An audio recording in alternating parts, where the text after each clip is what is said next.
We anticipate in the next 10 to 12 years, approximately 8 to 6 million Hispanics coming into the United States and 41 million Asians. You have been the majority minority for 400 years in this country. You have been the number 2 population for 400 years. You're going to get kicked out of being number 2. You're going to go down and become number 4. Now, common sense, even a third grade education will tell you, if you didn't get anything when you were number 2,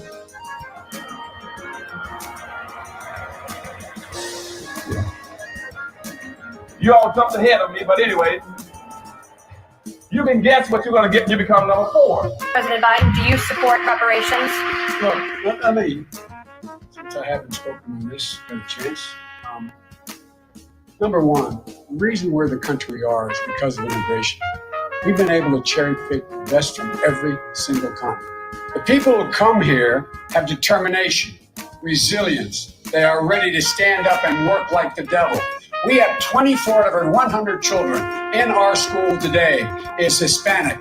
The idea that we are going to walk away and not provide every opportunity for them is not only stupid and immoral, but it's bad for America. They are the future of America. At the very same time that America refused to give the Negro any land, through an act of Congress, our government was giving away millions of acres of land in the West and the Midwest, which meant that it was willing to undergird its white peasants from Europe with an economic floor. But not only did they give the land, they built land-grant colleges with government money to teach them how to farm. And this is what we are faced with.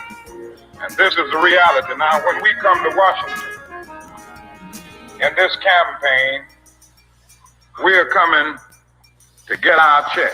We are owed $104 trillion on the very low end, plus $735 billion recurring. This number does not include the cost of about 50 Black Wall Streets that were decimated, nor compound interest from 2017 when Sean D. Rochester's book, The Black Tax, was published, nor the cost of Black life, nor the cost of living increases, nor the war on drugs, nor the current day pandemic. The number I'm working with is for slavery, Jim Crow, and accrued ongoing systemic racism, oppression, and disadvantage in the country our ancestors built with their lives. Good morning on the West Coast. Good morning in the mountain. Good morning in the Central. Good morning on the East Coast. You know exactly who it is, family. Angela Nirvana, your hostess with the mostest on the reparationist perspective, bringing you those Freedmen hot topics and making the case for reparations, making the case for weaponizing our vote, socializing our suffering. And today, family, we are back. We are back on eligibility today, family. It is the California Reparations Task Force meeting day 1, part 1. As per usual, I will be with you for 2 consecutive days. We will be able to chat and talk about in between my working in the court. Let me stop this screen and share the other screen right away because we are at 8:30. So let me not belabor this. I'm waiting to be called on in the queue. Stand by.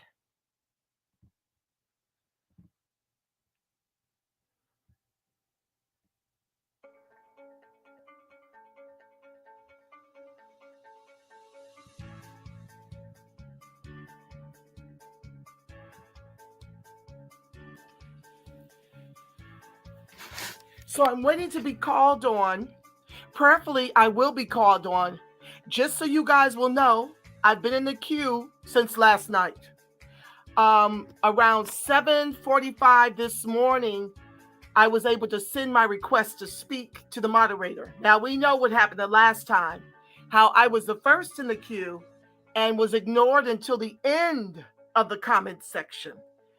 And I was livid about that because, as many of you know who make comments, it takes a while, especially for someone who was born to talk like me, to narrow my comments down to 3 minutes.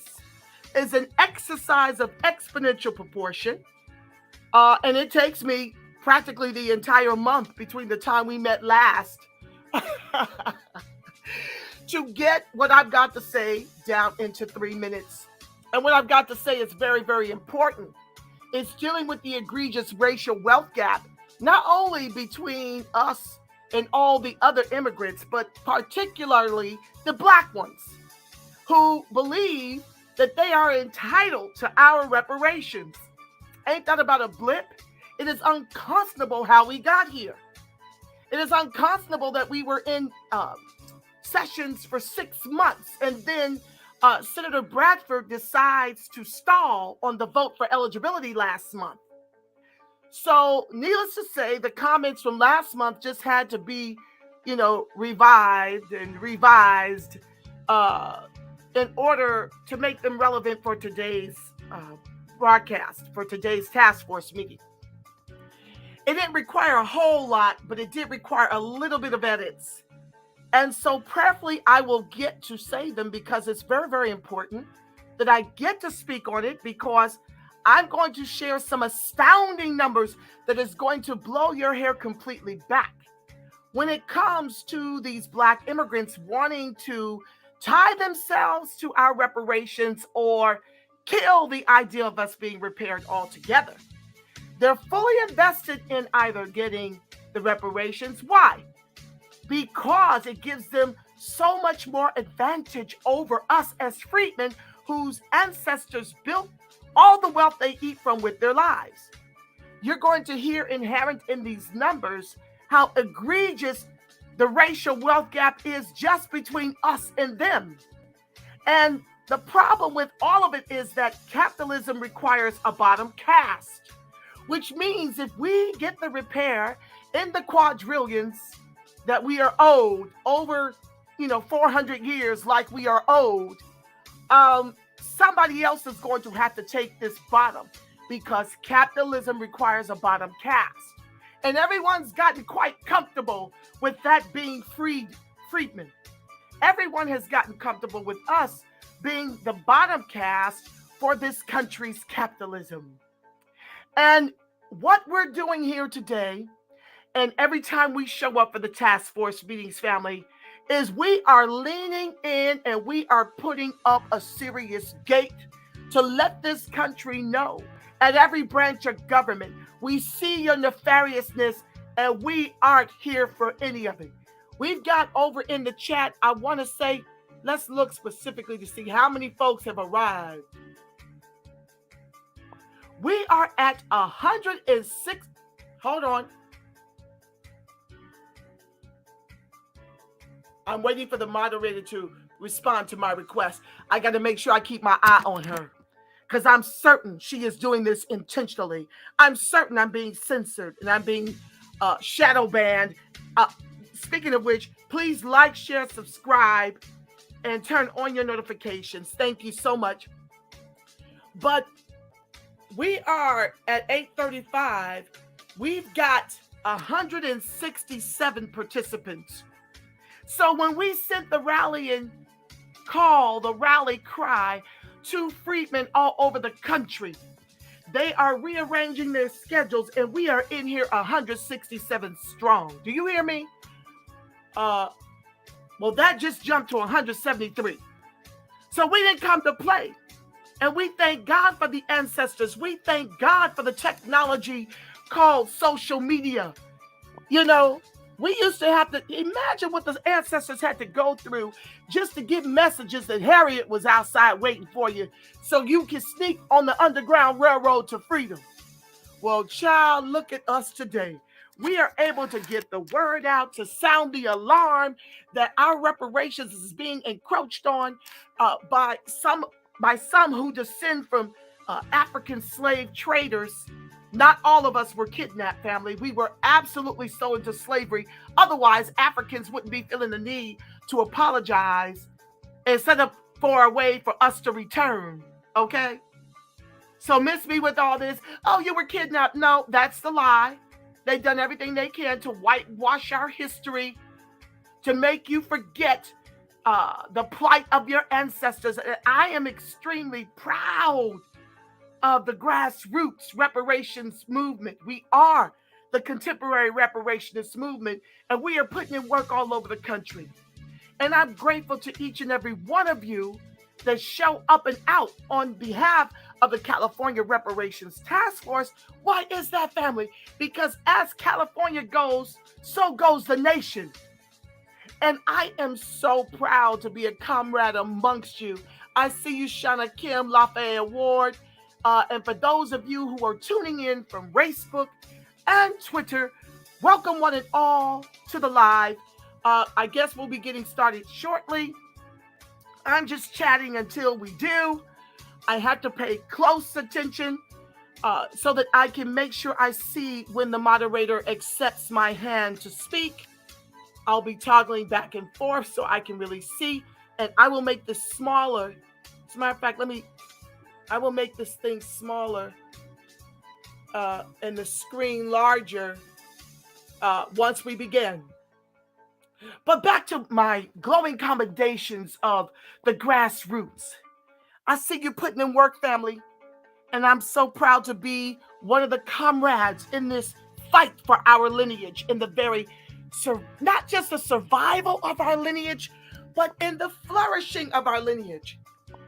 When you hear these numbers I'm going to be rattling off to you this morning, it is going to make you sick at your stomach to learn that we, the descendants of the very ancestors who built the wealth all these Mickey Fickies eat from with their lives, are dead on the bottom in terms of income and wealth. And it has nothing to do with how educated or uneducated we are. We've been legislated to the bottom of this Titanic. And prayerfully, I'll get to share those numbers so that you can see why we must lean in. This ain't about hating on no groups. But I listen, like I always say, I'm not anti-immigration. I am anti the weaponization of immigration against freedmen to keep us tethered to the bottom of this Titanic as the anchor of this country's capitalism. That's what I'm anti. Okay? So, you're going to hear the numbers and you're going to hear how we've been legislated here. It's not your fault. It's none of our fault while we are in the fight of our lives to prevent from becoming bottom caste, the permanent bottom caste, because we're already bottom caste. Let's not get it twisted. These white folks killed and stole it all. We had about 50 Black Wall Streets that they've decimated, that we had to build from our bootless straps. While these Mickey Fickies are in these spaces hating on freedmen, trying to call us all manner of lazy, no good, no count. And look at what I did with the reparations that was handed to them through our tax dollars and other gifts and goodies by our demonic government, the Democrats and the repugnant clans. Okay, so listen, this is how we got here in the grassroots reparationist movement. You know, they're here in these spaces fighting with everything in them to ensure that we not only procure the reparations we are long overdue, but secure the reparations we are long overdue. Understand that there was not a secure gate up on our civil rights. Understand that there was not a secure gate up for our affirmative action, which benefits by and large white women, immigrants, and LGBTQIA. We'd be lucky to see a crumb of that. Understand that of the $3 trillion that we share, out of hundreds of trillions the white folks and immigrants share, 10% of us share in 2.93 trillion, while 90% of us predominantly freedmen black, share in less than 700 billion since COVID. We've got the highest rates of unemployment, underemployment, and homelessness throughout the country. And you, in the grassroots, contemporary reparationist movement, has shown up and out and said no more.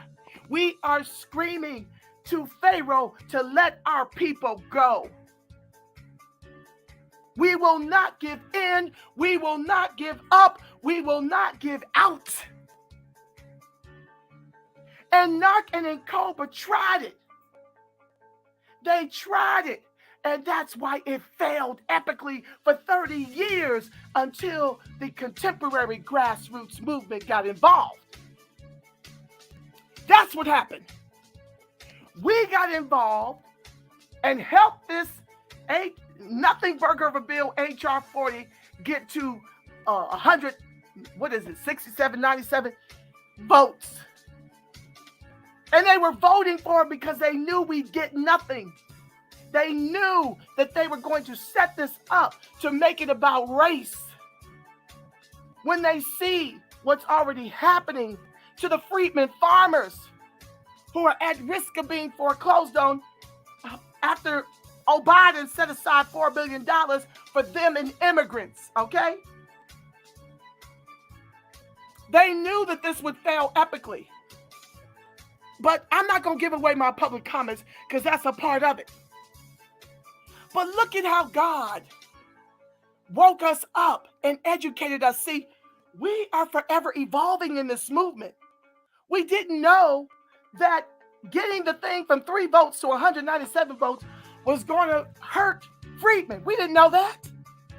We were new and eager and had this political education and just ran out there to get some studies done so that we could get these checks in your accounts, get the checks in the mail, okay? And then God opened our eyes and we saw that lame-ass Narcan and Cobra CARICOM bill, because that's exactly what it is here in the U.S. They just copy and paste it. But they made sure to tie their black aces to it. You understand?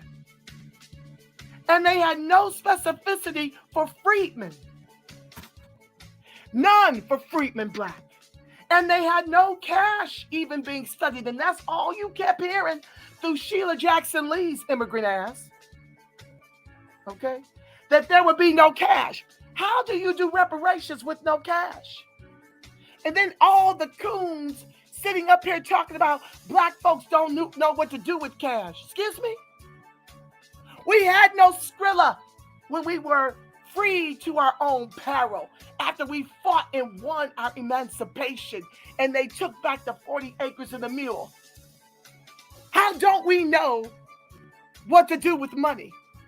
If our ancestors were able, with little to nothing, to build 50 Wall Streets throughout the country, that these white folks came through and pillaged and burned and murdered. But you got black, white oppressor coons in high places. Some of them black immigrants sitting up here talking about, we don't know what to do with Skrilla. Ain't that about a blip? We grew after the breeding farms from 4 million to 40 million with nothing but legislation against us to hang us economically, to ethno-genocide our people. And here we are. Probably more like 60 million strong. You know they don't count us properly and we don't show up for the bullshit when it comes to the census. We don't know our true numbers because they certainly aren't including those of us that are now homeless, who've been legislated into homelessness, who've been neglected from post-traumatic slave syndrome and turned loose to the streets to our own devices. You don't do that if you're sitting on your ass. Your people perish. So they love to keep up these lies about who we are as freedmen. And their efforts fail every time. They sit up and marvel at how we continue on. They marvel at it, and then they go back to work trying to find ways to defeat God's people. And we keep showing up and showing out, and they marvel. And it's exhausting, and I get it, comrades. I get it. I get exhausted. So make sure you take care of yourself. Make sure you strike a balance. Make sure you get your prayer and meditation life together so that you can fight without the fight being in you. You must do that for yourselves and for your family. Hi, honey. I love you. Have a blessed day. Get to the bus stop, okay? All right, y'all. I got to take a breath because I got to call into the courts to check on my case. So I'm going to mute right now, but I got my eye on everything. I love you. I see you, Eerie Blackfire. Thank you, family. If you guys want to be a part of my co-host, join us in the chat, okay? Love you. Stand by.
I see you, Miss Powell. Thank you so much for joining me, family. Let me finish my rant. I just want you to know, family, that no weapon formed against freedmen shall ever prosper. And that's what you see happening to Narcan and Cobra as their nefarious plans to take over our freedmen reparations keep falling on every front.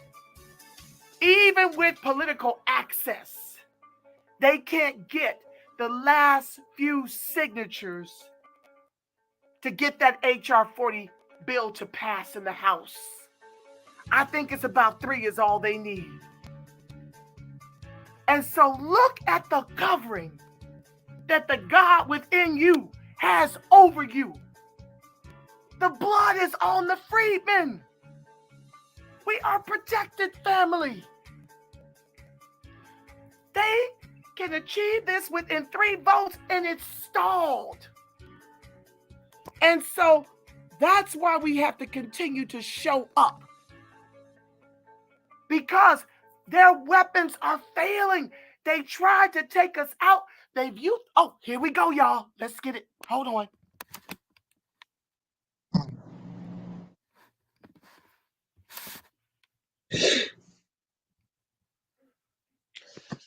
Good morning. Today is Tuesday, March 29th, 2022, and the time is 8:50 a.m.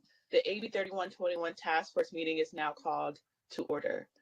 Good morning. My name is Camila Moore, and I'm the chairperson of the task force. Before we begin, let's have the staff do a roll call for attendance and establish whether Parliament. Yes, good morning. I'll begin with the roll call. Chair Moore, Present. Vice Chair Brown, Member Bradford, Here. Member Grills, Present. Member Holder, Present. Member Jones Sawyer, Member Lewis, Present. excuse me, Member Tamaki, Here. Member Montgomery Stepp, Here.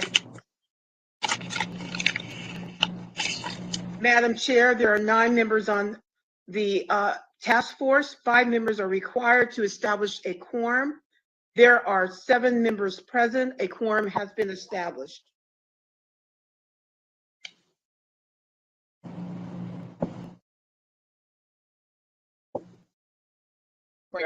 Task Force hearing is now called into order officially. Thank you, members of the task force and members of the public, for coming to our March 29th, 30th hearings.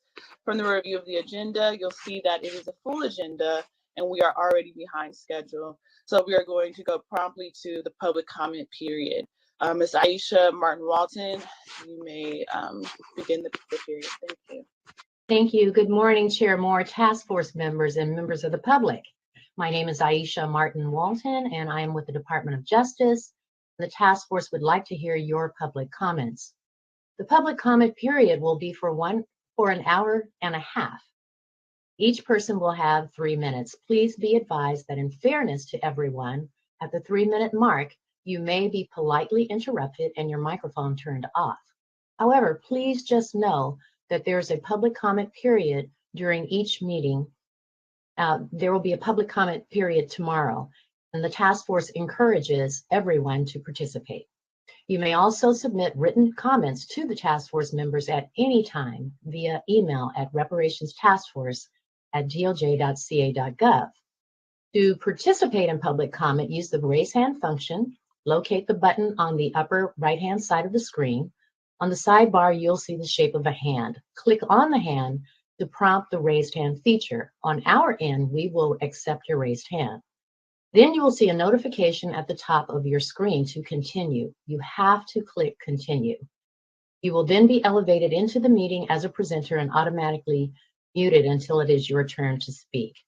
Please note that there's a 20-second delay between the attendee and presenter mode, so please keep that in mind as you are being promoted. And today we are using video only because we are having some technical difficulty with the camera. At the conclusion of your comments or at the 3-minute mark, you will be muted again and return back to the attendee level. And we will accept the raise hand function feature as they come in. And Ms. Trini Hurtado will introduce you. She is also with DOJ. So with that, Trini, let's have our first speaker of the morning.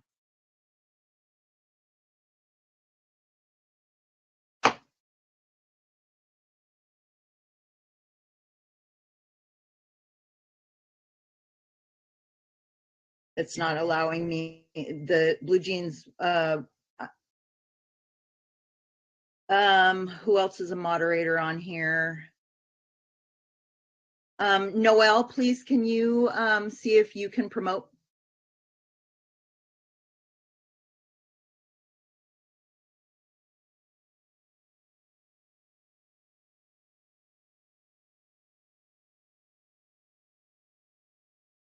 I'm clicking on them and nothing's happening. I do apologize. We've had lots of technical difficulties this morning. Can you hear me? Yes. This is Chantal Chitachi Alfia Bacon. Can I go? Yes. Thank I you. was born. I was born and raised in Southern California. My maternal and paternal grandparents are the reason I am in California. They left the Jim Crow terrorist environment of Arkansas and Alabama in the early 1950s to build a life in California. My lineage can be traced to 1790s Carolinas and the 1804 to what is now present day Alabama.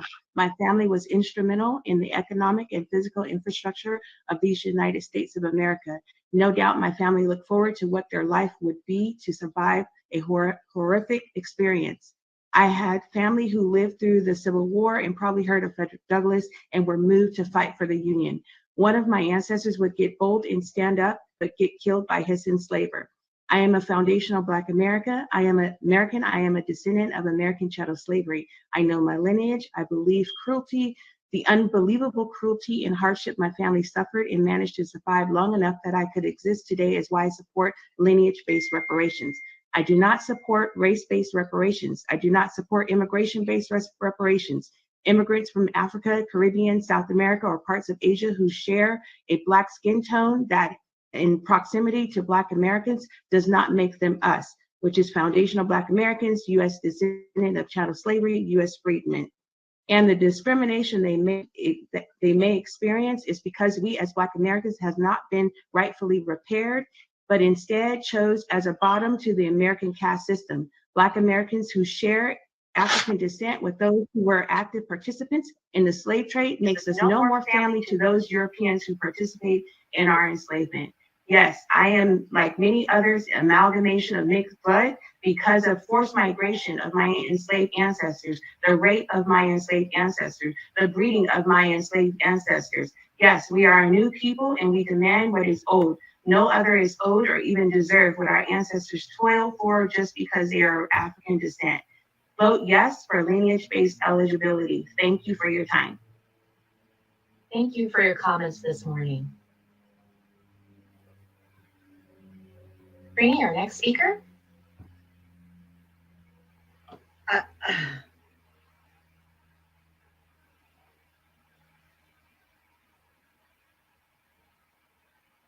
Okay, Aisha, I can't see anyone. Can you see if you can see them on the presenter side? Noelle tells me that 2 people were promoted and I cannot see them.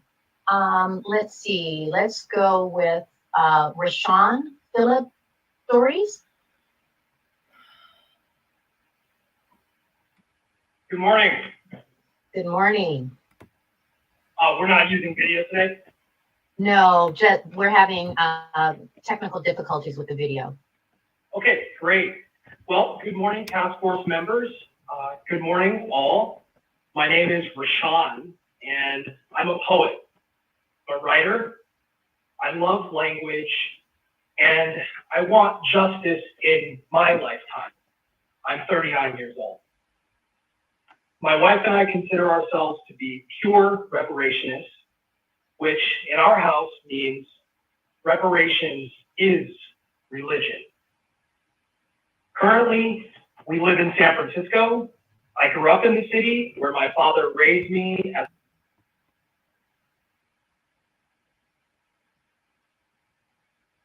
This poem is dedicated to the American freedmen, Dr. William Sandy Darity, A. Kirsten Mullen, and reparationists everywhere. Blood equity, birthright, and our reparations fight. Blood equity. We cannot choose our family, its relations, nor emancipate our blood-bound lineage of descent. This is us, American, descendant of slaves, the rattling chains, a phantom limb like dead weight, drowned bones. We are. And sunk costs can't swim. Not like this. I can't swim. It's a miracle I can sing under these conditions. If a people falls like a tree in a forest and no one is around who will admit the truth, does it make a sound?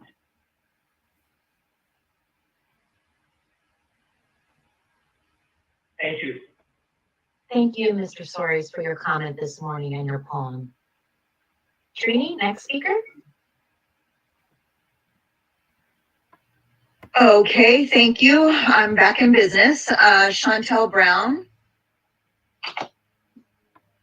You've been unmuted. You now have 3 minutes to speak. Chantel Bacon, I'm sorry. Ms. Bacon, you have 3 minutes.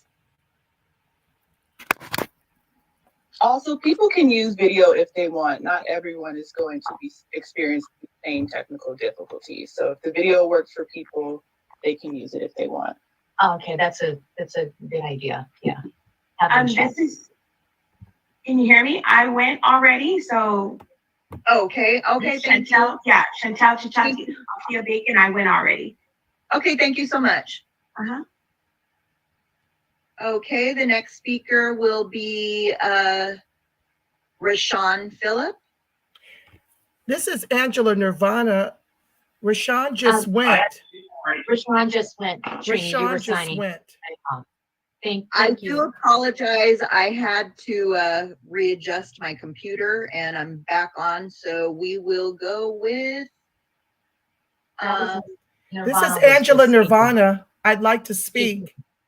Go ahead, Ms. Nirvana. Thank you. I've shared with you in the past that the 2016 Color of Wealth LA report shows the median value of African Blacks' liquidity was $60,000 compared to US Black $200.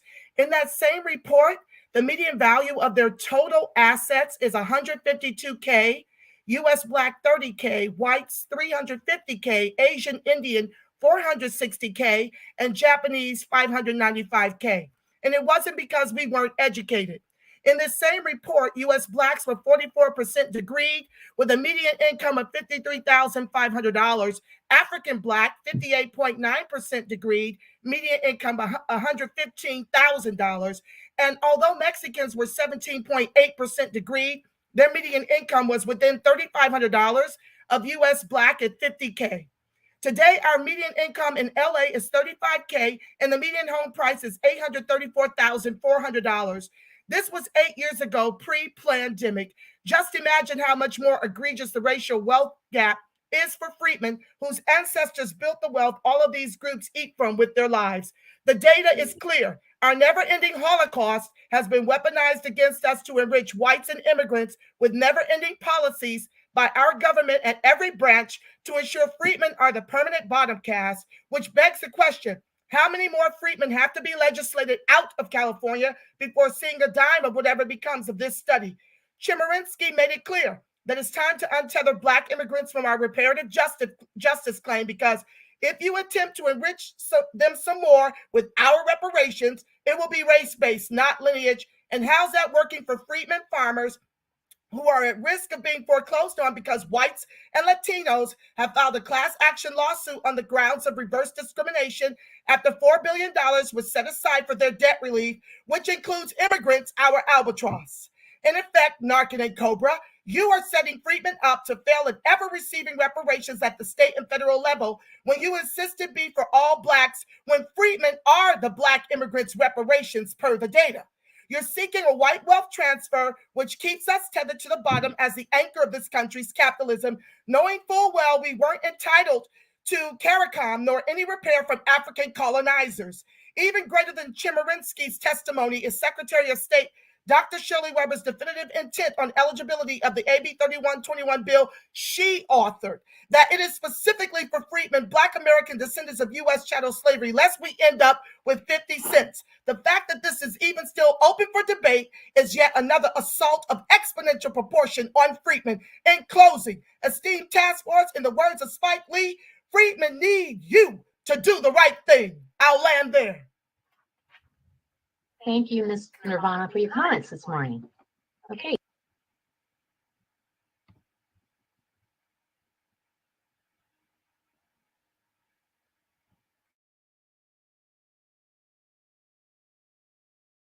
In the words of Spike Lee, Freedmen need you to do the right thing. I'll land there. Thank you, Ms. Nirvana, for your comments this morning. Okay, Trini, our next speaker. Next speaker is Friday Jones. Good morning. The National Assembly of American Slavery Descendants, NASD, is committed to the educating and training of freedmen, the Black American descendants of U.S. chattel slavery nationwide, on civic engagement. By teaching an array of sciences, we ensure that the members can self-advocate at all levels of government. Our mission guarantees the future of freedmen children, preserving our historical lineage and culture for the next 7 generations to come, and advancing principles to heal America and preserve democracy for all.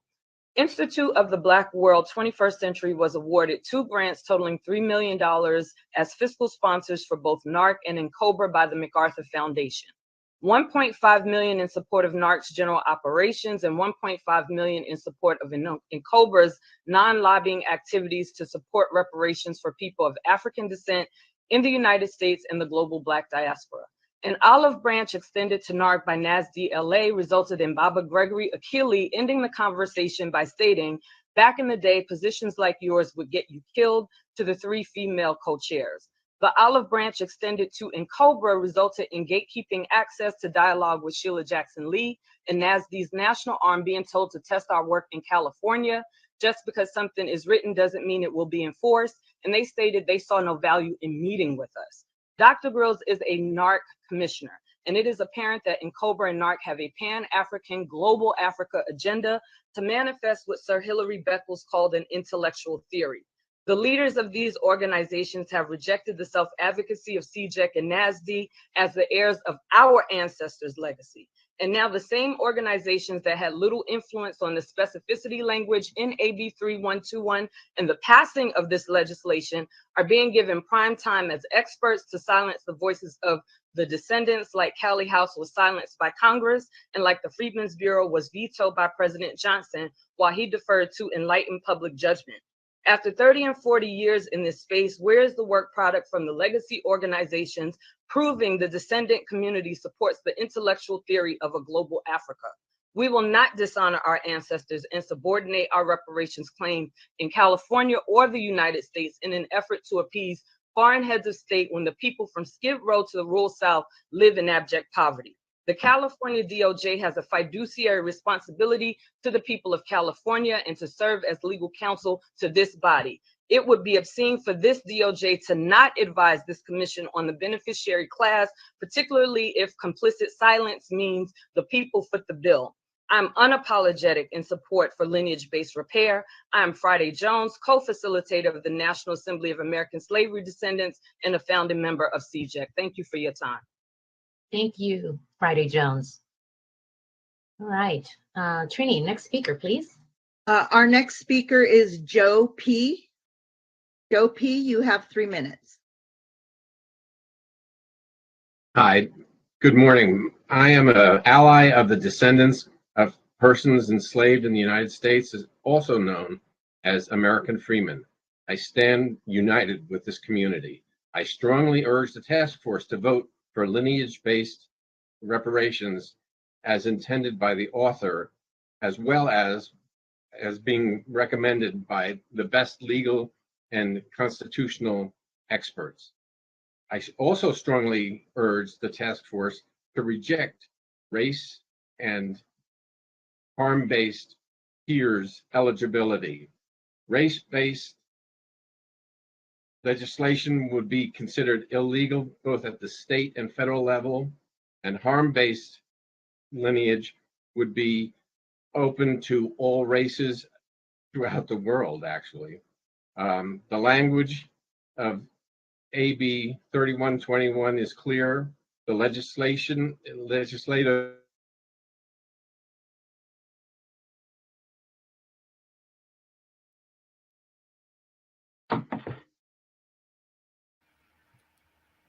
Oh, these technical difficulties are slaying me, y'all. Oh.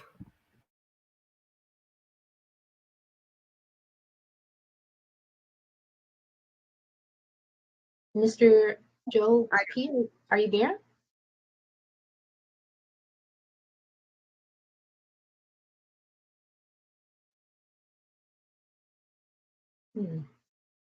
Joe P., are you there?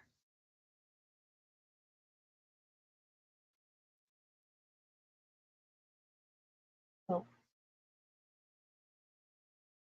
Penny, perhaps you can come back to him.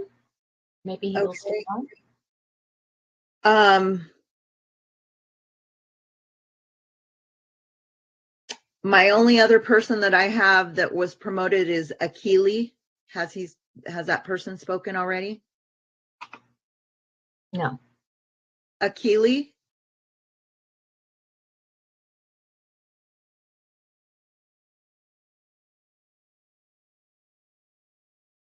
Can you hear us, Akili?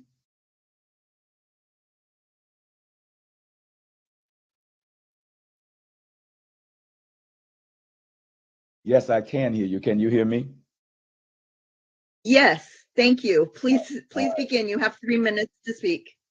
Yes, my name's Akili, and I'm the director of the Fannie Lou Hamer Institute, a core team member with Black Lives Matter LA, the steering committee member with the Black Community Clergy and Labor Alliance, and third vice president of the NAACP. And let me start out by saying that whoever that was that quoted me was lying. Nobody who knows me knows that I use my first name and I don't use my full first name. So whoever that was that quoted me was lying, a unabashed liar. I never made those comments. I never made that statement. And whoever said that is a liar. I'm calling because I support an inclusive and comprehensive approach to reparations. To focus on lineage is difficult. According to Ms. Annette Harrell, a genealogist who was quoted in the Los Angeles Times yesterday, it would be difficult and divisive.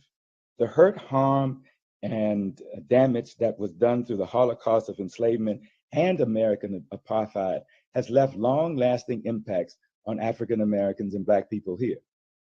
Many of the periods many of us came to California from other states that enslaved states escaping enslavement, convict labor, and sharecropping.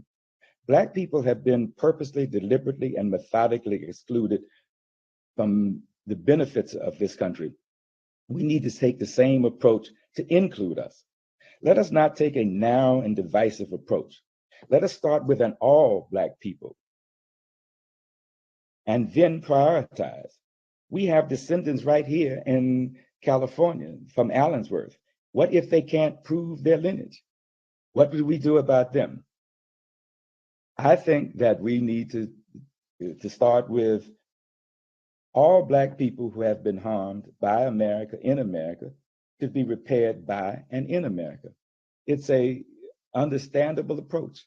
And more importantly, I don't want to get into very narrowly defined approaches.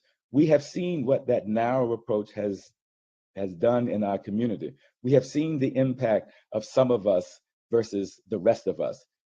Rather than take that very narrow and unsustainable approach, let's start with all of us and then prioritize, move to how we can accommodate, support, and include all of us, because all of us have been harmed in one way or another, either by the Holocaust of enslavement, as I mentioned before, or American apartheid.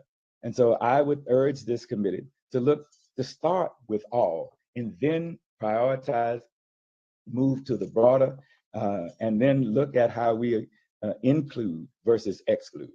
Thank you for your time. Thank you, Mr. Akili. Trini or Noel, our next speaker, please.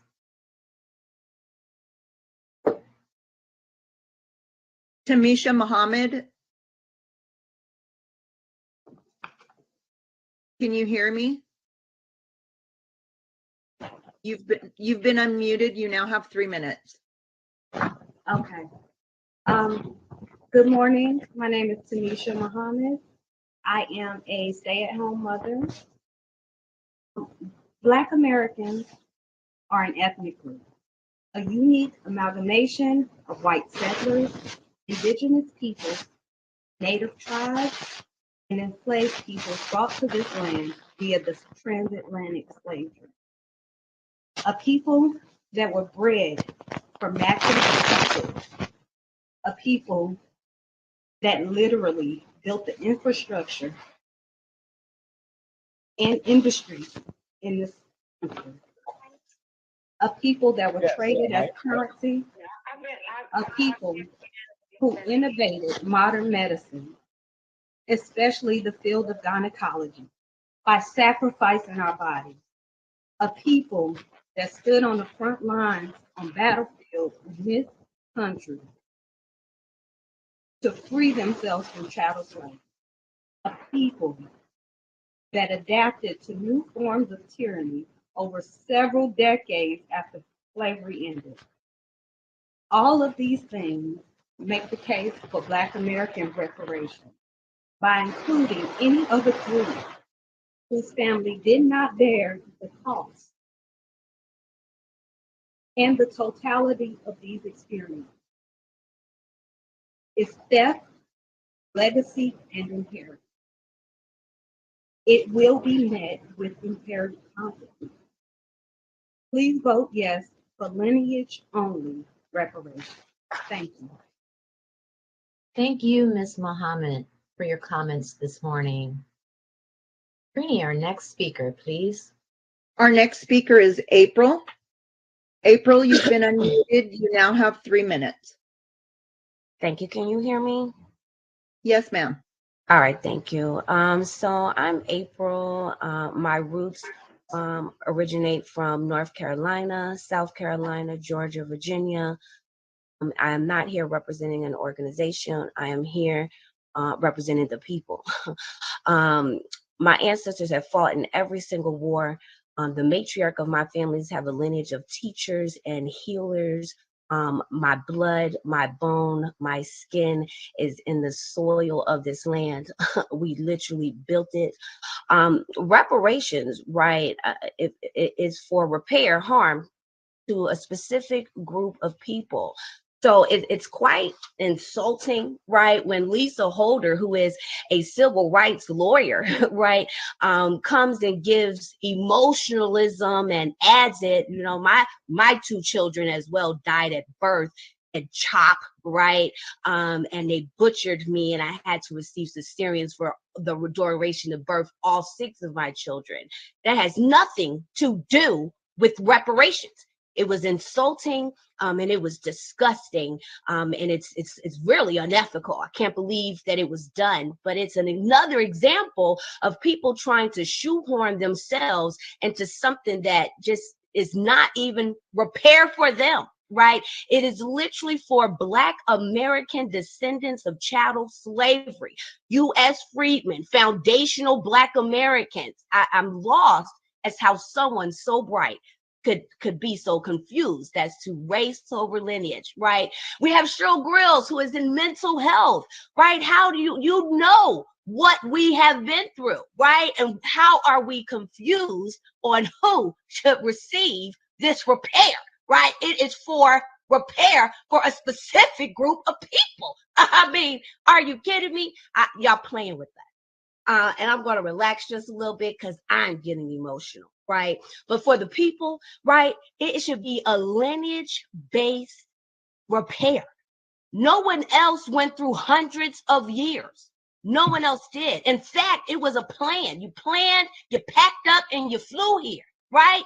No, it's crazy. It's insanity. And it's another way that Narcan and Cobra, who has for years, decades, have been doing this, have been causing problems, have been putting splinters into an already broken people with no solutions. They are literally working against us. They just make public statement about it. It's crazy that we are here. It is insulting to determine eligibility. Like, all of it is insulting, and you are participating. If you do not choose lineage-based repair, you are participating in continuing to silence the voices of my ancestors, that some are buried under the White House, right? Miss April, thank you Yes. so much for your comments. I apologize for having to interrupt you in the middle of your sentence today. Thank you so much. All right, Trini, our next speaker. Next speaker will be Juanita Watson. Juanita Watson, you've been unmuted. You now have 3 minutes. Good morning. Again, my name is Nita Watson, and I am a proud descendant of persons enslaved in the United States. My late mother, a direct descendant of African freedmen, was born in Malvern, Arkansas, which is about 60 miles north of Little Rock.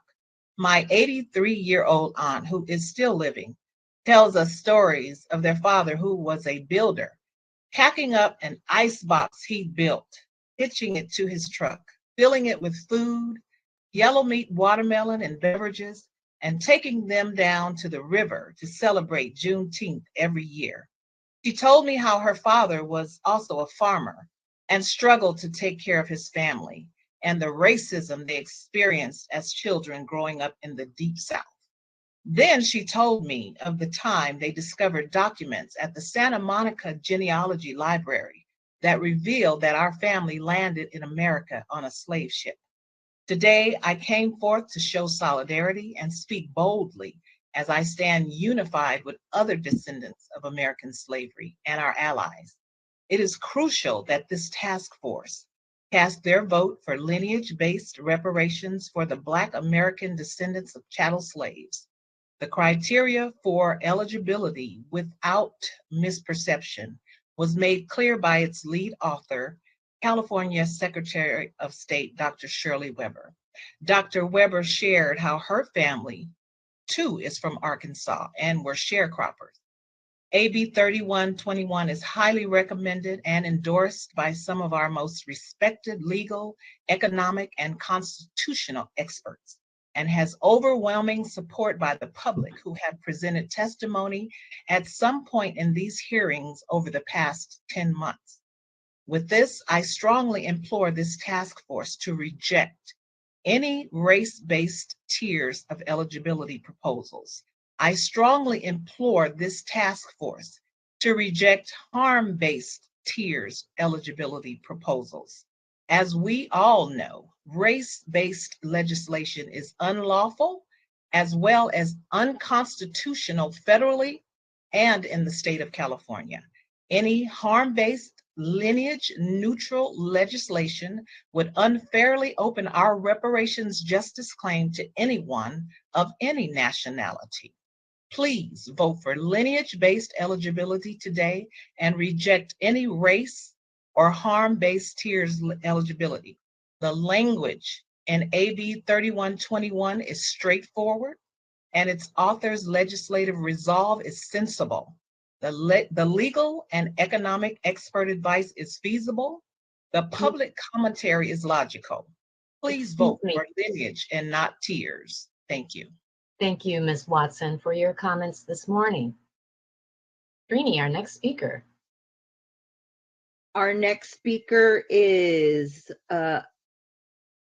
Akinyele Umoja.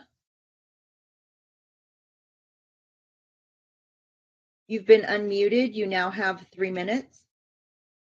Good morning. How are you? My name is Akinyele Umoja. I am a professor of Africana Studies at Georgia State University in Atlanta, Georgia. But I'm also born in California, raised in California, graduate of Compton High School as well as Cal State LA. And, you know, my mother still resides and owns property in Compton, California. So I'm honored to be able to speak to you this morning. I am a descendant of Africans who were enslaved in Virginia, Louisiana, Georgia. My father sharecropped in Mississippi, and in Arkansas. And at the same time, I recognize that people of African descent have come here from the continent of Africa, have come here from the Caribbean, other parts of the Americas, and they've become part of our community. And so if we talk about institutional racism, which is a vestige of slavery, they face the same discrimination and oppression that we do, that my, descendants like me do. And so when the police stops us in South Central LA, they don't ask if, who my ancestors were. They kind of look at us and determine that. People live in the same residences and go to the same schools that we do. We marry each other. We form community. And so I think the committee and the task force needs to take a more sophisticated approach than some of the ones I'm hearing here. It takes that into account in terms of who our community is today and what type of harm have folks from those communities or those different lineages experience as becoming a part of our community here in the United States. And so I just want the committee to take note of that. It's much more sophisticated than people that I'm hearing right now. I understand their anger, and because I've been a victim myself. And again, as far as I know, except for the European, the slave owner blood that exists in me, and in the indigenous blood, all my other ancestors were people who were enslaved here in this jurisdiction, I should say. So I just want the committee to take note of that, and good, be blessed in your endeavors. This is important work, historic work, and I salute you. Thank you. Thank you, Mr. Umoja, for your comments this morning. Thank you. Our next speaker is Pilar Penn. You've been unmuted. You now have 3 minutes. Thank you so much. Can you hear me? Yes. Good morning. My name is Pilar Jan Penn. I'm an attorney and educator, and I serve as a writer and researcher for the National Reparations Institute in Atlanta, where we advocate for complete reparations for our people. At the time I began studying our history in the Americas, I believed that I knew the scope, breadth, and depth of the various systems derived to oppress Black people. Now I understand that then I knew very little except what I had been led to believe. If we don't step back and allow ourselves time to delve deep into the hidden history of this country and the Americas of which we are a part, we miss an opportunity to put Humpty Dumpty back together again. What I mean is, a review of history reveals that who we are remains a mystery to many of us. Our identity is clouded over by centuries of name changes, migrations within the Americas, some by choice, some by chance, some by the pressure of circumstances. The problem with creating a lineage qualification to participate in any form of reparations is that historical evidence proves the harms have been visited upon all of our people who either were here or were brought here by force and amalgamated into one group. Free Blacks suffered, sometimes more than the enslaved, and after the end of the institution of slavery, if you were non-white, whether the label was Black, Negro, colored, mulatto, or Indian, your existence was insufferable under the thumb of oppression. To suggest that one can be made eligible to receive reparations according to proof of lineage of enslavement is to ignore all the repercussions of living in a society that hated your very existence. I agree in part with Dr. Evelyn McDowell that a place to begin is to draw a line at voluntary immigration that began around 1870 to eliminate rather than include those who had no part of the system as they were not present in the U.S. during that period of time. It would be impossible almost for anyone after that time to claim they have family relations to anyone in the U.S. unless they existed prior to 1865. While a race-neutral approach may be what's expected in court, it is impossible to ignore the purging of people and their ties to the land and the severing of tribal and family relations along with the traditions that held them together as being race-based. You must not ignore the fact that not all the enslaved were Africans. Some were kidnapped whites and the indigenous populations before them who were run off their land and given labels like Negro, mulatto, colored, Black, and finally the misnomer African American. Together with the intentional erasure or hiding of archaeological evidence of spiritual and linguistic ties, traditional ways of life on the land, in a word, the annihilation of all that made humans human, should give us all pause as we attempt to deconstruct an act that has continued for 530 years. Focusing on only who can claim, by benefit of documentation, to be included in a group that, by its very nature, must include all who were victimized to first create and build this country and then maintain the system of oppression, feeds right into the hands of those who wish to derail our efforts. The burden of proving who we are is upon our shoulders. We are not a monolith. We are and always have been a diverse people. That fact must not be ignored. The National Reparations Institute stands at the ready to assist this task force in any way possible. Thank you so much for your time. Thank you, Ms. Penn, for your comments this morning. All right, Trini, our next speaker, please. Our next speaker is Dr. Brian Nichols. Dr. Nichols, you've been unmuted. You now have 3 minutes. Good morning. I'm going to read a portion of a letter that I recently submitted to the task force. I attended the early mornings of the last 2 days of the task force's video conference. I was most taken by the passion and expressions of some of those who spoke during the hour of public comment. Many of those speakers made forceful arguments that eligibility for reparations should be given only to those who can clearly trace their family lineage to American enslavement. Part of the rationale for their heartfelt belief seemed to be the reparations given to those African Americans who could not trace their lineage to enslavement would dishonor the loss of life and treasure suffered by our ancestors. My own awakening to the necessity of reparations was grounded in my many years working in Los Angeles gang prevention and intervention programs. Not only was Los Angeles ground zero for a horribly destructive gang problem, but also, and not coincidentally, for a crack cocaine epidemic and what Michelle Alexander calls mass incarceration. These triple evils, which I consider to have roots in the legacy of slavery, Jim Crow, and redlining, decimated the Black community in Los Angeles. Barely a Black family in the city escaped the reach of this multi-pronged calamity. After many years trying to encourage individual empowerment against enormous multi-generational social forces, I finally landed on the notion that only an intervention at the socio-cultural macro level could contend with the powers that oppress so many of our people. I have come to understand reparations as the appropriately powerful and broad psychosocial public health intervention capable of accomplishing that goal. Therefore, as much as I seek a reparations program that helps address the past multi-generational losses, I also seek a program that is forward-looking in that it dramatically reduces the risk that future shape-shifted versions of enslavement appear on the scene to further the aims of the ideology of white supremacy and its correlate, the myth of Black inferiority.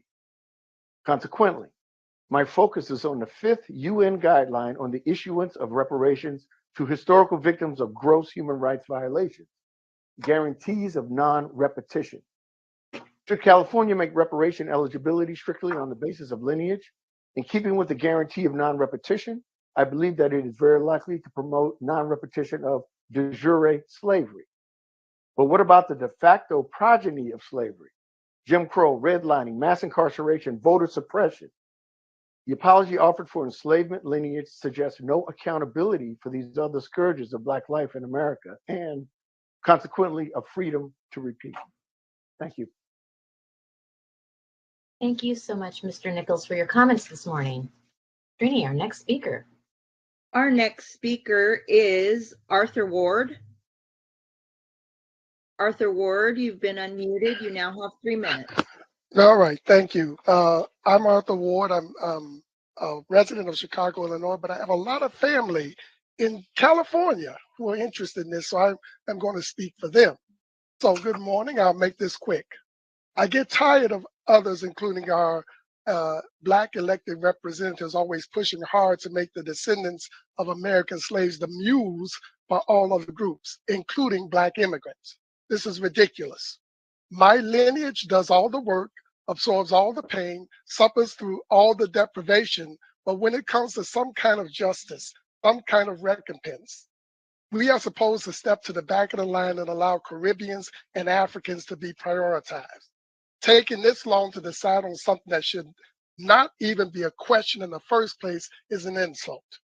Now that I see how Pan-Africanism works, I am against Pan-Africanism.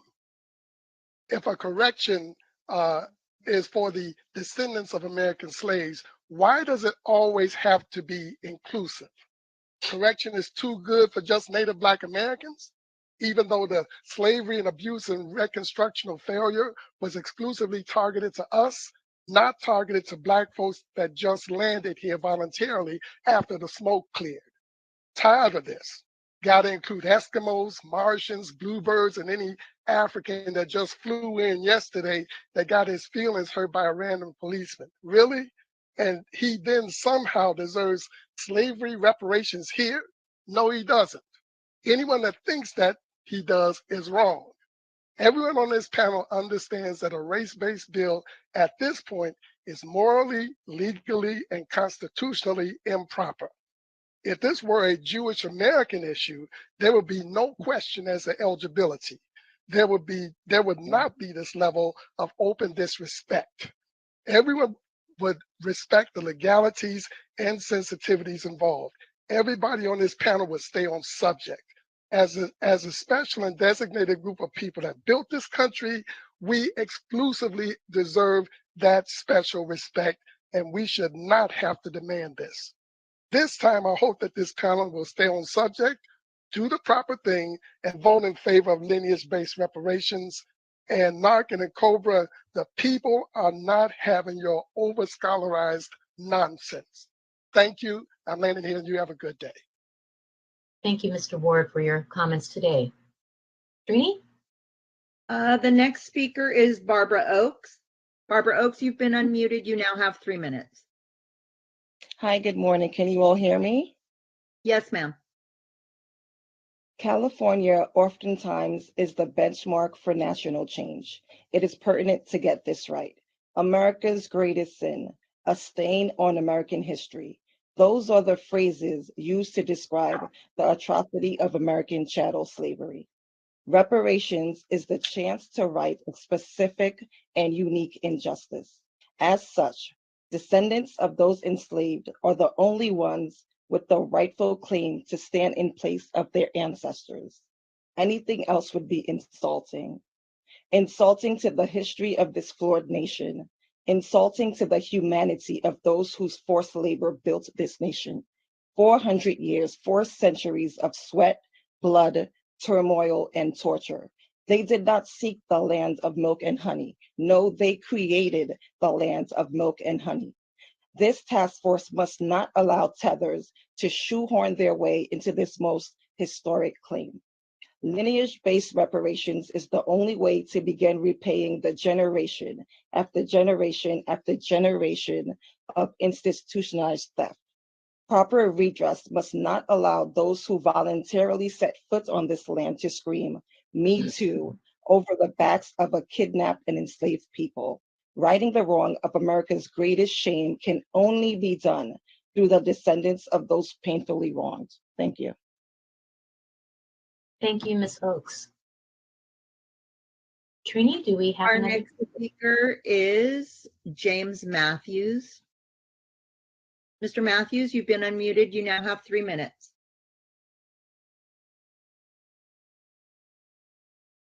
James Matthews.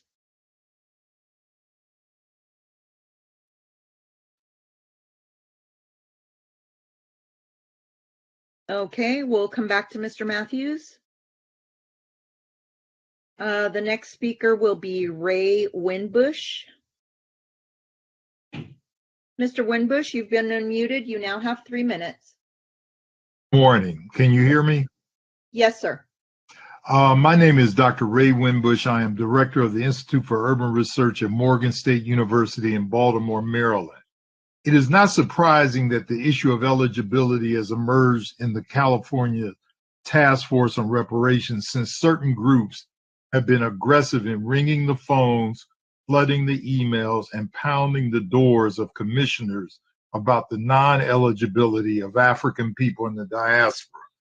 These groups are backed by conservative, right-wing, anti-immigration groups that are opposed to any immigrant receiving any reparations for the transatlantic slave trade. Just yesterday, I testified before the Boston City Council, and this poisonous and uninformed philosophy was offered as a justification for excluding non-American Africans born in the Caribbean and South America. The global reparations struggle has always been international, with various Africans cooperating from different countries. I have been a part of these meetings on reparations in Scotland, Barbados, England, and South Africa.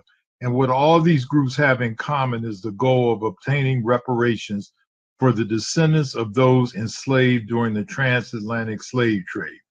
The answer to the question, should reparations be only for descendants of people enslaved in the United States, or should reparations be extended to any Black person in the state, should be the latter group. All Black people in California should receive reparations, since they were judged by the color of their skin rather than what passport or nationality they had. The women that were sterilized by this state because they were Black, the land that was taken illegally by the state because the owners were Black, were never asked what country they were from.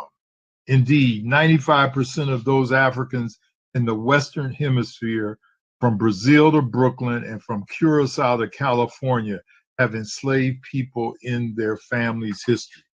I urge the task force to not only grant reparations to all Black people living in the state of California, but to do an investigation of those groups opposing this and the financial backers of them. Thank you. Thank you, Mr. Winbush. Trini, our next speaker. Our next speaker is TAC.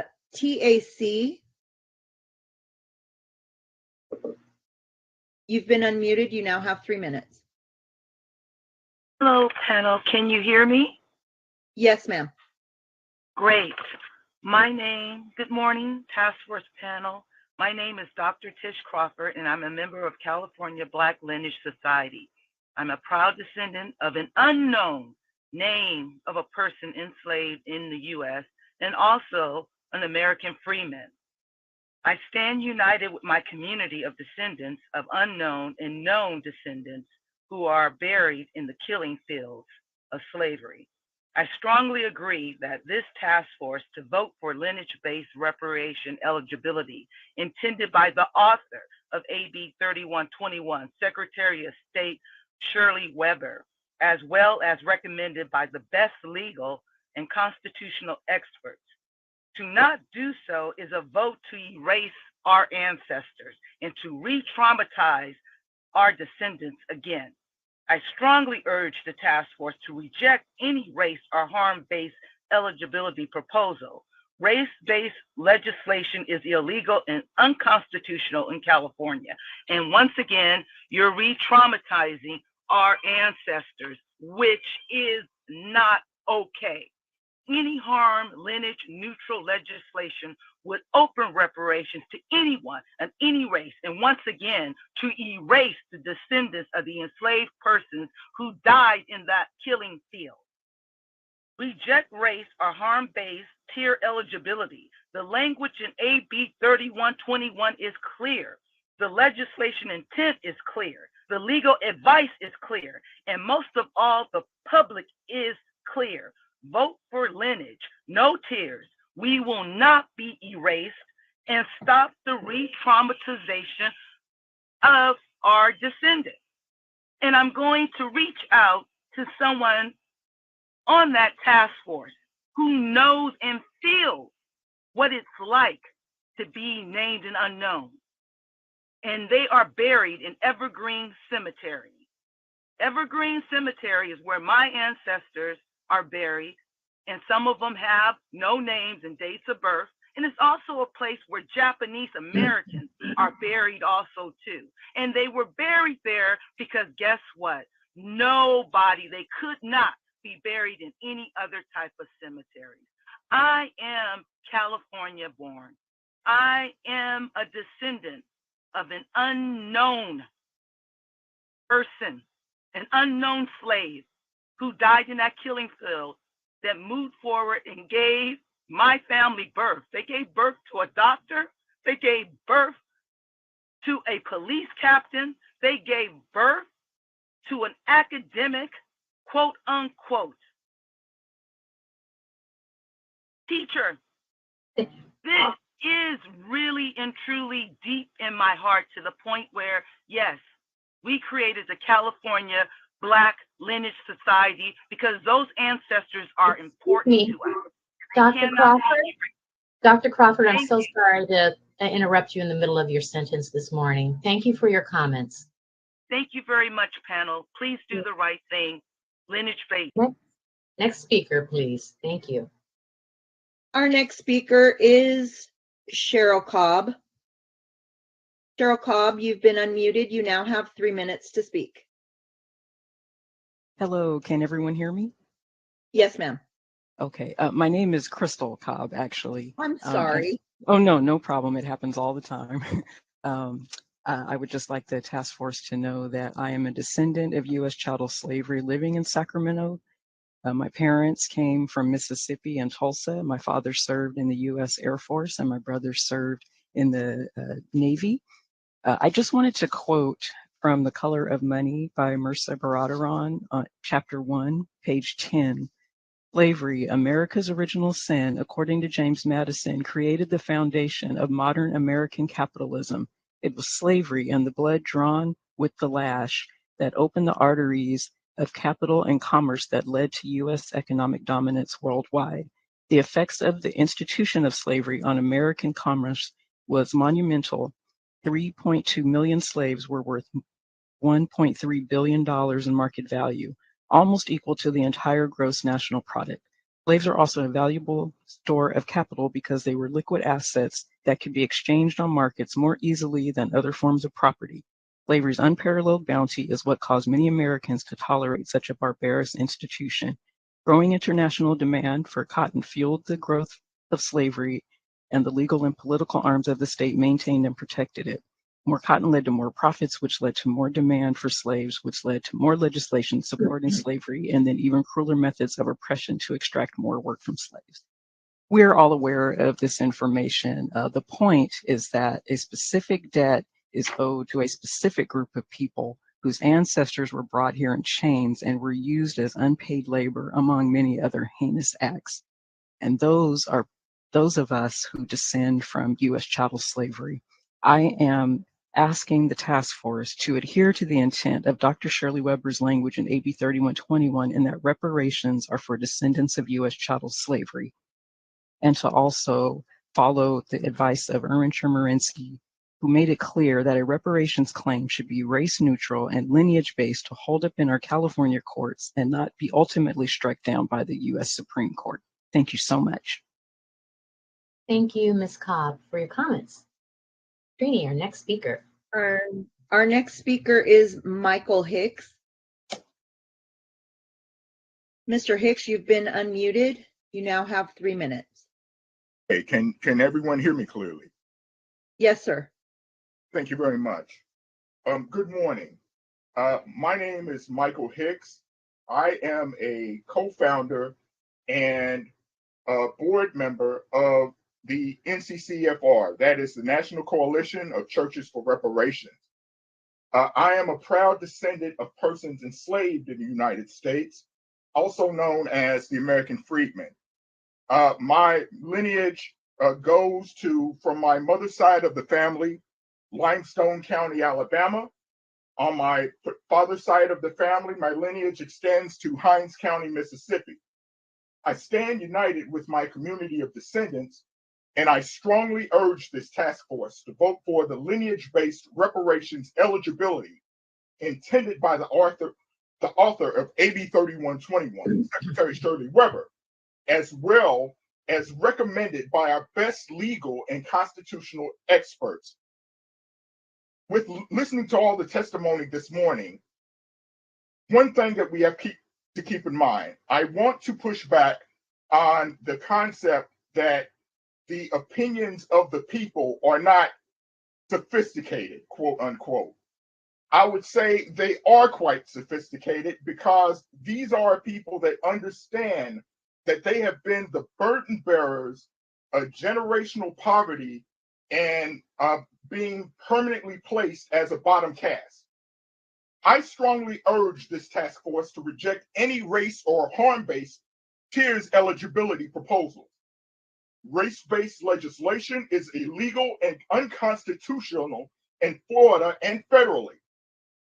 For any harm-based, lineage-neutral legislation, it opens up reparations to anyone of any race, and it allows the opportunity for our righteous demand for justice in this nation, the nation that our ancestors built, to be denied because of legal barriers, legal technicalities, and white supremacy. The language in AB 3121 is clear. The legislative intent is clear. The legal advice is clear. And the public has been clear for nearly a year. Vote for lineage, no tiers, today. Thank you.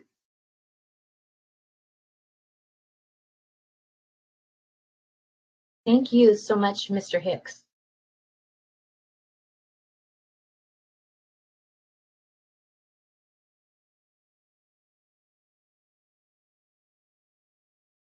Aisha?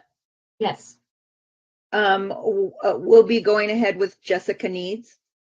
Okay. Task force members, the next commenter has requested a special American Sign Language interpreter.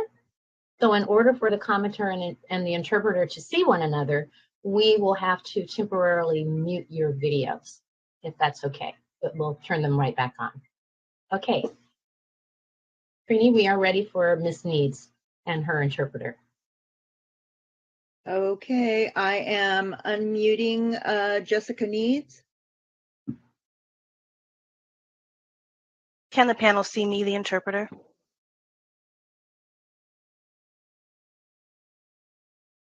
No. Okay. No, we cannot. Trini, will you be temporarily? Yes, I'm muting the task force members. Okay, thank you. Give us just a moment.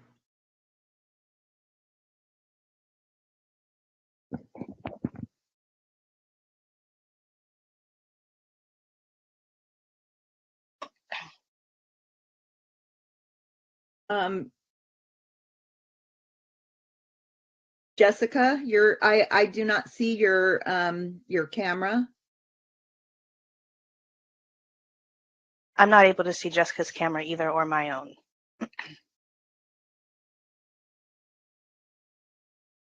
Okay. Let me turn mine off as well.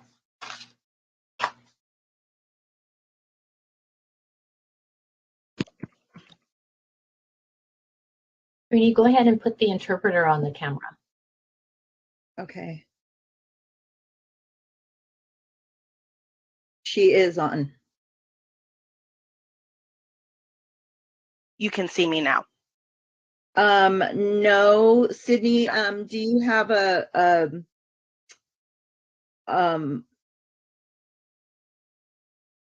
on your end, there should be a settings button on the right hand side of your screen. It should look like a little cogwheel. Oh, now we can see her. Oh, now we can see me you. now. Perfect. Yes. Okay. And then Miss Jessica, if you can see a settings button on the right side of your camera, on the right side of your screen, it's a little like a cogwheel. If you click on that and then click on your camera.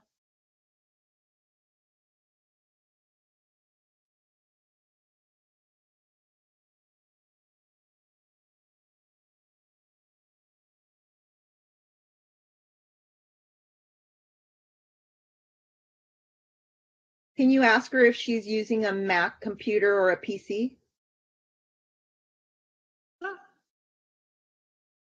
I can ask. I can't. Oh, Okay, now I can see her. Now we're okay. Perfect. Okay, we can see each other now. Thank you. Okay.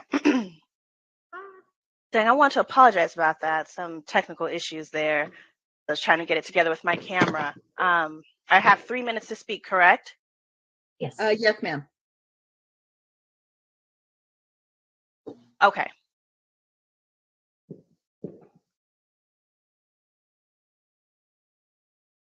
So I'm a deaf third generation family, and I'm from Colorado, and I was born in Wisconsin. My parents are from the Civil War era, and they fought through that era. Dad told me stories about my family for several generations back that were just so hard to believe. And I did some research on my own, starting around in the 2000s. And kind of after that point, I kind of got lost until recently. I signed up with Ancestry, the Ancestry DNA program, to do a little more research on my lineage. And that supports all of the stories that my father was telling me about slavery, etc., in those eras. And the commerce was supposed to help arrest the Golden State Killers in California. So I did some research about that and how, and my studies found that my family at that time were connected with this. And all these details I was just finding out with my research just supported everything that my dad was telling me. So I just want to quickly show you here on my phone. It says on Ancestry. Here's what it is, where you can check your ethnicity, ancestry, DNA. This is the map that it showed me here, and the percentage breakdowns of the various regions. And then it even has, it says communities here: early Virginia African Americans and Carolinas, Maryland, Virginia. So those are where they trace back to, is what she's trying to show. So once I saw that, I wanted to really be able to vote and support lineage-based reparations. So I support that take of things. So it shouldn't be dependent on race, but more your family. And slavery,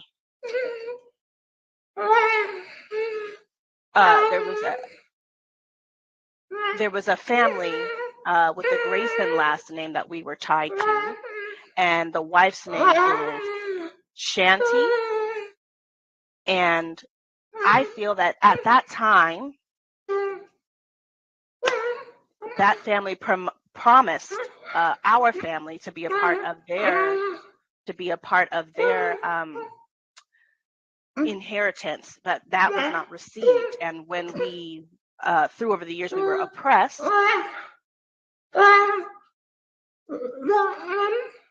and we were subject to racism and systemic racism throughout the years, and our children have experienced these same downfalls as well. So we have to have hope, and also we want to know that we have the DNA to prove it. We've got Jewish, Asian, Indian, all in my lineage as well, and also African Americans have that same way to trace back their lineage and see what they can do. But we were all here as Americans now, but it should be who is building a family to become rich. And those reparations would hopefully provide next steps for future generations. Thank you for having me speak. Thank you so much. Thank you. Thank you so much, Ms. Needs, and thank you, Ms. Sidney, for your powerful comments this morning. Thank you and have a great day. Same to you. Bye-bye. Okay, our next speaker is going to be Quanta. Quanta, you've been unmuted. You now have 3 minutes to speak. And task force members, you may turn your cameras back on. Thank you. I just had a feeling in my gut after that. I knew my spirit told me it was me. I was next. So I'm going to speak. I'm going to speak clearly and boldly. Lineage-based only. I think that everyone is confused. Well, not everyone. A lot of people are confused between reparations, which is a debt owed, and a Black agenda. I think what Mrs. Grills and Holder and a few others are thinking more about is a Black agenda. We're with that. My lineage is so great that we're saying, yes, we need our debt owed. We need to be repaired. But also, too, we understand the diaspora that's here, and we want to have a Black agenda.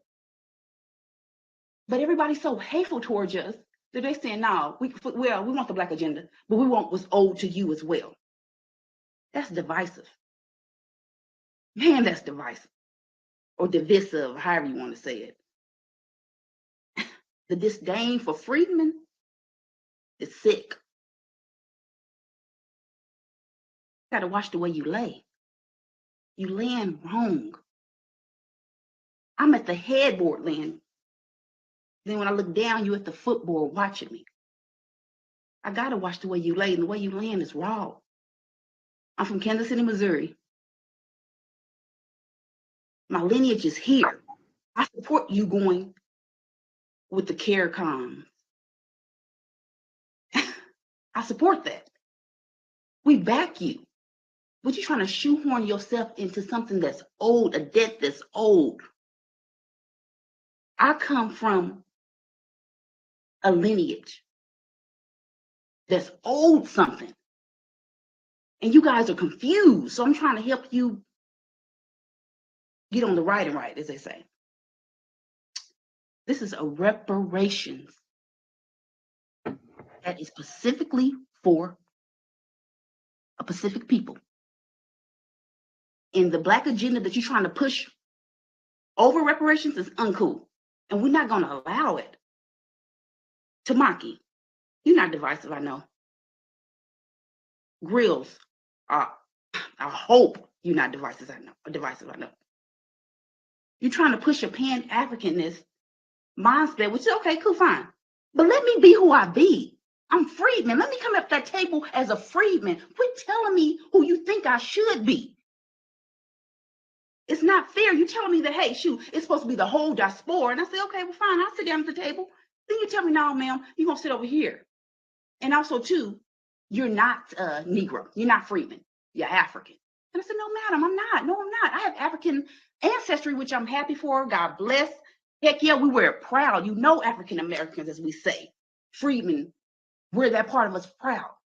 But we are not African. Yes, you are. No, madam, I'm Negro. This is who I am. Respect me. You're going to put some respect on me.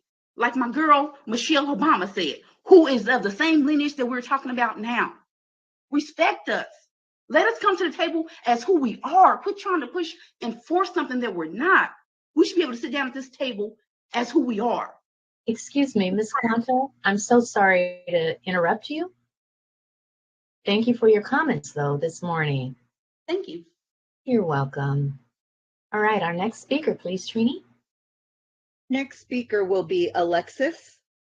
Alexis, you've been unmuted. You have 3 minutes. Hello, Task Force. Can you hear me? Yes, ma'am. Oh, thank you. Yes, my name is Alexis, and I am a descendant of freedmen on both sides of my family. And I definitely support all of my brothers and sisters in the diaspora, but we have to remember that reparations, its intent from the beginning of Special Field Order 15 is specifically to the American freedmen. That debt has been unpaid as of yet, and then goes specifically to the descendants of American freedmen.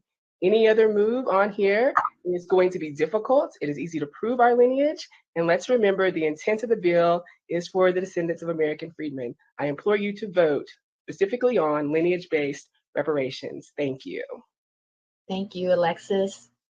Next speaker, please. Trini? Next speaker is Cam Howard. You've been unmuted. You now have 3 minutes. Thank you, Task Force. Cam Howard with Cobra. It is my understanding that the question presented here on eligibility is one that wants to ensure that those people most injured by the racist anti-African crimes are ensured repair. One notion is that only Blacks who can prove enslavement ancestry in America should be eligible. We reject this position for several reasons. First, this would in fact have a limiting effect on those who actually are descendants of Africans enslaved in the United States. Most experts looking at this issue would agree that a large portion of this group would not be able to prove ancestry in a timely fashion, if at all, rendering them ineligible for repair.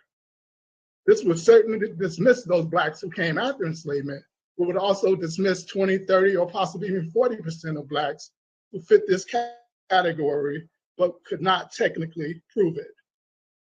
Secondly, we are 100% accurate in saying that the minute a white person steps on the shores of America from elsewhere, they are afforded the privileges, benefits, and protections of whiteness. These privileges, benefits, and protections are the result of 400 years of crimes and atrocities committed against Blacks. It allows them to move to the front of the line above every Black person and pushes Blacks back, not because of a particular period of harm they came to the United States, but because they are white. And because of these benefits, they must pay through their taxes, reparations also, we argue. Conversely, the same is true for every person of African ancestry and heritage. The minute they step foot on these shores, they are subjected to the racist biases, prejudices, hatred, subjugation, verbal, emotional, spiritual, and physical attacks associated with anti-Blackness. The recent Haitian-Mexico border event was an undeniable testament to this truth. And finally, there were 3 periods of crimes toward African heritage people in the US: enslavement, Jim Crow apartheid, and the post-civil rights apartheid era that we're now experiencing.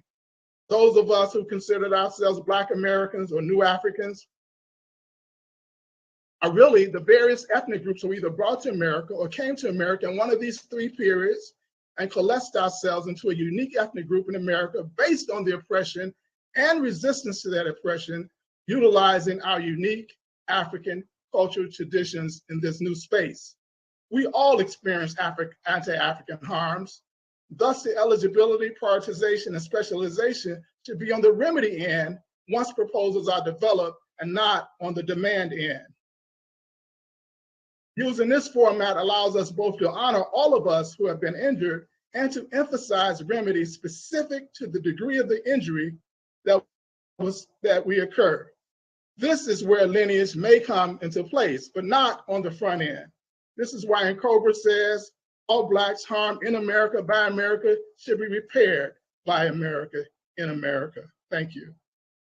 Thank you so much, Mr. Howard. All right, our next speaker, Trini. Next speaker is Prince Ramses. You have been unmuted. You now have 3 minutes. Hello, can you hear me? Yes, sir. Okay, so I just want to say this is Eric Christian Ramses from the Freedmen Party. I'm a proud Freedmen Party member and a Freedman. I was born in San Diego, California, raised in Los Angeles. I live in San Francisco. I just want to say my dad was in the Marines and the Navy as well. I believe in lineage-based eligibility.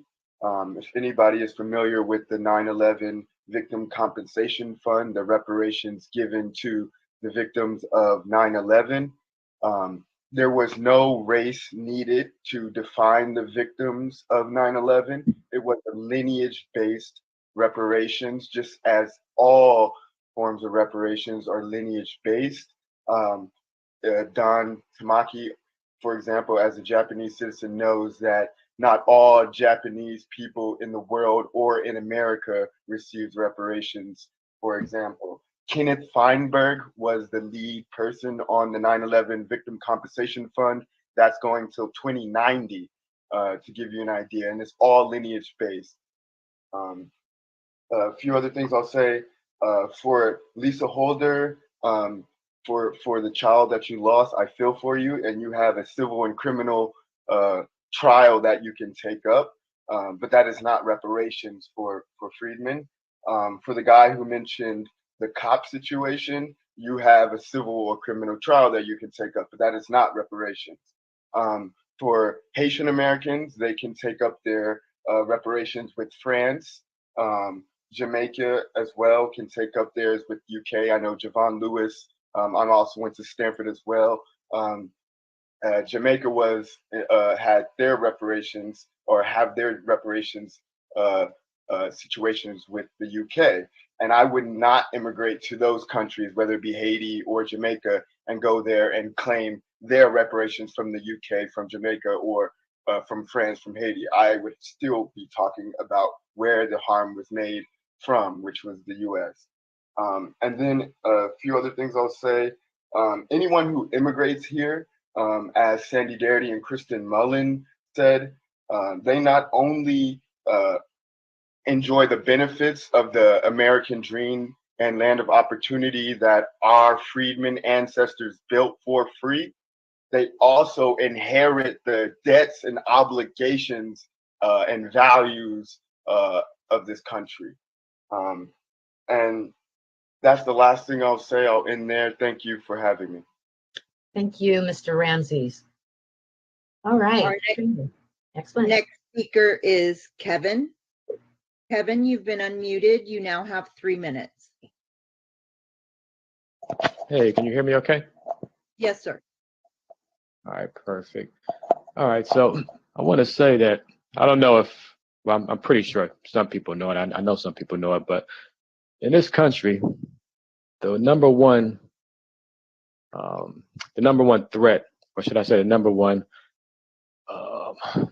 target of the white power structure in this country is Black Americans who come from U.S. slavery. It's not all Black people. It's specifically Black Americans who come from U.S. slavery. One, because we're the biggest threat, and two, because we're owed the biggest debt. There's a concerted effort to keep Black Americans who come from U.S. slavery at the bottom. That's why whenever anything comes up to repair Black Americans from slavery, we always have to include everybody else.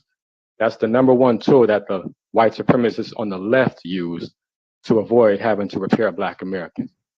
You look at affirmative action, same thing happened with affirmative action. They included all these other groups, and now I think, if I'm not mistaken, white women benefit more than anybody now. But it came because they started including all these other groups. That's the exact same thing they're trying to do with reparations now. And NARC and NCOBRA are the main ones that are pushing this nonsense. When you hear Greg Carr come on, he's going to talk the same stuff.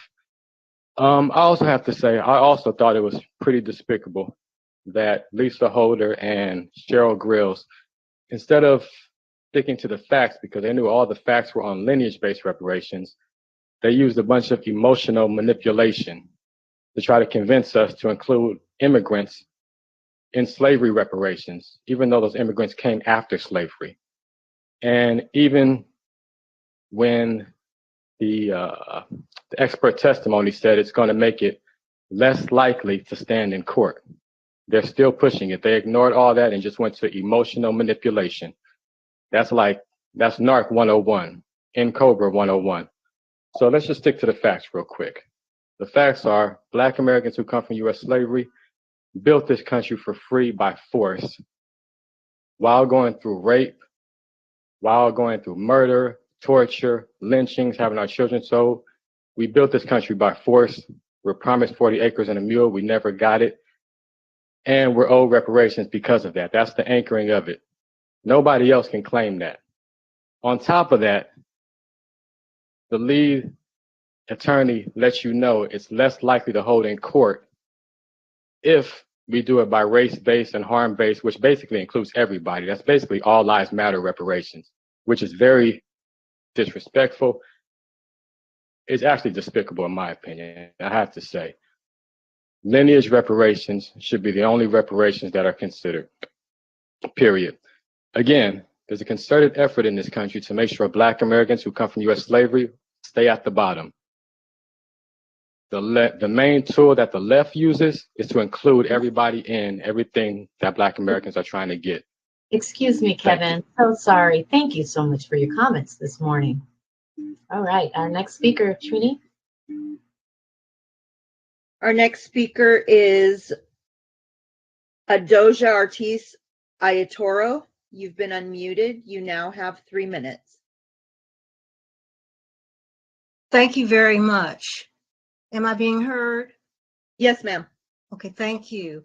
My name is Adwoja Ortiz Ayatoro. I am a founding member of NCOBRA, National Coalition of Blacks for Reparations in America, and served as its founding co-chair and the chair of its Legal Strategies Commission.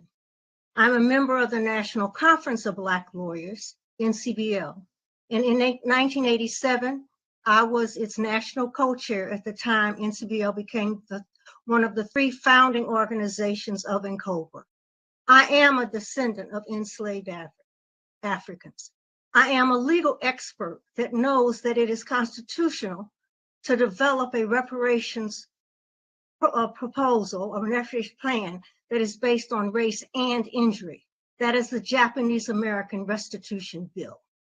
I am pained by the separatist and chauvinistic views of those who seek to defocus reparations from full repair and push a narrow view that will not repair, but only provide money for the small group of those who can prove descendancy from enslaved Africans. I urge you to embrace the definition of eligibility for reparations that accurately reflects those of African descent that slavery and its legacy injured and continue to injure. Those injured include descendants of enslaved Africans and freed Africans and those of African descent who came to the United States after emancipation, who looked Black and who continue to be treated as less than whites because of the legacy of slavery, the anti-Blackness of which it was based and on which the continuing disadvantaging of African descendants, Black people, is based. I know you're receiving testimony on the continuing legacy of slavery in the criminal punishment system. As my friend and fellow reparationist Charles Ogletree said some years ago, it is an unbroken chain from slavery till now. I would add the links are different. African descendants, African Americans are no longer in the chains, but the operation of the punishment system that targets us for harsher punishments, including death, has not changed. There are also many scholarly studies that provide evidence that this pattern continues virtually in all major areas of life in the United States, including healthcare, employment, and education. Scholars such as Lewin Wang, healthcare, and Andrew Owoachi-Willig, employment, as well as many others, attest to the continuation of anti-Blackness that is the legacy of slavery, its direct descendant.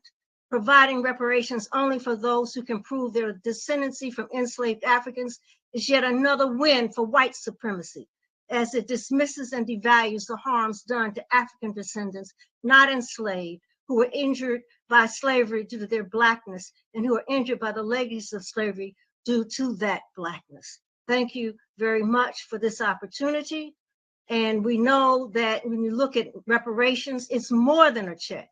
It must be, if the injuries caused by slavery and can be changed, can be remembered. Thank you. Thank you so much for your comments this morning. Our next speaker, please. Rini. Our next speaker is Michael Ingram. Mr. Ingram, you've been unmuted. You now have 3 minutes. Can I be heard? Yes, sir. Thank you and good morning. I'm a proud descendant of persons enslaved in the U.S., and I appreciate the opportunity to make comments today. I had a prepared script that I'd like to read from, but I also have a question based on some of the comments that I've heard earlier, and that has to do with people that might have come here after a certain period of time, namely, and particularly after the civil rights movement in the US, where we know before 1965, more than 99% of the individuals that might have been classified as Black were indigenous, we'll say, to this country. They had suffered through the slavery and Jim Crow and whatnot. My question, the sophisticated question that I'd like to pose based on that information is, why would anyone understanding the racist history of this country with dark skin come here, because my understanding is that it would not be to participate in a struggle that had already well taken place. So if you know that this place is a racist place, why would you come here if you thought you had to participate in that racism as a victim? In any case, I'll continue to say that I was born almost 55 years ago as an American Negro in South Carolina. My great-grandfather, whom I knew, was a sharecropper and had to move around in the area where I was born multiple times, taking his family of 9 with him because of some of the injustices that we're talking about compensating today. Specificity matters and lineage matters. Otherwise, you don't have reparations, you have a program. In any case, I'll continue with the statement that was prepared to say that I stand with my community of descendants and I strongly urge this task force to vote for lineage-based reparations eligibility intended by the author of AB 3121, Secretary Shirley Weber, as well as recommended by our best and legal constitutional experts. I also strongly urge this task force to reject any race or harms-based tiers eligibility proposals. Race-based legislation is illegal and unconstitutional in California and federally. And any harms-based lineage-neutral legislation would open reparations to anyone of any race. Vote for lineage-based eligibility today. Reject race or harms-based tiers eligibility. The language of AB 3121 is clear. The legislative intent is clear. The legal advice is clear. And the public has been clear for almost a year. Vote for lineage, no tiers today. And thank you very much. Thank you, Mr. Ingram, for commenting this morning. Our next speaker is Karen Singleton. Ms. Singleton, you've been unmuted. You now have 3 minutes to speak. Thank you. Good morning, panel. My name is Dr. Karen Singleton, and I'm a clinical psychologist with a trauma specialty calling from Cambridge, Massachusetts. We believe your actions in California will have a wide-reaching effect, and we will be listening closely to what you decide here in Cambridge and beyond. As a Black psychologist, I've seen Black women and men in groups and individual therapy for over 2 decades. I've seen clients who identify as gay and straight and non-binary, having few economic resources, being very financially comfortable, attending community colleges, elite colleges. And what I've seen with these students, adults, families, people who are born abroad, people who are born here, the common denominator I've observed is anti-Blackness. It's the common thread that I feel has been carefully crafted in this historical scarf that continues to choke the clients that I've seen, that continues to plague them and threaten them and really be a threat to their safety and to mine, and holds its grip tightly and keeps them from flourishing and thriving and honestly just existing and living their life in a way that feels safe and whole. And as a therapist who's committed to my clients and their safety, I bear witness over and over again to their experiences of seeking health care and mental health care outside of my office and being misdiagnosed and underdiagnosed and overdiagnosed, and assumptions that are made about them after people just looking at them in a glance, a quick glance that's often casual and hostile and dismissive and many things, but overly laden with assumptions about them just based on the way that they present. And in the midst of this mental health crisis that we all know about, that's coupled with anti-Blackness and this continued legacy of slavery and racism, that glance can have dire consequences.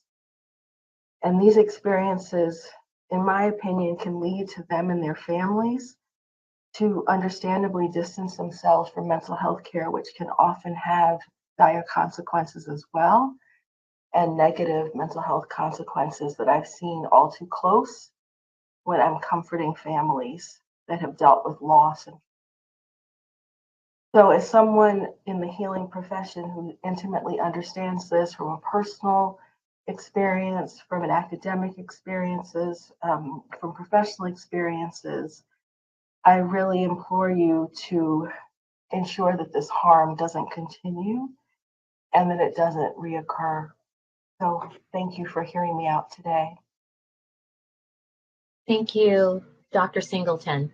Karen Moore, we'd like to check in with you. It's 10:25 and we have technically time for 2 more speakers, but I believe there are a couple more. Trini, what do we have? I have 4 speakers promoted, and I haven't promoted any more in the interest of time. There more? The 4 speakers. Thank you. The next speaker will be Robert Kalin. Mr. Kalin, you've been unmuted. You now have 3 minutes. Hello, can you hear? Yes, sir. All right. So I want to thank Camila Moore, Monica Montgomery Stepp, Jovan Scott Lewis, and Amos Brown for voting in line with the people and Assemblywoman Weber's original intent of the bill. I move to demand a special council meeting from the DOJ to inquire about the removal of Cheryl Grills and Lisa Holder. Since they can't uphold the original intent, they should be replaced with UCLA trained attorney Antonio Moore and another member who better represents the original intent. I want to end by announcing some reparations items that do not require disbursement based on skin color. CARICOM is a reparations package for those with lineage in the Caribbean. Black Americans aren't included based on Blackness or slave experience.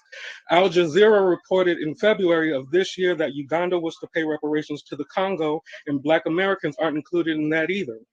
According to the London Daily, Burundi joined the Congo in calling for reparations from Belgium, which Black Americans didn't get included in. Obama also paid $12 million to Jewish Holocaust survivors, a tragedy that didn't even happen in America, but all people who experienced discrimination weren't included in that repair. Jamaica also has recently called for reparations from Britain as they rejected a visit from British royals, which does not include ADOS. It seems specific lineage repair is understood for other groups, but Black Americans are held hostage unless all Black people get access to their justice claim. This is racist and anti-Black American. I asked Senator Bradford, who doesn't seem to be here, and Don Tamaki to do what they should have done last month and not be influenced by the chaos agents on the task force who should be up for immediate removal. Please do not join the hateful and spiteful Grills and Holder in hijacking Black history and using it on behalf of NARC and INCOBRA or some other subsidiary organization who asked Jessica Ann Mitchell Iwuyar to speak even though she's hostile to grassroots organizing. Even when Harvard had to retract their lies, she persists. I asked Bradford and Tamaki to join Stepp, Lewis, Moore, and Brown in voting for lineage-based repair and the DOJ to investigate ways to remove Holder and Grill. Also, I asked the DOJ to work in concert with the task force to find a way to keep NARC and INCOBRA as far away from these proceedings as possible. Finally, I want to point your attention to a New York Times article called My Great-Grandfather, the Nigerian Slave Trader. As a Black Nigerian woman recounts her family history in slave trading. If you open the criteria, not only do you make it harder for the bill to pass, as per Dean Chemerinsky, but you could be offering those who benefited from slave trading a chance to also benefit from the repair. Where is the justice in that? I also want to point out how Dr. Umar Johnson, one of the leading Pan-Africanists, recently came out with a video saying that Black Americans are being replaced. So if he can see it, someone who has fought organizing groups Mr. such Kalin, as ADOS before, I'm so sorry to cut you off, why Mr. can't Kalin. anyone else? Yeah, I'm so sorry. Thank you so much for your comments today and your time for showing up. Next speaker, please. The next speaker is Jennifer Williams. Ms. Williams, you've been unmuted. You now have 3 minutes to speak. Thank you. My name is Jennifer Williams. I'm a PwC Fellow in the CEO Action for Racial Equity Fellowship. However, my comments are my own and separate from both organizations. I live in LA County with my husband and our 3-year-old daughter.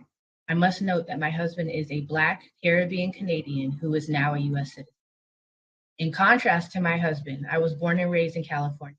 My mother and father were also born and raised here, and both of their families on both sides migrated here from other parts of the country, My piecemeal ancestry research shows that I am a descendant of slaves on both sides of my ancestry. It was through this research that in January 2020, I discovered my blood relationship to Claude Neal, a man who was publicly lynched in Greenwood, Florida in 1934. Because of this relation, I am a member of the Legacy Coalition, which is a national organization seeking to secure reparative justice for American citizens whose ancestors were lynched in acts of racial terror during the Jim Crow era. It was the legacy of slavery in the Jim Crow South that brought many of the first Black California migrants to this great state. And it is in this great state that descendants of slaves continue to experience a different America apart from our Black immigrant brothers and sisters. According to a national 2019 Pew Research study, Black immigrants have a median income of $57,200, the majority making at least six figures. The Black US-born population only make a median income of $42,000. The majority earn less than $25,000. Almost 1/3 of the Black immigrant population have earned a bachelor's degree or higher, which is a 10% increase from 2000, and the highest increase among the entire immigrant population, as well as the entire US-born population. Finally, over half of Black immigrants live in a household headed by a married couple, while only 36% of the Black US-born population can say the same. Now, while most of the data I shared is not California specific, I trust that greater disparities exist in California alone because, according to the Sentencing Project, California is one of 7 states with a Black to white incarceration gap greater than 9-1. But because the majority of Black immigrants arrived in the US after the year 2000, most Black immigrants in California have been spared the trauma of mass incarceration and its impact. All of this data reveals a drastic difference in American experiences between descendants of slaves and Black immigrants, the cause being the difference of experiences between voluntarily immigrating here for economic opportunity and being kidnapped and brought here solely for the economic opportunity of others. It's not divisive, not exclusion. Even if race-based reparations were legal, it would not be commensurate with the facts. For this reason, I believe eligibility for reparations in connection to the legacy of slavery should include a lineage connection to slavery. And as a constituent in your district, respectfully, Senator Bradford, I ask you to support lineage reparations. Thank you for your time. Thank you. Thank you for your comments. Our next speaker, and this will be our next to last speaker. Yes, the next speaker is Annette Wilcox. Ms. Wilcox, you've been unmuted. You now have 3 minutes to speak. Thank you. Hello, my name is Annette Wilcox. I'm 65 years old from New York City. I've been a lifelong Democrat voter and know nothing about right-wing organizations and anti-immigrant organizations. I am the great-great-granddaughter of Archibald Mobley, Jr., who was born enslaved in 1825. I have an image of his Irwin County, Georgia voter registration form dated August 20th, 1876. I am also the granddaughter of Alexander Hamilton Blessed, who migrated to the United States from Jamaica in the early 1900s. I strongly support lineage-based reparations, as does my 95-year-old mother, Brunella Wilcox. Slave traders and racial theologians recognize no distinction in the peoples on the African continent. They disregarded local culture, lineage, and history among the millions of people, seeing them only as inferior beings to the white man and as a means to their economic enrichment. Let's not make the same mistake as the advocates of race-based reparations do and strip away the humanity of freedmen by making their history and culture a prop for every one, quote unquote, African person in the world. This demeans the horrifying history of the freedmen who had their identity stolen, were enslaved for 250 odd years, and faced Jim Crow terror for another 100 years post-slavery. We often hear that Black Americans are not a monolith, and this is true. Although Black immigrants were enslaved in their home countries similarly to American freedmen, post-slavery, they lived in majority Black countries. Even though its racist system was well documented, Black immigrants still made the choice and had the resources to locate to the United States. The claim that Black American immigrants now deserve reparations is just as invalid as a 1980 Black American immigrant to South Africa claiming reparations now for the 200 years of apartheid experienced by township residents. Just as reparations to Native Americans has gone to specific tribes and Japanese internment reparations did not include all Asian people in the United States, we must respect the individual humanity of people. There has not been a law, program, or set aside specifically to address the unique experience of freedmen since the Emancipation Proclamation in 1865. We have waited 157 years for our 40 acres and a mule. Please right this wrong and vote today for lineage-based eligibility as intended by the author of AB 3121, Dr. Shirley Weber. Thank you.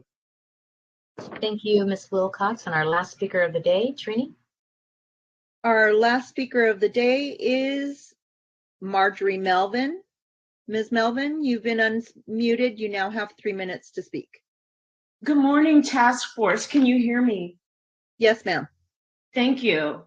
As stated, my name is Marjorie Melvin. I was born and raised in the state of California. I'm presently living in the state of California.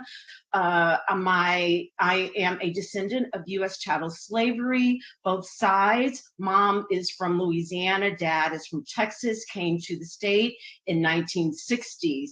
Parents experienced redlining, unable to buy property in the nicer areas due to redlining. We're told that despite working at Boeing and Rockwell, that they would have to live in South Los Angeles, which is where I was born and raised and lived.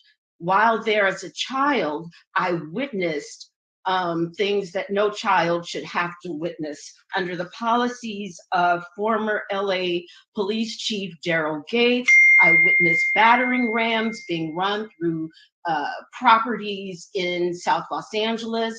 I saw children addicted to crack as a result of crack cocaine brought into communities. And then later on, as a professional, board of parole member, I saw Black people over incarcerated from Donovan State Prison in San Diego all the way up to Pelican Bay State Prison. And mostly non-Black people were able to benefit from the Black American bodies lingering in state prisons. I saw this on a regular basis as a member of the parole board. As an administrative judge with the Department of Social Services, I saw Black children lingering in foster care. The only way to remedy what has been assault against Black Americans is through lineage-based reparations. Shirley Weber, who expressed her intent, which was to create policies and proposals that address the history of discrimination against Black Americans and to address the racial wealth gap, said that lineage-based reparations was her intent. I'm speaking primarily to Joan Sawyer and Bradford.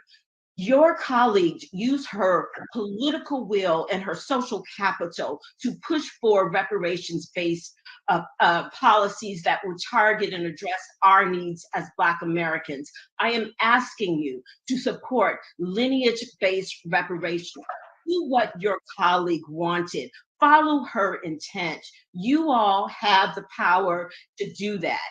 And I would close by saying, just thank you for letting me speak. Do the right thing. Thank you. Thank you, Ms. Melvin.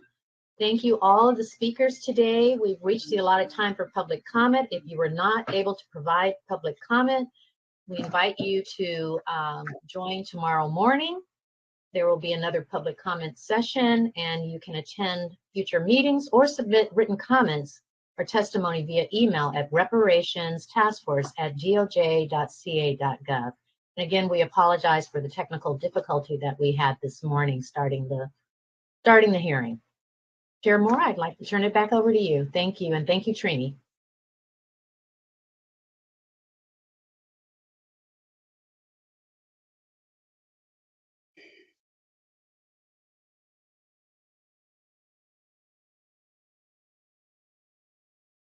Chair Moore, I think you're muted.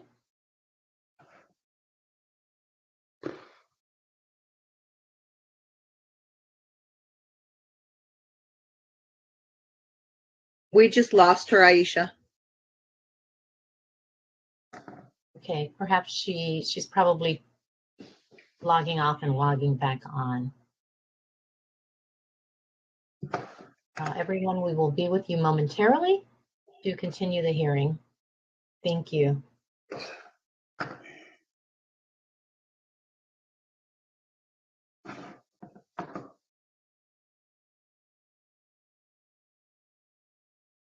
Hi, sorry about that. Just facing some technical difficulties. So thank you again, Ms. Martin-Walston, for facilitating the public comment period. So we will now move to the next item on the agenda, which is of the February hearing minutes.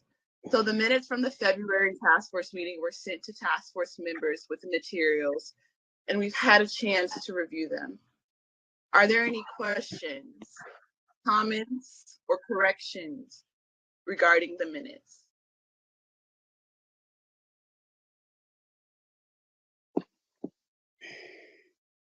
Hearing no questions, comments, or concerns about the minutes, I'd like to entertain a motion to approve the minutes as presented.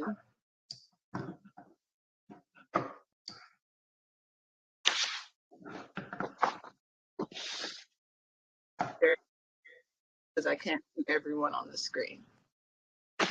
This is Cheryl Grills. I move that we approve the February 23rd and 24th meeting minutes. Thank you. It has been properly moved. Thank you. It has been properly moved and seconded that the February task force hearing minutes are approved as presented. Is there any discussion on the matter? Hearing no discussion, I'll turn to Parliamentarian Johnson so that a roll call vote can be established on the motion. Parliamentarian Johnson. Yes, thank you, Madam Chair. Before I move, could you please tell me who seconded the motion? I did. Thank you. Birthday. I will now call the roll to establish the vote for the acceptance of the minutes as presented. Chair Moore. Chair Moore.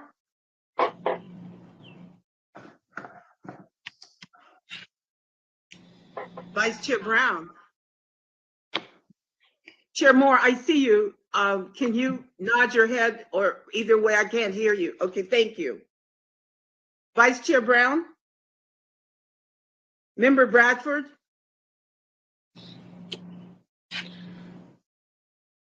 Member Bradford. Member Grills. Aye. Member Holder. Aye. Member Jones Sawyer. Member Lewis. Aye. Member Tamaki. Aye. Member Montgomery Stepp. Member Montgomery Stepp. Madam Chair, there were 5 members voting.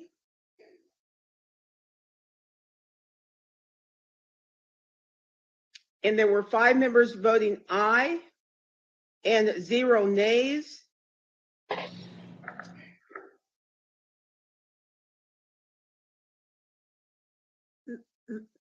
Madam Chair, okay. So thank you, Parliamentarian Johnson. So there are 5 members voting, 5 ayes and 0 nays. So the ayes have it and the motion carries. The minutes are approved as presented. So the next item on the agenda is Community Engagement Plan update from Member Grills. Before we go to that, I want to make sure that someone reached out to Dr. Brown so that he's able to be a part of this meeting. Has anyone heard back from him yet about whether he can hear and whether he can talk?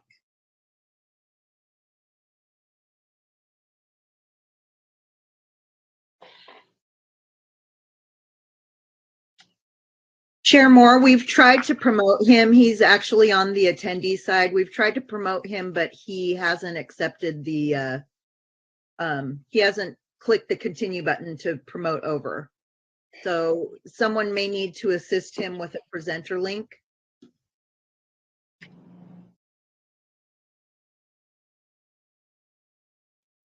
Okay, I am going to send him a presenter link again.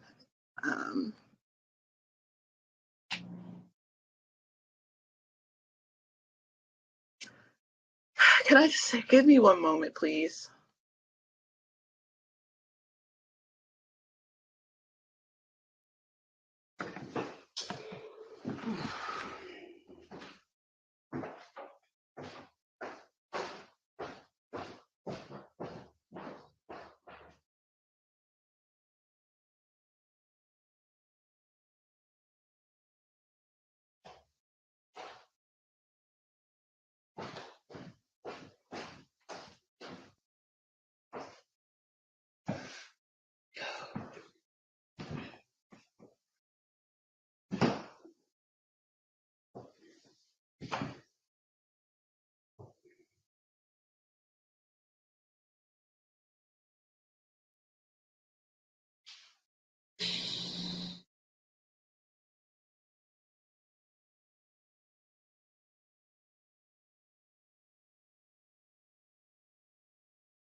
Hello?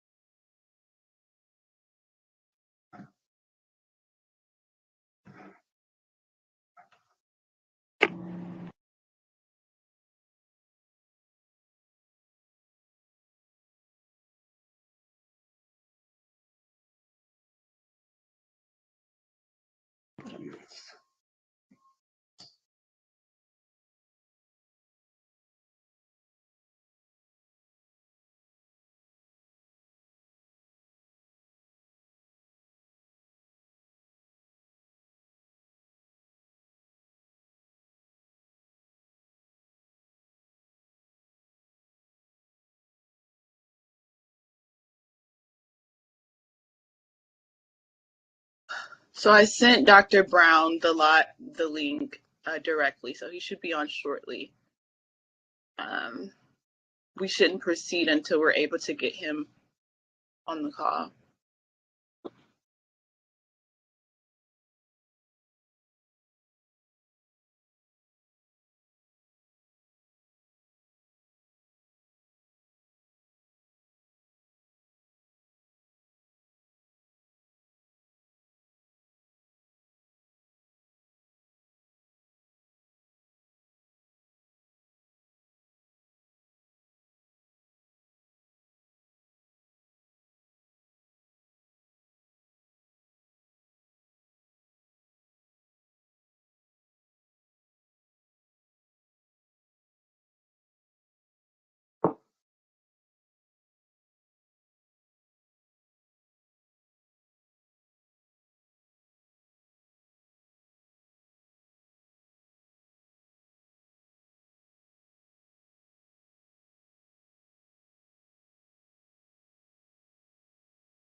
So a moment, I'm going to try to call him again.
I was just saying, I apologize. Still trying to get Dr. Brown on. I'll try to troubleshoot in a minute, but I think he made clear on the phone that he's trying his hardest to get connected and he's not sure what's going on. So, out of deference to him, particularly as the vice chair, I want to make sure that we're doing everything that we can to make sure that he's included in the discussion. Well, y'all, since they can't get their act together, I am overjoyed up in this piece. Y'all have made this freed woman proud on this eligibility day. Yes, you have. I'm almost glad that they did this fool trick and made us delay the vote an entire month. I got my comments in, y'all. They were rushed because I didn't want to be cut off. But did y'all hear the numbers I cited? Did you hear me tell y'all they got 152,000, these African blacks in total assets to our 30,000 back in 2004 to 2014 per the 2016 Color of Wealth LA report? Did y'all hear our median income at 44% degreed at the time? We were 53.5 to their 115,000.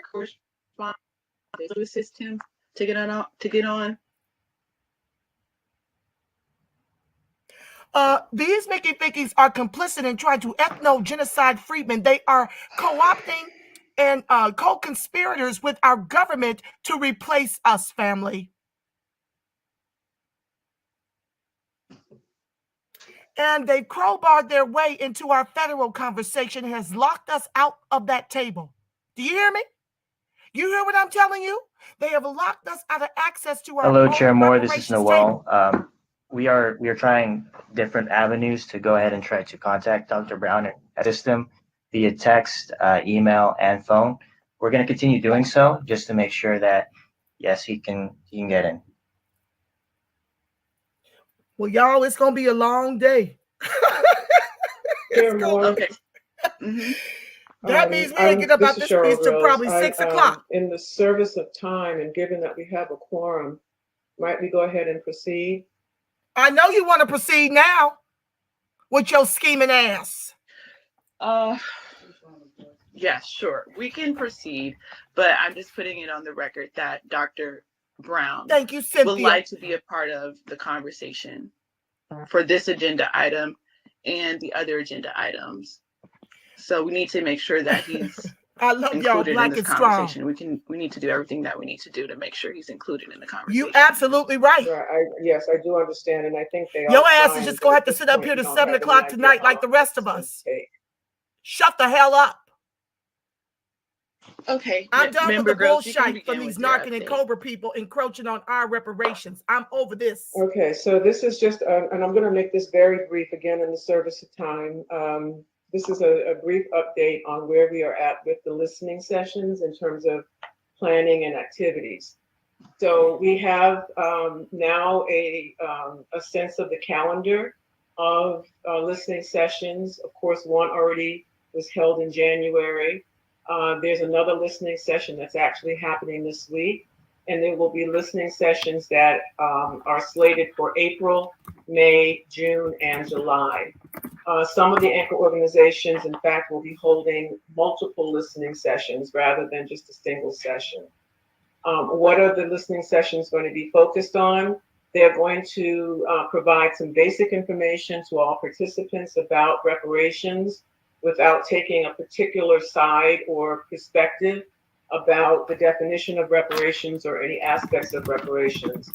And then participants will be invited to share their thoughts on what forms reparations should take, who should be eligible, and also identifying the harms that have occurred with an emphasis on participants being able to share. Member Grill, hear me?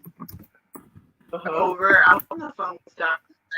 Really missed the beginning of their presentation. Could you over, please? I couldn't understand you. You were breaking up. I'm sorry.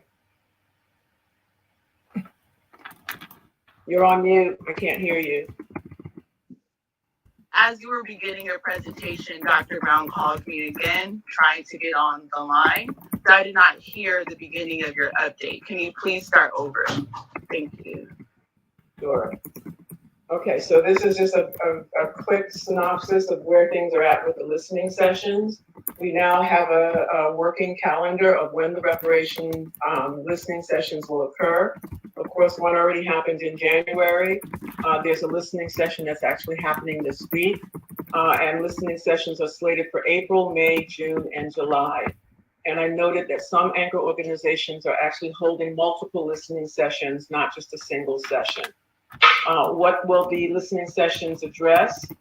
It will include educating participants about reparations, just the basics, without taking a position on or perspective on what reparations, how they should be defined, or other aspects of reparations.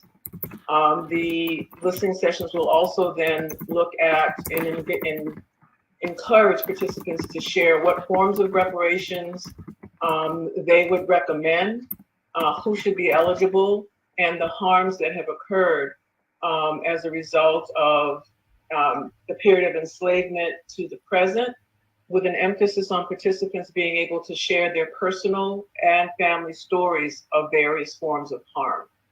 The populations that are being targeted to participate in the listening sessions, some are just for broad, unspecified community audience. Some are targeting those typically overlooked, including foster youth, the unhoused, and formerly incarcerated. Some are looking at nonprofit leaders. Some are inviting Black student groups, housing advocates, youth age 16 and older, and elders 50 and older.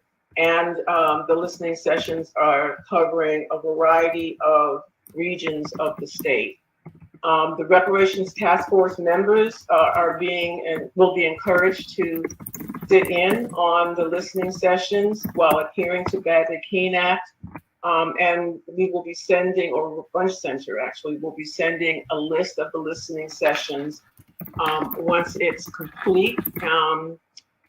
And also as they become known, because some people are still in the planning stages. Finally, I want to mention that Professor Stoll and I are continuing to look for additional funding to make sure that all of the resources needed for the listening sessions are available. And so I'm happy to report that a California foundation awarded us $300,000 that will go to Bunch to support the communications firms and the work of the listening sessions. And I submitted another grant to another foundation on the East Coast. And I expect to be speaking with the program officer about that proposal, if not by the end of this month, the beginning of April. So that's just a quick update. But again, the important piece here is that the scheduling is happening. The communications firms are working with the anchor organizations, as well as the facilitator and the convener of the anchor orgs. And, we are continuing to round out funding, and we want the reparations task force members to be involved, and you will be receiving information so that it can be organized in a fashion that the participation doesn't violate Bagley-Keene. That's my update. Are there any comments or questions from other task force members related to this update? I can see everyone on the screen, so if you have a comment or question or concern, you can you can just say it. You can speak. Okay, so I do have a couple of concerns about the community engagement plan as it's been laid out or developed. And so I'll just state them now and, ask for an explanation from Member Grills. And then also, and we can talk about this tomorrow, see about agendizing this conversation around community engagement for the April hearing. So essentially, there's a few concerns that I have. Okay, for one, right, it is the public participants, in my own understanding as well, that the task force selected anchor organizations, which comprises of 7 organizations, should be organizing listening sessions and not the 2 communication firms, right? So to my understanding, that the 2 communications firms advertised an urgent advisory meeting on Wednesday, March 23rd, 2022. Those communication firms being AB Partners, led by Andre Banks, and Young Communications, led by Gwendolyn Young, right? That meeting that they held as an urgent advisory meeting on Wednesday, March 23rd, was clearly outside of their scope of work, right?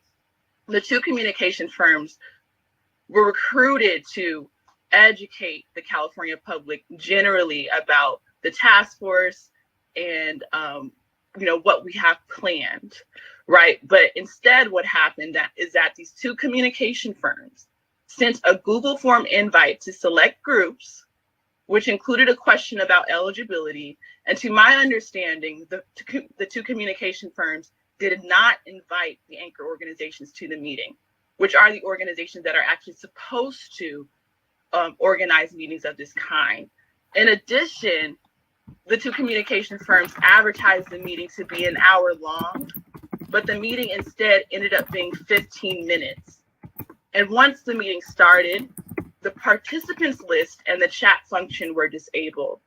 They also gave members of the public who attended the meeting wrong information about the task force.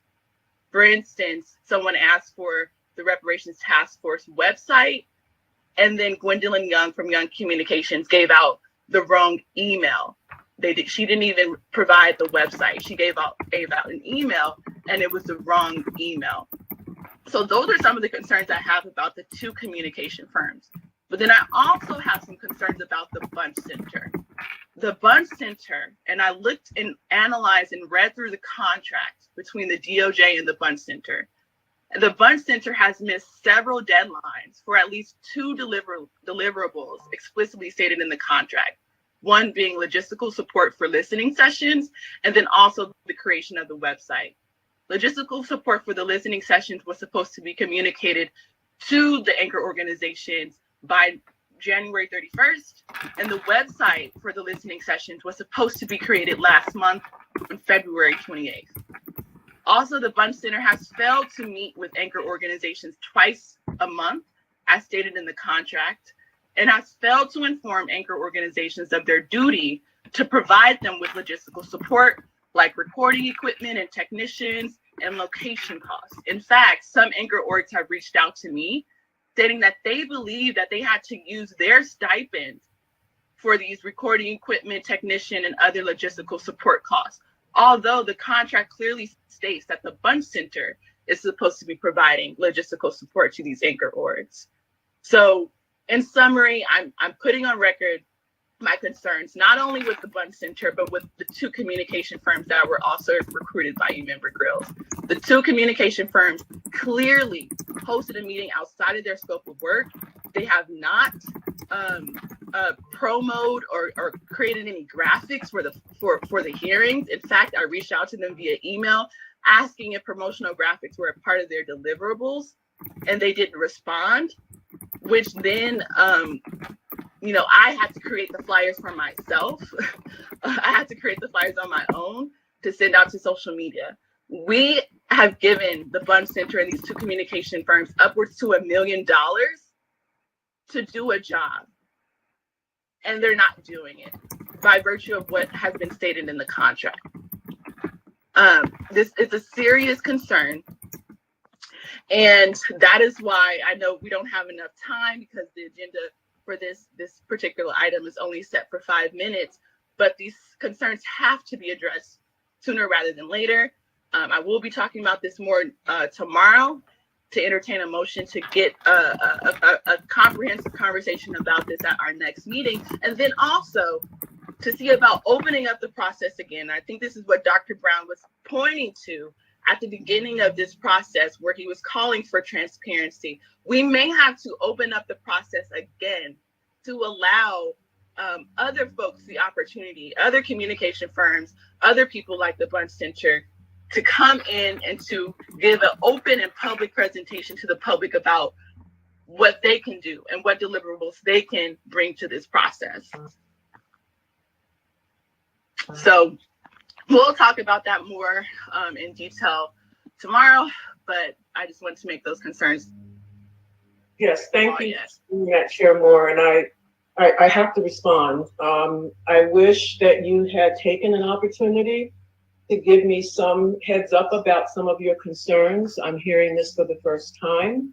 And had you gotten in touch with me in advance, then we could have, or I could have done some of the work to have answers ready for you about these, but you did not. I will say though that communications firms, based on our discussion in our last meeting, have already been given notice that they are going to present at our April meeting. But in the meantime, I will speak with Bunch Center and with the communications firms about your concerns so that there's an informed response to the things that you have raised. I will note that I know the Bunch Center has had a number of challenges related to things above and beyond the control of the Bunch Center that have to do with the bureaucracy of the University of California systems and state of California regulations.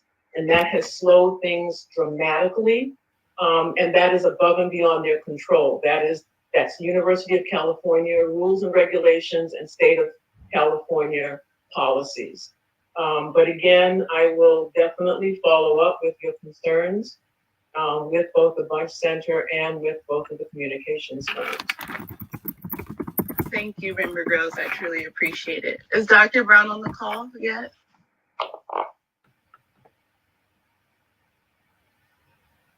Okay, great. Yeah, my only concern is that this community engagement plan, you know, whether it's the Bunch Center and the two communication firms more specifically should be the communication arm for the entire task force and not for one particular task force member. So, excuse me, what do you mean by that, Chair Moore? At last meeting, you stated that you wish for there to be more community engagement, listening sessions on the question of the community of eligibility, and then the two communication firms,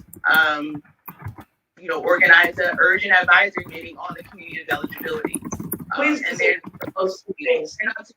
please not put together. They have nothing to do with one another. What I said in the last task force meeting, please, has nothing to do. I was as surprised to see that urgent session coming to light. That had nothing to do with anything that I said and has nothing to do with them responding to me. So let's just make sure we have our facts straight, okay? Okay, thank you for clarifying. So we will move on. Thank you again, Member Grills, for your update. So we will move to the next item on the agenda, which is information, discussion, and potential action items, Department of Justice updates. All right, good morning, Madam Chair, members of the task force. I have just a few updates to provide this morning for your information and potential action item.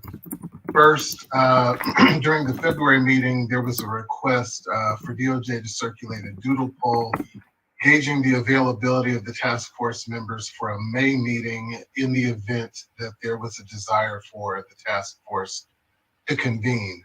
The schedule of future meetings that Chair Moore and Member Lewis presented for your consideration, which was approved by the task force, did not include a May meeting. The next meeting after the April meeting is to take place currently in July after publication of the task force report on June 1. Notwithstanding this decision, if there is business that the task force feels must be taken up at a May meeting, we want to provide the opportunity for you to share with the task force so that DOJ can either turn its focus to planning a May meeting or continue in our efforts to obtain a quorum and location for an in-person meeting in July.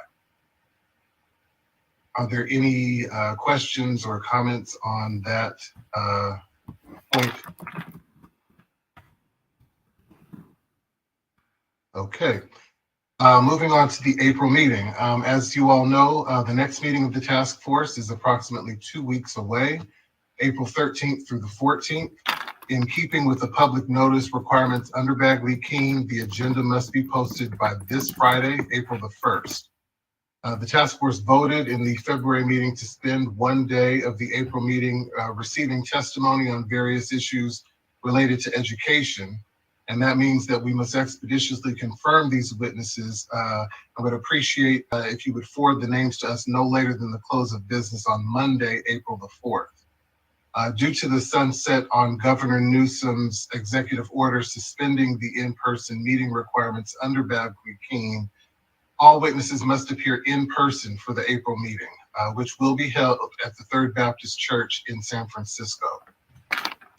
Task force members who will be unable to travel to San Francisco for next month's meeting, but who wish to appear telephonically must notify DOJ by noon this Friday, April the 1st, as we will need to post the location from where you will be appearing telephonically, which must be physically accessible to the public.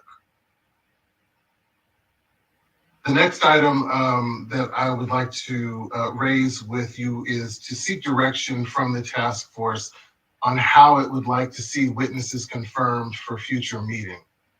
In preparing for the March meeting, DOJ staff was presented with a unique circumstance whereby the task force members provided a large number of potential witnesses.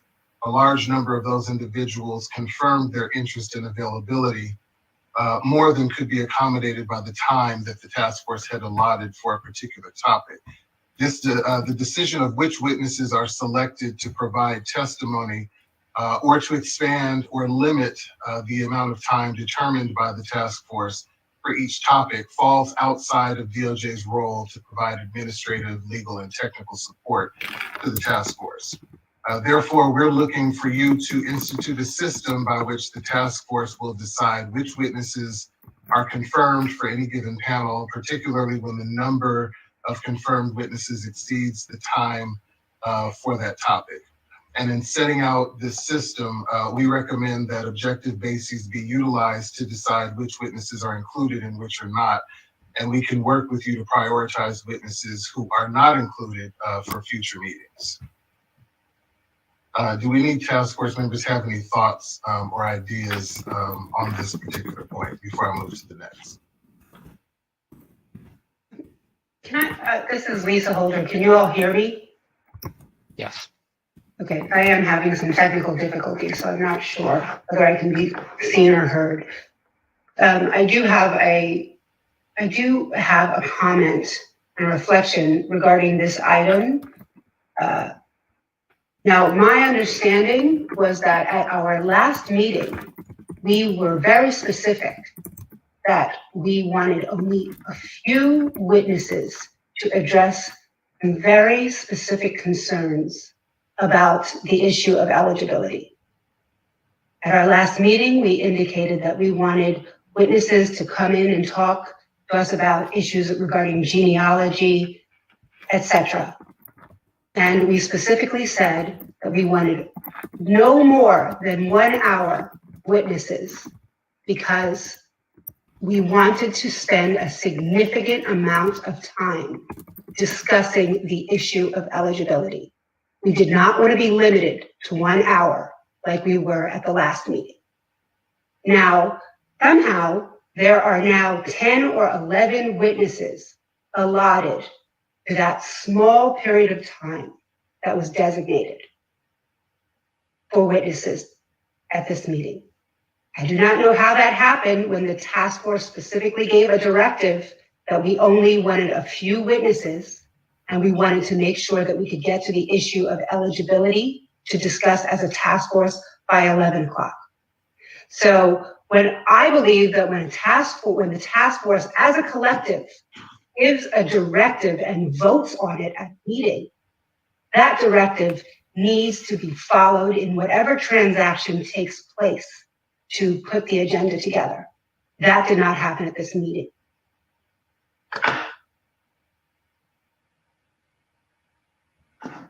Thank I believe Dr. Brown, he has something to contribute to this actual point. I think that's really the reason why he wanted to be a part of this part of the discussion as well. I actually agree with you, Member Holder, completely. I was under the same understanding as well, and full transparency, we're letting it all out. So when we first got the first draft of the agenda, it included 6 genealogists, 3 recommended by myself, 1 recommended by Member Grills, and then 1 recommended by Member Holder. So everything was fine. And then so 6 was enough, right? Then there were 2 additions by Member Grills, Dr. Greg Carr and Jessica Ann Ayuar. They're not genealogists, not sure what their expertise is in the conversation around eligibility, aside from them obviously having their own position around it. And so there was a conversation between Vice Chair Brown and myself where we wanted to exercise our authority as chair and vice chair, as you all elected us to do, to finalize the agenda, to take Dr. Greg Carr and Jessica Ann Ayuar off the agenda so that it could be just those 6 people, right? Understanding that the directive was this particular hearing on eligibility, the panel should be no longer than an hour, right? Then we received word from the DOJ that the chair and the vice chair, we don't have the authority per se to confirm witnesses or to remove witnesses from the agenda after they're confirmed already by members of the task force. So then I posed a question to the DOJ, and I think this is what Damon is pointing to, where he's asking for people's opinions and thoughts. Let's say as a 9-member task force, we all reach out to 3 people, right? And they all confirm, each confirm, right? So that's like 27, 30 people who are confirmed. What do we then do? Do we hear 30 people for one panel, or does the chair and the vice chair have the authority to select amongst those 30 people who will be a part of the final agenda, right? It was under Vice Chair Brown, in my impression, that we do have that authority. But then the DOJ, namely Attorney Newman, Attorney Brown, and Parliamentarian Johnson, told us that we don't have that authority.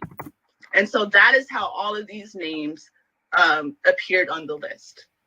So I hope that answers your question. Madam Chair. Oh, yes, Vice Chair Brown, you're recognized. First, good morning and good afternoon to everyone. I'm apologizing for not being able to be on the call. However, because of technical difficulties with Blue Jeans, and in my estimation, this task force not receiving the kind of quality and transparent engagement over the affairs of this task force. And let me say personally, this whole enterprise should be about the people, the people's agenda, and no one's ideological, private position. I want to say that again. This task force should be about the people's agenda and no one's ideological, private, political position. And I'm appealing to every member of the task force to remember we are representing the legacy and the dignity of a people who were wronged in this nation This is the scene of the crime. It's our house is on fire. And not everybody's house in the block. That's not to say we should not be concerned about others when their house is on the block, on fire. And I think it's time that we use facts, logic, and common sense. Other thing that concerns me greatly is when it comes to engagement of people to be heard, it should actually mean the engagement of everybody. And from what I have witnessed, listening, not speaking, but listening, here recently there have been certain groups who, yes, they're entitled to their position, who have been positioned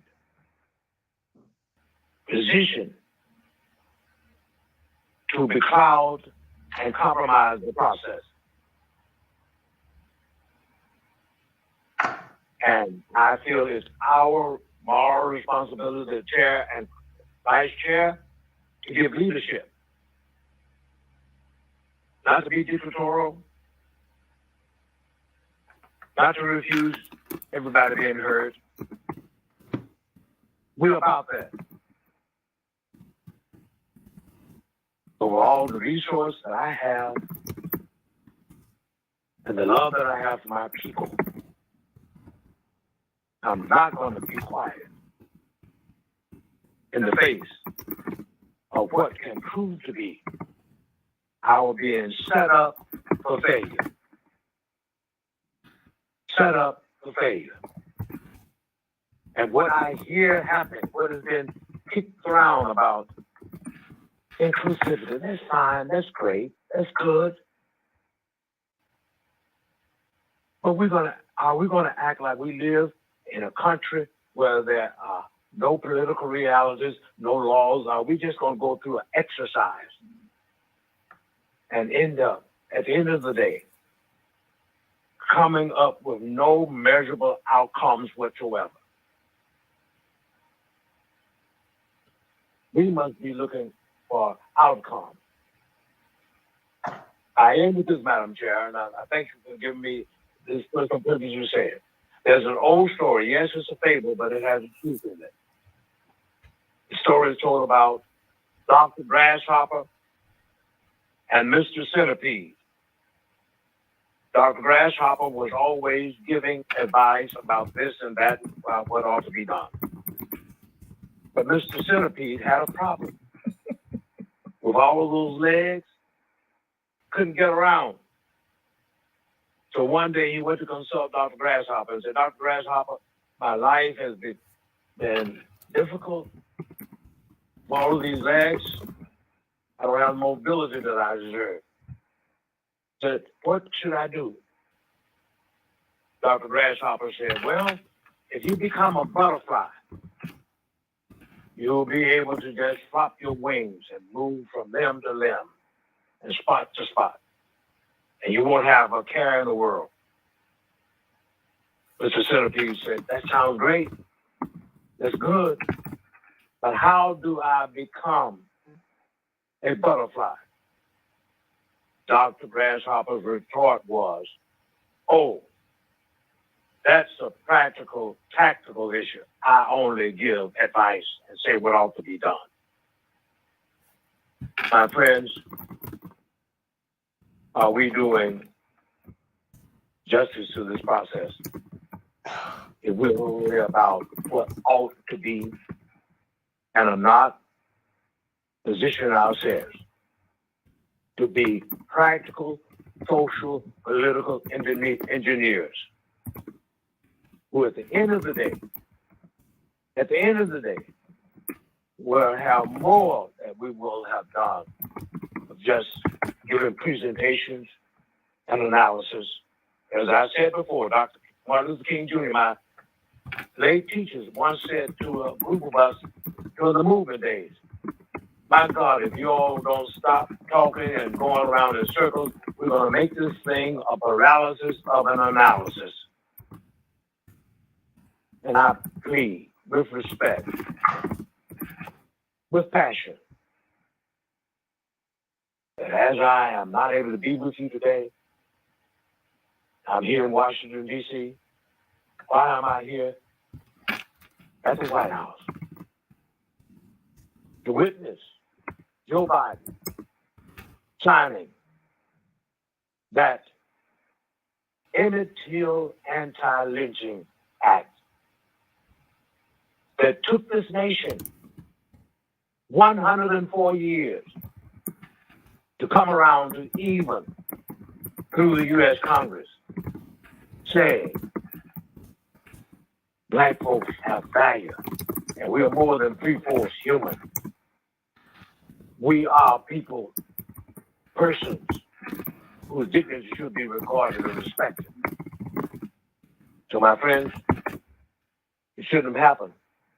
But if it took this nation 104 years to get around to respecting our worth and saying there was wrong to lynch a Black person, ought we not have common sense enough to see that it is our moral obligation as this task force to work to come up with a measure that will give us a practical step toward doing something for people who've been enslaved in this country and built this economy of this nation when cotton was made king and all other things that we've done.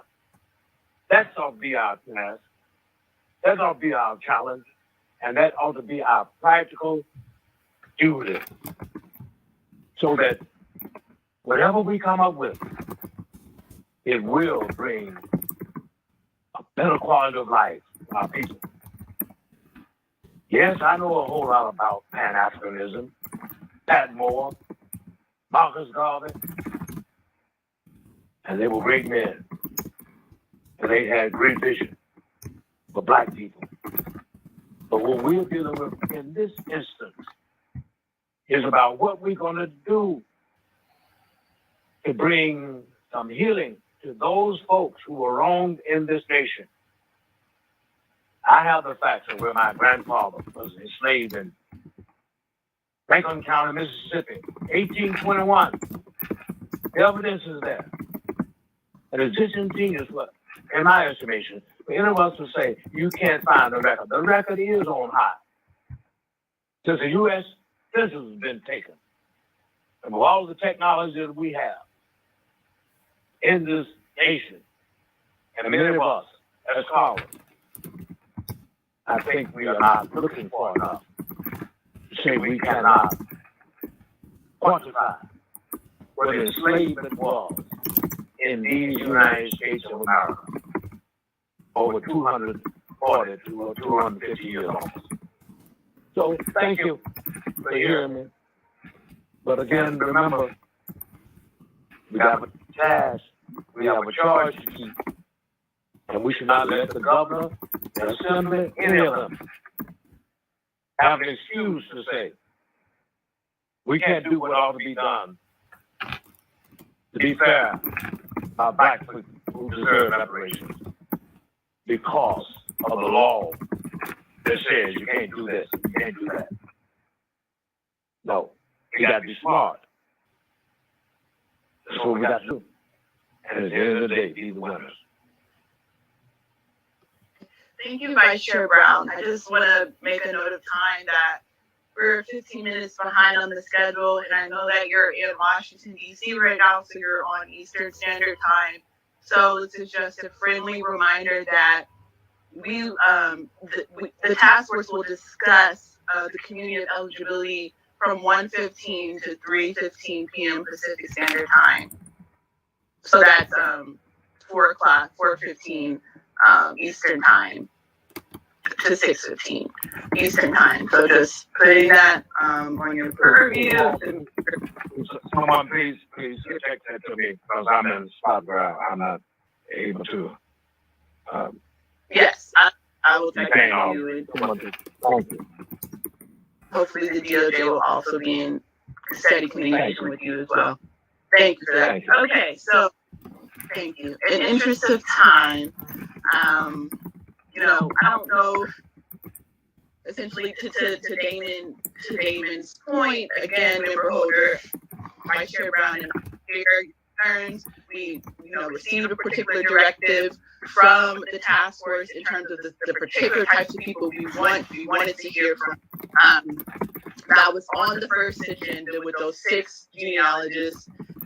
Then, for those like Jessica and Iowar and Greg Carr, who Vice Chair Brown and myself believe should not be a part of the agenda. But then the DOJ told us that we didn't have any authority to remove anyone from the agenda after they were already confirmed by task force members. So then that begs the question, and I think that get clarity from it, and we could talk later on about this in the interest of time.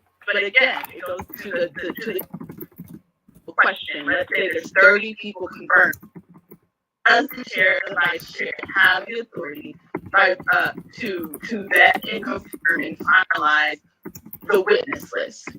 The DOJ said the task force did not give us that authority. So if that's the case, there needs to be a motion or something to clarify the scopes and powers of the chair and vice chair as bestowed upon by the rest of the task force members. Madam Chair, if I could just respond and again to member Holder's question. One thing I did want to clarify, when the agenda that we sent to you had 8 confirmed witnesses, 2 witnesses that you referenced, Gregory Carr and Jessica and Iowar, those were not witnesses that Member Gross had belatedly proposed to us. She had submitted those names within the time that we had requested witnesses to be provided to DOJ. They were included on the agenda after we had made contact with them and confirmed their availability and interest to be presented for consideration. So the 8 members that we submitted to you and Dr. Brown for review did contain those names. It was after the conversation that we had about the agenda that I believe 3 additional names were added, I believe by you, to the agenda, that the time that was originally allotted was expanded to where it was. So to member Holder's question as to how the agenda got to the point where we had 11 witnesses and an hour and a half time, that was a decision that was subsequently made by the chair and the vice chair. I think Chair Moore's point is accurate in the fact that we do feel that there is a need to clarify if for any other reason so that the individuals who are tasked and delegated certain authorities have a firm understanding of the scope of that authority. And again, more directed as it relates to DOJ, that we have firm direction on what our role should be in assisting you with the confirmation of witnesses to comport with any directive given as to the time frame in which you'd like to hear from witnesses. So I will defer back to Chair Moore in terms of whether this is something that we continue to have a discussion with now, or if there's another point in the agenda where a more robust discussion of this would be appropriate. And then I only have one other point to make, just logistically for the rest of the meeting today. Thank you so much. You can proceed. Mm-hmm. Okay. The other point I wanted to make was, as we move forward, there may be additional issues that we need to resolve between this meeting and the April meeting. As we continue to consult with the task force experts on their thoughts, including specifically as we develop the executive summary of the report. In order to facilitate this communication, we recommend that the task force consider designating 2 members as an advisory committee to work with us and the experts to receive and potentially incorporate edits, which would then be brought back to the full task force for its consideration and final approval at the next meeting when we anticipate that the full report will be voted on. I know that that the task force designated Chair Moore and Member Lewis as an advisory committee to work with the experts on setting up the framework for the scope of work, and certainly if it's your prerogative to designate them to continue to work with the panel of experts on some of these other issues, that would certainly be your choice, or to designate other individuals to do so. We just want to make sure that the expert panel is able to effectively communicate its thoughts back to the task force, and to do so under the restrictions that we're under. So that's another action item that I wanted to submit for your consideration.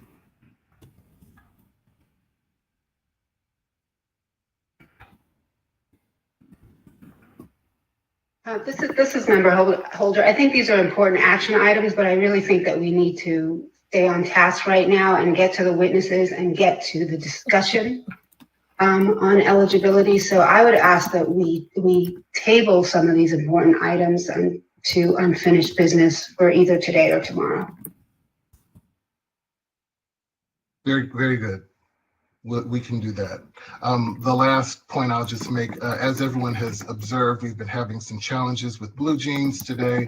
Our staff has been on with Blue Jeans all morning trying to troubleshoot some of these issues.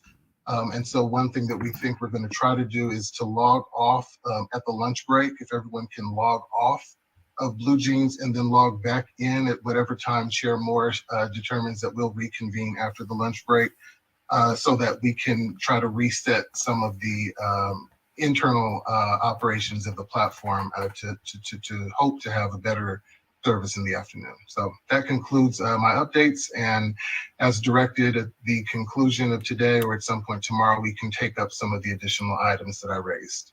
Thank you. Thank you.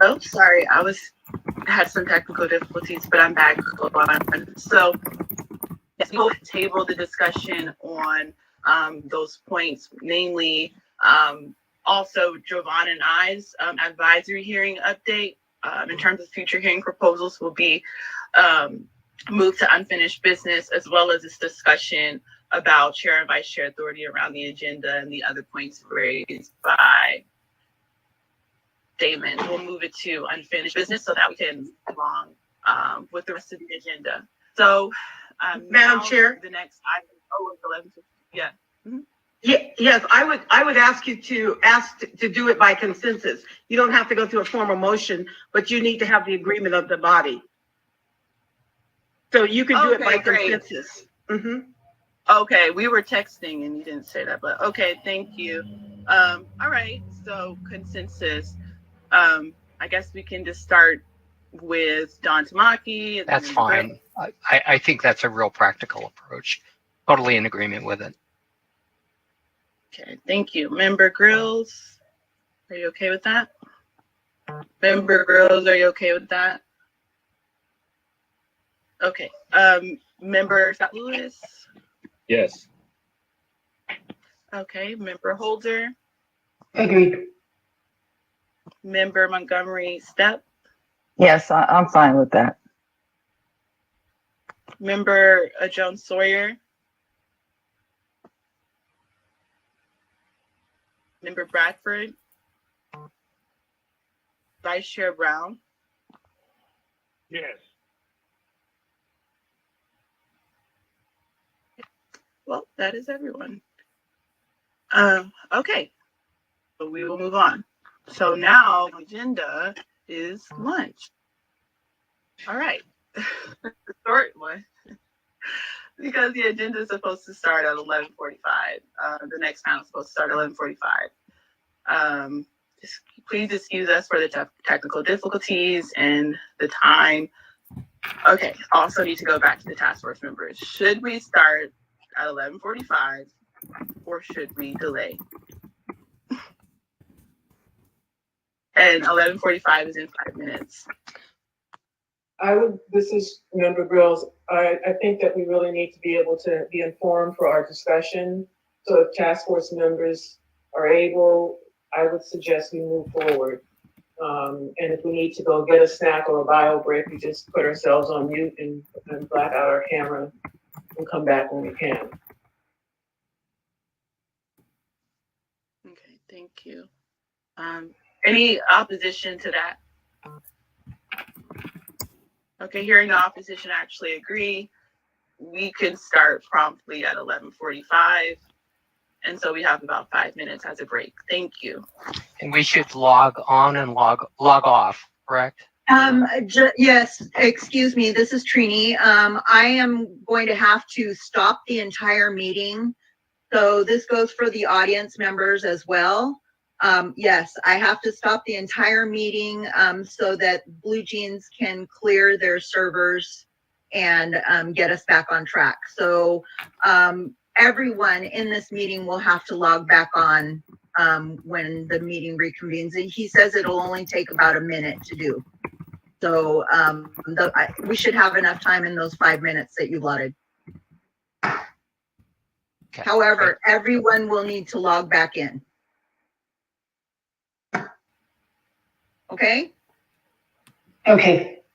Thank you. All right, I'm going to stop the meeting now, and you can log back in after I've stopped. He said it won't interfere with anything. Moderators, please do not log in until I tell you. Thank you.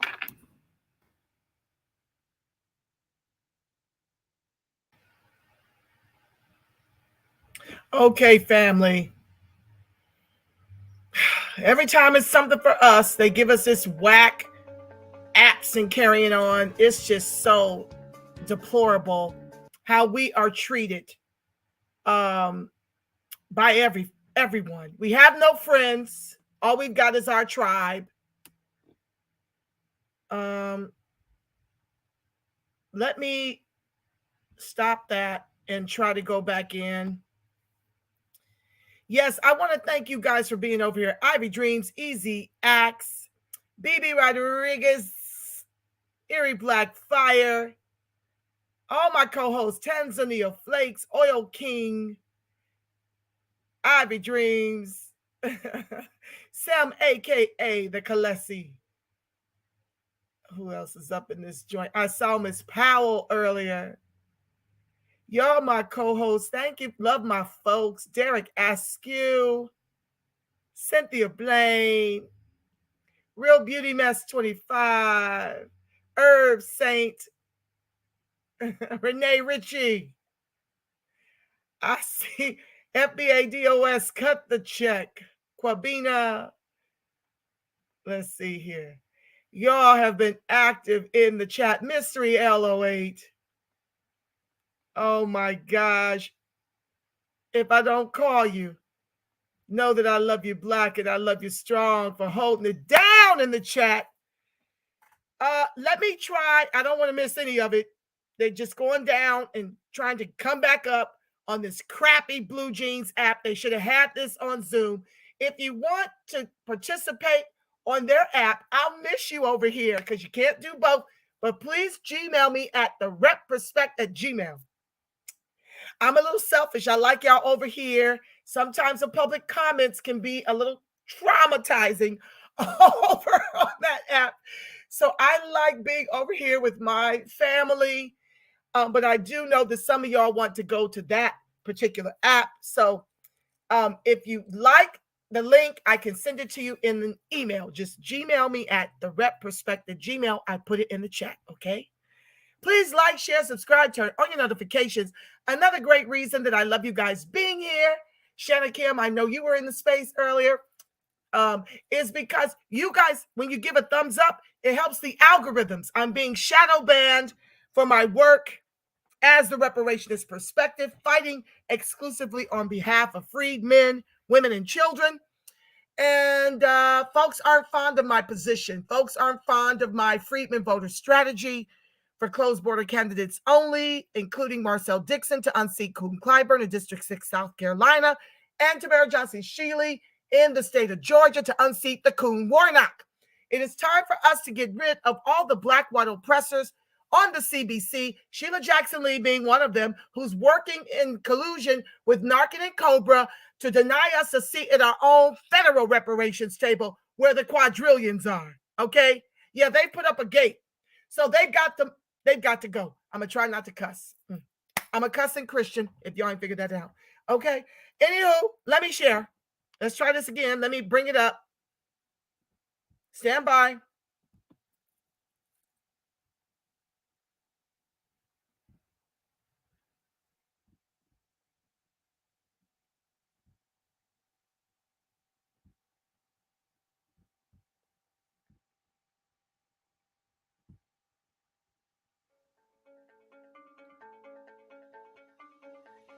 Okay. So that's where we are. I just logged out and logged back in. Hopefully they'll be back and we won't have as many issues. It is nearing the lunch hour.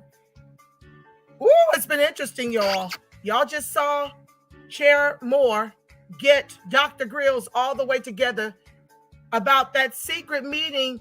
The communications teams now set up a secret meeting on the heels of the last month where Grills was speaking about how not enough people have weighed in on eligibility. That's what happened. For those of you who are new to this fight, new to my broadcast, I broadcast as often as I can from my own work in the courts. I broadcast and stream these task force meetings because I understand that the nation is waiting on what happens here in California to set the precedents for what happens in their respective states and ultimately the feds. So Member Grills not only sits on the NARC board, but she made a comment last month that she wanted the vote stalled, and I'm paraphrasing. She basically was fighting to get the vote stalled. Let me put this music on mute. It's really making me nuts. I'm sorry, guys. I cannot. That music is making my head ache. Just keeps going on a loop. But we'll be able to see them when the people are back live again, okay? But anywho, back to my story. Dr. Grills, who sits on the board of NARC, which is getting in the way of our reparations fight, literally said last month that not enough people knew about these meetings to have a say in who should be eligible. Now, she did this after Dr. Shirley Weber, the Secretary of the State of California, who authored the AB 3121, already came and gave testimony that when she designed this bill, it was exclusively for freedmen, lest we get 50 cents if we tag on every Black that has suffered racism. This is for those of us who descend from U.S. chattel slavery, American U.S. freedmen, right?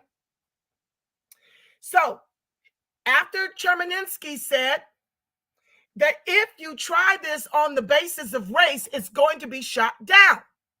That's why you heard me earlier in my public comments state that if you make it race-based, we will go the way of the freedmen farmers who are under the threat of foreclosure because whites and Latinos have sued to the highest court in the land for reverse discrimination for those pandemic monies, $4 billion that was set aside for freedmen farmers and immigrants.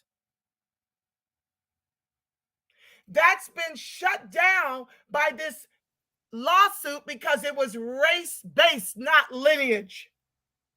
And so now the freedmen farmers are under threat of being foreclosed on because this shit is caught up in the courts because of white folks and Latinos who identify as white, who fight us like white oppressors, who were the head of the Proud Boys and the insurrection on the Capitol. But anywho, I digress. So what happened was Grills, who sits on the board of NARC, who sits on this task force, and like one of the callers said this morning, she and Holder are using emotional manipulation to tether Black immigrants to our justice claim. The fact that we can't tie ourselves to CARICOM or anything the colonizers have for their people, be damned. She sat up here and mentioned that not enough people, meaning her people, meaning Black immigrants, had weighed in, okay, on the eligibility question, which should not be a question if Terminisky said, if you do this per race, it's going to be shut down because of Prop 209, which the Coon Ward Connerly Freedmen down here in the state of California sat up here and helped these white and immigrant oppressors to prevail on a measure to dial back our affirmative action in the education system, which has totally killed our enrollment in the UCs. We don't get those special considerations anymore, thanks to the Coon Freedman Ward Connerly back in 92 or 96, somewhere thereabouts, introducing Prop 209 with the help of our immigrant white oppressors and our white oppressors to make sure affirmative action no longer benefited us. Okay? So this is what I mean by the agents of chaos colluding to make sure this fails. So this should not even be up for debate. But Grills and Holder, emotional manipulation, and Bradford, okay, Freedman, Senator, decided to stop the vote from last month. We've been at this for 9 months or so. And because of their emotional manipulation and Grills sitting up here saying not enough people weighed in, guess what these Mickey Fickies did? Now, Grills is also the person in charge over at the Bunch Center to decide on who the communications firms are and who the anchor orgs are. Now, the first anchor org meeting, now they got $1 million, and these anchor orgs get money to hold these public sessions so that the word can get out, because most of California don't even know we over here doing this. So the anchor orgs are supposed to be hired and to have these listening sessions. Well, the first listening session was by some Black student union that was charging our people $40, and then they shut off the capacity to even sign up and pay your $40. This stuff is supposed to be free because you're paid to make listening sessions free. But they claim, oh, we had some other event that was being charged, and so we just charged everyone to listen in on their listening session. These are sessions independent of the task force, okay? Grills, who sits on the board of NARC, is over the communications firms and the anchor orgs to get the word out free. They got $1 million set aside to manage this process. The Bunch Center did. That's what Chair Moore was speaking on, right? So what, and we can't prove it, but all of a sudden, out of the blue, after her saying that more people need to weigh in on eligibility, we find out through the back channel, I can't give up my sources, that the communications companies, not the anchor orgs, were holding private meetings, only inviting select people from NARC and NCOBRA to participate on the issue of eligibility. They literally were taking a poll so that they could zhuzh up enough support for race-based reparations while excluding us. Well, we called on the grassroots once we figured out the puckery. The word went up the food chain to Chairwoman Moore. That's why she was calling Grills out just now about the puckery, about the nefariousness of what they were trying to do to corner Freedmen out of the discussion on eligibility. They literally had a poll. So what we did, and y'all see me in my lives do it, was to educate you guys on how to crash that private party on eligibility. right? We told you to not put your organization, identify yourself. And when the eligibility question came up on that poll, to write in Black Americans descendant of U.S. chattel slavery. That was it. Well, you guys were effective because they sent us the link. And when the Freedmen flood the zone on that Zoom intended to undermine us, that conversation, as Chairwoman Moore expressed, went from a conversation on eligibility to a whole bunch of fluff for about 15 minutes. Because of your work, Freedmen, ADOS, B1, FBA, when we sound the alarm to our supporters in the grassroots, to our comrades all throughout the country, y'all flood the zone of that nefarious meeting. And today, thankfully, because you guys take up the charge and you take up the mantle on this, thankfully, we flood the zone in these public comment spaces, and I have never been prouder. The ancestors have never been prouder to see you guys doing everything you can while on the corporate with 3Ks plantation to be a party to this. Folks commenting from their cars, from the bathroom, any place they can to weigh in on eligibility. And you have made me and the ancestors and your fellow comrades extremely proud. I try not to cry, y'all. The stakes are so high. As we suffer the highest rates of unemployment, underemployment, and homelessness and incarceration and abortions. Because we've been legislated here. It's not your fault. And the way y'all show up and show out, treating California reparations like it's your very own. It just thrills me through and through that your third eye, which is your first eye, is open. Here they are, y'all. Let me stop belly aching. I'm sorry. Let's get back to it. Stand by.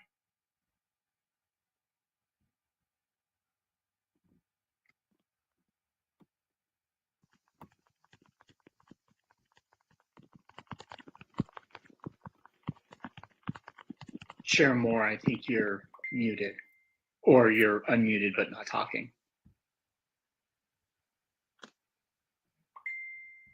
Thank you. Good afternoon. So we will now resume the March California Reparations Task Force hearing. We will go straight to the next item on our agenda, which is the Community of Eligibility panel. So we'll hear from first Dr. Evelyn McDowell, then Dr. Antoinette Harrell, and others. In the interest of time, I will introduce the speakers one by one. So the first presenter we'll hear from is Dr. Madam Chair, we need to reestablish the quorum. Okay, great. Thank you. So Parliamentarian Johnson, please establish a roll call vote so that quorum is reestablished. Thank you. Thank you. I will call the order beginning with Chair Moore. Present. Vice Chair Brown. Member Bradford. Member Grills. Present. Member Holder. Present. Member Jones Sawyer. Member Lewis. Present. Member Tamaki. Here. Member Montgomery Stepp. Here. Total number of members present is 6. There are 9 members on the task force. 5 members are required to establish a quorum. With 6 members, a quorum has been established or reestablished.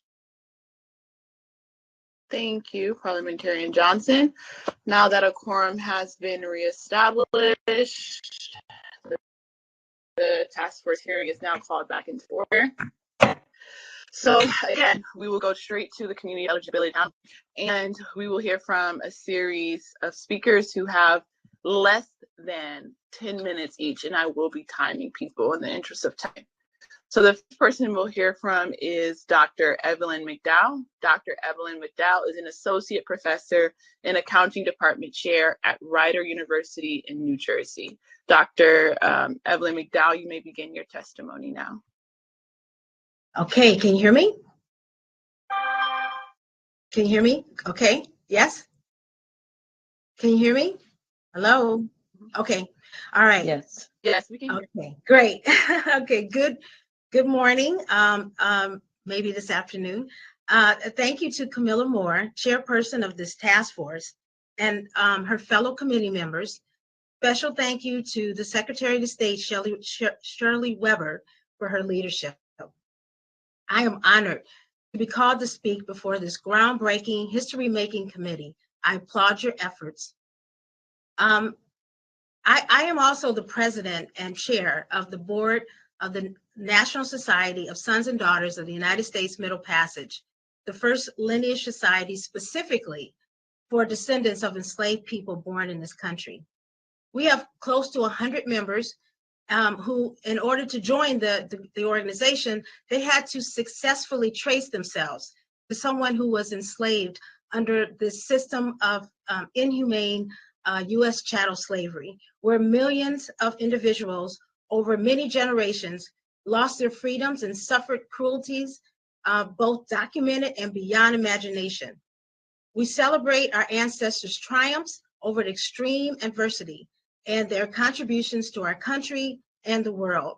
Organization was founded in 2013, and its mission is to connect members, commemorate our ancestors, educate the world about the ills of U.S. chattel slavery and its continued effect, and we also want to educate people about the resilience of our ancestors. We hope to bring healing through truth and stand as a reminder to never again allow any groups of people to be treated in this manner. Next slide.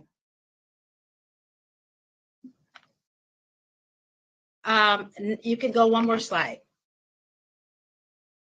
The organization does not have an official stance on reparations. However, we are currently studying it. Speaking for myself as a descendant of over 30 enslaved people, I offer my full support for reparations because it's the most meaningful way to bring a measure of justice for the atrocities committed and to close the this trillions of dollars wealth gap, and to bring healing and honor to our nation. And I am sure many of our fellow members feel exactly the same way. Next slide. My purpose here is to tell the committee that it is absolutely possible to trace one's lineage to individuals who were enslaved in the United States. For the vast majority of African Americans, it is relatively easy when you use the negative evidence in a proof argument to state the enslavement status of an ancestor. Negative evidence is the inference one can draw from the absence of what should exist under certain conditions. And I will present some ideas later on about more efficient ways to identify enslaved ancestors. I'll walk you through the process using my own family. Next slide. So step one, you want to find your parents and their parents on the most recent census by going back census by census until you find the situation. Thankfully, the Census Bureau will be publishing the 1950 census in just a few days. For me, my father, Irvin Anderton, was living with his parents, Boston Lincoln and Irene Anderton, in Blount County, Aniana, Alabama, on the 1940 census. Next slide. For the next step you need to do is to find your grandparents living with their parents, your great-grandparents. If you don't know who they are, you can find them in many sources, including death certificates. This happens to be my grandfather's death certificate. Next slide. I then continue to go back through each census until at the time I find my grandfather living with his parents on the 1910 census, where I found him living there.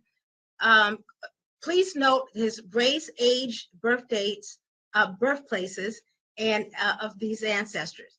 On the 1910 census, my great-grandfather, William, was age 48, and my great-grandmother, Easter, was born, had her age was 57, excuse me.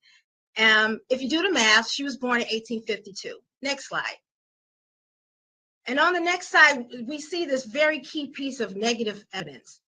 This is an Alabama law passed in 1832, virtually eliminating its free people of color by threatening to torture and re-enslave them if they didn't leave. So anyone in Alabama after February 1, 1833, but before December 1865, was most likely enslaved because free people of color were forced to leave. If her mother was free at her birth, Easter would not have been born in Alabama. Another form of negative evidence supporting enslavement is the absence of qualifying ancestors on the 1850 and the 1860 non-slave census, since enslaved people would have been listed. Next slide. Using the genealogical proof standards, I can stop here because I have critically tested relevant evidence through a process of analysis and correlation to show that my ancestor, Easter Staten Anderson, my great-grandmother, was more than likely enslaved. Her race is identified as Black. Generally, only people identified as Black, Indian, or mulatto were enslaved. She was born in Alabama in 1852, between 1833 and 1865.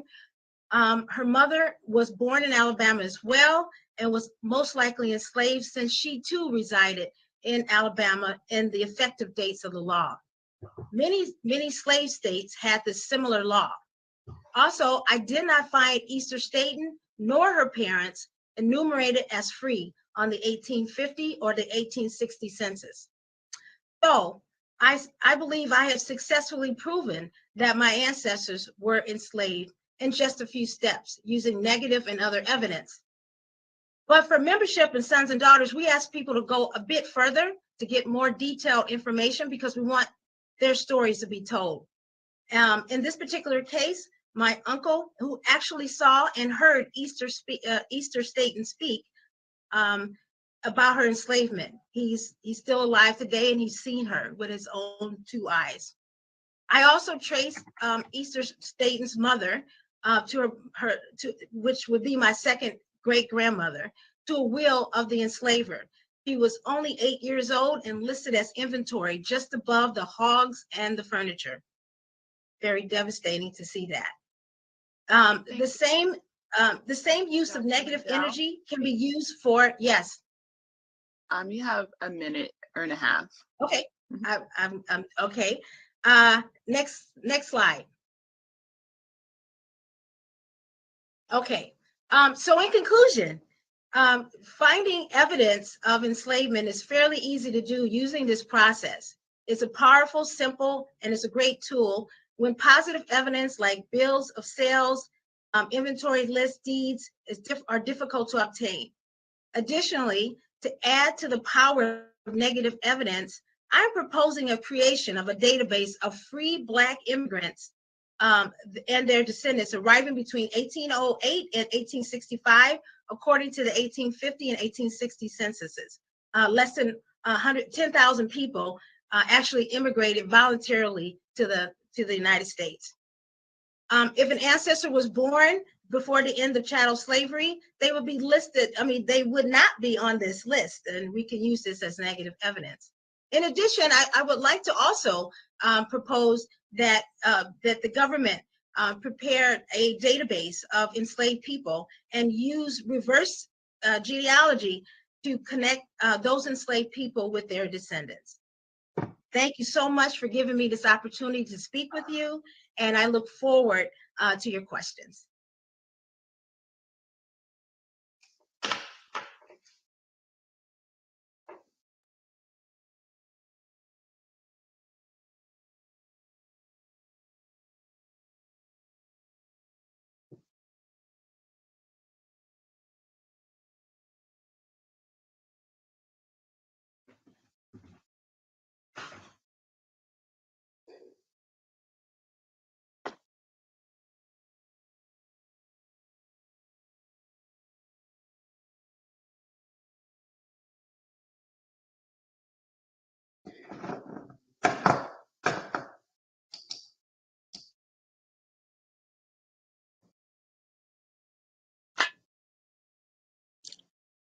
Chair Moore, are you there?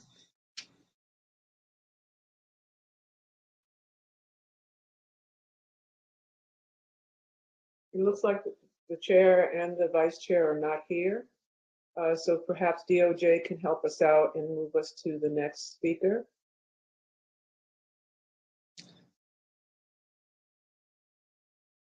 Thank you, Doc.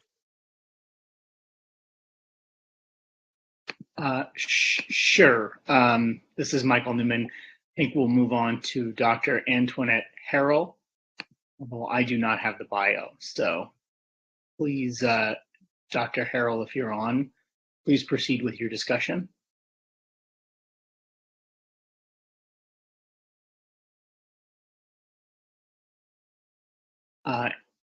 Dr. Harrell is not on.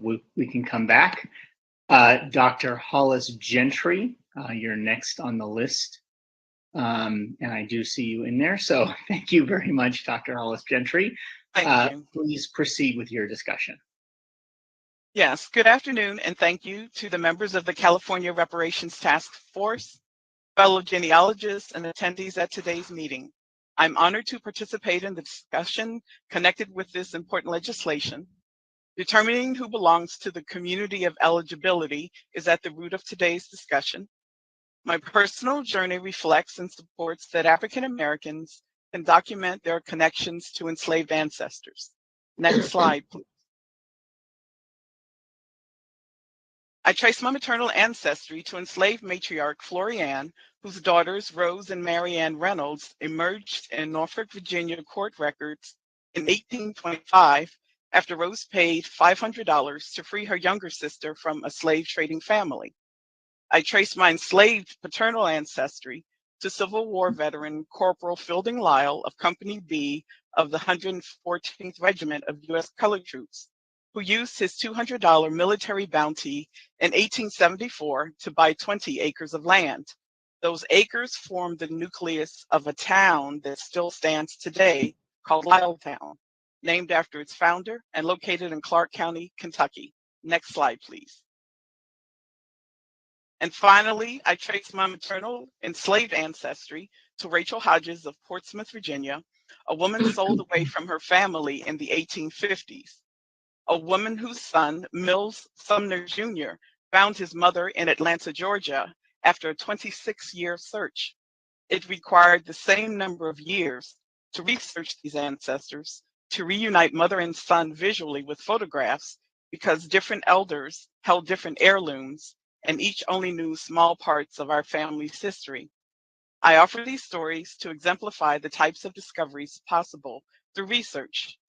The first example, historian Dr. Tommy Bosier's study, Free Blacks in Norfolk, traced the history of free African-American Helen Robinson Harris to enslaved ancestors, Florianne, Rose, and Marianne Reynolds. The second example, historian Harry G. Enoch's 2011 Winchester Sun newspaper article, Where in the World, Lyletown, a Black Hamlet, combined private court and public records to document the founding of a community by a formerly enslaved man. And the last example of Rachel Hodges and Mills Sumner Jr. showed how piecing together different sources, oral history, family heirlooms, and public records, such as the Atlanta, Georgia Freedmen Savings Bank account record, can flesh out stories and connect African Americans to their enslaved ancestry. Next slide, please. My genealogy journey began in during the U.S. bicentennial in 1976 in the halls of the National Archives in Washington, D.C. when I was 13 years old. There I met James Walker, a founder of the Afro-American Historical and Genealogical Society. He helped me navigate through archival records and sources. I also later met Reginald Washington, Walker's successor, who developed research guides and programs on African American genealogy. Through these two men and other archive staff, I witnessed the valuable work being done by the National Archives to increase access to federal records and assist with African American genealogy and enslaved family research. Next slide, please. After college, I worked in special libraries, which led to my position as a professional genealogist at a premier U.S. lineage society, Daughters of the American Revolution. While there, I reviewed, approved, or rejected several thousand applications of women who traced their lineage to Revolutionary War patriots. I contributed research to 2 books, Forgotten Patriots and Women of the Revolutionary Era, publications that identified thousands of sources documenting African Americans, Native Americans, and women who supported the American cause during the war. I also helped document that Eunice, Russ, Amos Davis, the daughter of Patriot Prince Ames, and the granddaughter of an enslaved man, joined the Lineage Society in 1896, more than 80 years prior to the date when the members believed the first African American woman joined their Lineage Society.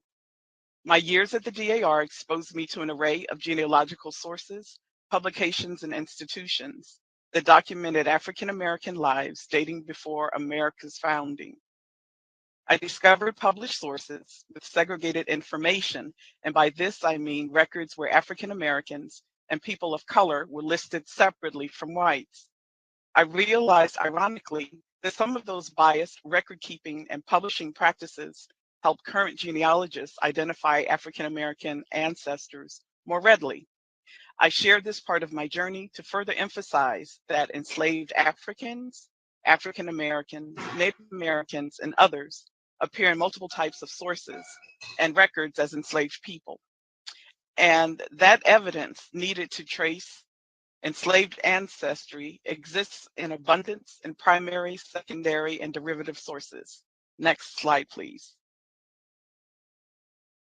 My genealogy journey carried me to my current position at the Smithsonian Libraries and Archives branch at the National Museum of African American History and Culture, where I serve as a genealogy specialist, providing genealogical and historical reference assistance to museum staff and the public. Next slide, please. I also support the museum's, one slide back, please. There. I also support the museum's crowdsourcing project, where volunteers help us transcribe 1.7 million images of the Freedmen's Bureau digital records collection. Our goal is to provide genealogists, historians, and other researchers with full text searchable free online access to the records. To date, more than 37,000 volunteers have helped us transcribe more than 340,000 of the 1.7 million digital images. The Freedmen's Bureau records provide information crucial to documenting pivotal generations of African Americans between enslavement and freedom. Created in 1865 by Congress to manage abandoned lands, help white refugees, and assist the formerly enslaved, Bureau operations extended across 15 states, Western territories, and Washington, D.C. Bureau agents recorded incomparable details about African American individuals and families, and it is this body of records that will assist some of the potential members of the community of eligibility in tracing their lineage to enslaved ancestors. Next slide, please. I've highlighted the positive experiences connected with enslaved family research. However, there are negatives. Genealogical research is a time-consuming, costly process. Slave-era research is challenging because the system varied over time, by place, and by the form of slavery practice, and by the manner in which the records documented enslavement. I generalized the types of records I used to document my enslaved ancestry. Those records were scattered across a multitude of research institutions across the nation. Looking at California. Ms. Gentry, I'm so sorry to interrupt. You have about 1 minute. 1 minute warning. Okay, I'm closing. Looking at California genealogical and historical resources and the possible places of enslavement of the ancestors of the community of eligibility, I have drafted a short list of suggestions to consider as you continue meetings, debates, and discussions beyond today's gathering. Time limits prevent me from reading the suggestions. This concludes my remarks, and I have submitted the list of suggestions in writing for the record. If members of the task force have any questions, I'm happy to address them. Thank you. Thank you so much, Dr. Gentry, for your expert testimony. So we'll now turn to, is Dr. Antoinette Harrell on the call? If not, we'll go to Kelly Farish. Kelly Farish is a dedicated genealogist with over 15 years of experience in DNA analysis and lineage tracing using DNA. Dr. Kelly Farish, you may proceed. Thank you, distinguished panelists. The question my presentation seeks to answer is if the criteria to receive reparations is based on one's lineage and descent from American chattel slavery, how do you successfully identify persons who descend from this system using genealogy? To answer, we will discuss what genealogy is and how it is used, what it means to be classified as African American and descend from the system of American chattel slavery, laws that shaped immigration affecting African Americans across the diaspora, the 5 generations of enslaved Africans, who to expect to find in your research, the generations that exist today and their proximity to an enslaved ancestor. In the end, I will show you a visual tutorial on how to conduct genealogy research using FamilySearch.org, a completely free website. Genealogy is defined, next slide, please. Genealogy is defined as the tracing of lines of descent. A genealogist then is someone who traces or studies lines of family descent. Professional genealogists apply the genealogy proof standard to every research assignment, to which there are 5 components: reasonably exhaustive research, complete and accurate source citations, thorough analysis and correlation, resolution of conflicting evidence, soundly written conclusion based on the strongest evidence. With the modern availability of research tools, all of us can apply these standards to personal research projects using websites like FamilySearch.org.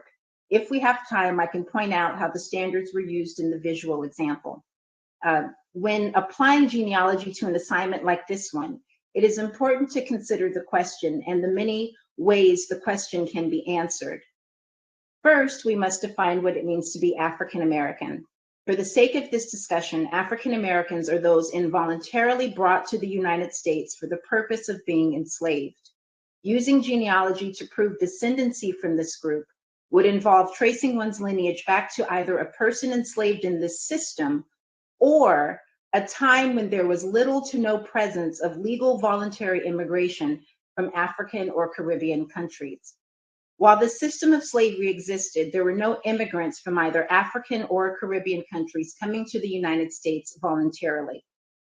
The 1790 Naturalization Act stated only white men from Western European countries living in the United States for 2 years were able to become citizens. This act was expanded in 1870 to include Africans. The Reed-Johnson Immigration Act of 1924 implemented national origins quotas. The quotas provided visas to 2% of the total number of people from each nationality in the US as of the 1890 census. This quota allowed for just 1,200 people from the African continent to immigrate to the United States by 1925. In contrast, tens of thousands of Caribbeans matriculated to the United States between 1910 and 1930. Therefore, tracing an ancestor back to the early 1900s, living anywhere in the country, would prove descent from American chattel slavery, since the only Africans that were here were the ones brought in voluntarily, if unable to identify an enslaved ancestor by name.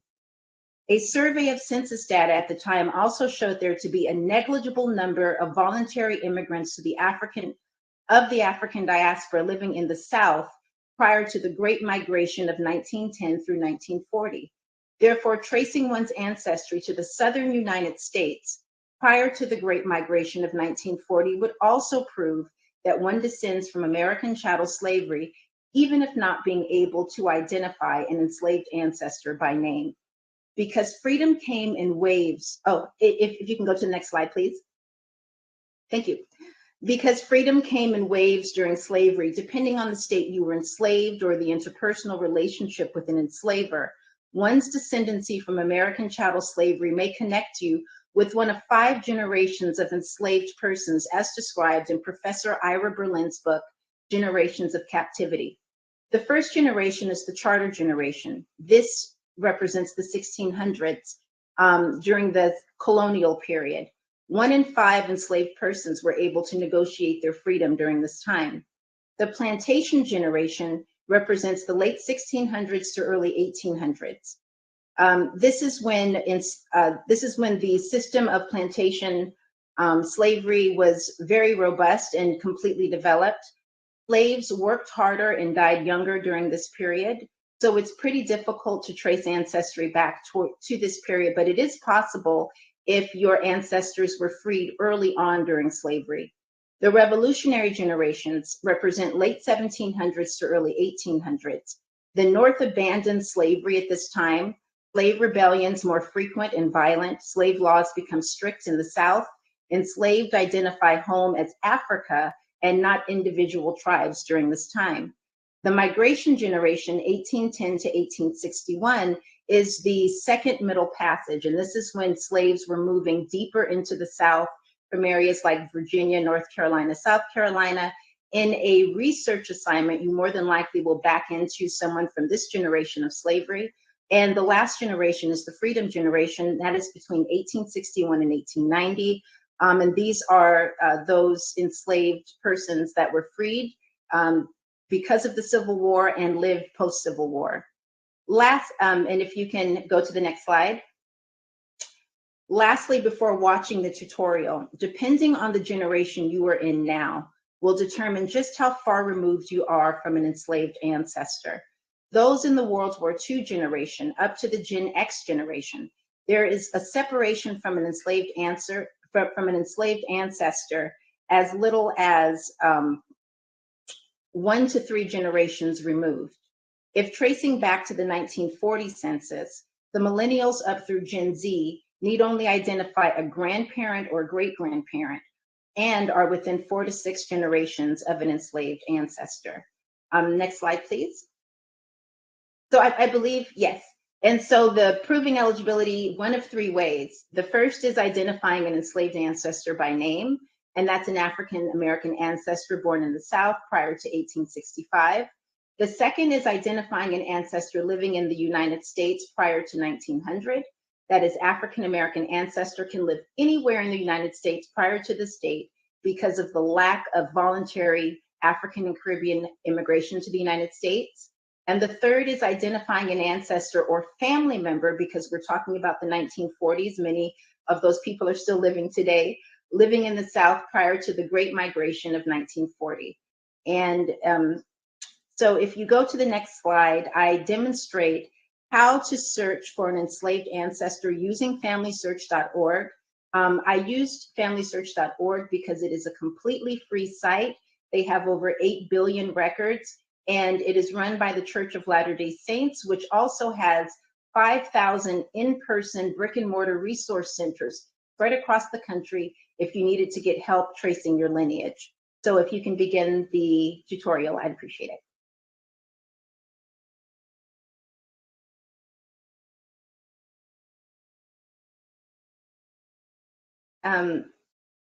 Thank you. Okay, so I'm going to take you through a brief tutorial on how to conduct this research yourself. And I have chosen FamilySearch.org, which is the completely free genealogy website that has over 8 billion records for you to choose from. So let's get started.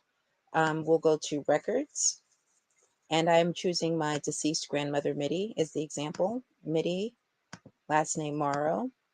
She was born in Greene County, Alabama in 1919.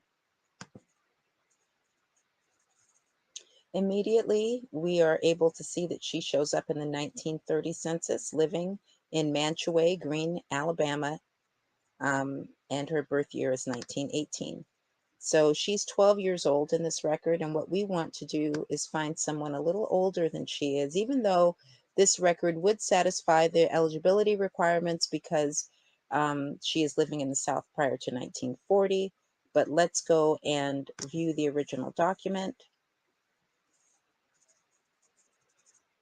So down below it lists that she is a daughter in this household, which means that that is her relationship to the head of household. So we should expect to see a father, and I will expand this so that you can see the actual census record.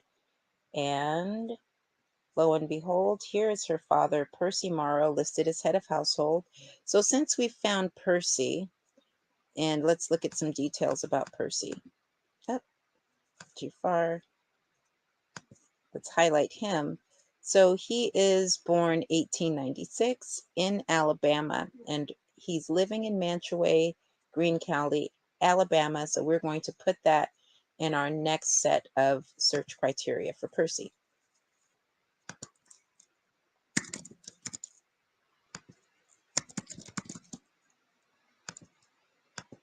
Greene County, 1896.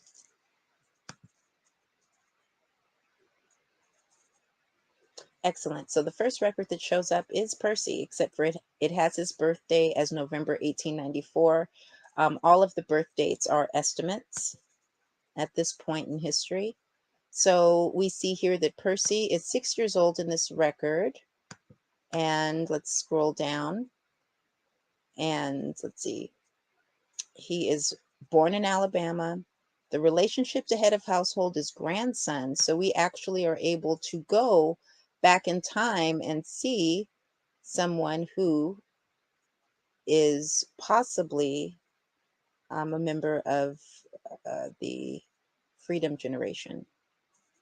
We have grandmother here, Harriet Morrow. She is born October 1841, and let's see. And she's born in North Carolina. This shows that she has 4 living children and that she's been married for 25 years, and that both her mother and her father are also born in North Carolina. This record would actually serve to indicate that I descend from enslaved ancestry, because here in the 1900 record, we didn't have to go back to 1870. We see that we bump into an enslaved ancestor, Harriet Morrow. And we know that she is enslaved because North Carolina is a slave state. She is Black. She was born in 1841 in North Carolina, which we can pretty much assume that she was enslaved during that period of time. So that is our proof standard, but we will just look at the original record, open this up.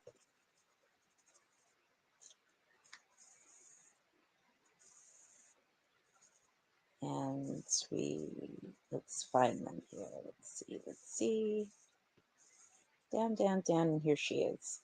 So Harriet Morrow is the head of household, and this is them down here. Harriet Morrow, his mother, her daughter, Teely, her son, Lonnie, which is Percy's uncle, and his brother, Eddie. So this is his household, and this record would prove that the family descends from American chattel slavery. Thank you.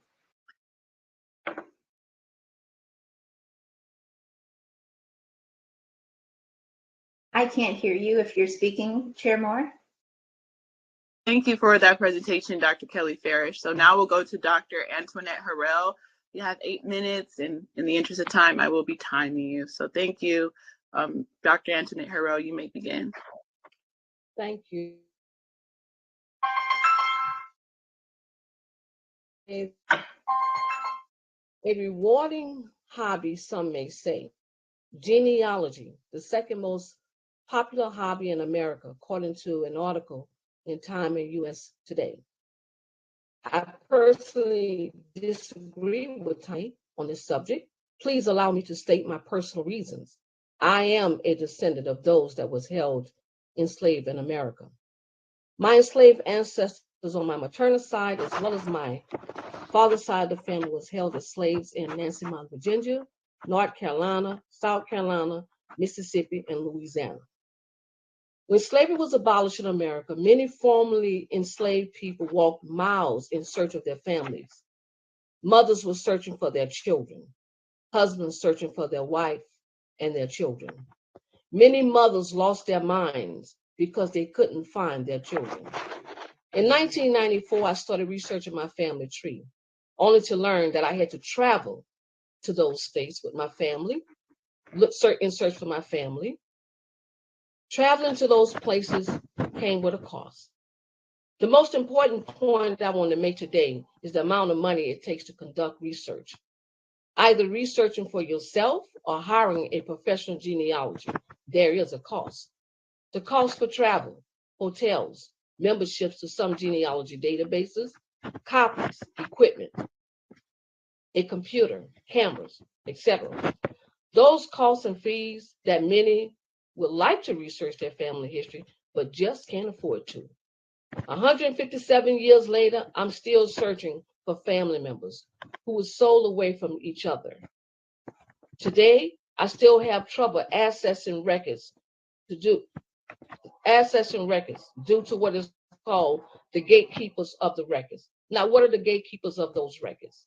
In my 30 years of researching, some records are in the attics, some records are in state archives, which we do not have access to those records. In most places, there's not people that look like me that is in control of those records.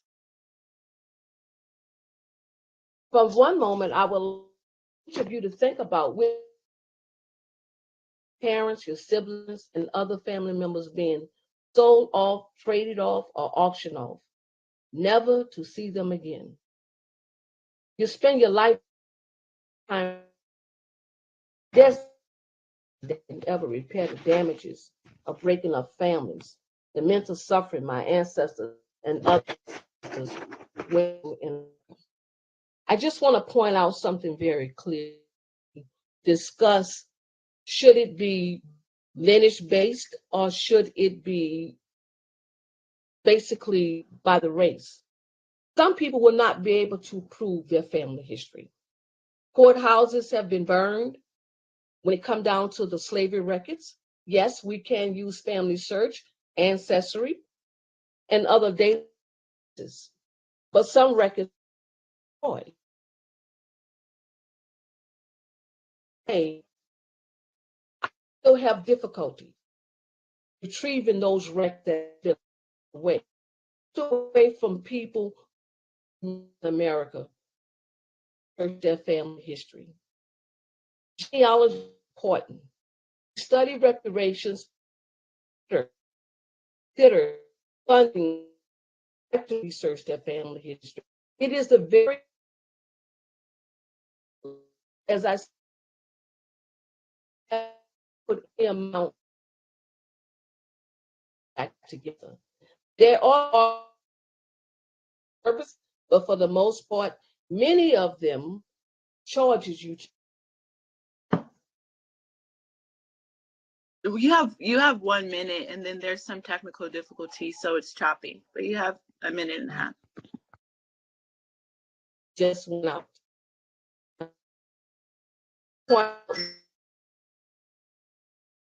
That we can address these issues of how are we going up the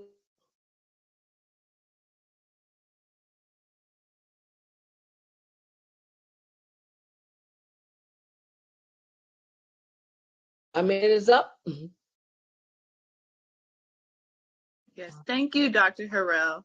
So now we'll turn to the next person on our agenda, which is Tony Burrows. Tony Burrows, you may begin, and you have 8 minutes, and I am timing. Thank you.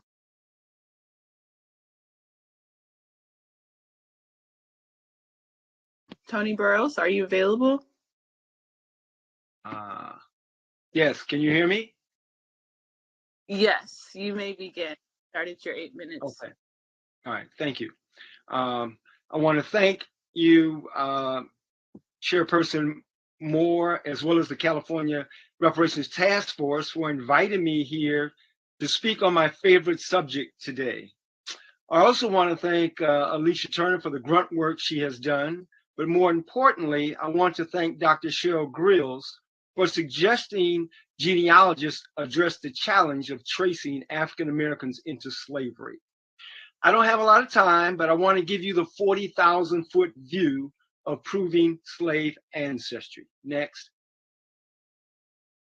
Genealogy is based on evidence.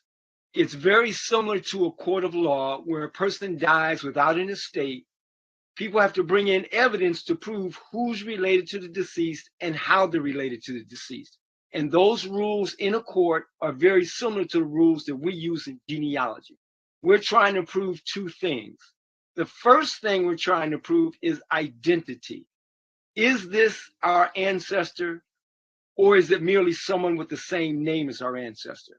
And when you look in these databases, they have thousands and thousands of names and many people with the same name. The other thing we're trying to prove is relationship. Is this your ancestor? And is this the person's father? Is this the person's mother? And do they have documentary evidence to prove that? So that's what we're trying to prove in genealogy. Next slide. And so what we're trying to do is we're trying to start with ourselves and proceed backward one generation at a time to take us back to slavery 157 years ago. So that's 157 years of research that we must do to get back to slavery. We're talking about looking at oral history. No, could you go? All right, stay there. Thank you. We're looking at oral history. We're looking at obituaries. We're looking at birth certificates, death certificates, census records, court records, church records, military records, and a multitude of other records. Next. We cannot assume who the slave owner was or who the enslaver was, because again, this is based on evidence. So we need evidence to prove who that person was. I was a consultant on the Reverend Al Sharpton's genealogy back in 2007. Al Sharpton's great-grandfather, Coleman Sharpton, was enslaved in Liberty County, Florida. Next slide. This is an illustration of the 1860 Liberty County, Florida slave schedule. There's census schedules that were taken every 10 years. When you get to 1850 and 1860, they had slave schedules. But on that slave schedule, you find the name of the enslaver, but there are no names of enslaved people on there. There's only their ages, their sex, and their color. So the genealogist working on this said that this Jefferson Sharpton was Coleman's enslaver. I said, without names on those slave schedules, you cannot prove who was enslaved. The slave schedules do not prove ownership. So the genealogist did further research. Jefferson Sharpton died shortly after the slave schedule was created, leaving debts. His father, Alexander Sharpton, lived in Edgefield, South Carolina. Alexander sent 5 of his enslaved people, including Coleman, to Florida to be hired out to pay off his son's debts. Next slide. This is the 1861 indenture for that transaction and proof that Alexander Sharpton was the owner and not Jefferson Sharpton. I also told the genealogist that segregationist Senator Strom Thurmond was also from Edgefield, South Carolina. The genealogist did more research and learned that Sharpton's ancestors were enslaved by Strom Thurmond's ancestors. This moved the story from page 5 to page 1 in the New York Daily News for 5 days in a row. It was the most read story on the internet. I was quoted in 7 different newspapers around the world. This is what happens when we use evidence to prove genealogy. So what kind of evidence are we talking about? Next slide, please. Next slide. We're talking about things like slave narratives. Those were interviews done with formerly enslaved people. Here, Alex Woodard was owned by Johnny Simonton. Next slide. We can use Civil War pension files. Over 170,000 African Americans fought in the U.S. Civil War in the U.S. colored troops. Here, Thomas Upshaw had a pension application file and indicated that his mother was owned by Lewis Upshaw, but his dad was owned by another enslaver named Nelson. Next slide.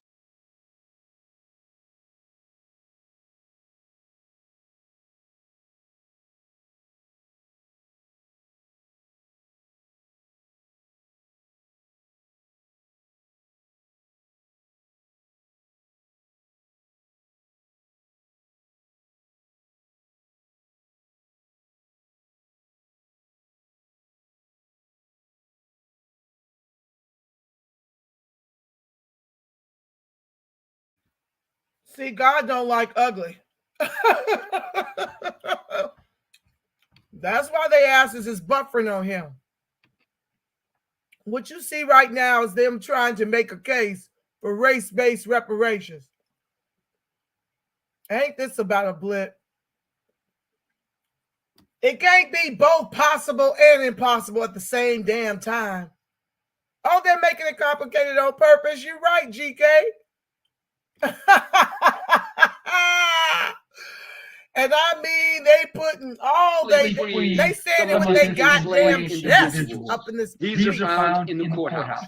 These are only a few of the dozen other records that prove enslavement. Next slide. So we have many challenges. Next. What are some of the challenges? One, there's faulty oral history. We have stories that are passed down from generation to generation, and oftentimes they get changed in each generation. Next. Most records are not online. The internet only has a tip of the iceberg of the billions of records that exist, and most people are not even aware of those records. Next. Names of formerly enslaved people are often different than those of their last owner. They have a name of an owner, but it could go back generations. Next slide. Some people changed their name. Some of them didn't, but some of them did, particularly those that were on the Underground Railroad to protect their identity. Next. Many names were spelled in many different ways. I found my name Burroughs spelled over 20 different ways. That's a real challenge in tracing your ancestors. Next. Some records did not survive. There were burned courthouses, which was mentioned earlier. There were records that were thrown out, and there's records that were transferred, records that have been sitting in warehouses, and sometimes records are just hidden from view that people do not have access to. Next. This is not quick and easy research. It can be very laborious and very time-consuming. Next slide. Genealogy is easy to start, but it's difficult to prove enslaved ancestors. Next slide. Unfortunately, most people do not have the genealogical skills and the knowledge of history to prove slave ancestry. Next slide. Thank you very much. I appreciate you offering me the opportunity to present this information, and I'll be more than happy to have any questions that you may have.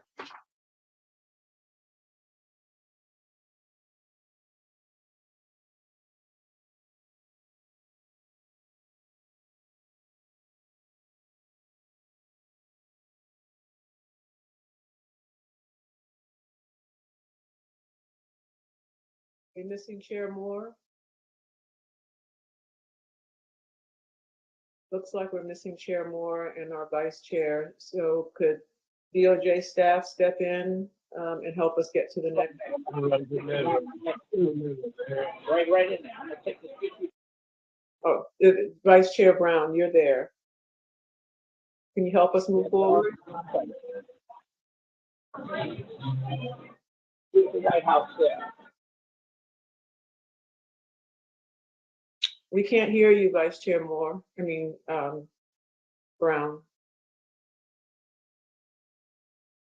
Thank you. Sorry. This is Michael Newman in the AG's office. Oh, Chair Moore coming back on. Chair Moore, we're ready for the next person, Robin Semple. Thank you. Esteemed member.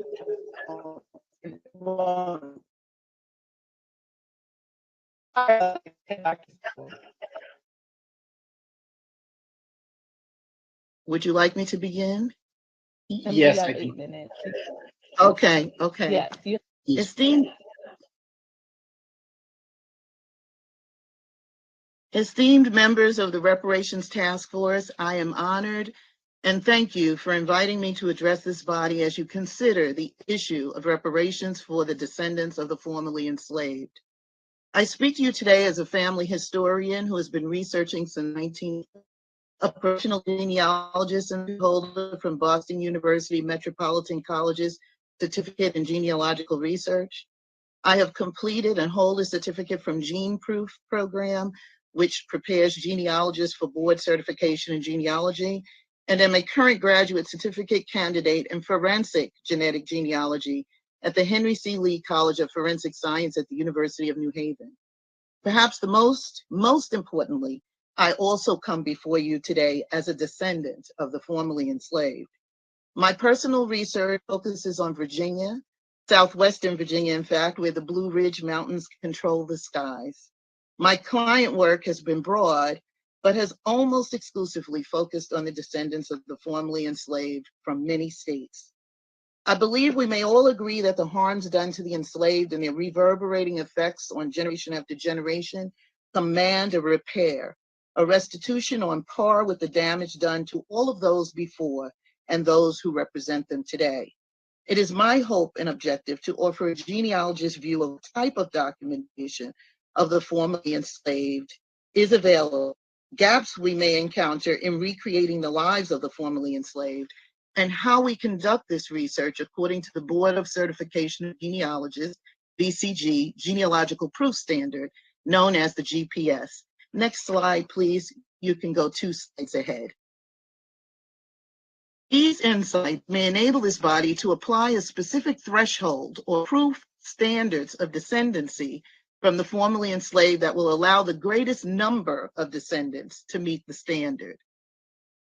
Fueled by television programs such as Finding Your Roots, African American Lives, and African American Lives 2 by Henry Louis Gates, his accompanying book, In Search of Our Roots, How 19 Extraordinary African Americans Reclaim Their Past, and Who Do You Think You Are, an American genealogy documentary, there is a heightened enthusiasm for genealogy, historical novels, documentaries, television shows, and scholarly works that tell the stories of our ancestors, including those that examine the formerly enslaved. What is not so obvious in these polished and persuasive products is the extensive work required, the dead ends, and the frequent brick walls that descendants of the formerly enslaved often encounter along the way. Next slide, please. To recreate the lives of the formerly enslaved, we use many types of documents, including manifest, property records, wills and probate records, manumission and emancipation papers, and newspapers. All may mention our enslaved ancestors. Determining which combination of documents will produce the best results varies from state to state, family to family, and jurisdiction to jurisdiction. There are also several key collections for researching formerly enslaved Americans, including but not limited to the Freedmen's Bureau, U.S. Colored Troops Military Service Records, U.S. African American Photo Collection, cohabitation registers. These collections complement the U.S. federal census records with which many are familiar. About the Freedmen's Bureau records. In the years following the Civil War, the Bureau of Refugees, Freedmen, and Abandoned Lands aided tens of thousands of former slaves. These records are undoubtedly among some of the most revealing about the formerly enslaved. Yet, proper identification of any individual, including the formerly enslaved, requires careful correlation of many pieces of information, as in the case of a Reverend Louis W. Holmes from southwestern Virginia. My mother had known him as a girl, recounted many stories about her and her grandma's visits to his home for dinner after church. With the ready access of ancestry.com, I quickly identified the Reverend in several U.S. federal censuses and a census of the Freedmen's Bureau. He was not, however, found in the 1870 U.S. federal census. Quick word about the U.S. Colored Troops records. This database contains compiled military service records for the United States Colored Troops. We use this collection to discover additional details about the lives of the formerly enslaved. Next slide, please. Next slide. A word about the 1870 census. So as the debate rages as to who and how we should identify those eligible for reparations, many turn to the 1870 U.S. federal census as a reliable document to identify the formerly enslaved. The 1870 census was the first census to provide detailed information on the African American population only a few years after the Civil War and emancipation. It enumerated over 4.8 million African Americans at the time. For those who have enough information to identify and find their ancestors in 1870, the U.S. federal census of that year is invaluable. There are, however, many descendants who cannot get back that far. Next slide, please. I think I've gotten out of sync with my slides. This is a document that I wanted to show, which is a different kind of document. Lewis W. Holmes, the Reverend that I mentioned, actually was forced to work for the Confederacy as a child and apply for a U.S. Confederate pension. We don't have time to go into the story, but it is a very interesting story, and the outcome is as well. But I'd like to share the case of a client with whom I worked during the summer of 2018. She had known her grandfather, who was born about 1877 in Petersburg, Virginia. She nor her relatives knew his parents' names or locations, which quickly became the focus of my research on her behalf. Her grandfather, by virtue of his age, would not have been enumerated on the 1870 U.S. federal census, but the thought was that parents would. Several documents were identified for her grandfather, including a few which provided his parents' names.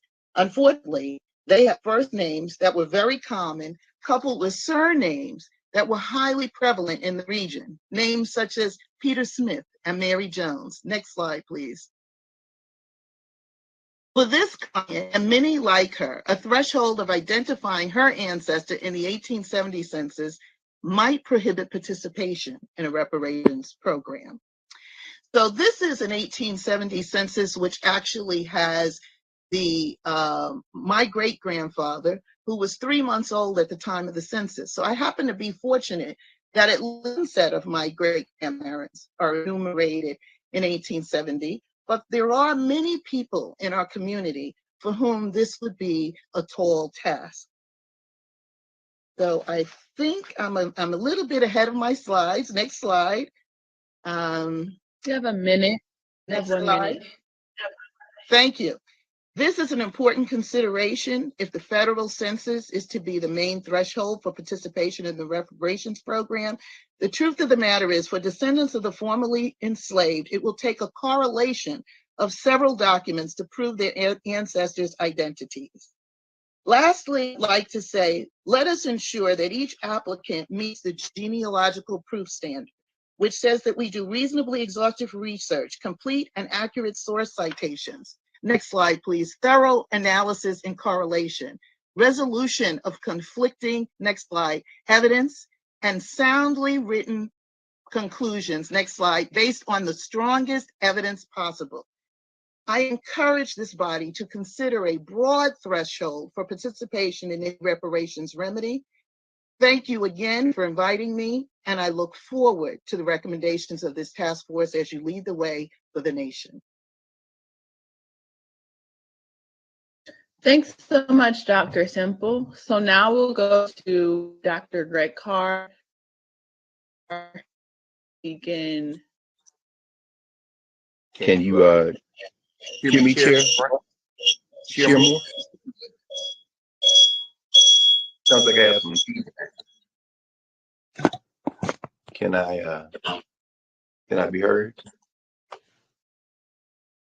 All right, I'm going to continue. Hopefully that echo will go away. Looks like it's gone away. Thank you.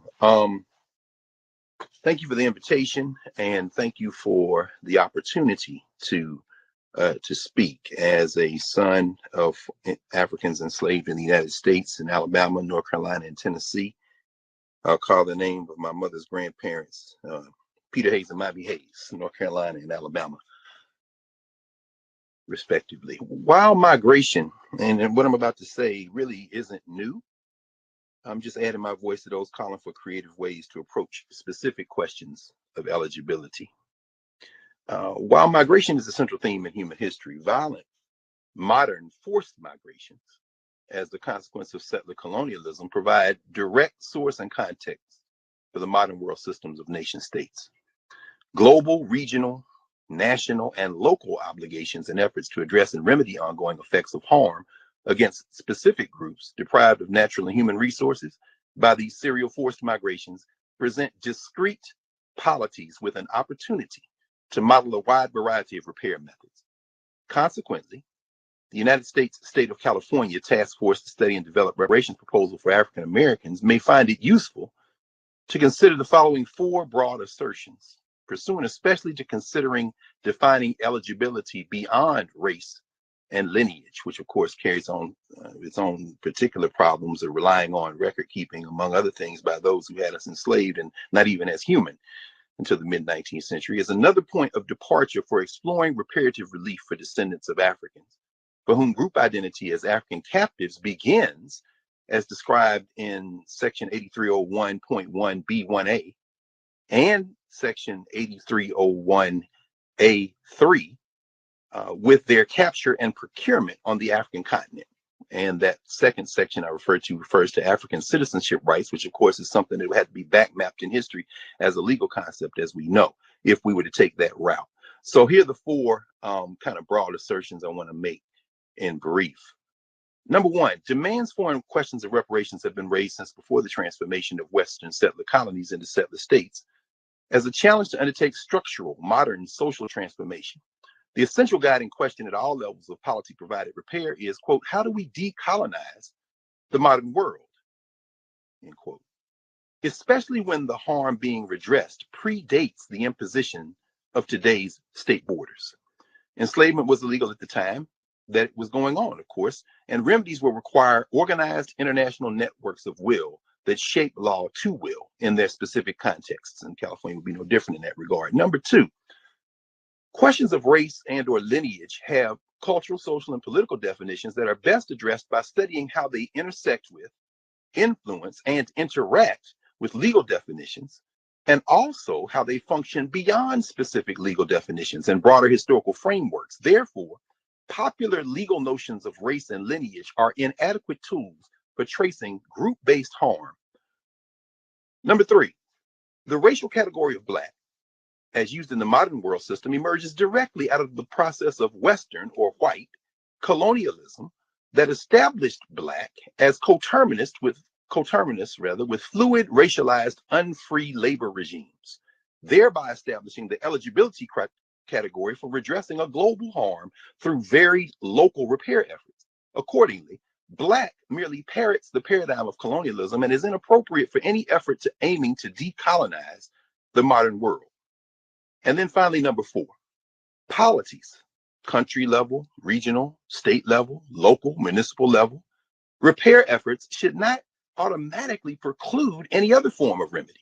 U.S. state-based efforts, cognizant of the undermining of racially categorized remedies in federal and state law, and I know California, y'all no stranger to that, may find a creative point of entry for proposed remedies by applying to California residents of African descent an overarching concept that recognizes the singularly unique circumstances that made enslavement and Blackness virtually coterminous, allowing a legal status more akin under federal and state constitutional law to date to that enjoyed by Native Americans and other discrete groups of immigrants from other sovereign polities. In other words, recipients of California's repair efforts should suffer no preclusive impact.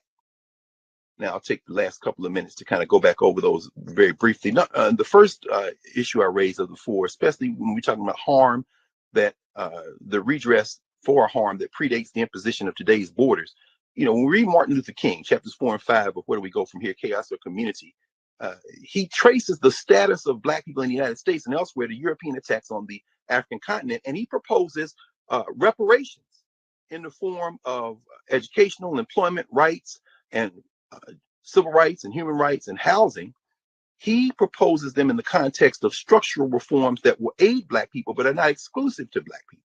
That does not preclude specific remedies for Black people, but it does begin to gesture toward, even as he wrote this in 1968, shortly before he was assassinated, it does preclude what had already begun to emerge as an attack on rights-based remedies.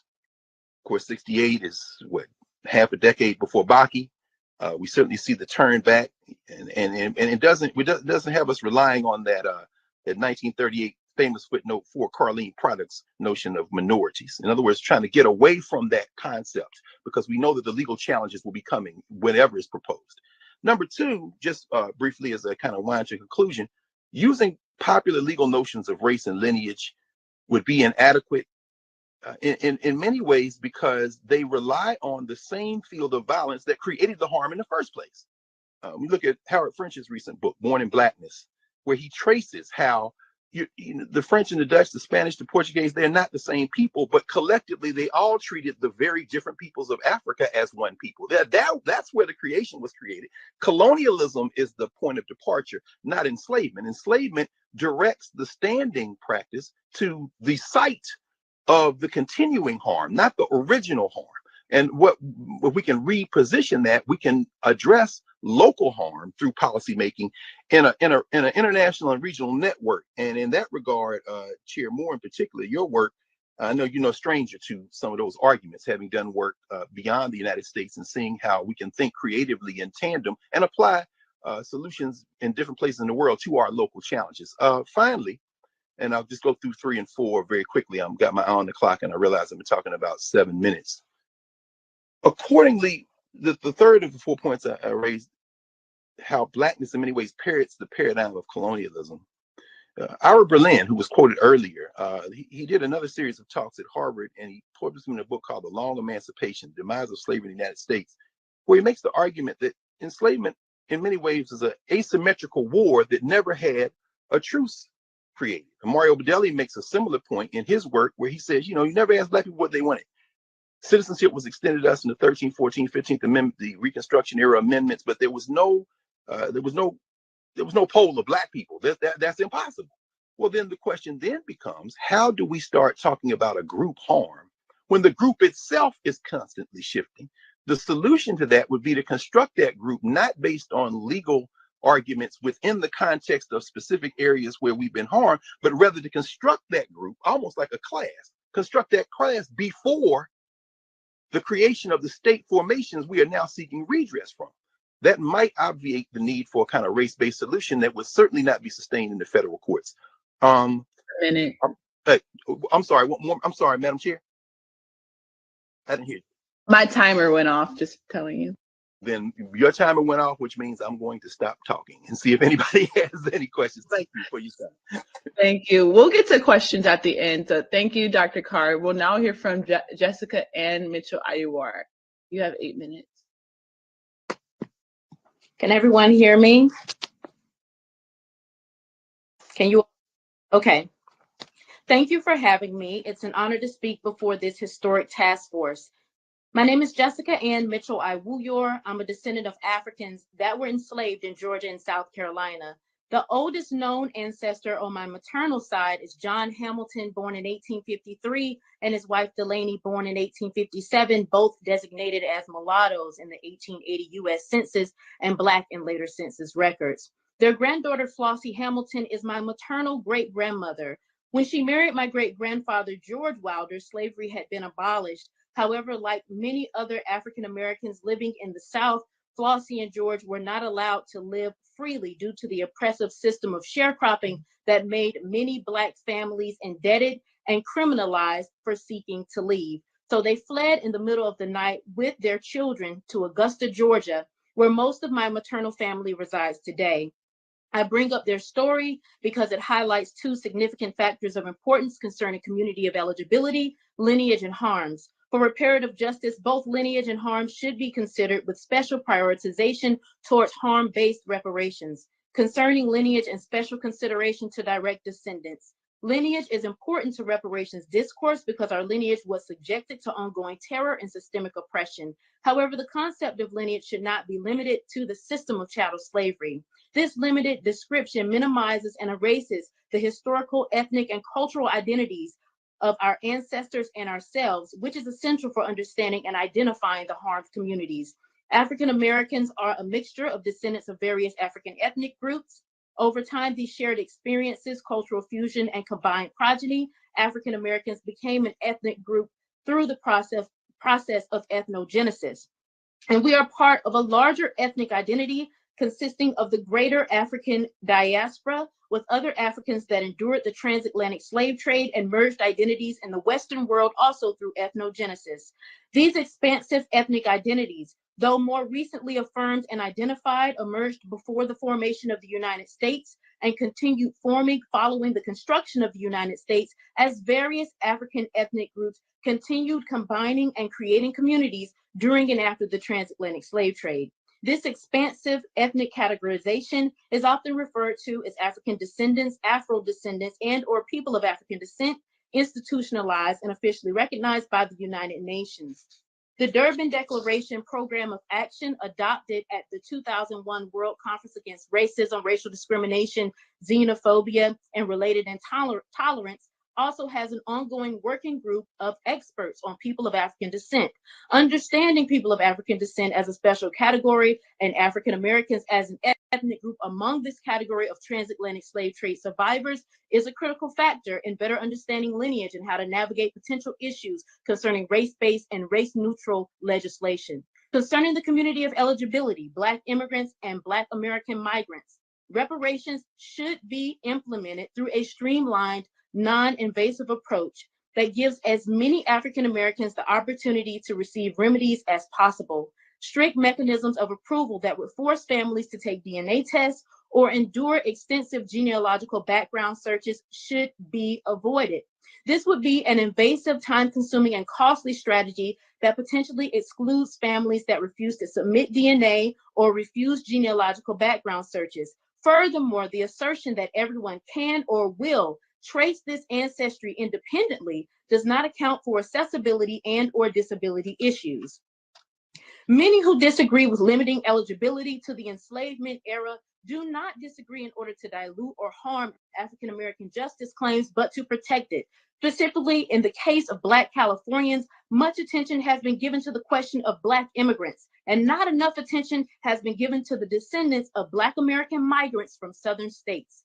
The majority of Black immigrants arrived in California within the last 50 to 30 years and are therefore easily distinguishable regarding qualifications for reparations for chattel slavery if California were to take a tiered harms-based approach. On the other hand, Black American Californians face their own uphill battle concerning limiting eligibility to chattel slavery. Many Black Americans in California are in fact not descendants of persons enslaved within the state of California. Instead, many are descendants of persons enslaved in southern states, such as Texas, Georgia, Arkansas, Louisiana, etc.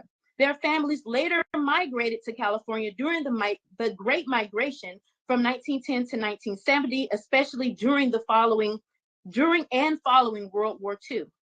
Suppose eligibility was limited only to the enslavement era. In that case, the state of California could likely decide only to provide reparations for Black Californians that can provide proof of descendancy from persons enslaved within the state. This would be the next logical step and not a far-fetched scenario. And in this case, many African American Californians would not qualify for reparations in California. However, by recognizing reparations as inclusive of the era of enslavement, the U.S. apartheid system, and ongoing systemic racism, African American Californians would be safely protected and covered under reparations initiatives and eligibility claims. Concerning harms, in 1951, the Civil Rights Congress published "We Charge Genocide," the historic petition to the United Nations for relief from a crime of the United States against the Negro people, asserting that the United States violated the UN Genocide Convention. Current day reparations advocates like Nkechi Taifa have also declared that the harms endured by people of African descent in the United States fit the definition of genocide according to the International Convention on the Prevention and Punishment of the Crime of Genocide. Taifa even coined the term institutional genocide as a framework through which to analyze the evolving jurisprudence of international human rights doctrine to selected conditions impacting Black people in the United States. The World Conference Against Racism additionally declared slavery and the slave trade crimes against humanity. The harms that our ancestors experienced and their descendants experience are more than about lost wages or the racial wealth gap. They are about our civil and human rights. They are about the vestiges of the historic government-sanctioned violence against people of African descent and the systemic oppression that after slavery also made us victims of mass incarceration and prevented us from access to housing, healthcare, education, and banking. Thus, to fully close the door on the horrific chapter in history, reparations should not be limited to the era of enslavement or eligibility, but should not be limited to proof of lineage during the period of eligibility for harms against people of African descent. It must also include U.S. apartheid system and the ongoing systemic racism. The eligibility for harms against people of African descent in the United States was ongoing and very inclusive. Thus, the remedies must be ongoing and inclusive, or we risk extending the injuries instead of repairing them. Thank you. Thank you. Now we will turn to Marcus Champion. Marcus Champion, you may begin your testimony. Yeah, I have a PowerPoint. Can you guys see me? Can you hear me? Can you hear me? Hear you, and we see your presentation. All right, good afternoon, Chair Moore, Vice Chair Brown, task force members, and a happy one-year-old birthday to my youngest baby girl, Zuri. Today, I want to briefly go over me and my team's involvement in helping shape the AB 3121 legislation that is responsible for the task force you occupy today, and also reemphasize the importance of a lineage standard and its place in the legislation through the process. I want to recognize my sister, Tiffany Quarles, because it was she who sent out the call to action in March 2019 to organize politically. It was then many of us decided to get off the internet and get active in the political process, play a part in influencing our own destiny. Next slide. We had a few meetings and conducted our first town hall to educate the community on the need for lineage-specific reparations. After the town hall, we formed our first board of what is now known today as NAASDLA. From there, our organizing extended across the state, forming associations with groups from Northern California to San Diego, a coalition that is now known as CJEC. Next slide. Our first order of business was becoming aware of AJR 21, a resolution by Assemblywoman Dr. Shirley Weber that required California to apologize for its complicity in enabling and furthering the practice of slavery. Next slide. Shortly after came ACR 130, again by Dr. Weber, that recognized the need to pursue the avenues of reparations. Next slide. AB 3121 was introduced into the CA legislature in February 2020. We secured a meeting with Dr. Weber a month later in March. I need everyone to understand we do this for real, so in studying reparations legislation, we realize, next slide, AB 3121 in its original form was a rewrite of HR 40, originally HR 3745 with California specifics added to it. Next slide. HR 40 was a reimagining of S 1647, the Commission on Wartime Relocation and Internment of Civilians Act, also known as redress for Japanese Americans. Next slide. AB 3121 contained the same language as HR 40 that identified the eligible party as simply African American.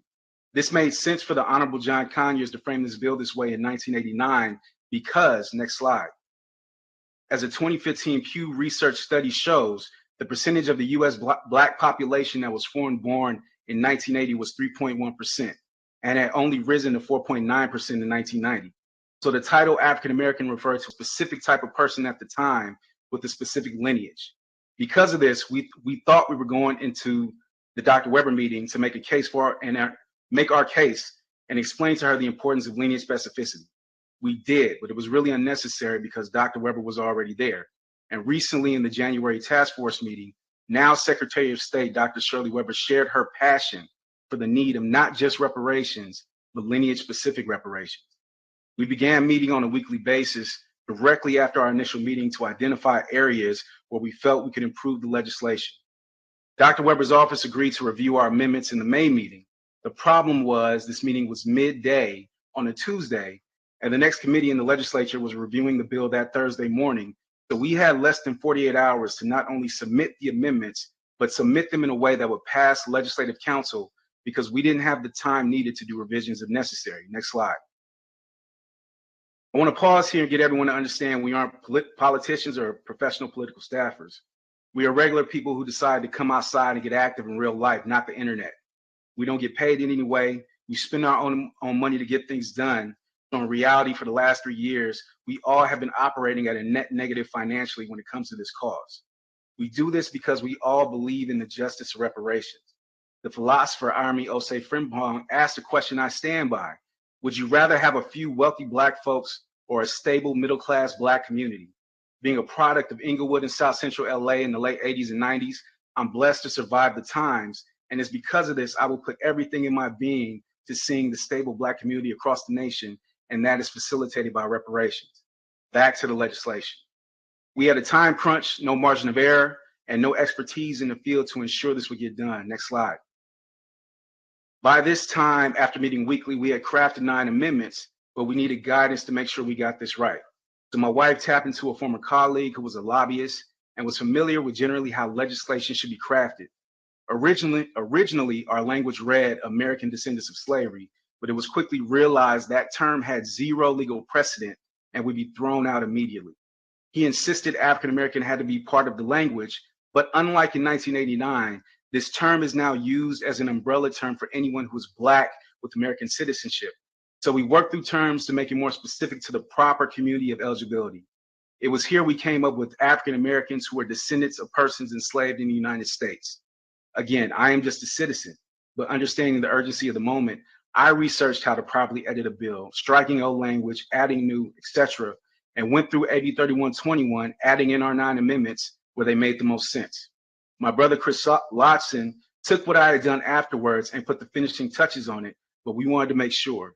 So I reached out to a friend from college who's in the political sphere, and she connected us with a legislative/policy consultant. The consultant agreed that American descendants of slavery had no precedent and would not work, and gave us notes related to our other amendments. We made the necessary changes and submitted our amended version of AB 3121 to Dr. Weber's office. Everything I just stated happened over the course of about 12 hours. That Thursday morning, Dr. Weber's office told us they would keep 2 of our amendments. Next slide.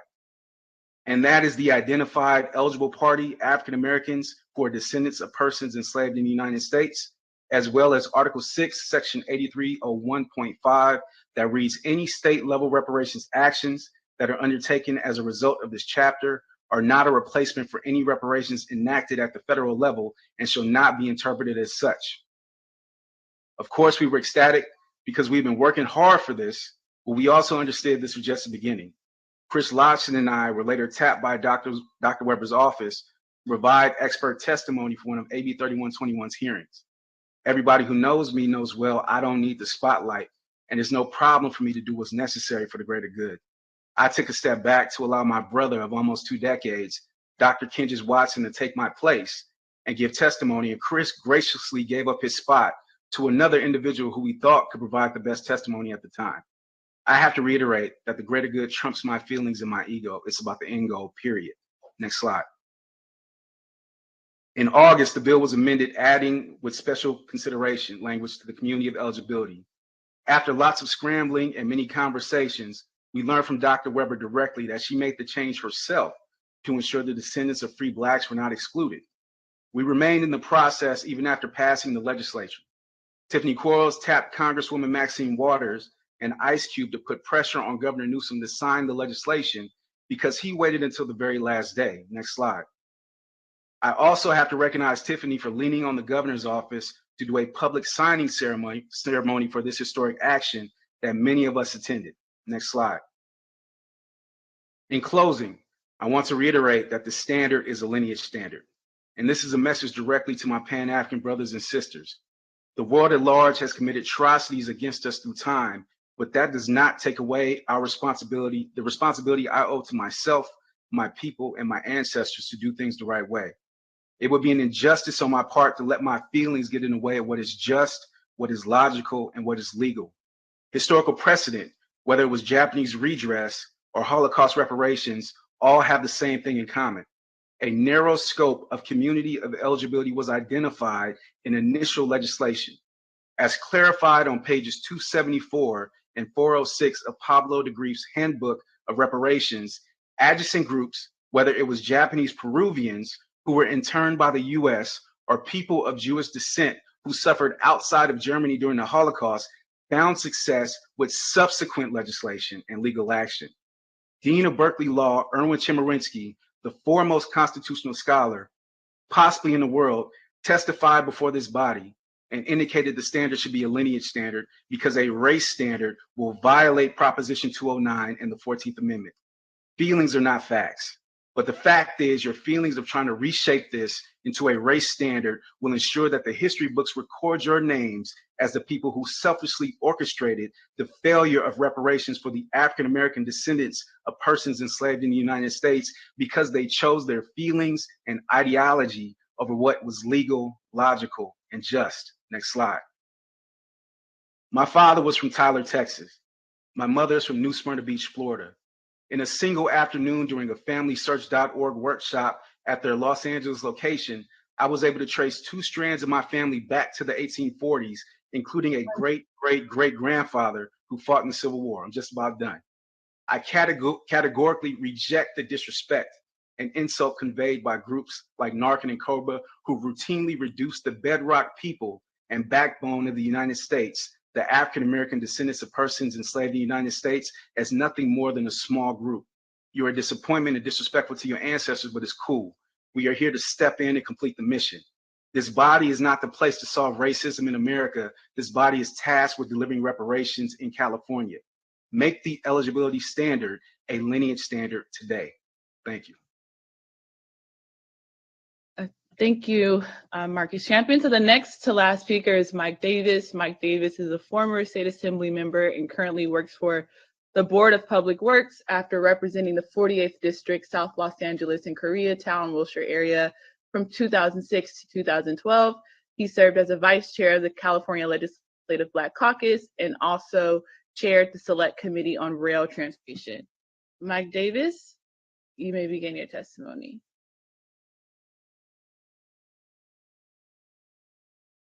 Can you hear me? Yes, sir. Oh, you can.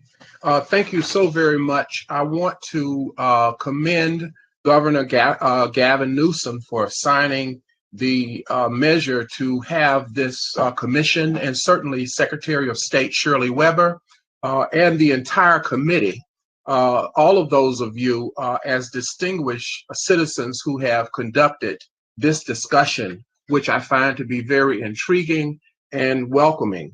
My position in terms of should African Americans who are descendants of slaves be entitled to reparations is simply yes, absolutely. When I look not only at lineage and how critically important it is, I do recognize how difficult it would be, that some people might have some difficulty in terms of being able to quickly identify their lineage. But however, the bad cannot be the all end all and be all for all of be able to make that connection. And certainly I agree with many of the experts who have testified here today that we need to have a broad perspective in terms of providing assistance and including many individuals that we know that they are not from somewhere else. And we know the pathology in this country of African Americans and the African American experience. When I look at very briefly today's lineage conceptualization versus the environment we're in with Proposition 209 that effectively limited education, government jobs, and specifically contracting, which is the tool to put a shot in the arm of the economy of families and communities, how in fact it limited the opportunities for African Americans to participate in publicly funded programs. And so lineage, in fact, is the concept that allows us to be able to more effectively deal with Proposition 209. And in every city, I'm from Los Angeles, in every city and county, we deal with Proposition 209. We are often told and reminded that it says that there should not be preferences for women and for people based upon race. But we are very rarely told that 209 also says under Section 32, Article 1A, it says first and foremost, if you look at the analysis of it, that you cannot discriminate based upon people based upon race. and gender. But we are not told that as often. And so when we look forward to creating an opportunity and an environment and a culture where there is truly equal protection of the law for publicly funded programs, and particularly programs such as public contracting, it's the lineage that will allow us to truly navigate and get the right opportunities that we so rightfully deserve in publicly funded programs. Because through looking at lineage, we're not talking about race. We're not talking about gender. And the other unique and peculiar phenomenon in terms of how we count census is that we count race, Asians, African Americans, but then we count Latinos, which is also a culture. A Latino can be as dark as I am, or they can be as light as Tom Hanks, because we put culture in counting the census along with race. In my final analysis, for us to create an opportunity in this state of California, in this very great and path binding discussion on reparations, as we consider this, as California has a heritage and a legacy of shaping policy in America, let us do so with the understanding that we can make a difference when we look at what the facts are in terms of the action that has been most adverse to the growth and developments of African Americans in this country, and that is the institution of slavery. And so I conclude by saying to you that I am 100% in support of the great work that has been done by all of those of you who are on this commission, and that the question that you have before you is, should African Americans who are descendants of slaves be entitled to reparations? Even here in California, the country's most multicultural community. And in that, we've had many public policies that have accommodated people from various places, from various stations in the country and in the world. And so we cannot shy away from the great opportunities that African Americans, those who were formerly enslaved, should rightfully be entitled to. These are publicly funded projects, and yet today's situation that limits us is a policy that came straight out of the state of California, Proposition 209. And I finally say that, as Dr. King has said many times, and again through recordings that we have heard after his death, injustice anywhere is a threat to justice everywhere. And so I support this commission. I think it is a dynamic, a very welcoming discussion on public policy. And I'm confident that African Americans who have been formerly enslaved and have the lineage to it, and the thousands that can prove it, deserve to have justice. And for those who might have some difficulty, they deserve to have assistance to connect that socket to the plug and making a difference, because we know that they didn't come from somewhere else. They came from here. And eventually, with a broad-based concept, we can create the kind of justice that everyone deserves. Thank you so much for giving me an opportunity to give some brief remarks today. Thank you, Dr. Davis.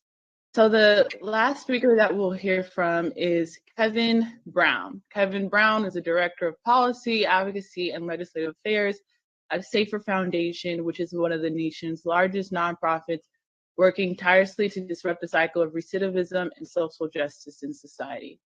Kevin Brown, you may begin.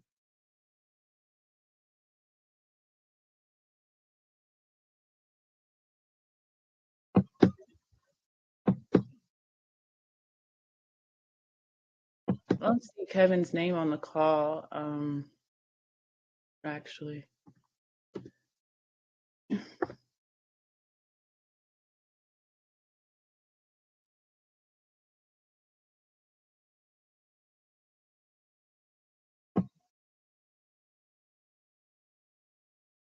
Yeah, this is Michael Newman in the DOJ. And he's not on the list, and we've not been able to connect, make sure he's on the call. So I defer to you as to whether you want to move on to agenda item number 9 or continue to try to reach out. We can move on. It's fine. Okay. So we can go to agenda item number 9. Okay. So the next item on the agenda is the discussion amongst the task force members about the community of eligibility. Is Dr. Brown back on the call, Vice Chair Brown? No, Dr. Brown communicated that maybe he is. Okay, he is. Okay, so to begin the discussion, I prepared a presentation, a PowerPoint, which shouldn't take more than 15 minutes to complete, and I'll expedite that as much as possible. So the DOJ, can you please pull up the presentation, please? Thank you.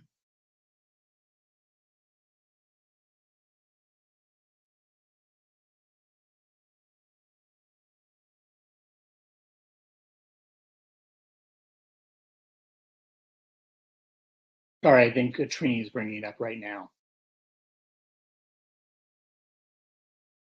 I see it. Okay, so if I see it, I think everyone should see it. So I'm going to time myself. So I created this presentation to guide our discussion. So we heard from the public, we heard from the panelists, and now we have to decide amongst ourselves. So this is a statutory analysis of the bill AB 3121 as written. That's also informed by legislative history and other factors. You can go to the next slide. So essentially, I'm making the argument that the legislative history of AB 3121 and by extension HR 40 is inherently lineage specific, and then I'll point to actual statutory provisions that demonstrate that AB 3121 is lineage specific. Secretary Weber's legislative intent demonstrates a lineage specific intent. I'll also briefly go over the history of reparations advocacy as it pertains to the institution of slavery to demonstrate that that movement has been lineage specific. Also, U.S. constitutional law, as prescribed by the insight from Dr. Chemerinsky, demonstrates a lineage-specific model for reparations for the institution of slavery. And then I'll also talk a bit about international law, including the Genocide Convention and guarantees of non-repetition. And again, I have a Master of Laws from the University of Amsterdam on international criminal law. Next slide. So let's first talk about the legislative history. So oftentimes administrative law experts, when they want to figure out what exactly does a bill entail or what's its intended beneficiaries, they'll look at the legislative history. They'll see what was going on in the world during the time that the statute was enacted. So in order to first understand the legislative history and context about AB 3121, and I think Marcus Champion hinted at it, you have to start in 1988. When the Civil Liberties Act of 1988 was passed, which was a federal law that granted reparations to Japanese Americans who had been interned by the United States government during World War II. Because the law was restricted to American citizens and to legal permanent residents, ethnic Japanese who had been taken from their homes in Latin America, mostly from Peru, were not covered in the reparations, regardless of whether they had remained in the United States, had returned to Latin America, or had been deported to Japan after the war. Also, the white wives or spouses of these Japanese American internment victims were also not given repair. And if you talk to any Japanese American person who was a part of the redress campaign, they'll also state that HR 40, which was initially introduced by John Conyers in the late 80s, was modeled after the lineage-specific Japanese American redress bill. So we'll move on to December 19, 1988, when Jesse Jackson held a press conference declaring that the Black community wanted to be considered African Americans and not Black, right? No later than a month after Jesse Jackson held that press release in December 1988, the late U.S. Congressman John Conyers introduces H.R. 40. Again, no less than a month after Jesse Jackson's news conference, declaring that African American was a terminology that they wanted to use to prescribe to Black Americans descendants of chattel slavery. Also, it should be noted, according to official reports, over 50% of Caribbean foreign-born people in the United States arrived to the United States after 1990, at least 1 year after the late Congressman Conyers initially introduced H.R. 40. Also, according to official reports, almost half of the African foreign-born population in the United States arrived after 2000, nearly 11 years after Congressman Conyers initially introduced H.R. 40. Also, as Marcus Champion noted, AB 3121 is a carbon copy of H.R. 40, but for the additional lineage-specific information or terminology that they introduced, which is a special consideration language, which Secretary Weber noted in the task force hearing in January, that they included that special consideration language to acknowledge the contributions of free Blacks and formerly enslaved Africans prior to both groups' official recognition of U.S. citizenship via the 14th Amendment. So essentially my argument is that H.R. 40, which is a federal reparations bill, and by extension AB 3121, are lineage-specific bills. They do not include reference to Black Americans of immigrant origin by virtue of many missing key terms in the duty section and in the legislative findings and declarations section, including but not limited to Caribbean, West Indian, African foreign-born, or even global Black diaspora, which is explicitly referred to in NARC's $3 million MacArthur Foundation grant. And other keywords that would infer that H.R. 40 and AB 3121 are intended to include any other group aside from the descendants of free Blacks and formerly enslaved Africans. Next slide. So next slide. So there's many statutory provisions that I cited, but in the interest of time, I'll just cite a few of them. So the first statutory provision I'll cite is the first legislative finding, which says more than 4 million Africans and their descendants were enslaved in the United States and the colonies that became the United States from 1619 to 1865 inclusive. So at the outset, the first finding in the statute outlines the intended agreed population, which is more than 4 million enslaved Africans and their descendants. So these people came to be known as American freedmen after March 3rd, 1865, when President Abraham Lincoln signed a bill creating the Bureau of Refugees, Freedmen, and Abandoned Lands. Known as the Freedmen's Bureau, this federal agency oversaw the difficult transition of African Americans or freed African slaves and their descendants as defined in the statute from slavery to freedom. Next slide. So that's an original picture from the US Senate archives of President Abraham Lincoln signing the bill that created the Freedmen's Bureau. Next slide. The next provision that I want to talk about is in the duty section of AB 3121. It mandates the task force to document and examine facts related to the following: federal and state laws that discriminated against formerly enslaved Africans and their descendants who were deemed US citizens from 1868 to present. So this statutory provision is lineage specific. It is mandating or requiring the task force to study and examine federal and state laws that discriminated against a particular and distinct group of people. Who were those people? Formerly enslaved Africans and their descendants, who are also described as African Americans or American freedmen as a distinct historical and political identifier, who were deemed US citizens from 1868 to present, which implicitly refers to the 14th Amendment to the US Constitution, which was ratified by US Congress in 1868. This particular provision does not require the task force to document or examine discriminatory federal or state laws for any other group, and more particularly for any other group on the basis of race or skin color. Next slide. This corroborates with scholars like Martha S. Jones, who created the book Birthright Citizens, that talks about how African Americans through learning and studying the law, securing allies, conducting themselves like citizens, argued that their birth on United States soil guaranteed their rights. So this book essentially shows how the 14th Amendment constitutionalized the birthright principle, fulfilling the long-held aspirations of African Americans.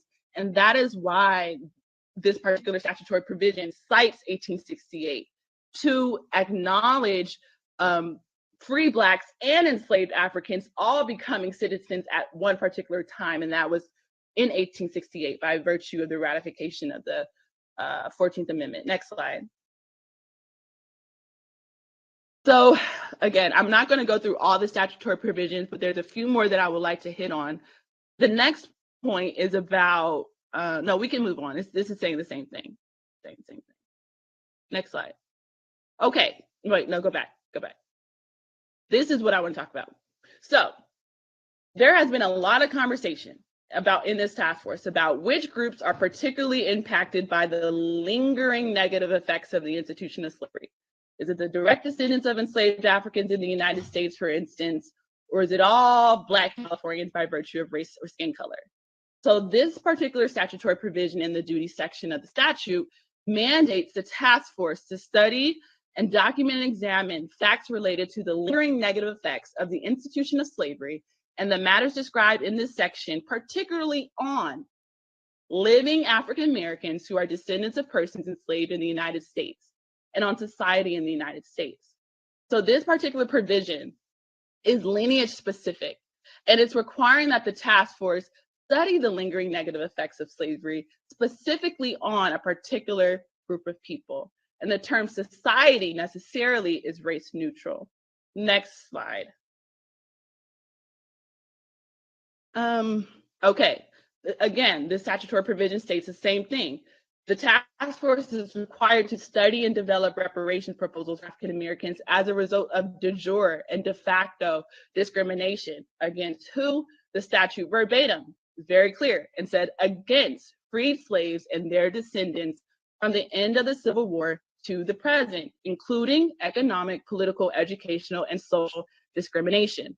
So while this task force is mandated to study and develop reparations proposals for contemporary or present day harms, such as redlining, educational discrepancies, predatory financial practices, economic, political, educational, and social discrimination, the statute clearly outlines such recognition is limited to freed African slaves and their descendants who became citizens after the Civil War by virtue of the 14th Amendment.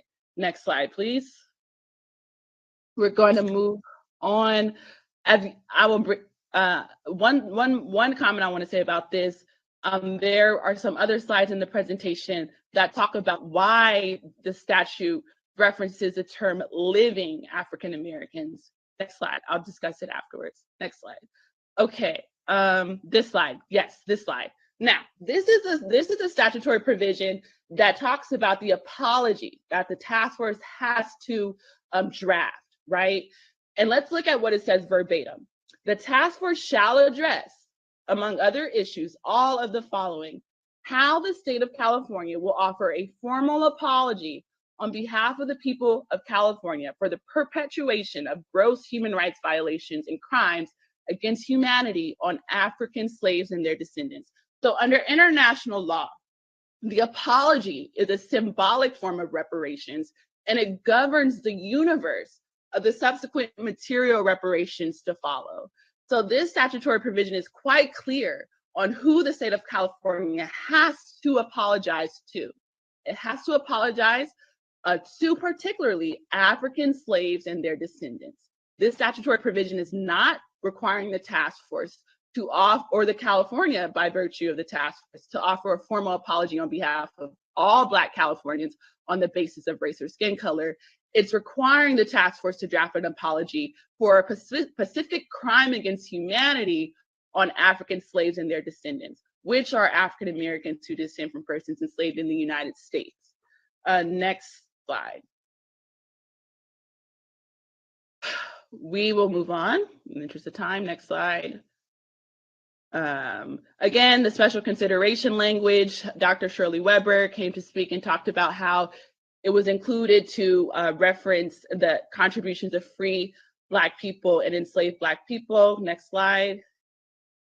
That corroborates with history as well. The conventions of colored citizens of the state of California from 1855 to 1865, that was clearly before the abolition of slavery. There were free African Americans in this state fighting for citizenship rights because they were treated as second-class citizens because the 14th Amendment had yet to be enacted. Next slide. And then that's another picture from the California African American Museum of delegates representing 10 of California's 27 counties met at St. Andrew's African Methodist Episcopal Church in Sacramento for the first colored convention, California Colored Convention in 1855. Next slide. Next slide. Next slide. All of these slides talk about, are all lineage specific, by the way. Next slide. Next slide. Okay, why the emphasis on living African Americans? Here's a very quick primary recognition of the Genocide Convention. So in 1951, Paul Robeson, who was a human rights lawyer and a Columbia Law alumni like myself, along with William A. Patterson, charged the United States with genocide for the lynchings of African American people. Next slide. Use the graphics, but these are the first four pages of the We Charge Genocide petition.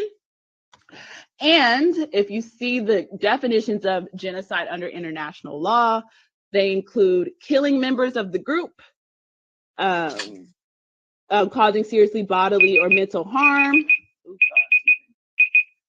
and deliberately inflicting on the group conditions of life calculated to being about the physical destruction in whole or in part, imposing measures intended to reverse or prevent births within the group, or forcibly transferring children of the group to another group.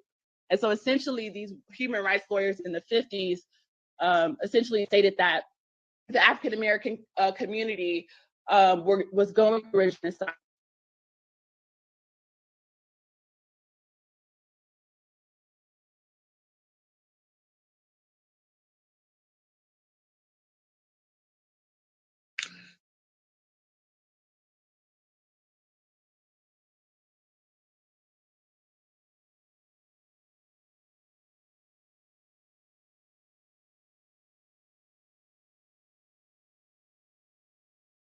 Did we lose Chair Moore?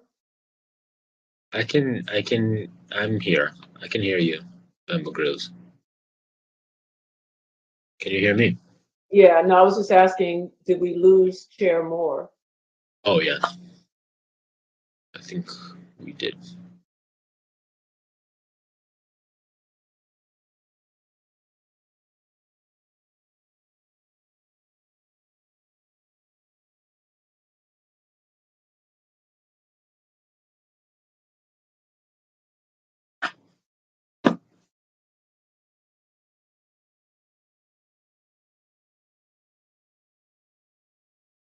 Chair Moore is showing as having left. I don't know if you all want to wait for her to come back, or if, I don't know if okay.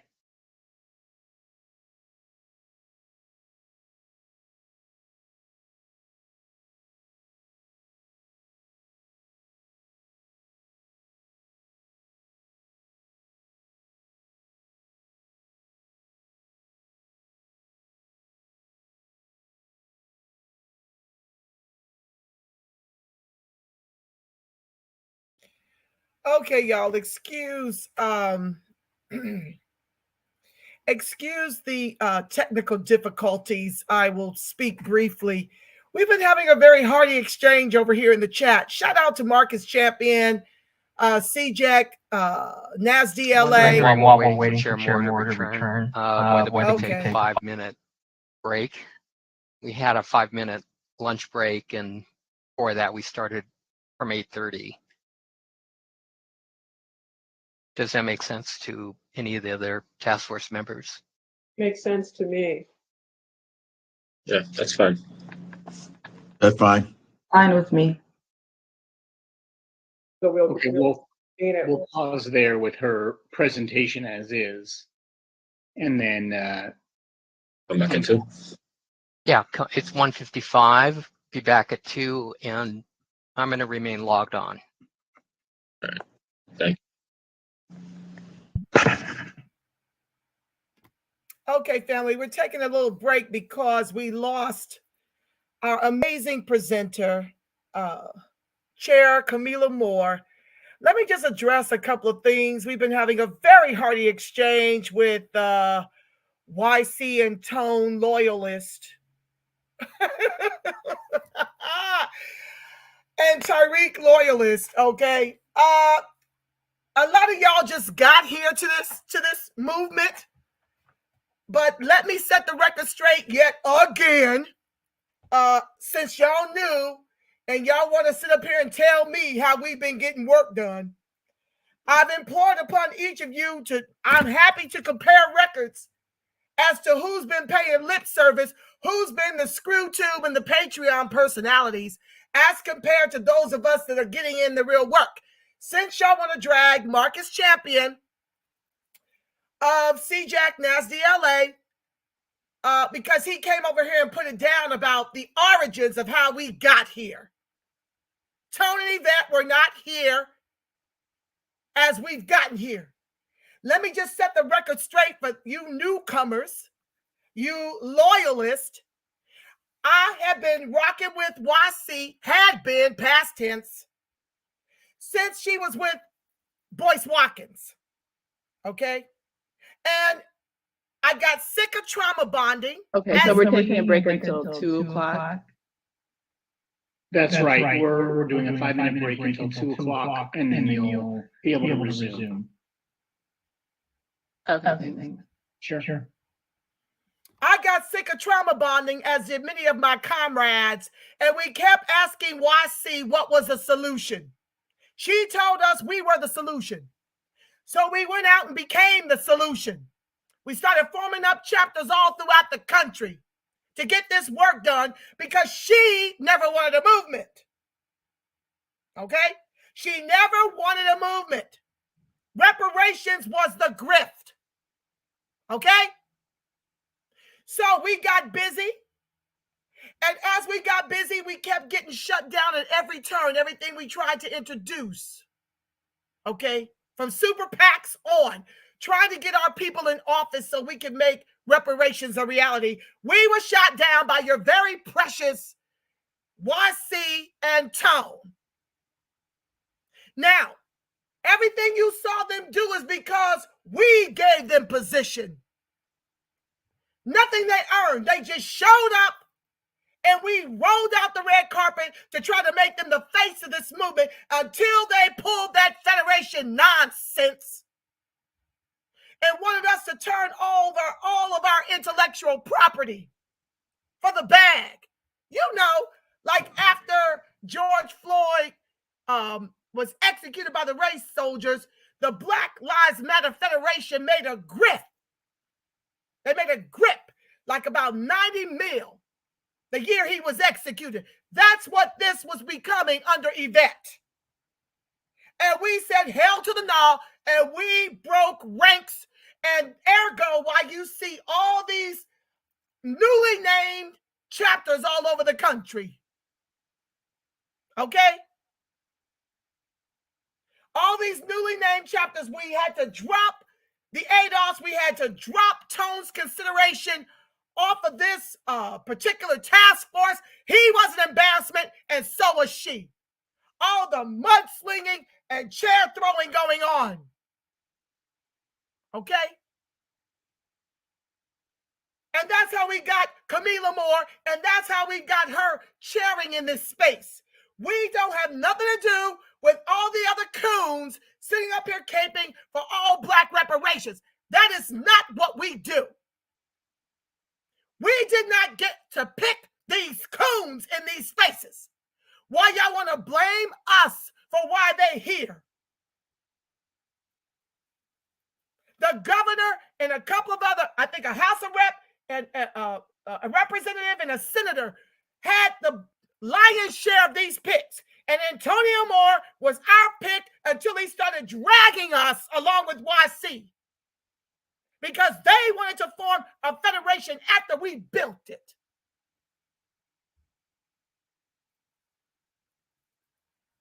So we had to pivot to this beautiful international lawyer who was already doing the grassroots work with us. Okay, it's 2 o'clock. Do we need to reestablish a quorum? I'll pick up where I left off after Yes. this. Sorry. Go ahead, Dorita. Yes, we do. Okay, so it's now 2 o'clock and we will resume. But before we resume, I'll call on a Parliamentarian Johnson so that a quorum may be reestablished. Yes. Present. I'm sorry. Madam Chair. Present. Madam Vice Chair Brown.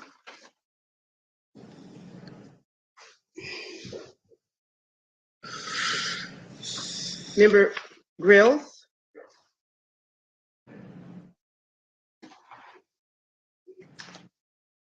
Can you hear me?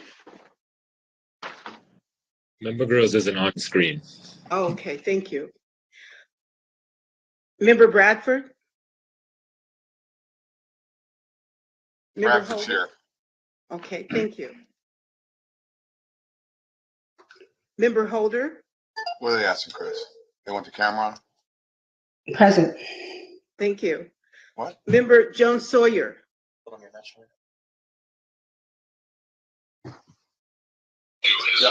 He's here. Okay, thank you. Member Lewis? Where's the rest Here. of them? They're all showing up. Member Tamaki? Here. I see, thank you. Member Montgomery Stepp?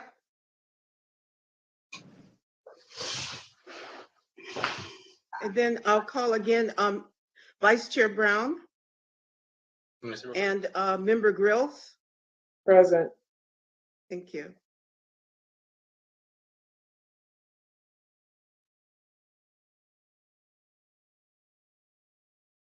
Madam Chair, there are 7 members present.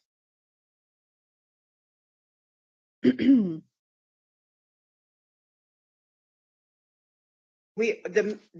task force consists of 9 members. 5 are needed for a quorum. With 7, a quorum has been reestablished. Thank you, Parliamentarian Johnson. So now that a quorum has been reestablished, the meeting has now been officially called back to order. Sorry, excuse me for the technical difficulties. I've been experiencing them all morning. And so I only have a few slides left, but I also want to acknowledge the panelists. I guess I was a bit thrown off since Kevin Brown couldn't make it. I know that there might be some questions from the task force members to the panelists who had just finished presenting. So I just want to hold some space. I'm going to give 5 minutes of time for that. In the event that task force members has any questions to the panelists who are still on the call with us.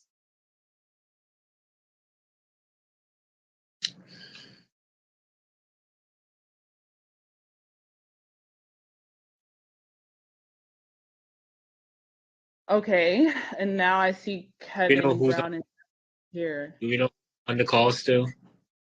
I can't see anybody, so I don't know who's still. I'm still Let me here. see. Greg Carr is here. Yeah, Greg Carr is here. Carr is here, Jim, Hollis, all the genealogists, I believe, all the presenters are here. And then I see Kevin Brown is here. So Kevin, could you give a truncated kind of synopsis of what you plan to present? I'm so sorry that we have been so bad with time management, but the technical difficulties are really the result of it. So Kevin, do you have can you just give, a synopsis, no more than 5 minutes, and I will be timing you. Oh, yeah, thank you so much, Madam Chair and honorable members of the task force. Kevin Brown, and I am one of the founders of Evanston Rejects Racist Reparations. We are a group that organized as a result of the reparations effort in Evanston, Illinois, which is being lauded as the first municipal-oriented reparations program in the United States. Our group formed as a result of the effort for reparations and to really try to acquire what we deem as an authentic, excuse me, reparations program. Unfortunately, what I was going to present on today really was to give the task force some understanding about the effort that was ongoing or is ongoing in Evanston, which our community group does not really feel represents a true reparations program, but more a social equity program that has essentially been renamed reparations. And we support the efforts that are going on in California for lineage reparations. We believe in that. But we wanted really California and the nation to know that what is happening in Evanston is not reparations. It is more a group of individuals who've come together essentially to monetize reparations. That is how we view it. Turning a housing program in Evanston into a reparations program is an effort to monetize reparations, because what has happened, groups like NCOBRA and NARC, who are advising members of the Evanston City Council, are seeking, not in Evanston, but in other communities, compensation in order to what they term is consult on how cities and municipalities should organize a reparations effort. We are opposed to that. And what has happened in Evanston is essentially very quickly, 16 individuals were chosen by lottery in our community, people who were deemed as being harmed in from 1919 until 1969 through our housing discrimination. There was no lineage attached to it. There was no organized study to actually determine the harm or exactly who was harmed. And our city cannot even tell its residents who is actually eligible for these programs. We think that the effort being lauded as a national model is very erroneous, and we don't want to see California, we don't want to see other states or other cities or municipalities make the mistakes that have been made in Evanston.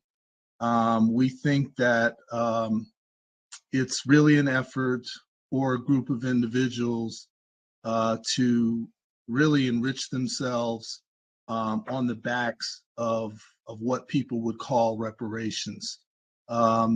That's really all we wanted to kind of say today, and we wanted to really underscore the fact that we do believe that reparations should be based on lineage because of the original promises that were made to our ancestors who were enslaved by this country. So thank you for an opportunity to share. And if there are any questions about what is happening in the city of Evanston, we would be happy to share with you and communicate with you on these efforts. I will say that the program itself has been a disaster so far. It's taken almost 2 years for even an award to be made. And in the awards that have been made, they do not go directly to the individuals who qualified for this particular reparations program. the actual dollars go to the banks that actually committed most of the racist harm that occurred in the past. So thank you again for the opportunity, and we appreciate you giving us a moment to share. Thank you. At this time, any task force members have any questions for the panelists? Okay, I think to reorient a bit, I'm going to ask each panelist to say, what if you could impart your advice, would you impart the advice of a pure lineage standard or race-based? It could be just less than a sentence, less than 2 sentences. So I'll start with the order of the speakers. So Dr. Evelyn McDowell, are you still on? Yes, I'm still here. I definitely feel that a lineage-based program is appropriate. Regarding, just based on my presentation, it's something that we can do. It is something that is necessary and needed. There really are estimates of 10 million people who were enslaved in this country, and we're still waiting for our apology. We're still waiting for some measure of justice. The wealth gap is huge, and we definitely need a lineage-based reparation program. So that's my opinion. Thank you. Dr. Harrell, I see you, and then Dr. Semple, and then Dr. Gentry. And just keep the comments brief. Thank you. Dr. Harrell, you're on mute. Yes, given all that I've heard today, I would say that lineage-based is important, and when documentation runs dry, a sworn notarized affidavit works in court.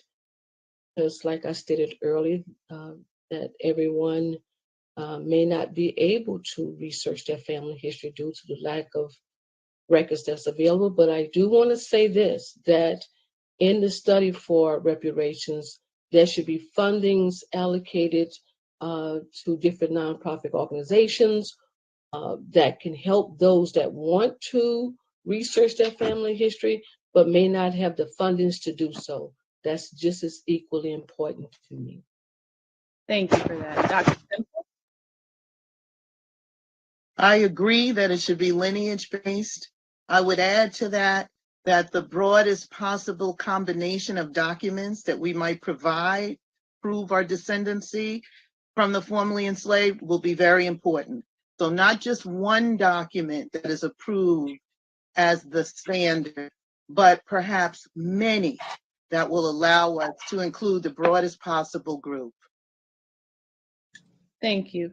Dr. Gentry. I support lineage-based criteria, and also on the list of suggestions that I provided, I recommended 2 things. First, that you conduct a survey of the types of records that would be considered acceptable to prove enslavement. And the second part, as a beginning pilot, to survey the records for California for African American sources to give you an idea of what's available to assist Californians who would be part of this community of eligibility and identifying records that they can access, not simply looking at ancestry or family search. Be aware of the fact that family search is supported by the Church of Jesus Christ of Latter-day Saints, who formerly enslaved African Americans. So be mindful of the sources of these records, and also with the institutions who are stewards to these records, that there's bias oftentimes in the stewards and are gaining access to these documents. So be mindful of that in the process of requiring documentation for that. Thank you for that. Dr. Burrows? Yes, based on the testimony of the chair as well as Mr. Champion, it seems that lineage-based is required, and so I support that. And I think there's ample guidelines to that are set forth that have been established for quite a while to show how people can trace their lineage back into the slavery period. So as long as you use standards, I definitely agree with it. Thank you. Dr. Farish. I think it's important that it's lineage based, and I don't think that it's quite necessary to go all the way back to the 1870 census. I think you can find traces of enslaved ancestors in other census records and in other records, period. I also believe that looking at the actual records, Ancestry.com, Family Search, those are websites that compile the information, but you're not looking at information that is specific to them. You're looking at US Census records, you're looking at World War I and World War II draft cards, and all of those tools are available individually by themselves without going through those research websites, but they are also available on those websites. And I think it's important that we use the tools that are available, and that if we are unable to link everyone, then we should have an attestation, as was stated before. Thank you. Dr. Carr. Thank you, Madam Chair. I would say that if the only two options are race and lineage, lineage probably makes, as we know, the most sense. Race would not survive a legal challenge. I'm not sure that lineage will either, particularly given, how we define the harm. And that's why I would say finally that I think my comments, which are probably beyond the scope of this particular hearing, which is why I urge this committee to continue in some form beyond its mandate, if that's possible, would be to really try to rethink this notion of the class that is harmed. If there's possibly getting a membership in a harm category as defined globally as Black people with local policy recommendations shaped to the policies that we find ourselves in, I think ultimately that's where the future of reparations lies, because nothing has been achieved by Black people in this country without external pressure. So I think that's a very different concept. But yeah, I would say lineage is probably the one that, as you know, would survive legal challenge more favorably. Thank you. Thank you, Dr. Carr. Jessica Ann Mitchell-Iowar. Thank you. I understand the importance of lineage, but I also warn that I don't think we are all operating from the same definition of lineage, and I think that is going to be a challenge moving forward. I also warn that it will be costly, time-consuming, and assumes accessibility. Additionally, I warn that if the state of California were to pursue lineage-based off of the definition of purely chattel slavery, that the state of California could then opt to only offer reparations to those that can prove lineage of descendancy of a person that was enslaved within the state, and that many, if not the majority, of Black Californians would then not qualify because they are the descendants of Black Southern migrants from other states. Thank you, Marcus Champion. I would go to harms-based. Thank you, Marcus Champion.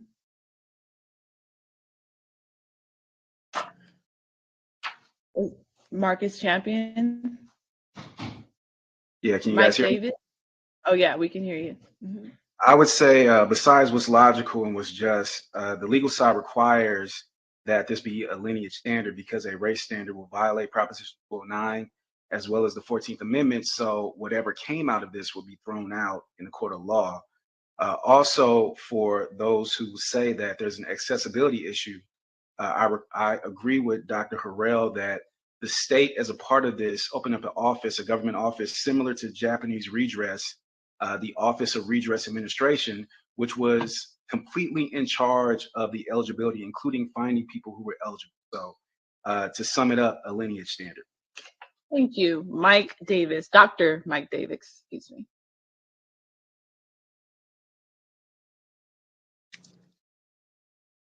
Mike Davis, is he still on the call? Do I see him? He might have got out, but Kevin Brown. Kevin Brown? Yes. No Kevin Brown? Okay. Oops. Your position? Please Are say your you, position. oh, I'm sorry. Yes. As I said before in our short testimony, we support lineage-based reparations. We do believe in mostly what has been articulated thus far. We believe there are pathways to support lineage. There might be vehicles through, the advent of whatever documentation is necessary, but we're supportive of lineage reparations. Thank you. Okay. Any other questions from the task force members to the panelists before we move on? Yeah, I just have one. Go ahead, member Holder. Sorry, again. Yeah, I wanted to thank all of the witnesses for your testimony. I do have a question, especially given some of the descriptions of the challenges to actually finding the documentation of your enslaved ancestry in the United States. So are there any benchmarks, like statistical, numerical benchmarks as to just generally overall, how many people in the diaspora come from an enslaved ancestry? And generally, how many people in the United States come from enslaved ancestry? I mean, I've read articles that say 90% of the people in the diaspora, of Black people, 90% of the people in the African diaspora descend from enslaved people. Are there benchmarks like that that we can use as a guideline to help us so that we can get away from forcing people to meticulously document their enslaved ancestry and just have certain benchmarks and assumptions about the percentage of Black people that were enslaved? Not to my knowledge. I would like to answer that in part. There is no answer to that question. We have yet to be able to document who was enslaved. And so this is the major challenge. The project that I'm working with the Smithsonian, the Freedmen's Bureau records, it's 2 million images, 2 million records that document part of the population who was enslaved as they emerged as citizens. These records were recorded right after the passage of those Reconstruction era amendments to the Constitution. We still don't know. There is a major effort to try to understand who was enslaved and how to document them, which is why when I added in my suggestions that you survey the records that are available. We tend to focus only on looking at people who were enslaved in the South. Slavery was practiced in the North for quite a long time. And we tend to overlook that when we discuss who is part of that community of eligibility. You know, just take the whole sweep of the country. And Dr. Harrell's research is showing us that, and her decades of tireless work shows us that there were people who were enslaved well after 1865 and who inherited or were forced into peonage. And there are people living today who experience that. So to try to quantify that is going to be very challenging. What we can do is identify the records that document enslavement. We can begin to make them accessible to the research community, and then we will begin to have answers in terms of numbers and areas and specific states or under whatever circumstances they were enslaved and identified in that manner. Then we'll be able to count or quantify the numbers who are part of the descendant community. Thank you. I would like to also say that I live in Louisiana, and I am working presently in the records in St. Helena Courthouse, and thank the Heavenly Father that the courthouse never had a fire.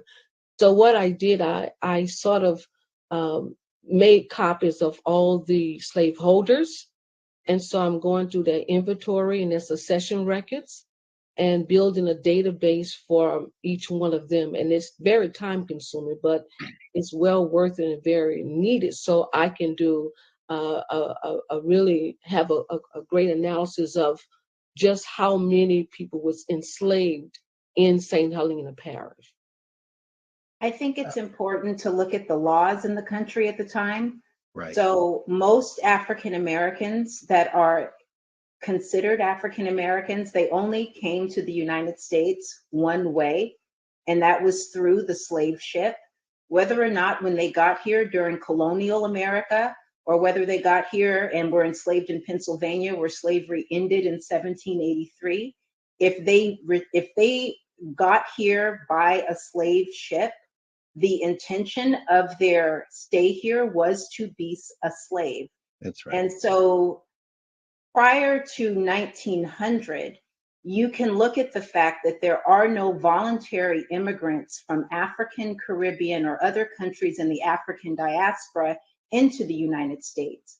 So there is only one class of people that are here. And if you were to trace your ancestry back to this period of time, it isn't necessary for you to name an enslaved ancestor, because you know that every one of your color, ilk, and type that are here only because they were enslaved. This does not regard free people of color as not being in this system. Free from what? You were enslaved. So the whole purpose, to answer your question, Mrs. Holder, is that the litmus test that you use is if you were in the United States at a certain time when there were no other persons here, then that would prove on its face that you descend from American chattel slavery, whether slavery ended for your ancestors in the 1600s, in the 1700s, or 1865. I would agree with that. I want to counter that. Can I counter it a little bit? Okay. There were indeed immigrants of African and Caribbean descent coming into this country. A lot of the mariners who are coming in, if you look at the records, the court records on the East Coast, a lot of them were not allowed to come on shore, and if they did, they were arrested and jailed. And if they could not prove their free status, they were enslaved. And this is throughout the 19th century. I can tell you all of the major port cities, especially in the southern states, had this practice. If you were, this speaks to Dr. Ira Berlin's premise that if you were brown or black or anything other than white, the assumption was you were enslaved or you were connected somehow to enslavement, regardless of whether you had a freeborn status. You were treated in that manner. Those people. Right. Then those people are included on their face. Yes, they would. Yes, but they came voluntarily as free people, and there are individuals who were enslaved, although freeborn. In Delaware, there was a woman, Patty Cannon. Dr. Charles Bloxton talks about people who were kidnapped, who were freeborn and enslaved and sold as enslaved people. So there are these cases of individuals who do appear in records who were reborn or who came here voluntarily from other nations, but were treated or regarded. Well, Dr. That's all I want to say. We're going to have to go in order. I can't see everybody who's on the screen, so I don't know who. I think that's Greg Carr. I'd like to jump in. A word in for a second. I was going to agree. Hold on, I didn't recognize anyone yet. Oh, I'm sorry. So it's Dr. Greg. Yes, Dr. Greg Carr would like to be recognized, and Dr. Evelyn McDowell. Is there anybody else? Because we're going to have to cut the responses to this question. Okay, so I'll let Dr. Carr and then Dr. McDowell. Go ahead, Dr. Carr. Very quickly, I thank you. This really is the question. How do you establish the status? It would be impossible to trace through documents. The 750,000 Africans in the country in 1790, the first census. 1860, you got about 4 million enslavement. So you've asked the question that needs to be asked. There's no way to do it. If you can establish that reparations claim, maybe by the end of the 19th century, certainly then moving forward to be a different kind of thing. We know Dred Scott establishes the fact that even in places where there were quote free blacks, there's no enforceable status for black people that is unassailable, even in the law. This is the point Tani is making. It's not remedied in the Civil War amendments. And so that's why I said I think the next step beyond this legislation is to try to establish a harm claim that precedes the formation of the polities. because as we know, with the Fugitive Slave Act of 1850, California comes into the polity as a free state. So if you start making no argument, that's one of the reasons that California and Maine come in 1850. But I'll conclude with this. I think any attempt to try to establish a claim based on records is ultimately a cul-de-sac that cannot be overcome. That claim has to be established as one that you have the presumption you are in the class unless you are shown not to be in the class. And I think that's the next stage in something that is a work in progress in terms of the reparation claim. Thank you, Dr. McDowell. And to follow up on that, what I suggest is that it is it's much more feasible to identify those people who voluntarily immigrated to the United States during the time of slavery and come up with a database with those names. And if your ancestor lived or born in this country before the end of slavery, chattel slavery, then you could go to this database, type in your name of your ancestor. It's not there. Okay, you are eligible. Your ancestor is eligible for reparations. So I wholeheartedly support the creation of this database. Is much easier and is simpler than just coming up with all of the people who were enslaved, because there were more people enslaved than there were people who voluntarily immigrated here. Thank you so much, Dr. McDowell, and thank you again to all of our panelists. Thank you for being patient and working with us through these technical difficulties. Really appreciate all of your testimony and your contributions. So now we're going to return back to my presentation, and I only have a few slides left, so it won't take too long. And then we'll go to the task force for discussion and resolution of the issue. So can the DOJ put the presentation back up, please? And I'll note the slide 24.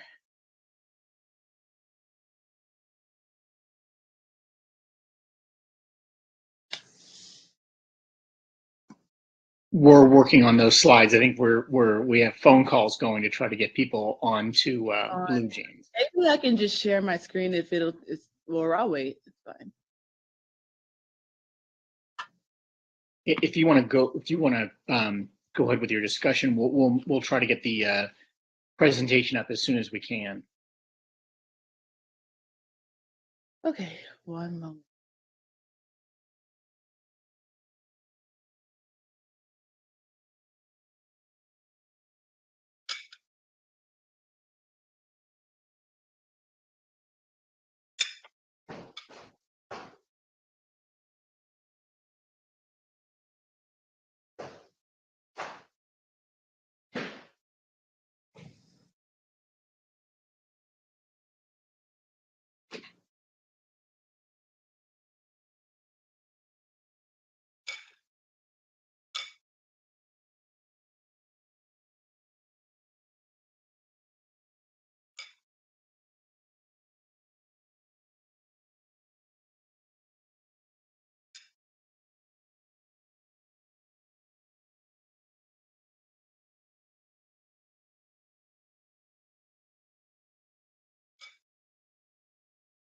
Okay, they're up, Chair Moore.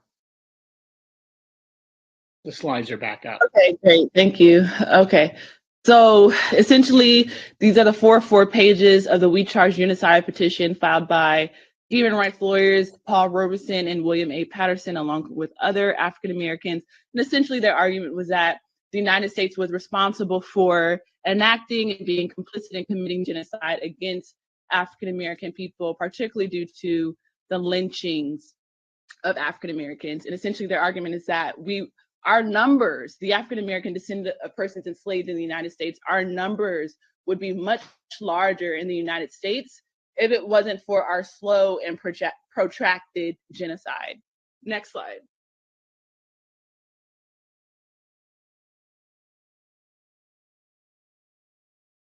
Next slide, please.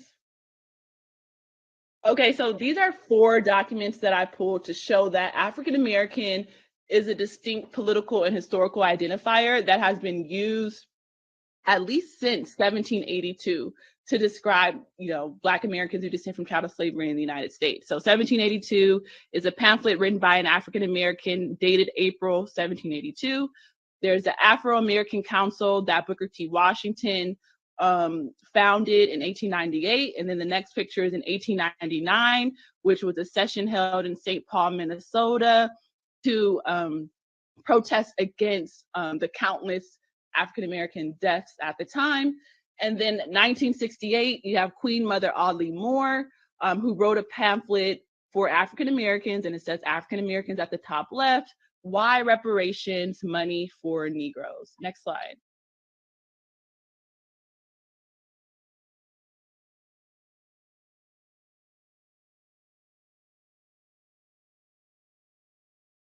So the next slide, and I won't read all of this, but this is also showing a distinction between African Americans and, for instance, West Indians in the 20th century. So before large number of Caribbean migrants in the late 90s. So even here, this is a really interesting law review article where they're talking about why Black homeowners are more likely to be Caribbean American than African American in New York.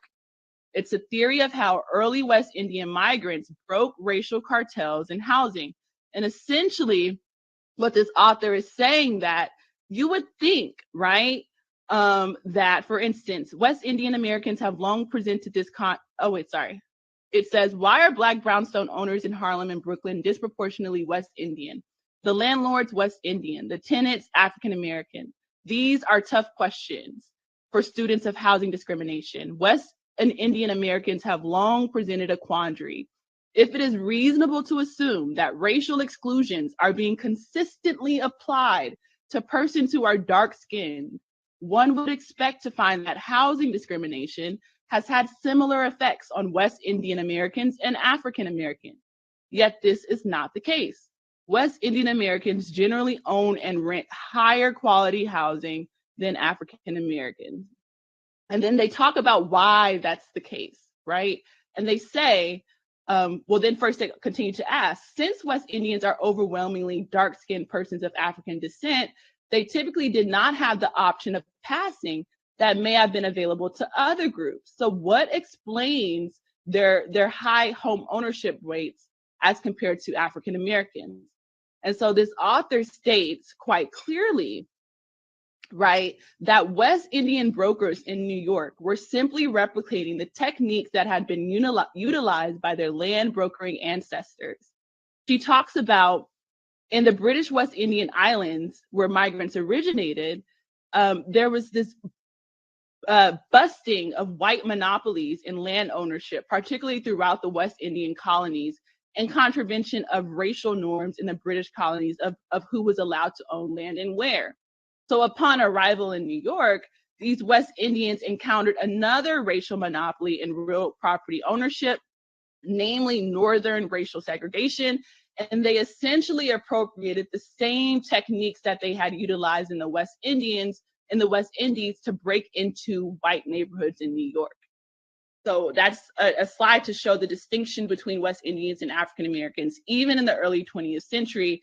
And it shows how West Indians were able to acquire more homes and more quality homes because they utilized land brokering and racial busting techniques that they had learned in their former plantation economies in the West Indies. Next slide.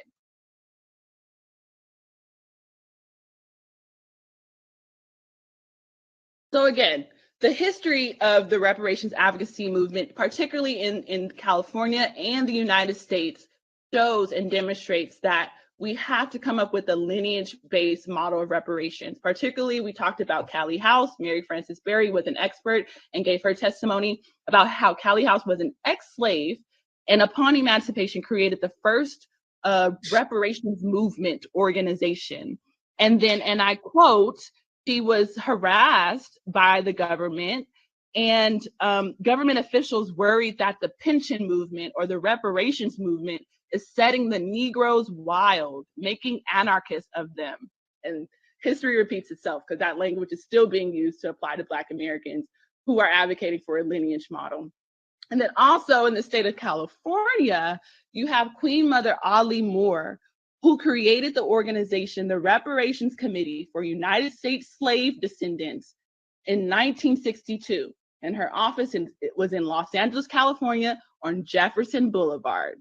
In fact, Queen Mother Audley Moore coined the term DOAS,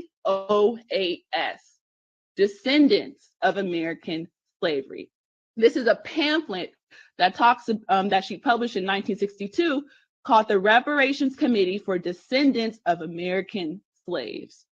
Next slide. Again, that is another excerpt from her pamphlet around advocating for reparations, particularly for descendants of American slaves, through her organization, the Reparations Committee for United States Slave Descendants in 1962. Also, the Black Panther Party for Self-Defense. The third point in their 10-point program was about reparations, and I quote, "We believe that this racist government has robbed us, and now we are demanding the overdue debt of 40 acres and 2 mules. 40 acres and 2 mules was promised for 100 years ago as restitution for slave labor and mass murder of Black people. We will accept the payment in currency, which will be distributed to our many communities. The Germans are now aiding the Jews in Israel for the genocide of the Jewish people. The Germans murdered 6 million Jews. The American racist has taken part in the slaughter of over 50 million Black people. Therefore, we feel that this is a modest demand that we make." So these slides show in the specific California context and the broader United States context with Queen Mother Audley Moore's organization, the Black Panther Party, Callie House, and Paul Robeson and William A. Patterson's We Charge Genocide petition, reparations advocacy groups have always advocated for a lineage-based model. Next slide. Again, I won't talk too much about this, but in the event that all Black people in this country are, described as African American, I just want to put on record that there is a trend towards data disaggregation. It's already been happening with the Asian American Pacific Islander community, where they have been fighting for over 10 years, particularly in the state of New York, to get data disaggregated in terms of their ethnicity. And the new New York Governor, Kathy Hochul, actually signed the data disaggregation bill into law in December of last year. And the Asian American group advocated for this data disaggregation, not to be divisive, not to separate the AAPI community, but to understand that each group within the AAPI community has distinct needs, and these distinct needs to be addressed, right? And so you see Felicia Persaud, who's Caribbean. She has fought for the Carib ID movement, where she says data on Caribbean nationals in the US is currently sparse, based largely on the fact that this bloc has had no previous opportunity to self-identify in the past, but have been lumped in with African American, Asian American, and other communities, said Persaud.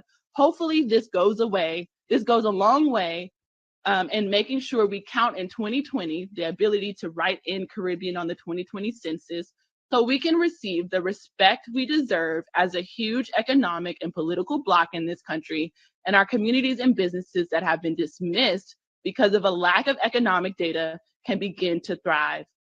Let's stand up and be counted. She also goes on to say, we need every single Caribbean national in the US to make sure they count by filling out the form, writing in their ancestry, and returning it, said Carib ID's Felicia Persaud.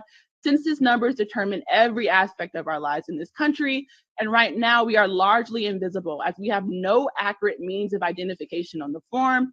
We must make sure we end this trend by counting not just our ethnicities, but our nationalities in the census, so we can all win, or we can continue to be fooled and maintain the cycle of dismissal. So this is Felicia Persaud, a proud Caribbean person, saying Caribbean people in this country are rendered invisible because they're not allowed to identify how they'd like to identify as Caribbeans and West Indians on the census.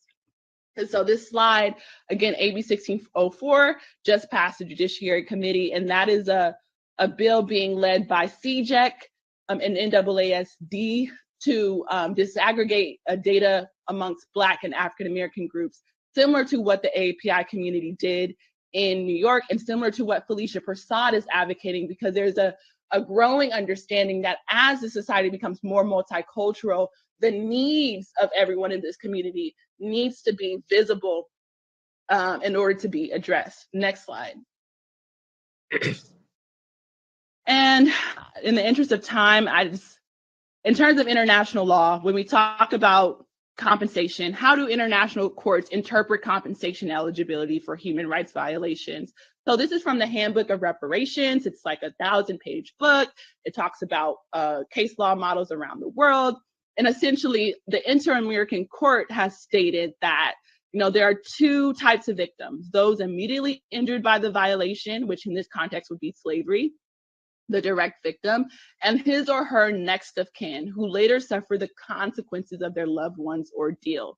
So in any event, what this excerpt from the Handbook of Reparations is stating is that the injured party, as defined by the Inter-American Court in the American Convention, refers both to the direct victim of a human rights violation, as well as usually their close family members or dependents. So essentially, international law supports and substantiates a lineage-based claim, particularly when it comes to compensation eligibility. Next slide.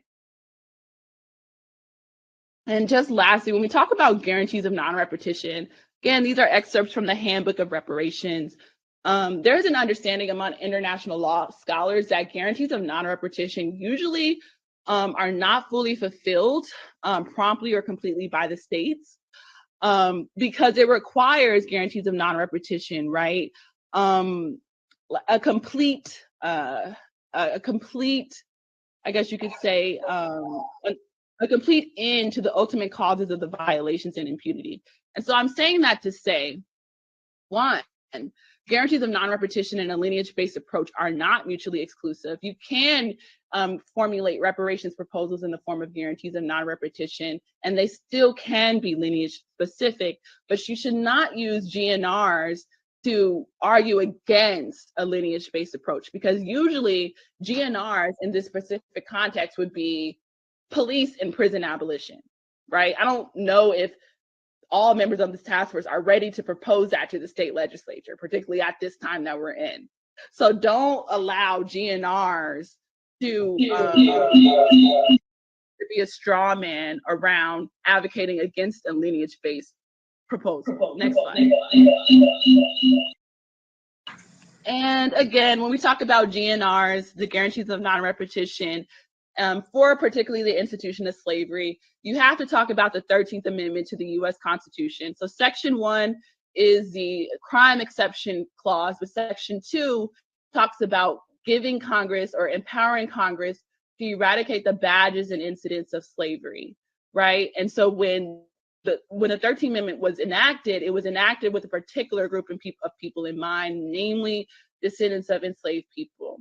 So when we talk about GNRs, you have to then, bring into the conversation the 13th Amendment and bringing in the state legislature and the federal legislature's role and responsibility to eradicate the badges and incidents of slavery as it pertains to a particular group of people, which are those descendants of those actual enslaved people. Next slide. And this is the second to last slide, and it's a question that I've been thinking about. Let's say there is a race-based standard. How do you measure Blackness, knowing that Blackness is a self-selecting category? So for instance, Mindy Kaling, the actress, her brother actually pretended to be Black in order to get into medical school, and he wrote a book about it called The True Story of How I Got into Medical School by Pretending to be Black. So essentially, just thinking ahead, if there is a race-based approach, what will we do? Will we have to just take people's word for it in terms of their Blackness? That would allow people like Rachel Dolezal and this person who is not Black in any respect and not a descendant of slave, but then we would have to prescribe to, the master's tools, which is race and racism and pseudoscience. Will we have to measure the width of someone's nose, width of someone's lips, the color of someone's skin? This is how absurd a race-based standard could be. And then also, in terms of congressional record, this was a congressional record that I researched, that I actually got some research from the United Sons and Daughters of Freedmen, actually, which is a organization that has been educating and resurrecting the term freedmen. I put this in my presentation last night because I thought it was very important. And this came from the U.S. Senate discussions around Chief Justice Roberts being brought onto the Supreme Court. And essentially in this long record, it talks about the Freedmen's Bureau. And it says the opponents of the Freedmen's Bureau attacked the Bureau on the ground that it would apply to members of only one race. The response was that discrimination was justified in the interest of equality. Then someone responded, "We need a Freedmen's Bureau," said one supporter, "not because these people are Negroes, but because they are men who have been for generations despoiled their rights," right? So in this congressional record, they're talking about the Freedmen's Bureau, right? It wasn't created just to help people because they were Black. It was created of the difficult, these generations of men who were despoiled of their rights. It was created to help them transition from slavery status to freedom. Then I wanted to bring up tweet Ambassador Lynn Thomas, who was appointed by the Biden administration. She is not conservative in any way. She tweeted this a couple of days ago to mark the International Day of Remembrance of the slavery and the transatlantic slave trade. I wanted to share a few thoughts about the International Day of Remembrance of the victims of the slave trade, transatlantic slave trade. This is personal for me. I'm a person of African descent, but more importantly, I am a descendant of slaves. Next slide. This last slide. Next slide, please. Slide. Hello.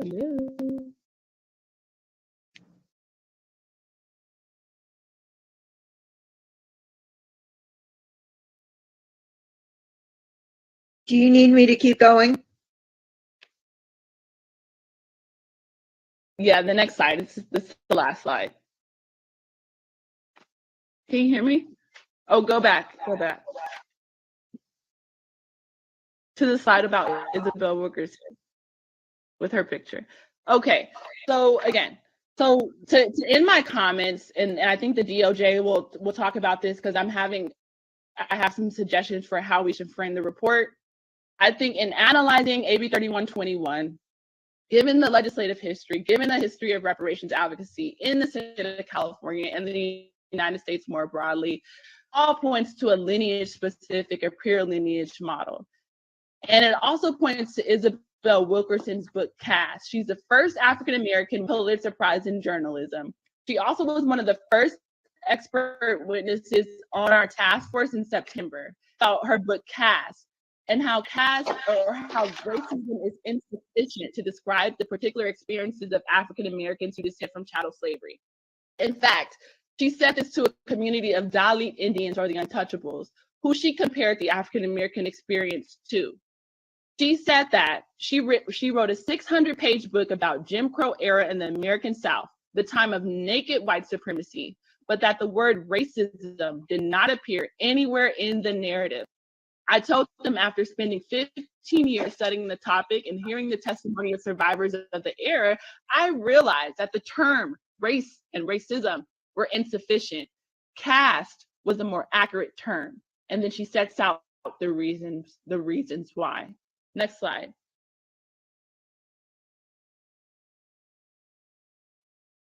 Next slide. Okay, I'm not going to read all these quotes. No, go back. I won't read all the quotes, but I want to read a few just to illustrate how caste. So a caste system is an artificial construction, a fixed and embedded ranking that sets the presumed supremacy of one group against the presumed inferiority of other groups on the basis of ancestry traits, like being a descendant of enslaved person. Traits that would be in the abstract are ascribed life and death meaning, and in hierarchy, favoring the dominant caste, which are Europeans, whose forebears designed it. A caste system uses rigid, often arbitrary boundaries to keep the rank groupings apart, distinct from one another, and in this size. The hierarchy of caste is not about feelings formally. It's about which groups have it and which do not. It's about resources, which caste is seen as worthy and which are not. In America, this is the primary tool and visible decoy, the front man for caste. So you talk about caste and race is skin. In order to dismantle racism, you first have to address caste. And so this book to consider this on everyone caught in the hierarchy, but it devotes significant attention to the poles of the American caste system. Those at the top being European Americans as a primary beneficiary, and then at the bottom, African Americans, assume the caste aspect is full power organization.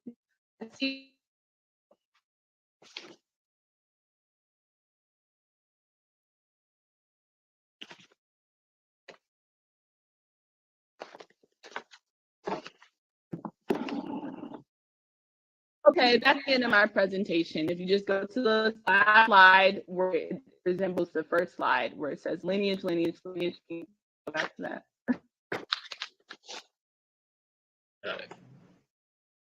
Anyways, thank you.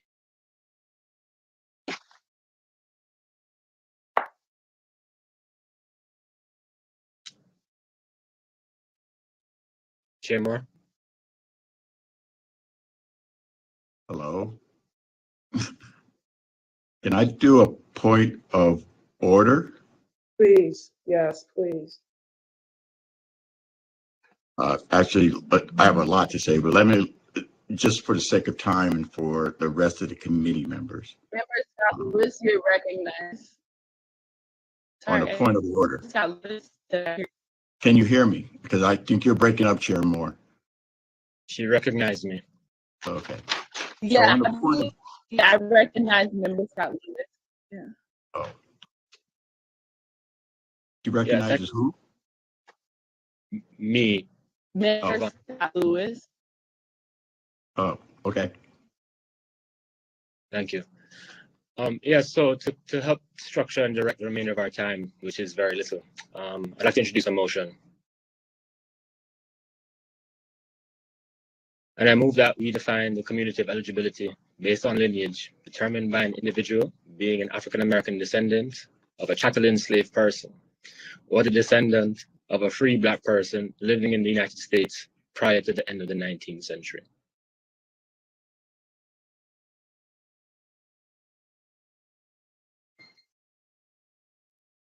I thought we were. This is Montgomery. Excuse me, Madam Chair, the point of order takes precedence. Thank you. So let me just begin with. What is going on? On point of order. He raised a point of order which can interrupt and it takes precedence, so he has the right to. Sorry, I didn't hear anything. My internet is very choppy. So point of order, go ahead. You may proceed. I believe right now, as I look at the agenda, it had 10 witnesses and testimony. I believe, and I could be wrong, the chair gave witness just now, which took up about 45 minutes, half hour, and it's not agendized with presentations and things of that nature. I believe every member here probably should have the same amount of time. It is now 3 o'clock. If just 2 members demanded, and I think they deserve it, equal time to address this question and provide slides, we would be here till tomorrow. We do not have enough time because we're supposed to go to break at 3:15. We're supposed to finish at 6. by the chair taking up testimony, unless that is the task force comments and questions portion of it, not putting Excuse aside me, what the member. DOJ allowed me to. Can I finish my point of order? Well, what is the point of order? What's the point of order? That you were out of order, and that you gave a presentation, and that's okay, that's fine, but every member here should be allowed same. And if you look at our time, for us to do that, it would be impossible to even come close to the amount of time and presentation that was presented. And so I don't know what to do other than you may have forced us to delay the vote again. I'm not discounting. No, I did.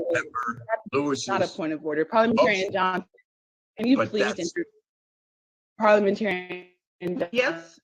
And clarify what's the point of order?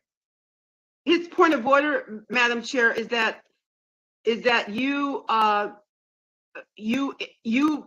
went beyond the scope of the comments, and it became a discussion and a presentation.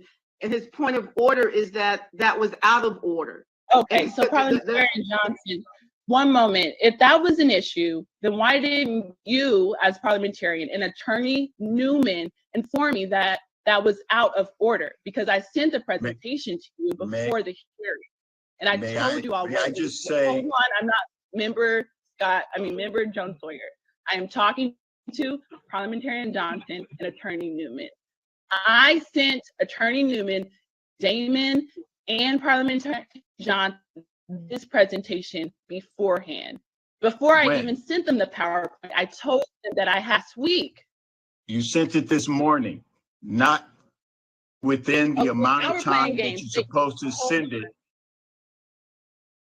so that we could all have it, or we could read it, we could digest it, or that we could be prepared. We, meaning the commission and everyone listening, could be prepared.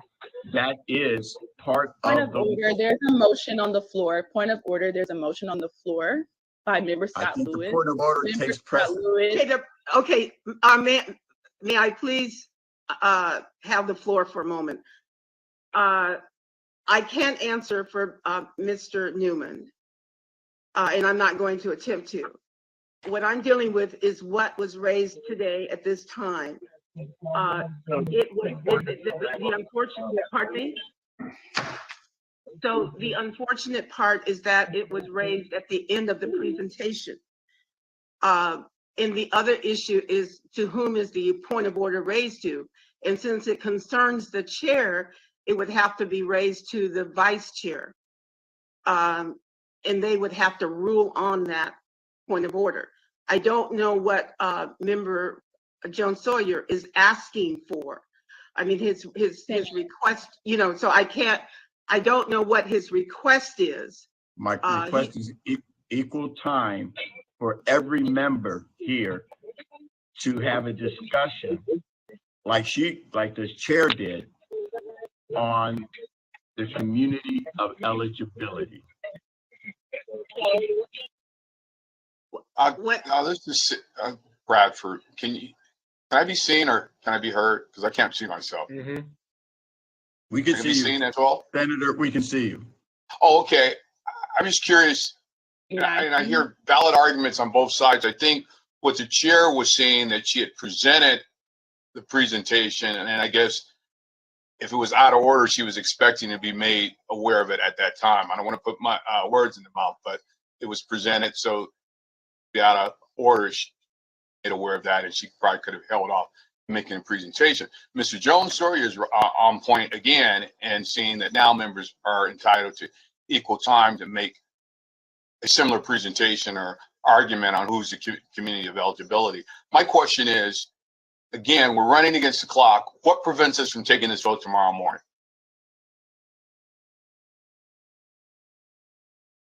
Member Bradford, would you repeat your question?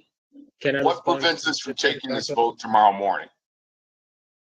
I can respond as a member of the That's work of very. economy, which is that the economists cannot start their work and we cannot have the conversation that is slated for this afternoon's business unless we decide on the community of eligibility. What is less than 12 hours change in that work? What will they achieve if it gives people enough time to get comfortable or make their arguments through the balance of the day and then take this vote up before 10 o'clock tomorrow morning? What changes? Well, if you want to delay, then what we perhaps can do is move the scope of work conversation to tomorrow and then continue the community of eligibility discussion. I'm not necessarily saying I want to delay, but I just feel that it's some unreadiness by some members. Member Bradford, it would respond to the questions of both parties. When Member Lewis made the motion, it hasn't been seconded. When it is seconded, that means that you go to a discussion. And at that time, Madam Chair will call on those individuals who have discussion. And This is Montgomery Step. I will second it. Pardon me? So that's one way. Okay, it's been Montgomery Step. I will second it.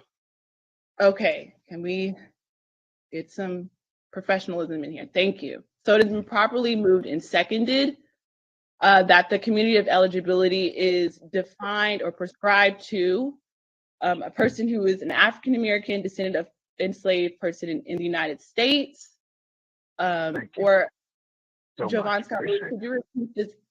Sorry, could you restate the motion? Sorry. Yes, I can restate the motion.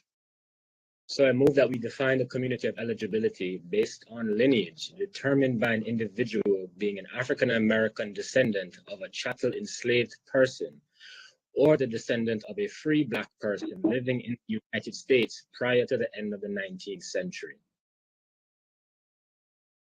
Thank you. So it has been properly moved and seconded that the task force adopt a lineage model. Yes, I'm sorry, I didn't get who seconded it. Monica Montgomery Step. Thank you. So it has been properly moved and seconded that the task force prescribe a lineage model where an African American descendant of a chattel enslaved person or a free African American who was present in the United States before the 20th century. Is that the motion? Yes, that's the motion. Thank you. Is there any discussion on the motion? Yes. I second the motion. The motion's already been seconded. I have this, may I speak? I call for the question. Okay. Call for the question, Madam Chair. No, Madam we Chair, have you people have who to want to allow. speak. Sorry, You have to allow discussion. And Parliamentarian Johnson, please. Yes. Madam Chair. I will recognize, hold on, Member Grills. Thank you. Member Grills, go ahead. I'm truly stunned by this afternoon. I thought that we were to have dedicated time as members of the task force to consider the testimony from our witnesses. We had an unexpected witness in the form of our chair that I've never seen anything like that before. And I was surprised that Member Lewis went straight to a motion without us having an opportunity for discussion. There were pros and cons associated with the witness testimony. And we haven't had a chance to discuss that. So I don't feel we should be doing a vote at this point. We didn't follow our own procedure. Chair Moore? Yes, Member Scott Lewis, you're recognized. To respond to Member Grill's comment about my introduction of the motion, I introduced the motion so that we can actually have the discussion. I conferred with the Department of Justice last week about introducing the motion so that we could actually structure the discussion. And once it was brought to a vote, the task force has the right still to vote it down. After which, another member is very free to introduce an alternative motion, and we can continue to go that way. The point is to actually structure the time that we have, as opposed to an open discussion, which may not necessarily yield any clarity, and have a repetition of the delay that we had last at the last meeting. So my introduction to the motion does not preclude our ability to discuss. In fact, it secures it. Exactly. Thank you for that clarification. I call for the question, Madam Chair. The question has been called. Parliamentarian Johnson. Is there a second? You really need to have discussion, full discussion. And if you don't do that, then well, let me put it this way. The whole point of a motion on the floor is to allow for discussion. So when Member Lewis made the motion and it was seconded, that was saying that the body was ready to move forward with a discussion. So if you call for the question before any discussion, that would not be pursuant to parliamentary rules or Robert's rules. Madam Chair, I have a point of order. Madam Chair. Vice Chair Brown, you're recognized. Yes, you're recognized. When anyone is unready to vote, they will have their due opportunity for discussion. This motion is before the House. This matter was before the House, so to speak, previously, and it was delayed. So whoever wants to make additional comment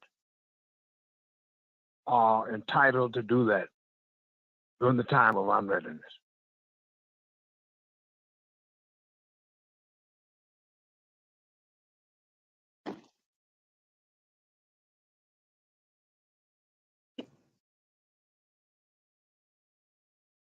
Hello?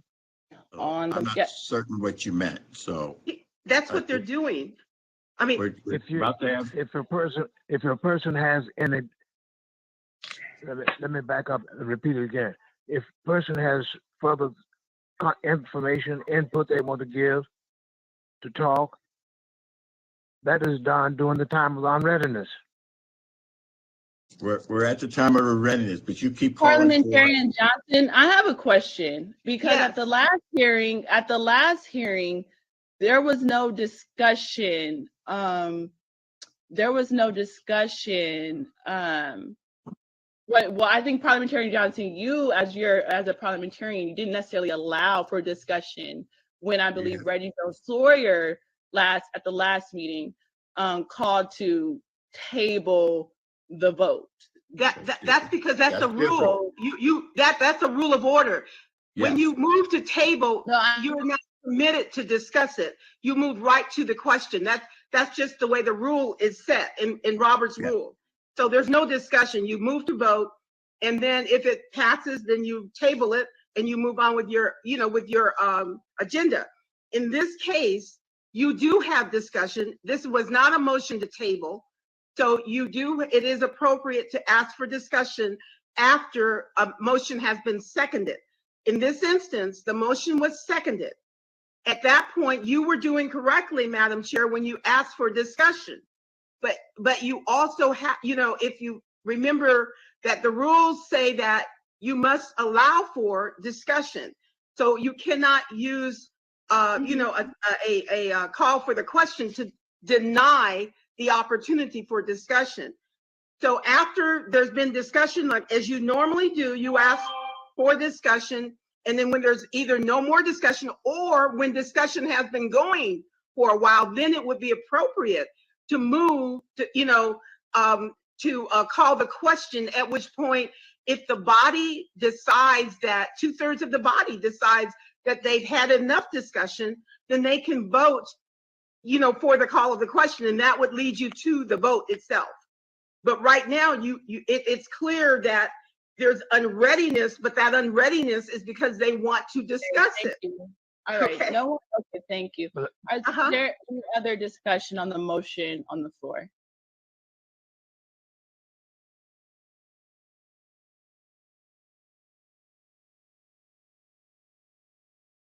Member Jones Sawyer, are you trying to be recognized? You're on mute.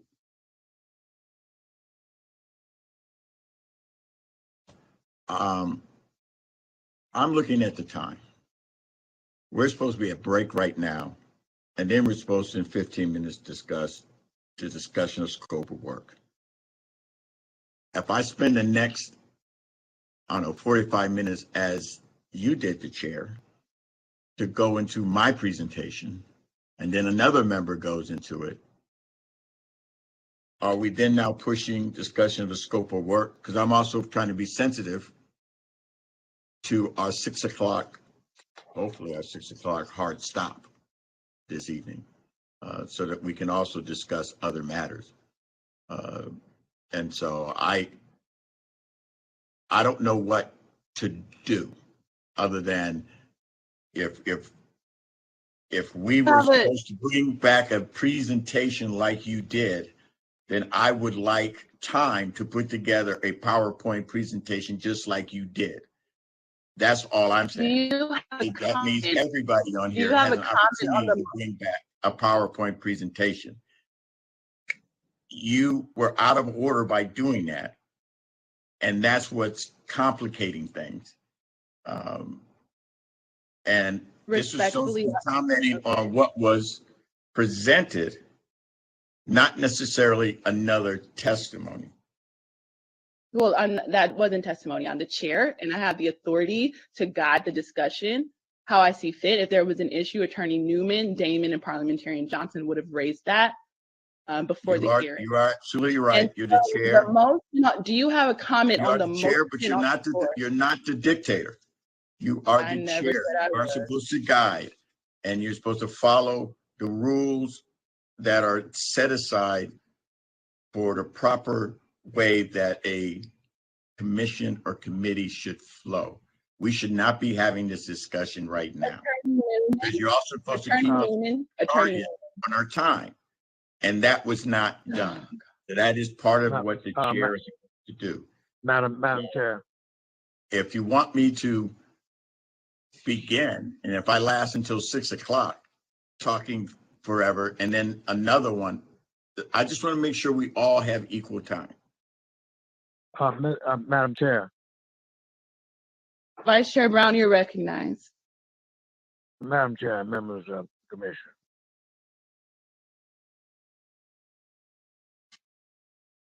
I hate to say this, but must we adopt the practices of other bodies that have been working against our best interests to do what appears to be happening now? We have sufficiently been informed of the positions of everyone on this commission regarding this issue.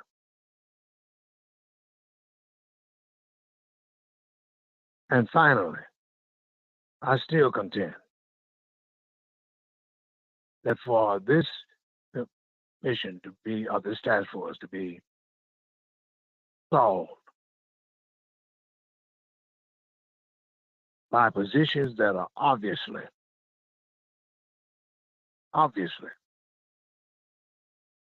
counter to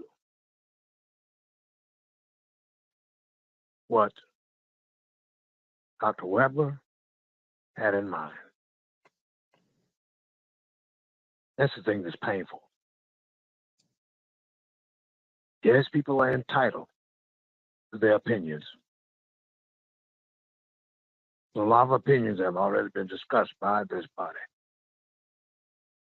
and not everyone had due process on. So should we be suggesting that people have not had the opportunity to say what they want to say? And each of us has heard all of the public testimony, which was overwhelmingly supportive of the originator's position on who's entitled.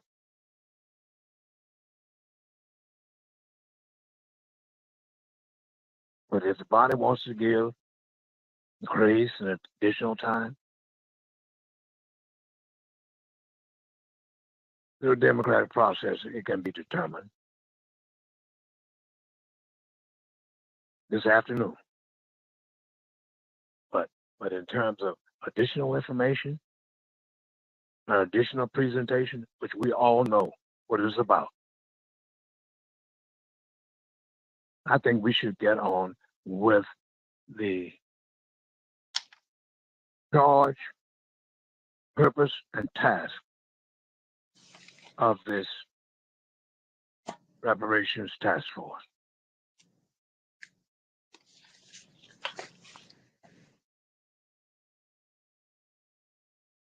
Thank you, Vice Chair morning. Brown.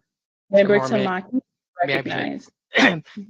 So I'm wondering if there's a third option here, and I'm very sensitive to what Member Scott Lewis is saying, that we have to have a decision in order to guide the economists, and to put this over anymore is going to be it's going to be very difficult for everybody. At the same time, I do want to hear everybody's opinion on this and everybody's discussion. I don't think that should be cut short, but I do think we need to get on with it. So would it be possible, and I ask this to Parliamentarian Johnson also, that we start the discussion, we put over the discussion of the scope of work until tomorrow. We reschedule, regretfully, but we reschedule one or more of the witness panels, and then we have a vote and we decide this tomorrow, after everybody has had the opportunity to say what they need to say. But we bring this basically to a vote so we can get on with the economists and provide them with guidance so we can move the ball forward.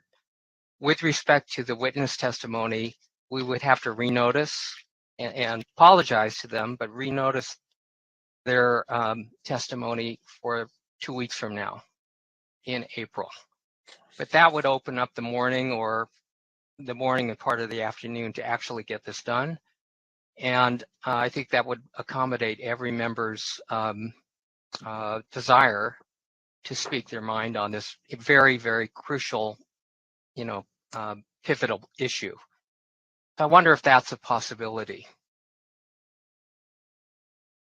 Respectfully, I have a question for Mr. DeMarco. I have a question. Yes, go ahead, Vice Chair Brown. Mr. DeMarco, when are you suggesting to be the drop dead point for us to vote on this issue? When?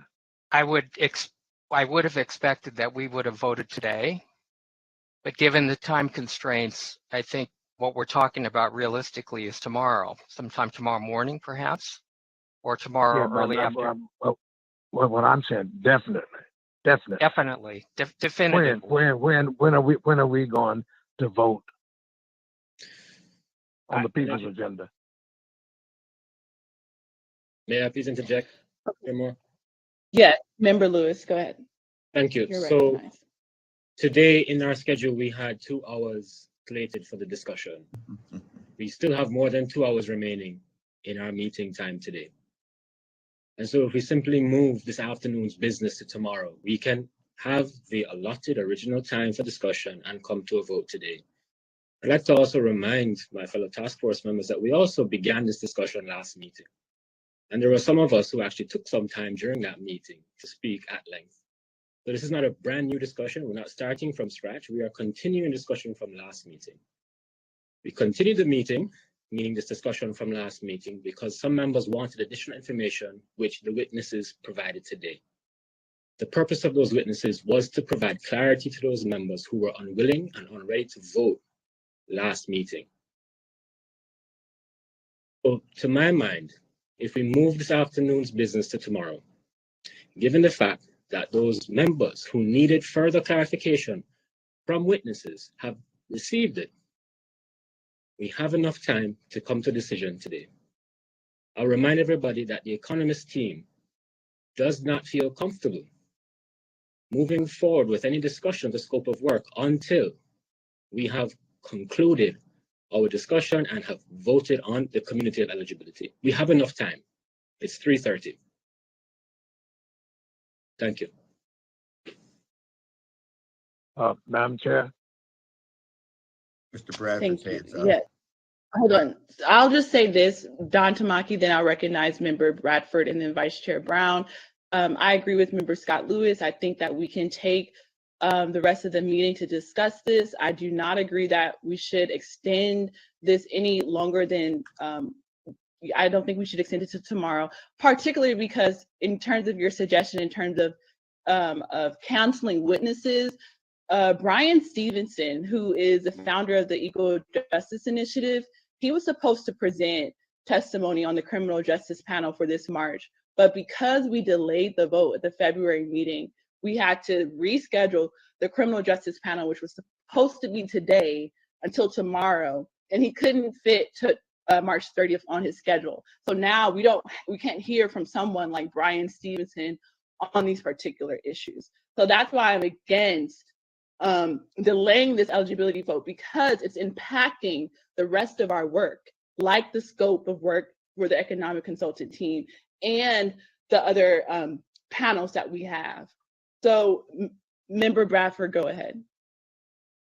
I'm in agreement with both Member Tamaki and Scott Lewis. So I'm trying to split the baby, and what I tried to suggest about a half hour ago was to afford that discussion that really didn't take place, that Mr. Jones Sawyer was speaking to allow members to vet out what those concerns were. I was one of those members in February who was unready. It's not that I needed additional information. I wanted additional information. I want to hear. Unfortunately, today I was chairing a committee where I let people have ample discussion, discuss their pros and cons on legislation that prevented me from hearing the discussion that I want to hear today. So I had to afford that as chair, and I think that's what Mr. Jones Sawyer was just saying. Before you take any vote, you still have a level of dialogue and discussion on what your positions are, and that's what didn't take place. And I think that's, I don't want to speak to Mr. Jones Sawyer because he can speak on his own, but I too, as an elected official who chairs meetings, I've granted reconsideration or, yielded more time so my members of my committee could ask the questions that they needed. I did that all morning from 9 a.m. to noon today. So that's what we're seeing. I know, yes, we can have that discussion now, but I'm just saying it should happen. We have 2 hours and Madam just want Chair. to be mindful. One moment, Vice Chair Brown. Just want to be mindful. There is a motion on the floor right now that has been properly moved and seconded by Member Scott Lewis and Member Montgomery Stepp. And the motion that's on the floor right now is the task force adopting a pure lineage model based on if you're a descendant of an enslaved African person in the United States or a descendant of a free African American who was here in the 20th century. That is on the floor. So we have time now to discuss the motion on the floor. Let's get into the discussion. Vice Chair Brown, you're recognized. You've asked my sentiment. What you say? Oh, Chair Moore. Chair Moore, this is, yes. Okay. I understand you're getting ready to move into your discussion.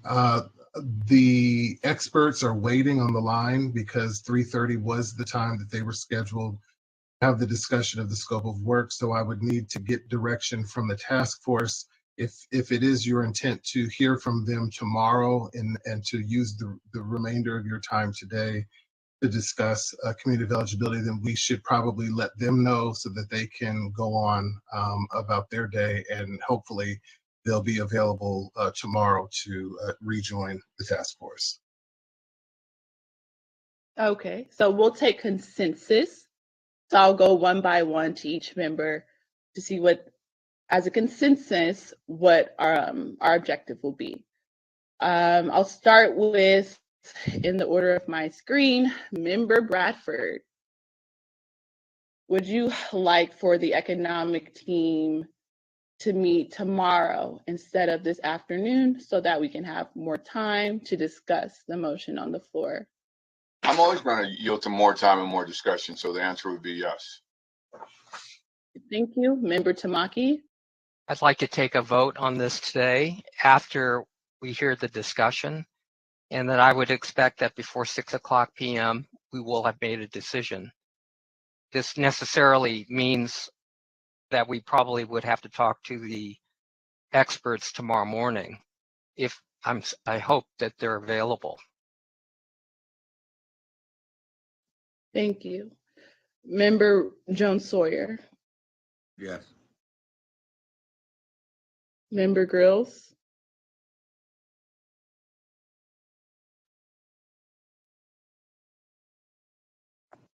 Holder? Yes. Member Scott Lewis? Yes, I'd like to move the afternoon's business to tomorrow and continue discussion. Okay, Vice Chair Brown? Okay, sorry about that. Vice Chair Brown? Yes, we finalized today what we should do today and have a discussion now. Member Montgomery Step?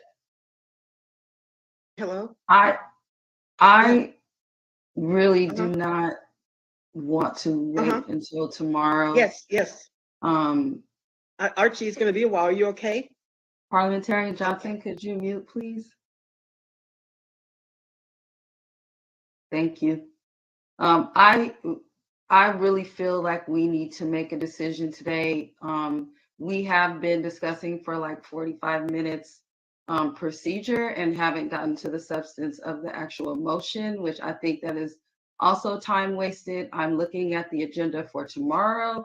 Having to tell people who have duly prepared for this and to present to us that, at the last minute that we will not have them present, I think is something we've already done in delaying this discussion before. In addition to that, when we had asked for just a simple doodle poll to go out last month for a May meeting, it did not go out, even though we had not decided if we were going to do a May meeting yet. I say that to say that we can't keep pushing stuff back, especially because we really just have one more meeting until the doggone report comes out.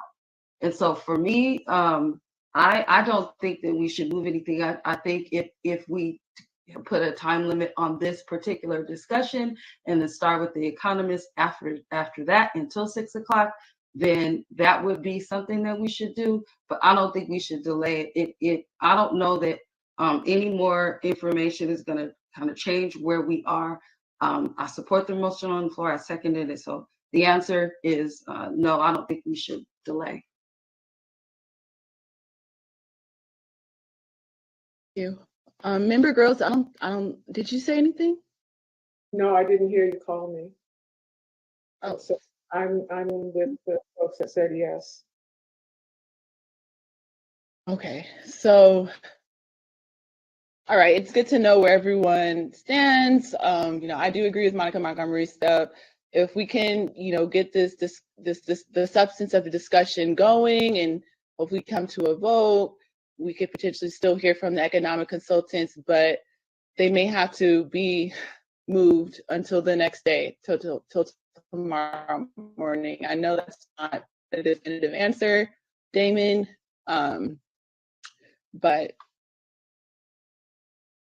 it is what it is. So I guess based on what everyone said, I think we'll just aim for them presenting tomorrow morning. But I hope that they can be on standby in case, in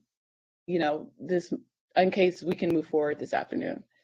So that's the answer. So let's just move back to the motion that's on the floor that's been properly moved and seconded.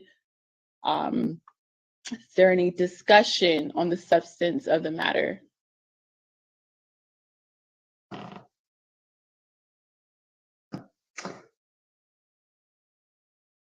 I'll just start by saying You look at the statute of the statute at AB 3121. Each of the statutory provisions are lineage specific. So to member Reggie Jones Sawyer or to anyone else who is expressing hesitancy to a provision that is race-based at all, because my fear is that people's ideologies are being imposed into what should be a statute-driven process that's supported by the legislative history and, of course, the legislative intent of the lead author, which is Secretary Weber. She stated that AB 3121 is lineage specific, and that's supported by a dispassionate analysis of the statutory provisions itself. So again, my question is there anything in the statute that purports that this task force and proposals that are supposed to emanate from them should be? Madam Chair. Member Reggie Jones Sawyer, you're recognized. So as one of the co-authors of AB 3121, which means I also wrote the bill. She was the primary author, but as the co-author of the bill, in the analysis done by the Senate Judiciary, they write in their report, in the executive summary, since we're talking about constitutional or legislative intent and all of that, AB 3121, and this is a direct quote, does not focus on reparations for the injuries inflicted by slavery alone. Instead, this bill will charge the task force with studying all of the systemic racism that pervades U.S. history in California, in which California was often a willing participant, that is responsible for the myriad of structural inequalities experienced by African Americans today. So, as with all due deference to the chair, this is from about 1,000 lawyers that are working over here in the Capitol, who helped put this together, who put probably the most comprehensive analysis in the Senate Judiciary Committee before it came over, and was added, specified there is a special consideration of African Americans who are descendants of people enslaved in the U.S., in the United States, which was added after this report. The problem is it was not really defined. It doesn't exclude, doesn't quite include. And I think that's part of our difficulty, because we're interpreting the intent of what 120 people who voted on this believed it would be. And it was not clearly spelled out here in the legislation. So we can't really use this legislative intent. In addition, and I think Mr. Bradford will agree with me, the Secretary Weber had concern, and serious concern, and I have the exact same, that we all believe, and I will agree that everybody on this watching and everybody that gets a chance to vote believes that all roads start with chattel slavery. That is how we begin. And there's absolutely no disagreement with that. None. And the fact that we all came in, whether on a slave ship or a cruise ship, guess what? We're all in the same boat now. And so we've got to make recommendations that are sustainable to move on. This is not, look, I worked in the mortuary industry for a long time. This discussion sounds more like people bickering over inheritance, over money we ain't got. You know, what does old folks say? You got a pot to piss in? We don't even have the pot. And we're arguing over cash payments, which I firmly don't believe are the be all and end all. And if Member Scott would work with us, or we would come together in some kind of consensus to say, absolutely, his first part is spot on. It's really about descendants of chattel slavery, the ones that were here, because that's how they based the racism on our people for centuries and centuries.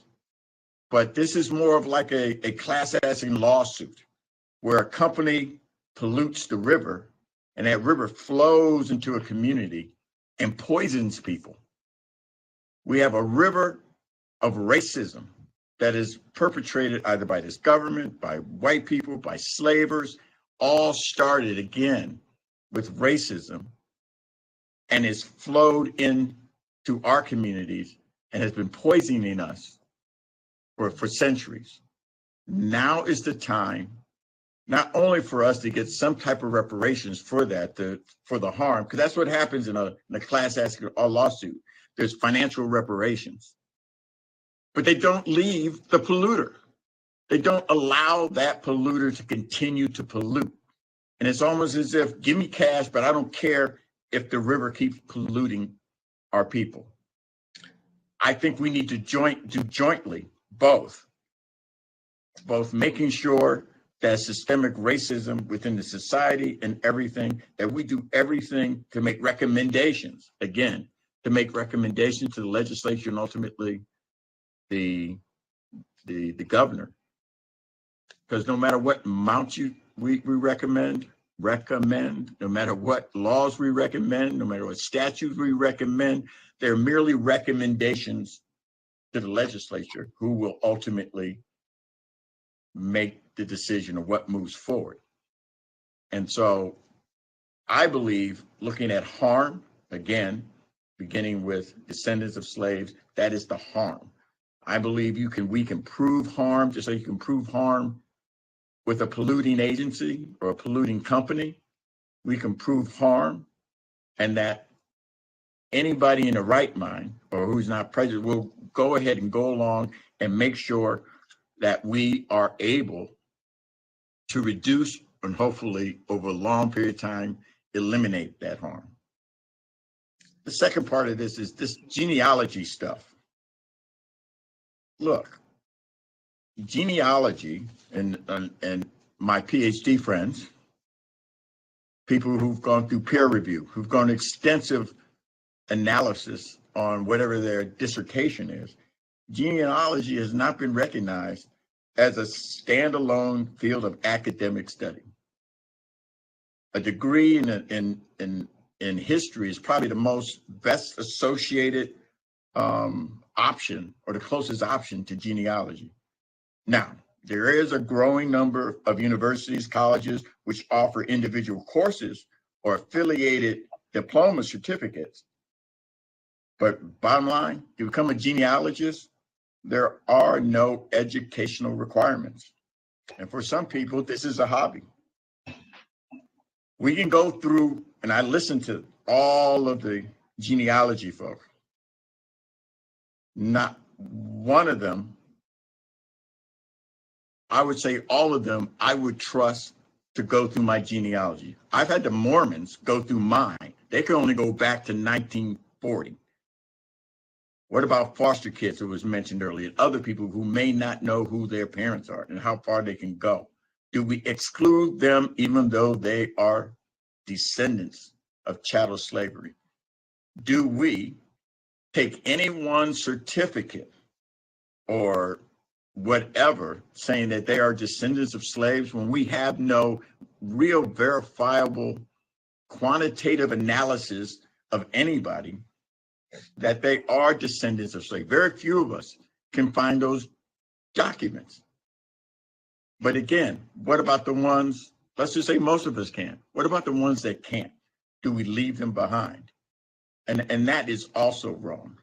And so that's why I'm looking more at a comprehensive look at this and look at it as a class action suit based on the harms of chattel slavery, which I believe and I hope it includes what Dr. Lewis is talking about, and then looks not just monetary, but looks at all the other things we could look at that impacts how slavery has adversely impacted us. Examples, which we should be talking to the economists about. How do we provide money so that we can own property, close the wealth gap? How can we make sure that our kids get the proper education because they live in squalor and poverty, or in neighborhoods that don't provide the schooling that they need to succeed? How do we level that playing field since affirmative action is not there? How do we do that? That's the discussion I really want to have, not this. This is, to me, this is just a small part of it. And we're arguing over on pennies of the dollar. Member Jones, the other thing, at the end of the day, Dr. Weber, wait a minute, see what I work of coming up with the reparations plan, which is what we're spending the next several months doing. Right, so you're talking about guaranteeing against repetition of injury. That's part of the thing that we have to work out. Right. But does your Dr. Lewis, does your motion take that into consideration? And I think so all of what you're saying, I don't disagree with. And I'm responding to you because you mentioned my name, and I don't disagree. Yeah, and I would like to finish. Okay, that's what I meant by I didn't say anything when the chair kept going on and on and on and on with her. It was allowing people to be able to say something, and then they finish, then another person speaks. But that's what the chair is supposed to do, to be able to. We're supposed to speak through the chair, not to each other. That's how commissions and committees work. And so in many ways, I'm talking to the chair. My hand to be recognized for some time, and I haven't been. So Chair Moore, please, when you see it fit, please recognize it so that I may respond to Assembly Member Jones Sawyer. Yes, you should be right after I finish. So I also believe that Dr. Weber has a concern, and a right concern. We go about Brown versus Board of Education. The Jim Crow laws, we helped to dismantle the Civil Rights Act in the 60s, Voting Rights Act, affirmative action, and just figuring out a way to close the wealth gap. Other people are taking advantage of it. White women and others have been able to take advantage of it more than anybody else. So Dr. Weber is really concerned that we take care of Black people, African American, just Black people who've been. And so when she thinks about descendants of slaves, she's thinking, let's try to make sure that everything springs from that, so that with that, by us doing that, we don't allow others to come in and corrupt. And I'll end with this. The last thing we want is someone that we believe is obviously white coming in with false documents saying that they're Black and they're descendants of slaves, because we have not done the work of implementation to make sure that whoever comes and tries to take advantage of whatever we come up with, we can verify that their family history has been harmed by it. And I'll be quiet until my next time. Thank you. Member Scott Lewis, you're recognized. Thank you. So, Member Jones, sorry, thank you for that. As I was stating when I interrupted you, and apologies for the interruption, I know it's not polite to interrupt, but I know it doesn't breach the actual rules of Robert's rules to interrupt when someone is speaking during the discussion. But alas, my mother taught me to be polite, and I've let her down today. Now, what I was saying was that I agree with you, right? You are exactly right, but what you're pointing to are actually issues that are matters of concern further down in our process. So you're talking about the impacts of racism and anti-Blackness that emerge out of the period of slavery that we can account for and respond to through a full scope of a reparations policy that could be one part cash for the identified eligible community to whom we are discussing, of whom we're discussing. And also we can introduce recommendations for policies, right? Again, to guard against repetition. Now, what's important to remember is that, and listen, I am, right, a non-descendant of US chattel slavery Black person. My people were enslaved, but not here. And so I recognize, right, what you're saying. But what we have to appreciate is that all of the anti-Blackness that all Black people face when they come from wherever they may come from to the United States is an anti-Blackness that was designed intentionally, right, and expertly refined against the population of Black people who were enslaved in this country. They are the reference of anti-Blackness that other Black people, once they arrive at whatever stage of arrival, are catching hell because of the sheer purpose, right, of the anti-Blackness against descendants of enslaved Africans, Americans in this country. So it stands to reason that if we remedy, right, that initial injury, meaning if we provide reparation for the injuries faced by this particular community and their descendants, that the benefits, meaning changing the actual terms of Black life more broadly in the country, will benefit people like myself. So I don't think we have a difference of opinion here, sir. What I think we have to do is we have to say, well, the fact that the notion of slavery comes up over a dozen times in AB 3121, the fact that repeatedly AB 3121, and I wasn't in the room when it was written, right? And I don't have that privilege. And I don't think as a task force member, I'm expected to have that privilege in order to do the work that I've been asked to do. Now, what I do know is that throughout AB 3121, there's constant reference to the lingering effects of slavery, which means that the idea of harm is not necessarily about slavery per se, right? And this speaks to your earlier comment about the lawyers and legal scholars who you have working on interpreting the law. But the fact that, again, slavery functions as the anchor reference for the injustices that have continuously been perpetuated against the same source group. So when we're talking about the grandfather clause that prohibited African Americans from voting, right, at the very beginning of Jim Crow, right? These were laws that were created to suppress the political will of descendants of enslaved Africans in this country. Meaning all of the forms of anti-Blackness that we talk about, right, were effectively patterned off of this principal disparity, this principal violence against this particular. And so that's what we're trying to work out today. And if you don't agree with it, that's fine, right? You can enter in your nay to the motion, and then we can move on to some other kind of proposal. But the point is just that this is going to be a longer process where we can start talking about housing policies and we can start talking about environmental issues. That's the scope of work that we want to get to, but we can't get to it because we can't decide in principle, right, who the community of eligibility is. And that's what we need to do today, is to determine who we're talking about, because as an advisory committee member with The Economist, they have told Chair Moore and myself directly that they are uncomfortable making too many recommendations on how we should organize the scope, or how they should organize the scope of work, because they see it, appropriately so, as our responsibility. So they can't really get started until we finish this particular task. So I think we have to absolutely think about the entirety of reparations. And that's why if you look at the proposed schedule of meetings, Chair Moore and I have devoted literally every single of our remaining meetings to addressing various components of a reparations program and package. How are we dealing with the question of compensation? Let's spend 2 days talking about frameworks of compensation.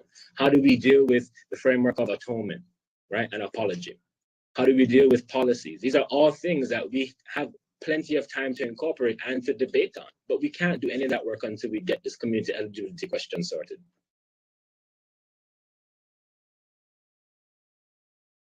So Any other members?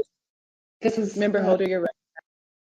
Yeah, I apologize for the technical difficulties and having to hold a camera separate from my computer, so I may look strange or wonky. The first thing I want to address is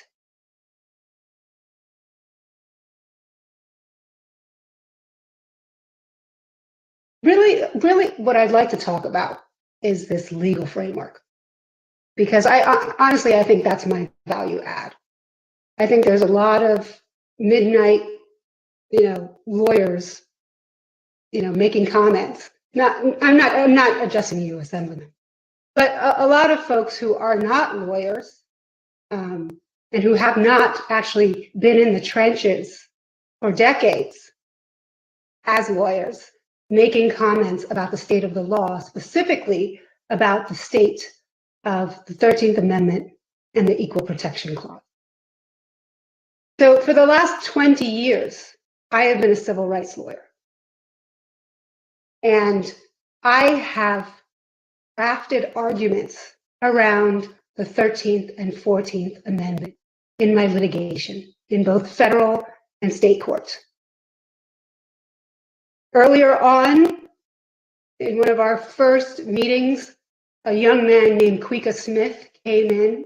He's a Morehouse attendee, and he talked about a case, a 14th Amendment case that ended the use of the SAT and the ACT at the UC, in the UC system, the University of California system. That was my case. I was the attorney on that case. And I crafted a 14th Amendment argument to the state court indicating that the SAT and the ACT should be prohibited under the 14th Amendment because of their ingrained bias against disabled people and African Americans and people of color. And based on my 14th Amendment arguments, the judge in that case granted an injunction that told the University of California, you can no longer use the test. I intimately understand the 13th and 14th Amendment. I was also one of the co-chairs of the campaign to eliminate Proposition 209. And in that role, in the Proposition 16 campaign to eliminate Proposition 209, I worked with Dr. Weber to help craft a law that would repeal Proposition 209. Unfortunately, that campaign failed, and Prop 16 didn't pass, and Prop 209 still exists.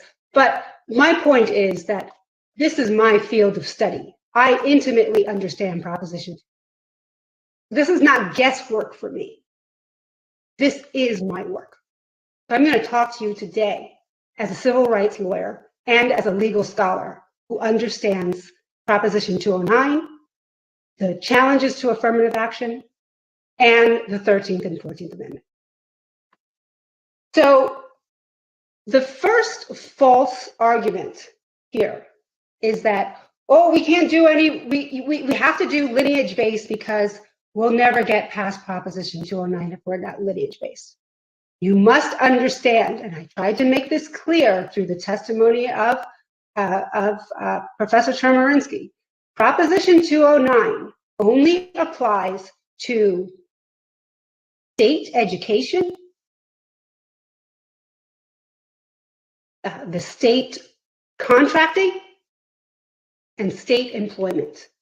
If we legislate on any other grounds, so if we talk about giving tax credits to people of color, or if we talk about doing land reparations, or if we talk about changes in the healthcare system to protect African Americans, none of that implicates Proposition. Okay, so we need to stop. We need to stop adhering to this argument that we have to be lineage-based because Proposition 209, will defeat any race-based claims.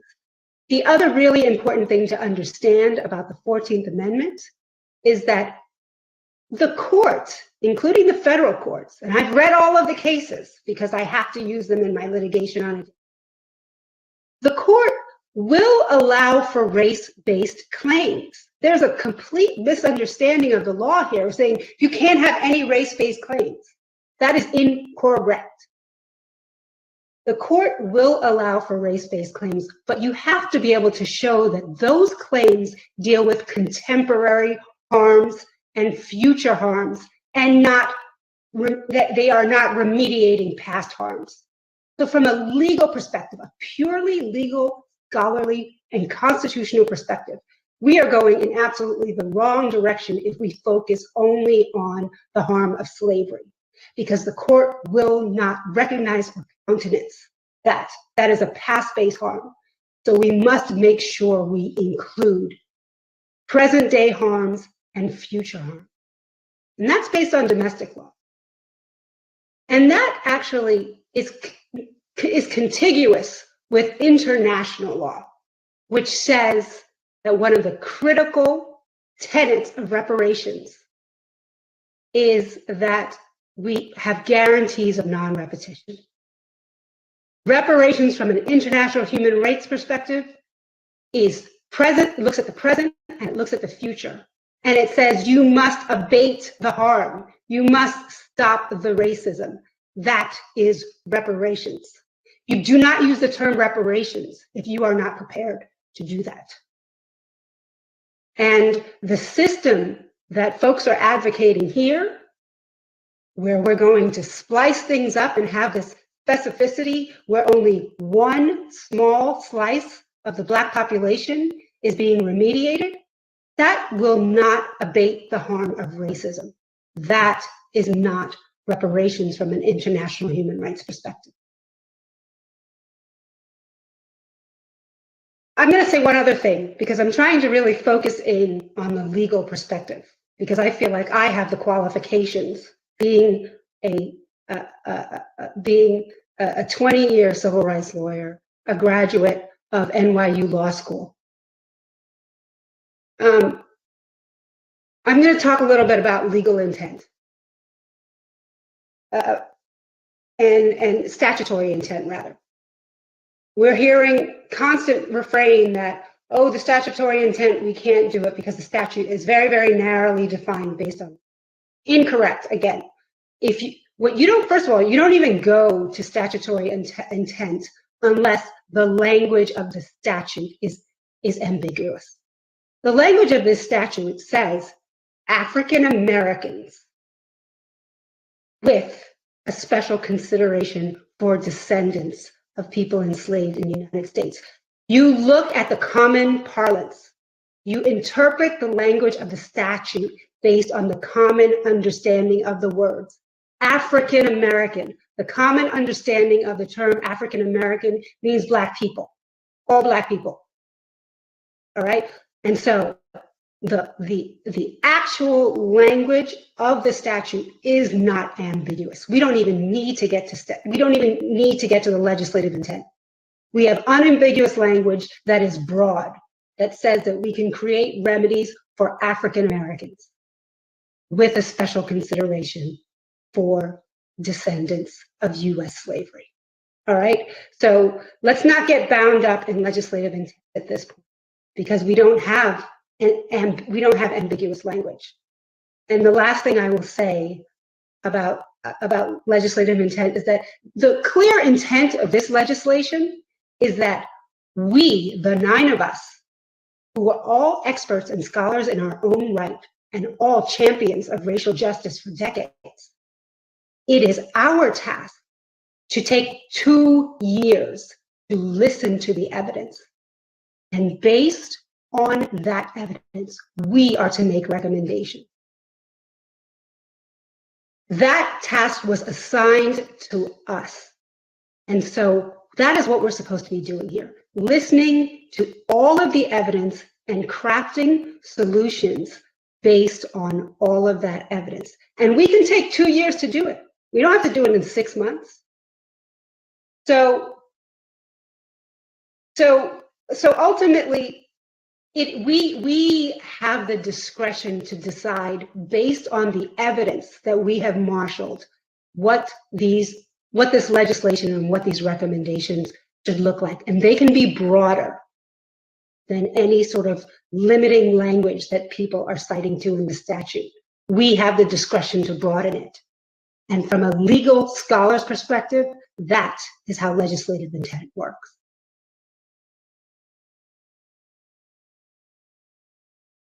Thank you, Member Holder. Any other members who'd like to contribute to the discussion on the motion of the floor? Member Bradford, I saw your hand. You're recognized. Grills, please, and then I'll go after that. Member Grills, you're recognized. Thank you. And I want to thank Member Holder. She addressed some of the things that I had concerns about.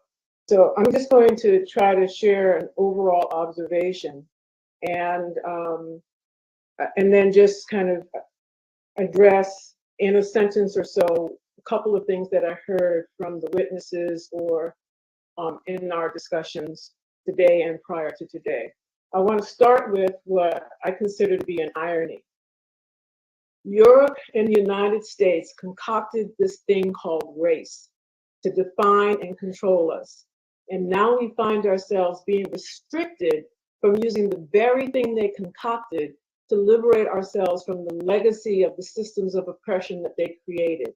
And I think that Member Holder has shown us a legal pathway to get around what may have been an attempt to restrict us.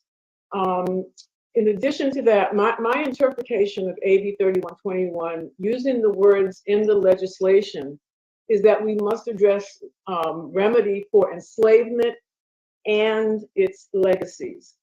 And in those legacies, all Black people are impacted. And I'm going to come back to that with not armchair theory, without a personal experience, but grounded in some data. But let me say first that lineage-based approaches are in fact divisive of a Black community that we need to be united. In addition, it has the potential to exclude folks who have the lineage, and it does not address the greater harms for those folks whose Black skin relegates them to the same forms of racism as those of us who are US-born descendants. Now, I am a descendant of enslaved Africans, and I understand my responsibility to my ancestors, but I also understand the larger picture and the responsibility to a much broader global process that Dr. Carr tried to speak to, that existed and was launched prior to even the definition of what we now call the United States. Now, providing reparations only for those who can prove their descendancy from enslaved Africans is yet another win for white supremacy, because it dismisses and devalues the harms done to African descendants, not enslaved here, but who were injured by slavery due to their Blackness once they entered the shores of America. And they're injured by the legacies of slavery due to that same Blackness that we as descendants experience. And policies and practices that flow from this anti-Blackness are the legacies of slavery. Now, when you talk about this legacy issue, one of the presenters talked about the genealogical proof standard. And that, I believe, adds another layer of complexity and could perhaps introduce a level of delay in dispensing reparations. And that's something that we may not intend. They named 5 things. And when you think about those 5 things, and then those who may be standing in line for reparations and all of the structures and processes that would have to be put in place, I actually couldn't figure out when we would actually get to a point where people could see real reparations. You're talking about reasonably exhaustive research, complete and accurate source citations, thorough analysis and correlation, resolution of conflicting evidence, soundly written conclusion based on the strongest evidence. That's a lot. Now, in terms of harms, I've been listening to folks who are strongly in favor of lineage-based, and I've been listening carefully to their arguments about why we should not include people of Caribbean or African migration status, right? There's a lot of things that they say, but I don't see it backed up by any actual real data. So, for example, people say they do better than we do on most markers of social advancement. Well, there is a study that actually looked at that issue. And what they found was that it is not a Black immigrant issue. It is an immigrant issue or dynamic that is at play. That when you look at immigrant groups from across different racial and ethnic classifications, they tend to do better, having something to do with our US policies on who gets in, on the psychology of immigration, and this notion of trying to, do better than the circumstances that I was fleeing from or needing to depart from. So I think, we need to get a little bit more nuance about how we are characterizing our immigrant family members and ground it in some real data, not in, well, my experience was this, and well, my experience was that. Well, I know people who did this, that, or the other thing. And in terms of the harms to Black people, no matter where our ancestors were in 1870 and before, findings suggest, based on studies, that despite potentially experiencing high rates of discriminatory and or racist behaviors, African origin Black immigrants' health does have some deterioration.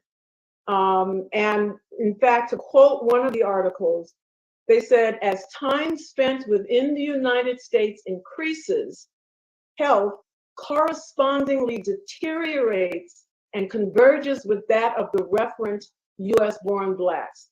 Now, the findings presented here in this study and several others provide further insight into the health of African origin Black immigrants, which is a rapidly growing proportion of both the US Black and foreign-born population. And the last time I checked, once you become a citizen, you're a citizen. And so what they're experiencing matters, right? There's a positive correlation between, again, duration in the US and the health of Black immigrants to the US. And again, that is based on the fact that they are experiencing the harm associated with the legacy of enslavement. And this is, again, based on the research of people who conducted a study on the Immigrant Health Advantage, which was an examination of African origin Black immigrants in the US with a sample of 570,675 adults aged 18 to 85 from the 2000 to 2018 National Health Interview Survey. In at least 6 other studies, sitting here right now on my desk, for Black immigrants adopting a Black racial identity, it often leads to a downward rather than an upward mobility for them. So this notion that they are doing so much better and they came of their own accord, that needs to be interrogated. Further, Black individuals living in the US, including Black immigrants who experience race-related stress, are vulnerable to psychological distress in the form of depressive symptoms, such as feelings of sadness, hopelessness, and worthlessness. As a clinical psychologist, I actually had clients who were African immigrants and who were Caribbean immigrants, and they were struggling under the weight of American racism. They did not understand or know the extent of that racism. I could also go into research that addresses some of the concerns that people have raised about African immigrants don't want to connect with African Americans. There's a whole literature on that with data to support it. And I have to say that the comments that I've heard to date do not reflect that. So lastly, I just want to say, in terms of some additional comments to things that I've heard, Queen Mother Moore was invoked today. And I just want to say that having talked to people who studied under or mentored by, sat at the feet of Queen Mother Moore, they were very clear she was a staunch Pan-Africanist. And in fact, her first organization was called Ethiopian Women. I could go on, but I'm going to stop here just in the service of time. I do want people to finally know I am not against, addressing the primacy of the needs of those of us who are direct descendants. I am in fact in favor of what the language was saying, showing special consideration. And I think that part of our job is to figure out in our future meeting, special consideration is the same as, and therefore deny everyone else. Thank you.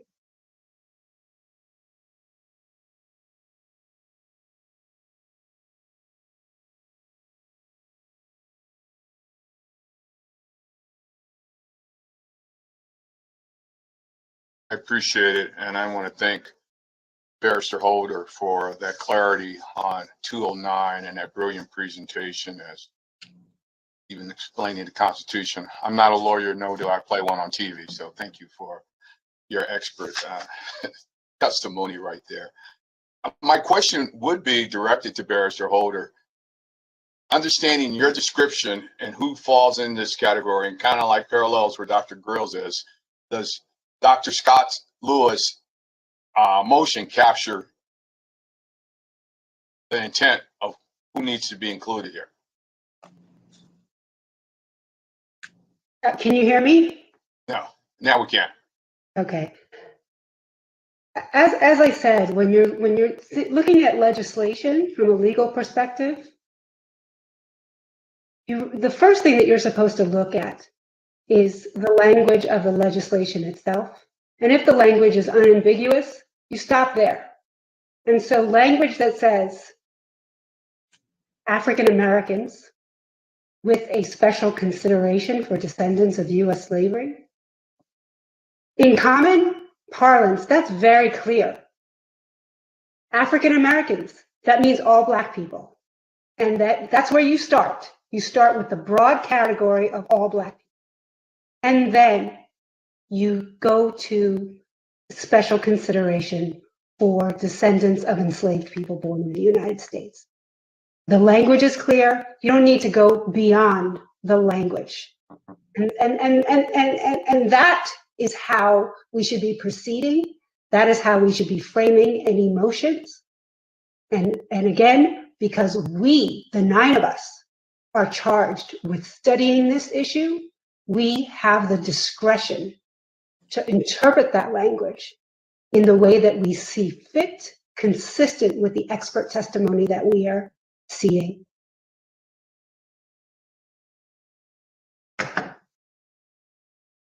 So should there be a gradation, so to speak, a step down of levels of reparations? I mean, if we started with direct descendants and then those who are directly impacted or have been impacted, does not capture, that sliding scale of people who need to be included. And, when there's been discussion about, as Dr. Scott Lewis says, we'll get into the weeds of what it looks like later on once we define who gets it. But I want to use as an example, like first-time home buyer.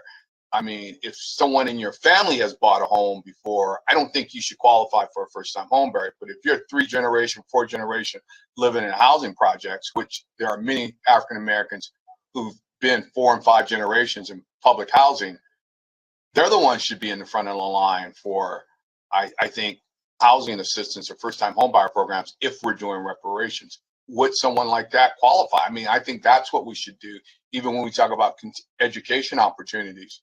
You're the first one in your family to go to college. Those are the ones that should be entitled. But I don't want to get into the weeds. I really just want to see how we capture what Dr. Weber's intent was, truly direct lineage, but also open up the paradigm, because you've all articulated so well the long-term impacts of slavery and its ongoing effects, here in California and America. So I just want to know if our motion captures that, and if, again, are we leaving people out with what? Because I like what Dr. Scott Lewis stated: direct descendants and anyone who arrived in the country prior to the 19th century. So I think that captures a lot of folks that was discussed today. So that's my only comment or question.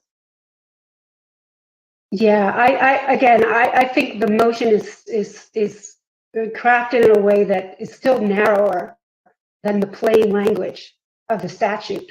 And I think that I think the plain language of the statute is quite broad. And there's no reason to go narrower than the plain language. I think the plain language is African Americans, meaning all Black people, with a special consideration for descendants of U.S. slavery. And so I think Member Scott Lewis's language is still a little bit too narrow.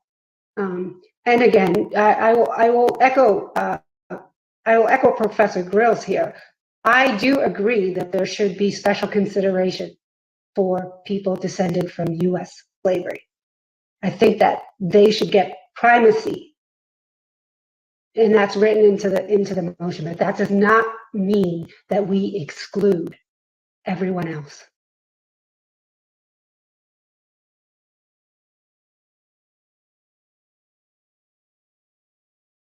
I think Member Tamaki has his hand up. I'll defer to Professor Lewis if you have a comment, Siobhan. Just a brief comment. Thank you so much, Don. Yeah. I just want to draw attention to AB 3121, where it says that the purpose of this chapter is to establish a task force that would do all of the following. One is study and develop reparations proposals for African Americans as a result of. And following 1A, B, C, D, E, and F, right? Well, E, up to E, all reference slavery in this country. And then F talks about the direct benefits to societal institutions, public and private, including higher education, corporate, religious, and associational. 2 is to recommend appropriate ways to educate the California public of the task force's finding, right? And then 3 is to find appropriate remedies. So my view is that with the bill, when it states what the job of the task force is, every single statement about what our role is references slavery. And I wasn't there when the bill was written. But if you're going to tell me that all of the tasks, again, 1A, B, C, D, E, and F, reference slavery, must be responsive to the experience of slavery, then that, to me, very clearly delimits the scope of who we're talking about. Thank you for the time, Don.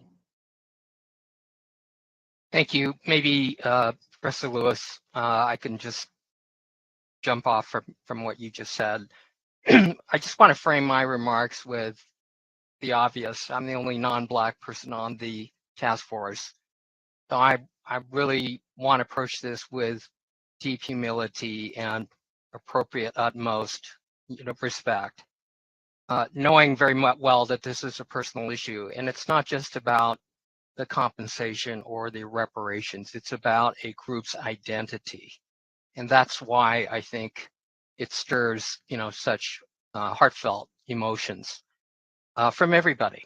I also want to say there's no pure way of remedying this issue or answering the issue. And having gone through the Japanese American reparations movement in the 1980s, and where it was involved in a litigation connected to that in reopening Korematsu versus the United States, which, was the notorious Supreme Court decision legalizing the rounding up of American citizens who happened to look like the enemy. I think I know a little bit about the divisions that can happen. We experience this too. And the reason why I say it's not a perfect remedy, this is rough justice, because at the end of the day, we had to exclude groups also within our own community. And among them, for instance, if you weren't living at the time that the legislation passed, you didn't get any reparations. Does that go to a person's identity, to the group? Absolutely. Does it hurt? Absolutely. Could the bill have passed with something more? Probably not. So some practical, very difficult, decisions were made, and we're feeling the same way on this task force. So I'm not going to talk about lineage or legislative intent and the legal side of it. I think that's been fully covered by the other speakers. What I'm really turning to is the practical impact that we've got to provide guidance to the economists, bottom line, as a starting point, I would say. And in terms of how they measure the harm, they need to know who the community of eligibility is. So as I view or in hear Professor Lewis's comment, it provides at least a framework, and then within that, the task force can evolve and move on to all of the remedies that constitute reparations. So in my mind, there's a couple buckets here. I mean, a principal primary bucket is recognizing the victims of a harm that happened in America. And it is specific, and it is a specific class of victims and people. And, it goes to the question of disaggregation and identifying the differences within an ethnic group. And for that particular harm, there has to be a focus. So to that degree, I appreciate what Professor Lewis is doing. And I think from the comments of everybody in the task force, I sense that particular harm class has to be addressed.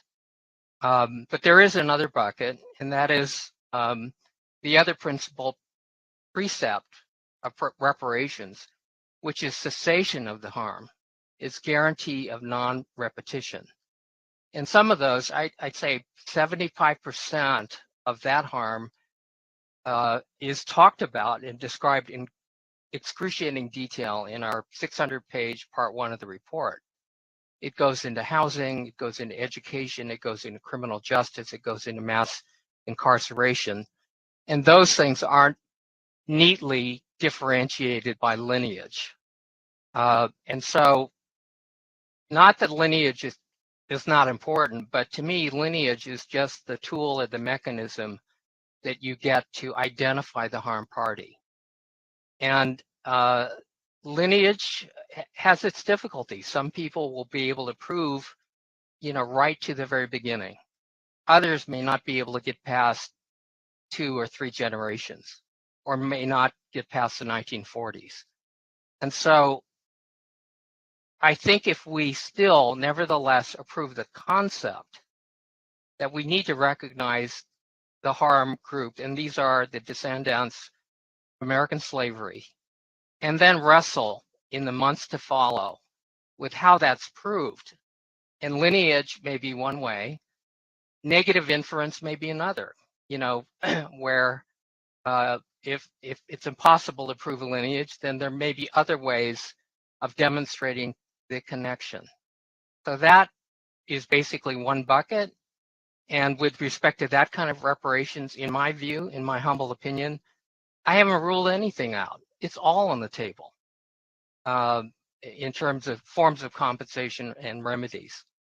But I think we're also tasked with addressing ceasing the harm and guaranteeing non-repetition. For example, Lisa Holder and I are working with the Department of Justice on a survey that courts and 58 district attorneys in those counties would have to respond to, tracking how the racial data in connection with whether Black defendants are charged and sentenced as severely as white defendants for the same crime. That's not a descendancy issue. That is a bias issue. That is a anti-Blackness issue. And to echo Camila Chair Moore, I think these things are not mutually exclusive. we can address a specifically harmed class that Professor Scott Lewis has talked about in his resolution, but we can also work on policies and actions to implement a guarantee of non-repetition, which is all this other stuff. So I don't see them as mutually exclusive. I see them as different facets of the same horrific problem that we're dealing with. So I realize that's an outside observation of someone who's not a member of the Black community, but I think it's a bit informed because we've gone through some of this in my own community. And I realize how deeply personal this is. And believe me, we felt the same way in connection with our reparations issue also.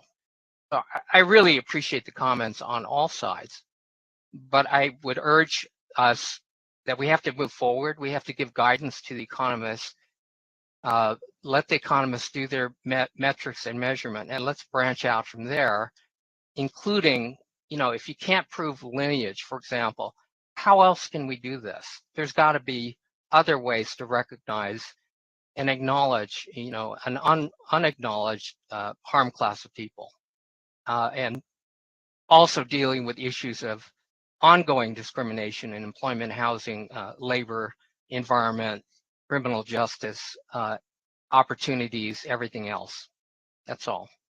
Thank you. Chair Moore, I just have a quick comment. Yes, Member Holder, you're recognized. Thank you. The economists did send us a document where they laid out certain parameters. And when I reviewed that document, I noticed that they indicated that there are 2.6 million Black people in California. So they know that number. They have that number. And of those 2.6 million Black people, 2 million are, for lack of a better word, likely descendants of U.S. enslaved people. The other 600,000 are descendants, perhaps, of people who were enslaved outside of the United States.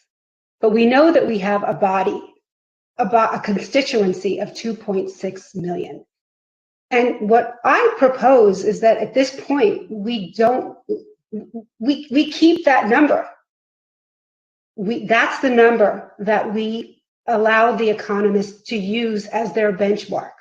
You say there's 2.6 million Black Californians, use that to make your calculations, rather than right off the bat excluding 20% of that number, or 30 or 40% of that number. I think at this stage, we can give them the whole number of 2.6 million and have them use that as their benchmark. Thank you, Member Holder.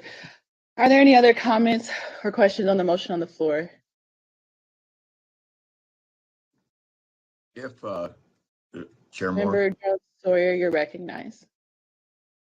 and maybe because I'm not as articulate as Attorney Holder, but sometimes simplicity is the best way. And in some ways, I think we're all kind of saying the same thing, and we're all grappling with what is the best way to say, which is already there,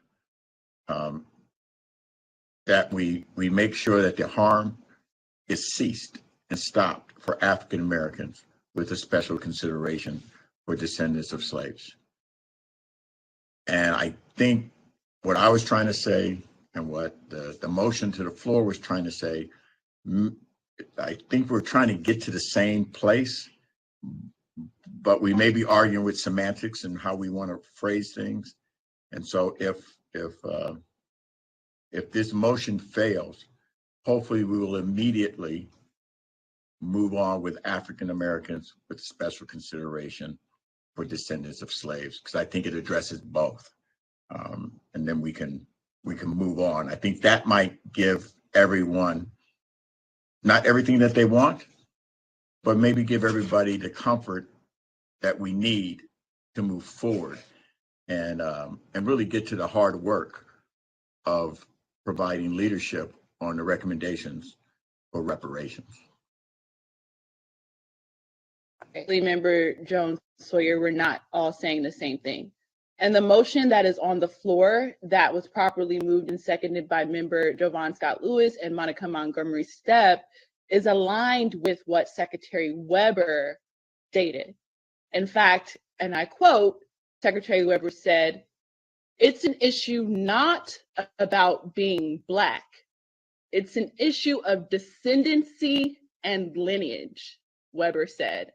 "There will be many Black people," she said, "who do not deserve reparations. But there will be many whose lineage clearly says very strongly that they deserve to have reparations." That is what Secretary Weber said to us in January. Also, you noticed something about class action lawsuits. I know you're not a lawyer, so you might not know the 4 components of a class action lawsuit: commonality, adequacy, typicality, right? If you don't fit, if a certain class doesn't fit into those 4 standards, then you're out of the class. So when we're talking about reparations for free, you're talking about people who share the commonality, adequacy, numerosity, and typicality, to the extent that Black immigrants also experience harm or anti-Black racism. Nobody on this task force has denied that. But in line with the legal dictates, you file a separate claim, just like the Japanese internment camp victims who were not American citizens, who were harmed by the same United States government in the same location, but because they were not American citizens and legal permanent residents, they had to file a separate claim. Fortunately, successful, who were able to get their reparations as well, but they had to file separately. That's what we're talking about. In terms of common parlance, Member Holder, I respectfully, I disagree with you. I have lived next door to a Jamaican family my entire life. Last weekend, I told him that I was a part of a reparations task force. And the first thing he says to me, are all Black Californians getting it, or just, and I quote, African Americans? Because he told me as a Jamaican, he says, I'm a Black American, but I'm not an African American. And I do not think that I'm owed reparations. I think African Americans are only owed reparations. So in terms of common parlance and colloquialism, and that what you're saying is inaccurate. There is an understanding amongst Caribbeans and West Africans, East Africans, that there is a distinction. My Jamaican neighbor does not identify as an African American. He identifies as Black, and he stated that he doesn't feel that he deserves reparations, even though I have lived next door to him my entire life. Next, I'll just say, remember Reggie Jones Sawyer, you noted the executive summary, which is aligned with what I just explained in my presentation earlier. In the event that this AB 3121 statute does talk about contemporary and present harms, which we all acknowledge it does, it's mandating the task force study and develop reparations proposals on those contemporary harms against a particular group of people. And it says African slaves and their descendants. That's what it says. So yes, we're supposed to develop reparations, the lingering negative effects of slavery as it pertains to a specific group of people. The last thing I want to say about Queen Mother Moore, because I think there's a misunderstanding, Pan-Africanism. Pan-Africanism and a lineage-based approach to reparations is not mutually exclusive. And it's really a shame that people have mascotted Queen Mother Ali Moore as someone who is against a lineage-based proposal, when you can literally read her document, 12-page document, where she coins the term descendants of American slaves and champions a lineage-based approach as early as 1962, right? As Kwame Ture, formerly Stokely Carmichael, said, Pan-Africanism is not an ideology, it is a political objective. It's useful when it's useful, and it isn't when it isn't, particularly when people weaponize Pan-Africanism as an ideology, right? To obstruct a statute-driven lead. And the victims are the direct descendants of the enslaved Africans in the United States. So I agree with the motion on the floor, and I think it's apt. It's perfect in that it aligns with the statute as it's written, aligns with the legislative intent of the lead author, Secretary Weber. It's in alignment with the grassroots activists who were a part of this process and was at the signing ceremony before the statute was enacted into law by Governor Gavin Newsom. It's in alignment with international law standards, and it's in alignment with the history, the rich, rich history of lineage-based reparations advocacy movement, particularly in the state of California with the Black Panther Party, Queen Mother Moore, and in the United States with Callie House and Paul Robeson, William A. Patterson, a petition against the United States. Chair Moore, if I can be recognized. Yes, Member Holder and then Member Tamaki. Specifically, in my day-to-day as an attorney, I actually bring mass tort cases and class action lawsuits. So we can very much liken this to a mass tort case. And someone actually mentioned Professor Feinberg and his work around the 9/11 mass tort case. He was my professor at NYU Law School. When you're doing a mass tort case, and I'm currently involved in a mass tort case in Southern California against the SoCal Gas Company for the Porter Ranch gas leak. That's one of my cases. When you're doing a mass tort case, you have several buckets. You go in as a lawyer and you say, I'm not going to limit this to the people who were 5 minutes away from the gas leak. There were people who were right next to the gas leak, and there were people who were 5 miles away from the gas leak, but they were all impacted, right? And so even if the impact is on a sliding scale, you still include all of those people as potential recipients of some sort of reparation. You don't just say, I'm only going to include the person who lived right next door to the gas leak. That does not make sense from a legal perspective. You start broad, and then you let the judge limit you. So we need to think about this like a mass tort case with several different buckets of potential recipients, because many people have been harmed. And even if they haven't been harmed at exactly the same level, their harm should be taken into account. We have the harm of the transatlantic slave trade and the Middle Passage. We have the harm of the institution of slavery. We have the harm of the Jim Crow legal segregation. And we have the harm of the post-civil rights apartheid system, which we are currently experiencing now. And anyone who has some proximity to those harms as a person with Black skin needs to be included in the broader class. And then we can narrow it and decide and differentiate in terms of who gets more reparations. But we can't just exclude people who were harmed right off the bat. That's not how it works from a legal perspective.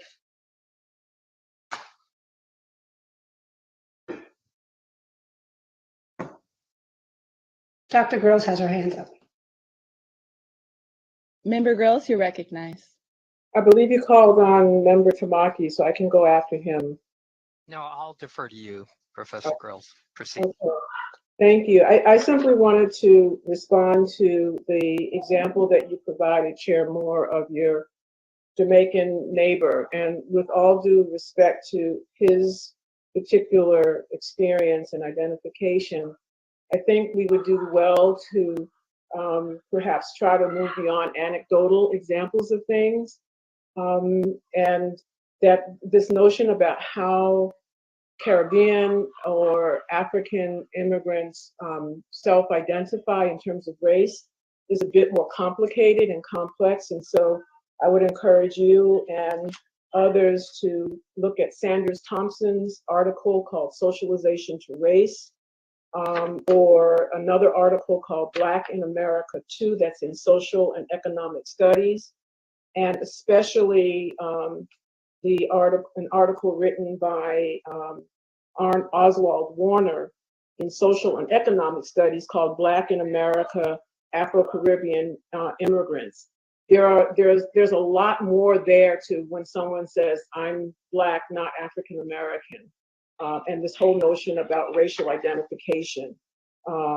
Benson also, Janelle Benson's article in Sociological Forum, exploring the racial identities of Black immigrants in the US would be another article I would recommend. But it's a little more complicated than just saying that immigrants will identify as Black, they don't identify as African American. Thank you. We'll go to Member Tamaki, but before we do that, I want to reference Isabel Wilkerson's cast again, which again, she won a Pulitzer Prize for the book, being the first African American to win the prize for journalism. And in the book, she says, Black immigrants discover that because they look like the people consigned to the lowest caste, the caste system rewards them for doing the opposite of the Europeans. So while white immigrants stand to gain status by becoming Americans, wrote sociologist Philip Kasnitz, by assimilating into the higher status group, Black immigrants may actually lose social status if they lose their cultural distinctiveness. Isabel Wilkerson goes on to say, the caste system encourages Black immigrants to do everything they can to build distance between themselves and the subordinated caste, that being African Americans, they might be taken for. Like everyone else, they are exposed to the corrosive stereotypes of African Americans and may work to make sure that people know that they are not of the group, but are Jamaican, Grenadian, or Ghanaian. Then I'll turn to Todd G. Hamilton's Immigration and the Remaking of Black America. He's a sociologist at Princeton. He demonstrates that immigration from the Caribbean and sub-Saharan Africa is driven by selective, keyword selective migration, meaning that newcomers from these countries tend to have higher educational attainment and better health than those who stay behind. As a result, they arrive in the US with some advantages over native-born Blacks, and in some cases, even whites. Again, not that I'm trying to rely on anecdotal evidence, but many task force members have relied on anecdotal evidence in the past. But I just cited a Pulitzer Prize winning book and a Princeton-trained sociologist that pretty much corroborate what I just said. Member Tamaki, you're recognized. Thank you. So I'll leave the debate of those issues to the scholars who study this stuff. I think there is room for disagreement on the extent that Black immigrants suffer the same as American descendants of slavery. It's sort of the issue. But to put Professor Lewis on the spot here, what I'm struggling with is any view that those two views are irreconcilable. I'm looking for how you synthesize, both things. And to use a metaphor of Assemblyman Assemblyman Reggie Jones Sawyer, the polluting factory. In your resolution, Professor Lewis, is there a way to compensate, reward, recognize, acknowledge the injured family living right next to the polluting factory, but then also take action to stop the pollution in the first place? And then to take that metaphor a little bit further, in your resolution, does it allow, and I would categorize this as the cessation of the harm, for folks living beyond right next to the polluting factory, but downstream or downriver, 5 miles away? This is Lisa Holter's point, that they we should also be recognizing that harm and doing it in a way that is meaningful. But what I'm struggling to understand is, and I don't see it, as why those views might be irreconcilable. I don't see them as necessarily mutually exclusionary. And unless I'm mistaken in your resolution, I think you actually, in explaining it, talked about in the weeks and the months ahead, it gives the opportunity for the task force to address all these other issues that I've just talked about. So really what I'm asking for is clarification of your resolution in your view. Sure. Thank you, Don. So to respond to the metaphor of the polluting community, the pollution thing, there's a difference between being the victim of pollution, right? Meaning the experience of encountering pollution, and having your very constitution organized by the very fact of being polluted, meaning your pollution is constitutional to the development of the company, meaning it isn't just something that happens to you, it is what you are. And this is the difference that we're talking about here. And so, you know, someone who enters into a neighborhood that is, you know, a neighborhood that is polluted, right, experiences pollution, but they aren't necessarily defined by the pollution, meaning they haven't had the centuries of identity organized by virtue of being polluted. All right, and I'll leave the metaphor there, right? What I think we have to recognize is that, yes, there is the qualification of anti-Black discrimination that people who have Black skin or who are identified as Black will experience in this country. And that's one thing. But the other thing, and the more important thing, and this is what the motion that I put forward gets at, is that reparations is fundamentally about recognition. In other words, and this kind of goes back to, you know, what Member Groves noted as an anecdote by you know, Chair Moore, is how do you actually define yourself? And so what we're talking about is reparations being the opportunity for African Americans, right, who are foundational, you know, to this country, being able to identify themselves and be identified as a discrete group. And what I would say is that I don't think it can be taken for granted that immigrant Blacks in the first generation, even the second generation, will identify themselves as belonging to that group. And so there is a distinction. And so the motion was trying to create a category that is recognizable, right? Now, to your point, is that once, and I'll reiterate what I said earlier, is that the entire reparations proposal that we have to put together will account, right, for systemic changes, or will recommend systemic changes that will in fact go on to benefit people who would be considered Black immigrants or descendant of Black immigrants in this country, right? Because we recognize that they are being polluted, so to speak, but they're being polluted because of, let's call it, the pollutability of African Americans who are descendants of the enslaved in this country. And that's the difference. And so we're talking about reparations as being a continual claim that actually begins in the period of slavery, right? We can talk about Belinda Sutton, who in 1783, right, even before Cali House, is actually asking for reparations from this country, in the same year that this country actually became a proper republic. We're talking about a centuries-long program of reparations, of a people trying to recognize themselves. That was a promise of Reconstruction, was being able to recognize oneself as a community, as a distinct community.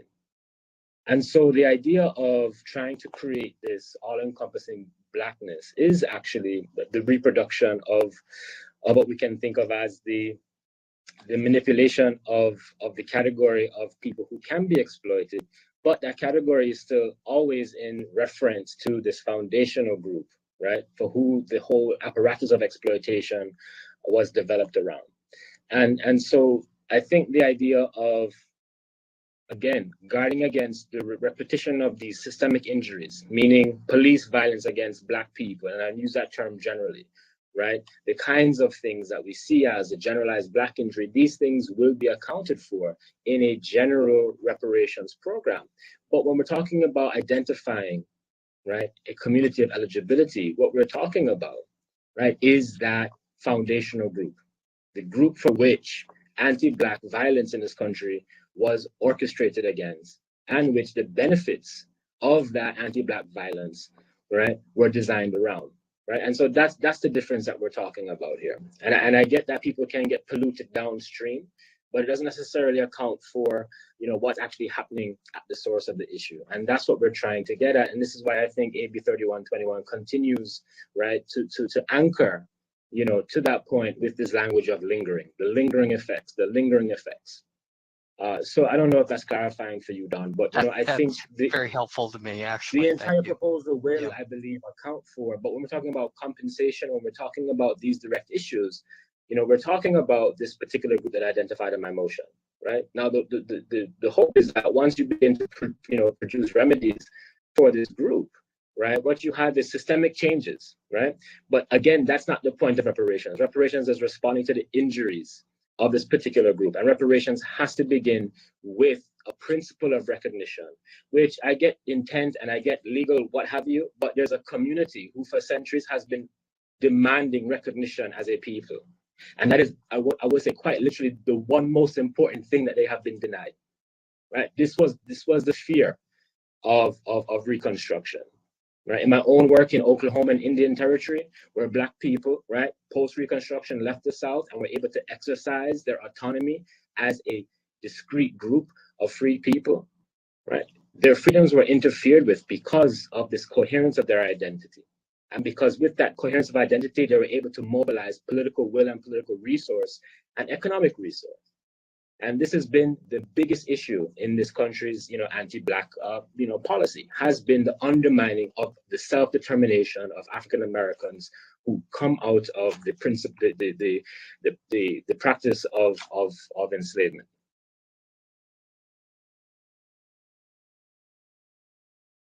This is Member Holder. Thank you.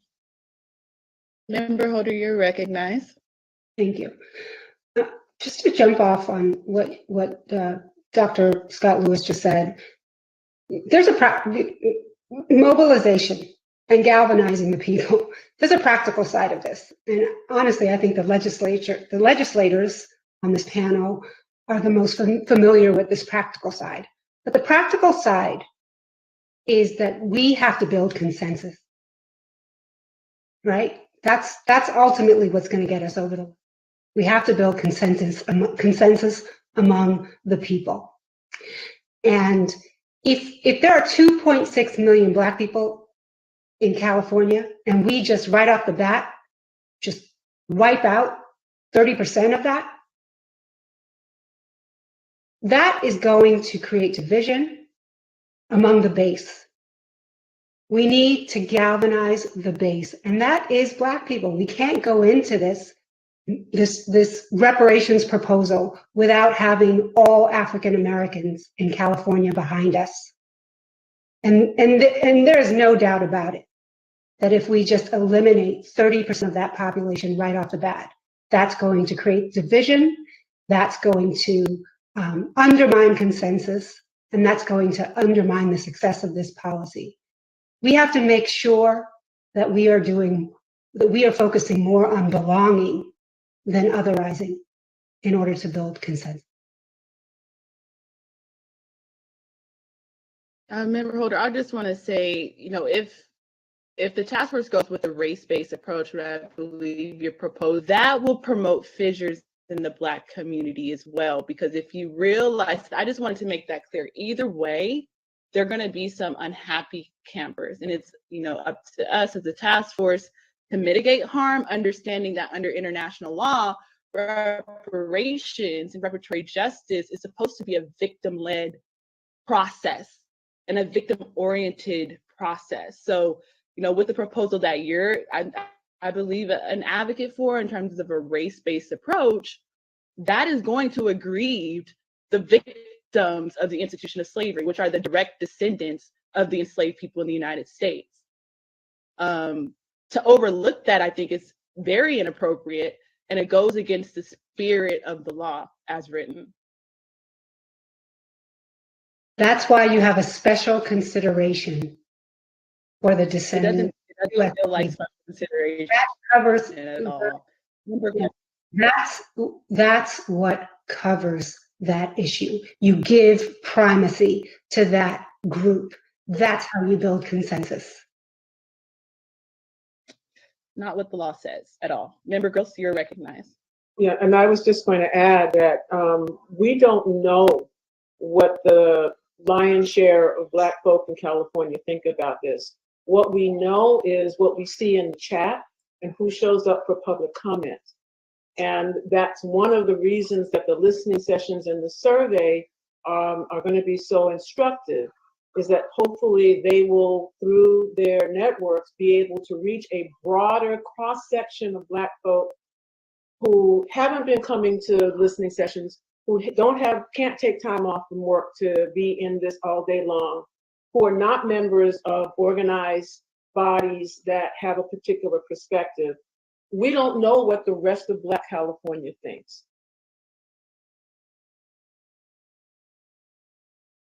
Member Montgomery Step, you had your hand raised. I did. Oh, you guys can see me. Okay. Hello, everyone. I just want to say a couple of things. One, about the idea that narrowing the scope of the community of eligibility will create divisiveness in the Black community, and I don't think that's wrong, right? I do think that that's certainly a possibility, and it may happen. But I also think it's the way in which we frame this once we make a decision. Now, everyone has autonomy. We're going to vote this up or down, and all of us have to move forward with whatever this body decides.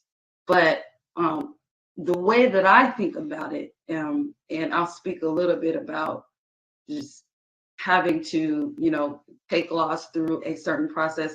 Certainly can't speak about that on the state level, but I'll speak about that just a little bit on the city level. But as far as being divisive, I think it is also the way that we frame it.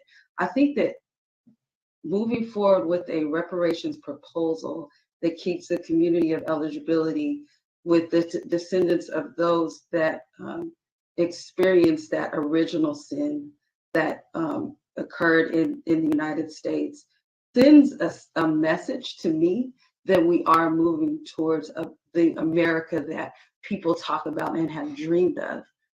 I don't think that it has to be divisive at all. It depends on the way that we talk about it. I see this as a foundation for doing a lot of other things in the state that we need to do to make it equitable and fair. It's not the be all to end all. I don't see it like that. I don't see any of our work that we do in our respective communities stopping here.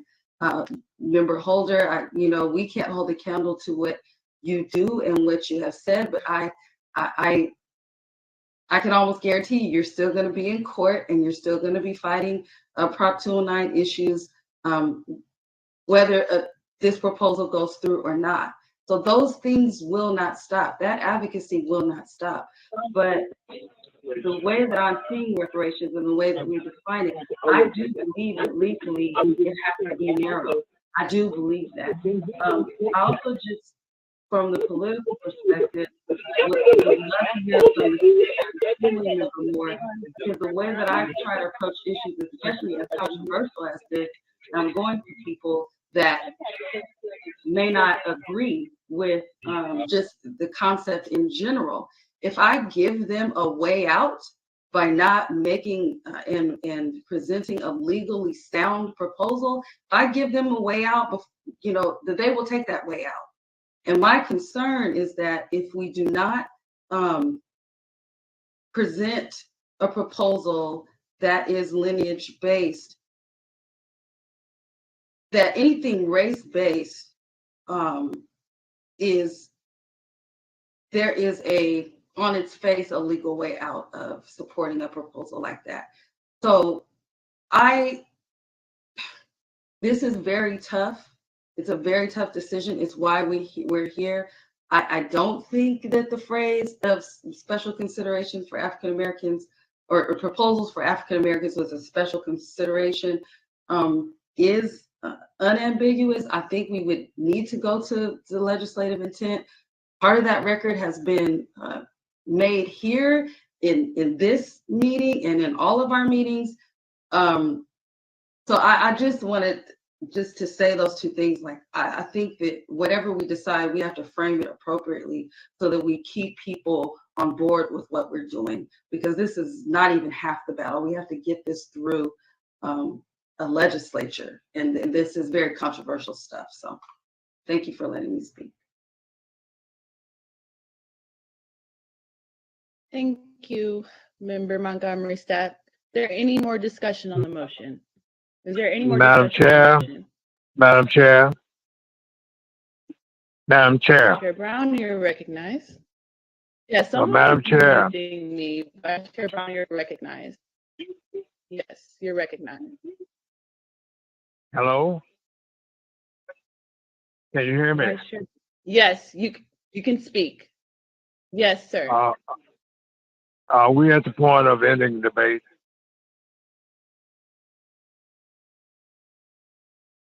I believe we are. Madam Chair. Well, I'll call for the question, please, ma'am. Thank you. The question has been called. Parliamentarian Johnson. May you establish a roll call vote on? Yes, we will vote on the call for the question. We will begin the roll call. Chair Moore. Chair Moore. Vice Chair Brown. All right, calling for the question. Time for us to vote. Thank you. Member Bradford.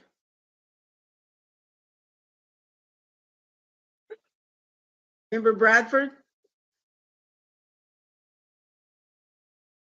Member Bradford, you're muted. Oh, you're not. Okay. Excuse me. Member Grills. No. Member Holder. No. Member Jones Sawyer. No. Member Lewis. Aye.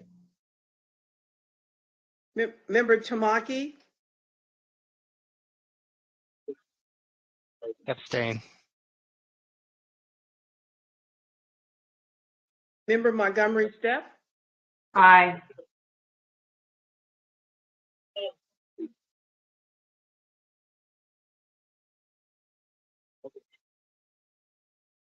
Member Moore. I'm sorry, Chair Moore. Aye. I said aye. I'm sorry, thank you, I didn't hear. And then Member Bradford. I'm abstaining. Abstain. Brown? Did you call Vice Chair Brown? I did. You voted. You voted, sir. Madam Chair, there were 9 members voting.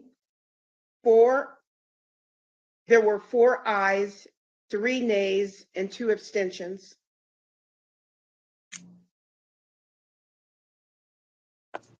Thank you. So the motion passes. The question has been No, it called. does not. Parliamentarian Johnson. You need 5 votes. You need 5. You need 2/3. Yeah, you need 5. So yes. It failed. I would like to Now make a we'll motion. discuss the Yes. Madam Chair. Madam Chair, Vice Chair Brown, you're I have point of order. Vice Chair Brown, your point of order is recognized. Each person voted where he or she wanted to vote. and I heard that there was not a vote. Madam Chair, ask the parliamentarian to rule on this. Right. Yes, you're right. Beg pardon? Parliamentarian. Yes, Madam Chair, to pass a motion to end debate, you need 2/3 of the vote of those voting. You had 9 individuals voting. 2/3 of 9 is 6. You had 4 individuals who voted yay or aye, and you had 3 individuals who voted nay. You did not have 2/3. So the motion, you're correct, it failed. Point of order, Chair Moore. Member Montgomery Stab, you're recognized. Just to be clear, so now we go back into discussion on the motion that's on the floor, correct? That's correct. Okay, thank you. Great. Thank you Or for you that. can amend a motion. Yes. Or So you we're can back just to do it all together. discussing the motion on the floor.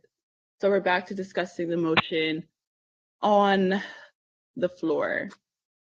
To the folks who abstained, Member Tamaki, Member Bradford, and others, is there a particular reason why you'd like to state on record the abstention? Yes. Member Do they have Tamaki, to? No. Do they I'm have asking to a state question. that? They don't have to respond. I'm asking a question. Member Tamaki said he would like to answer it, so I'm giving him the space to do so. Member Tamaki is recognized. What I'm looking for, what troubled me about the resolution is the exclusion, is the unclarity to me on whether it is exclusionary or not. And that was my concern. Just to be on the record very clearly, as far as the harm class of people that are descendants of American slavery, I'm absolutely in favor of supporting that. But what I also want clarity on is that going forward, for cessation of the harm and guarantees of non-repetition, that the task force will continue to work on those issues as well. And so because of that unclarity, and that was caused by the back and forth between task force members, in which, you know, there were some sharp rebukes going back and forth, it looked to me that some were interpreting that as being more exclusionary only. And my problem is, you know, we're dealing with all of these other issues, particularly the present day ones, that continue, but you really can't separate it on the basis of lineage. And again, I throw out the example of criminal justice. And the administration of policies based upon racist policies, based upon just anti-Black hatred. At the same time, however, Professor Lewis's remarks that the wellspring of that hatred stems from American slavery. So I really think that has to be acknowledged front and center. I get his point about identity and carving a clear identity that's different from Black immigrants. I think that is also valid. So if somebody could propose an amendment that would clarify that ambiguity, Madam Chair. that would help me a Madam Chair. lot. Madam Vice Chair. Chair Brown, you're recognized. Yeah, you're recognized, Vice Chair Brown. Please, permit me to say.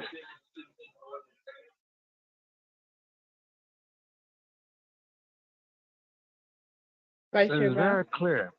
It's very clear that this is not an either-or matter.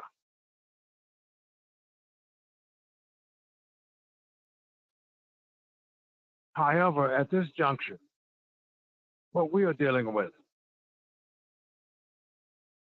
to use the words of the first book that was written by Dr. Martin Luther King, Strides Toward Freedom. That was his autobiography. And I feel that is an insult to his legacy, his sacrifice. For us to go around in circles as if we do not have the full understanding that if we're going to have any increments of betterments for African Americans in this country, we got to be realistic, practical, and have the full understanding that this measure is about reparations for those who are harmed by chattel slavery in this country. There can be another day that we come and bring on other measures. That's why you have amendments to the U.S. Constitution. But somebody is maybe suggesting that we do not have the right as Black folks to take the first step, first stride toward dealing with an issue that has lingered in this country far too long. And finally, as I make my comments, I want everybody to understand, please, that when it comes to the diaspora, when it comes to being concerned about the world community, I am one. And I said I'm not being arrogant, I'm just telling the truth. I stood at the top of the list. When I went to Africa, 1964, in Operation Crossroads Africa, I was engaged in doing practical things with sons and daughters of Africa. Even in the United States of America, when it came to the issue of immigration and resettling Blacks here who deserve to be here from Haiti and from Ethiopia and Eritrea. There's not one Black church in America that has resettled over 3,000 refugees. That's Third Baptist Church did.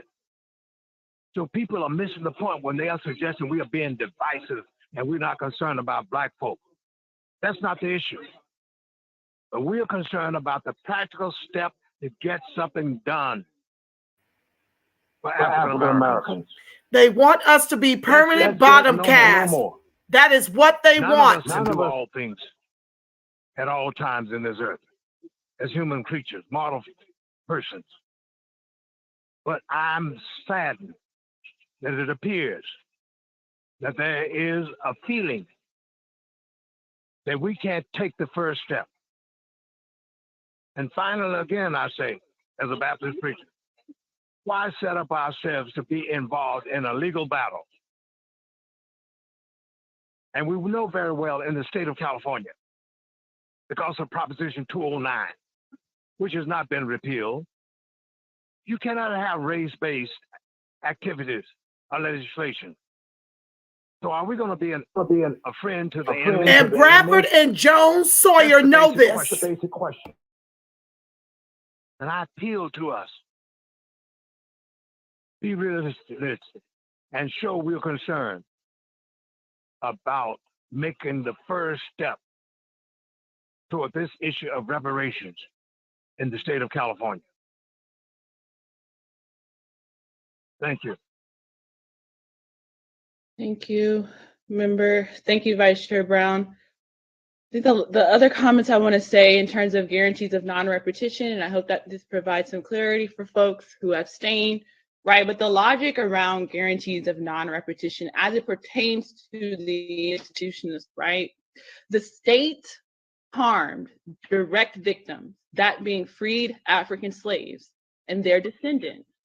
And we have all acknowledged that other groups have incidentally been harmed as a result of that direct harm. So now when we're talking about a lineage-based model, the state must remedy direct victims and their descendants, right? And other groups may very well benefit from a lineage based crafted GNR policy, which is actually a good thing, right? But the logic is that the state directly harmed these direct descendants and their victims, and thus the state must remedy specifically these victims and their descendants. And to the extent that people incidentally benefit, that's fine, but that's not in our purview to study and develop as a reparations task force. And I will say, if we vote outside of the motion that was very well articulated by member Scott Lewis and then properly seconded by member Montgomery Stepp, this task force ceases to be a reparations task force for the institution of slavery. It then becomes a racial equity and identity and racial profiling task force, to which that already exists. It's called the RIPA, and the DOJ, California DOJ, already gives them administrative support. That's a whole other task force. This is a reparations task force for the institution of slavery as it affects the freed African slaves and their descendants, right? I pointed to one of the major points in the statutory provisions, which is that of the apology. It's mandating the task force develop an apology on behalf of the state of California, not for all Black Californians on the basis of race or skin color. It's mandating us draft and craft a policy for freed African slaves and their descendants and nobody else. Now, to the point about Prop 209, I'll just say this. The people of California have spoken. I understand Member Holder was a co-chair of the campaign to bring back affirmative action, race-based policy, but it was a failing campaign. The people of California voted against it. So what are we gonna do? Like, continue to, like I said, use the master's tools and continue to use race? Or are we gonna be like Isabel Wilkerson and understand that what we're facing in this country and in the state is much deeper than race? And in order to dismantle racism, you have to first address caste. You have to address the caste system that's built on the bones of these African slaves in the United States and their descendants. So that's, again, where I stand. I think the motion on the floor is very well articulated, very well crafted. Again, it's in line with what the statute actually says. It's in line with the lead author of the bill has stated. It's in line with the preeminent legal advice that we've received. There's other factors as well that lean into an understanding that this is supposed to be a pure lineage reparations task force. And again, I'll just say Martin Luther King Jr. Is someone that I look up to. Vice Chair Brown was one of his students, and actually an article was just released a week ago talking about how Vice Chair Brown was one of his students. And in the last book that Martin Luther King Jr. wrote before he was assassinated, called Where Do We Go From Here? Chaos or Community, he says, who are we, African Americans? We're not totally African nor totally Western. We're a true hybrid. We're descendants of slaves, and we're owed reparations for that. Member Bradford, you are recognized. I think we're just splitting hairs. I just think I'm totally in agreement with all that's just been said, but I just think it could be worded a little bit better. And to use Prop 209 as an example, Prop 209, Prop 16, I should say, was written brilliantly. It was a lousy campaign. And those are two different things. The policy was straight on point because I was involved with that. The campaign was chaotic. And we had people who were running the campaign who never ran a ballot initiative. So, but the intent of Prop 16 is what I'm trying to capture. And well, not trying to capture here, but it's some validity of what they were trying to do. So I wouldn't use that as an example that where we're trying to go right now with this motion is wrong. So.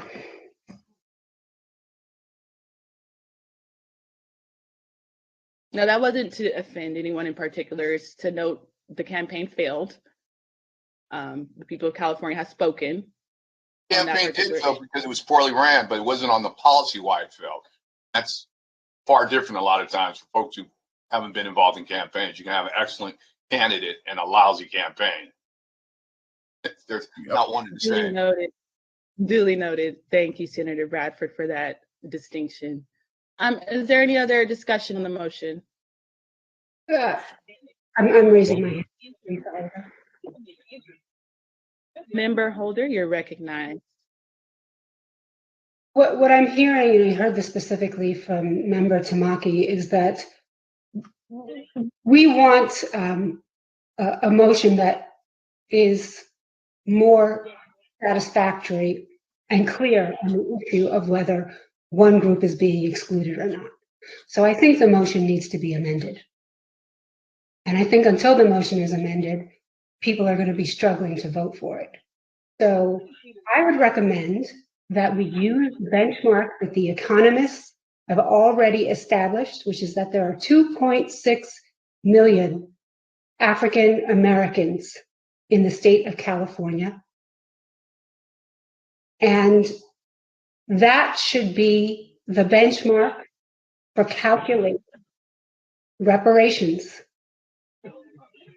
That way, we are not excluding a large group. And we can make it very clear in this motion that ultimately we want to give primacy to the group descended specifically from US slavery, which is about 200,000 Californians. But at this point in time, for purposes of the scope of work, we're going to use the 2.6 million African American benchmark, which is inclusive of all Black people in California. And so I'm happy. I have a question. So I'm not done. So with that said, I'm going to put a motion on an amendment to Dr. Scott Lewis's motion that. I have a question. It's still part of the discussion. So my question is, in the past hearings, Member Holder, you referenced descendants of enslaved Africans as a sliver of the United States and the California population. But then when you noted the community, the economic consultant team presentation, you noted that out of that 2.6 million Black Californians or African American Californians in California, 2 million of those 6 million are descendants of enslaved Africans in the United States. So I want to point out a bit of an inconsistency that I'm hearing over the past couple of hearings, where you have, stated that descendants of enslaved Africans in the United States are a small sliver of the Black community, and therefore the policy shouldn't be tailored specifically to them, but yet the numbers clearly show that descendants of enslaved Africans in the United States and California included are actually the majority. Okay. I just wanted to put that on record. I'll come to you. And since you're referencing my statement, you're leveraging my statements, let me tell you what I stated. What I said was that the African descendants of enslaved people in the United States who could actually trace their lineage back to a specific ancestor is a very small sliver of people in the United States, for all the reasons that the genealogist talked about, right? So in terms of being able to say, this is the identity of my enslaved ancestor, there are very few Black people who are going to be able to do that. That was my statement, okay? Right now we're talking about Californians. And the benchmark that we have received from the economists is that there are 2.6 million Black Californians. And what I am stating is that that should be the benchmark that they use for purposes of the scope of work. This doesn't have to be a final vote. We are doing this for purposes of giving the economists benchmarks for their scope of work so they can do their calculations. So let's give them the benchmarks that they say they need. in terms of the community of eligibility, it should include the 2.6 million Black Californians, with an understanding that the 2 million descendants of enslaved people will be getting a special consideration. Madam Chair,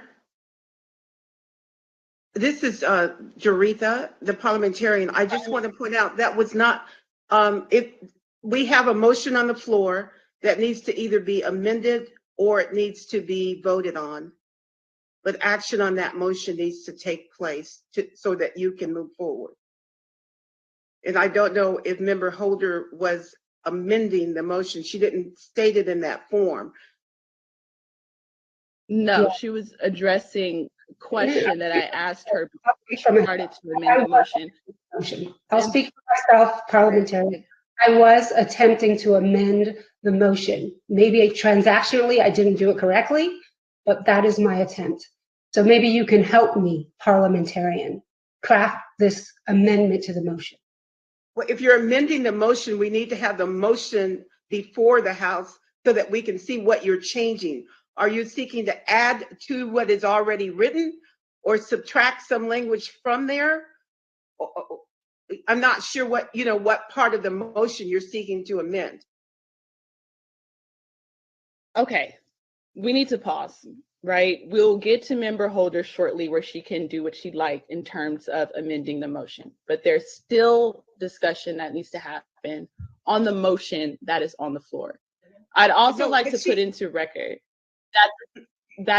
sorry, Parliamentarian Johnson? Yes, no, she has the floor and she's seeking to amend the motion. So right now she has the right to state what she wants about the motion in terms of amending it. And then you would have to get a second on the amendment, and then you would have to vote on the amendment. If the amendment passes, it changes the motion. If it doesn't pass, you go back to the original motion and vote on that motion. So that makes it all orderly, and that way you can move forward. Okay, so that said, Member Holder, you are recognized. Thank you. That said, I'm going to amend the motion. And the motion is that for purposes of the scope of work for the economists, the community of eligibility consists of the 2.6 million African Americans in the state of California. Holder, let me stop you for a moment. It sounds like you're substituting a motion. Are you leaving any part of the language of the first motion in place? Or are you making a motion to substitute? So no, I'm leaving part of it in place. The part of it that specifies that there will be special consideration for the descendants of. Okay, so this is really important. So it's really important, and I may have to ask Madam Chair if she could get DOJ to assist in that. You need to know what the language is, what it actually states, so that you can do strike out and amend. Because otherwise, I'm afraid that the members won't know what they're voting on if you're moving to amend. Does that make sense to you? It's yeah, just I know know what they're voting on. Parliamentarian Johnson, I know what the motion is. It was moved by, I will state it now.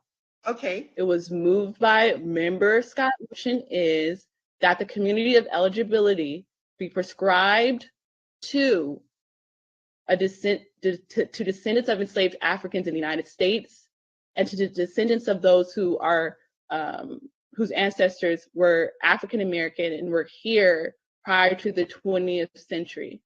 That's the motion on the floor. So it does sound like Member Holder is trying to substitute the entire motion. Okay, so she said she was leaving part of it in place. So if that's the case, we just need to know what she's striking out. Hold on, Parliamentarian Johnson. There was no reference by Member Scott Lewis of special consideration. So she's trying to amend it by saying, I want to leave special consideration in. That wasn't in the motion to begin with. Okay. He said that the That's good. community of Okay, it's good. Thank you. That's okay. So you're right. Africans in the United States. Okay, you're right. If that wasn't there, then she can't strike it out. So we need, so we need to know what you're doing, member Holder, in terms of the absolute, the specific language. Yeah, I'm actually trying to write down what the specific language is. It's very hard to just know all of it, but I'm looking at it.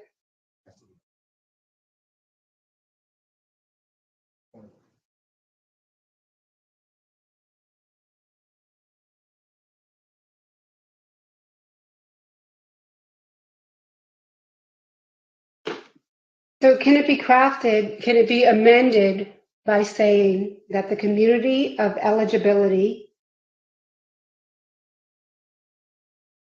be prescribed to the 2.6 million African Americans in the state of California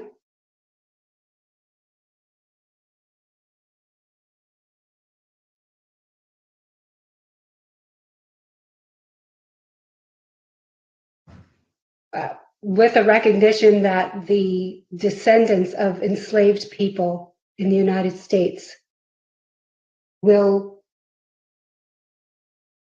receive a special consideration? Would that be considered an amendment or a changed proposal?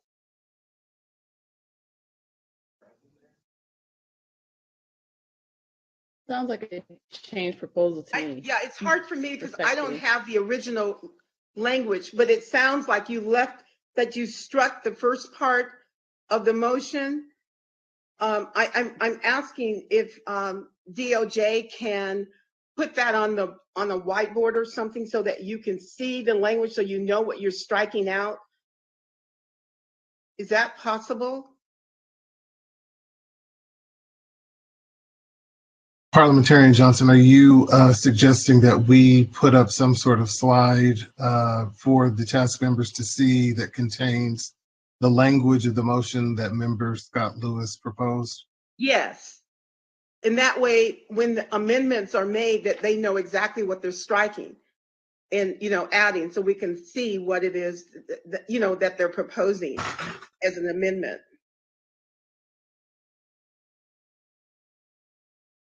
Okay, just give us one moment.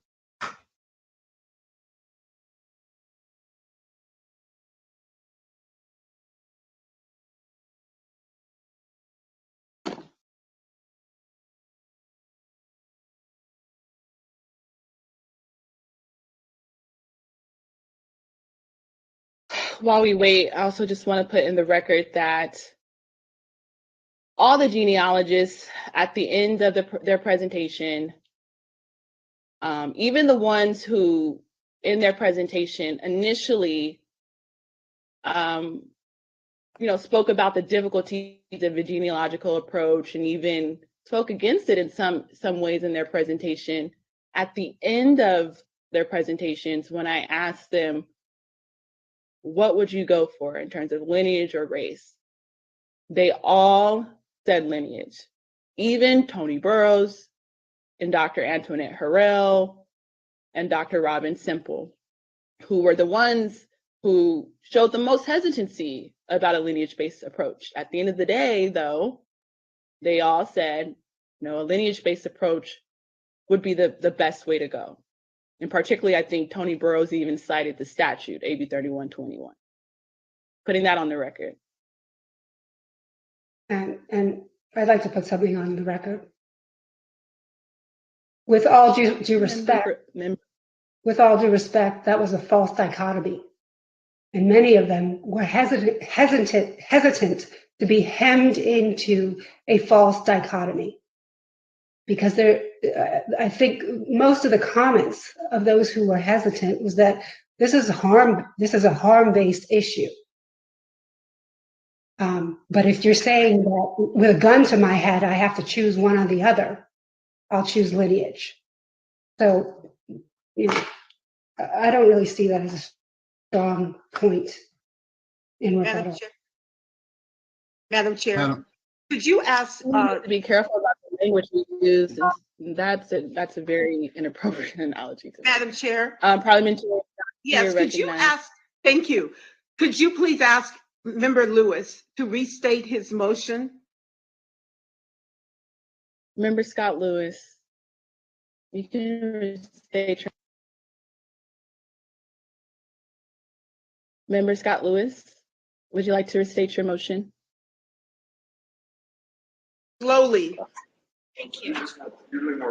Okay, thank you so much. Sorry, I'm having trouble with my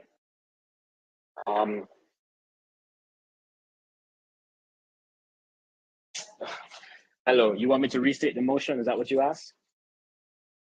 Yes, slowly, please. Okay.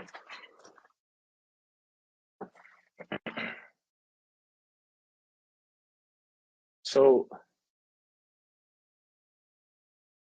I move that we define the community of eligibility based on lineage determined by an individual being an African-American descendant of a chattel enslaved person or the descendant of a free Black person living in the United States prior to the end of the 19th century. Okay, could you repeat that slowly? Sure. Would it be helpful if I try and put it in the moderator's chat? I don't know. Yes. DOJ is trying to write. So Yes, that would be very helpful. Would be helpful. Okay. All right. While he's putting it in the chat, Chair Moore, I'd like to also have something to say on the record based on the. No, in the chat. But based Go on ahead, the, Member Gross, you're right. okay, so based on the polling that you did with the witness experts this morning, I wrote down what each of them said and how they responded. And 1, 2, 3, 4, 5 of them said lineage-based, but they gave all kinds of caveats and considerations. It wasn't just a clean, yes, lineage is fine. So this, just to note that.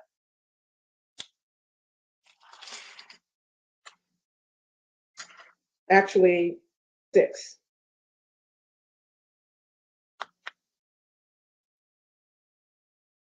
Yeah, there are 6 genealogists. All of them supported lineage with certain, like you said, caveats, but it was really suggestions and recommendations. If we go with the lineage, what are some ways or ways that we could get to that, like negative evidence and other things like that? It wasn't to go against lineage in any way. And then Mike Davis, Kevin Brown, Marcus Champion, all supported lineage. Even Greg Carr, who initially in his remarks was pro-race, but then at the end, he was pro-lineage. The only person who was against lineage was Jam Ayar. So it wasn't okay. Now we're as clean as you're describing it. I'm sorry. I just disagree. Members, able to complete that? Lewis, did you put that in the chat? Because I don't see it. It is in the moderator chat. I put it in there 2 minutes ago. Do you want me to put it in the general chat? I can do that as well. And I just sent it to Michael Newman as well. Oh, great. I don't. He Yeah, confirmed I don't see it. He confirmed receipt. Okay, so you don't see it in the moderator chat. I have it, and I think we're putting it into a slide to put it up. Okay.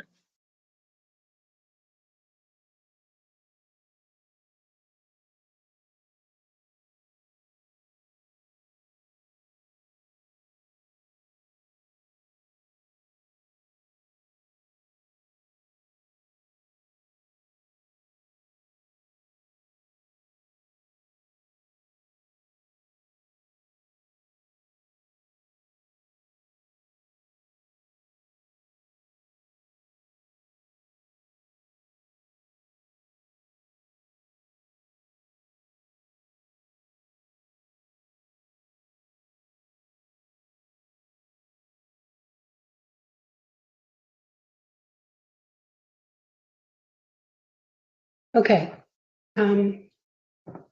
So just going back to the amendment, now that we have the language on the screen, what I would suggest is that we modify the first part to say, define the community of eligibility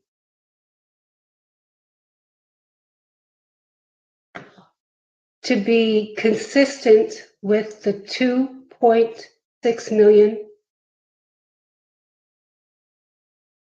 African Americans in the state of California.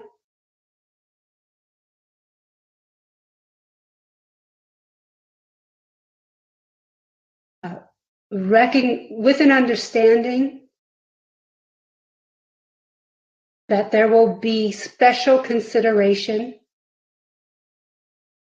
Hold on, can you go back to the 2.6 million? Be consistent with the 2.6 million African Americans in the state of California.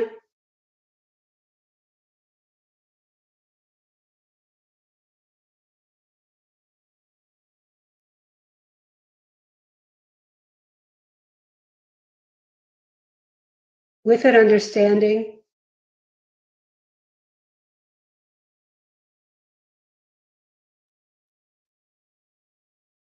that there will be special considerations.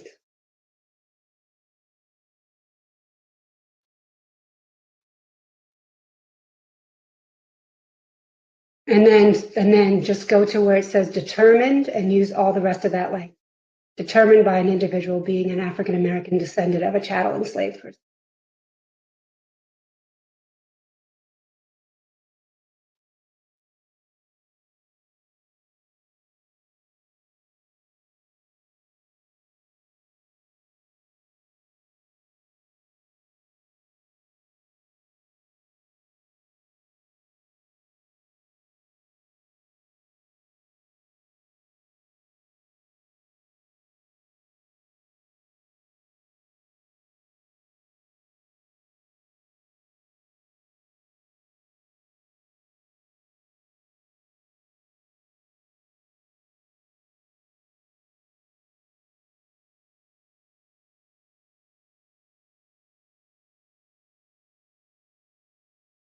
Parliamentarian Johnson. Yes. I have a question. Is this an amendment? Because it seems as if it's a substantive. Well, it is substantive, but it is an amendment because the bottom part is the same. So the strikeout is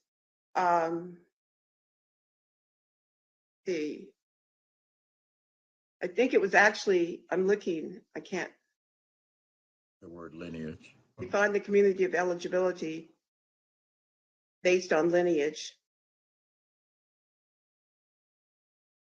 Okay, so it was based on lineage was stricken.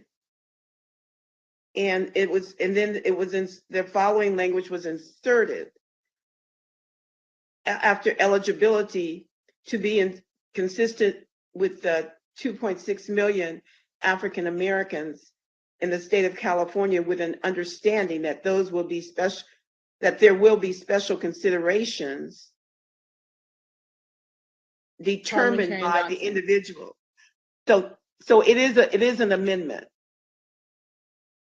My concern with the amendment is that is now, it's a new motion. You're changing the community, changes the motion.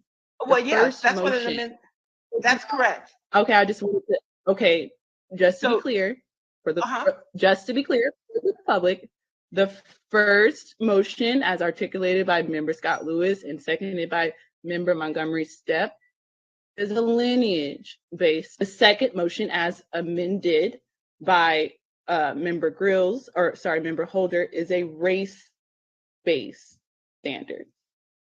Just making that clear. Okay, now, so you're going to first vote on the amended motion, the amendment. If that fails, you go back to the original. If that passes, then that will be the motion that will have passed. Madam Parliamentarian, do you need a second to the amendment? Yes, you do. Second. Who was that? Assembly Member Reggie Jones Okay, Sawyer. thank you.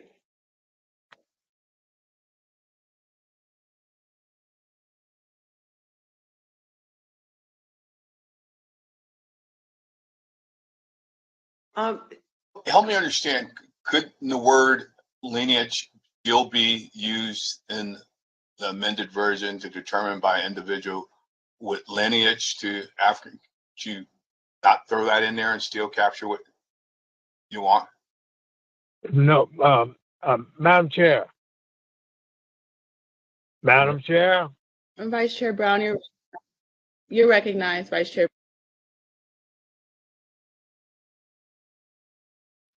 Vice We're Chair going Brown. around in circles. We're going around in circles on this matter. I'm going to be very blunt about it. We're going around in circles. The basic issue has been convoluted. And I hope that we would go back to that motion, we voted up or down. But these specificities about the number of people in the state of California has nothing to do with the generic issue of a lineage-based reparations.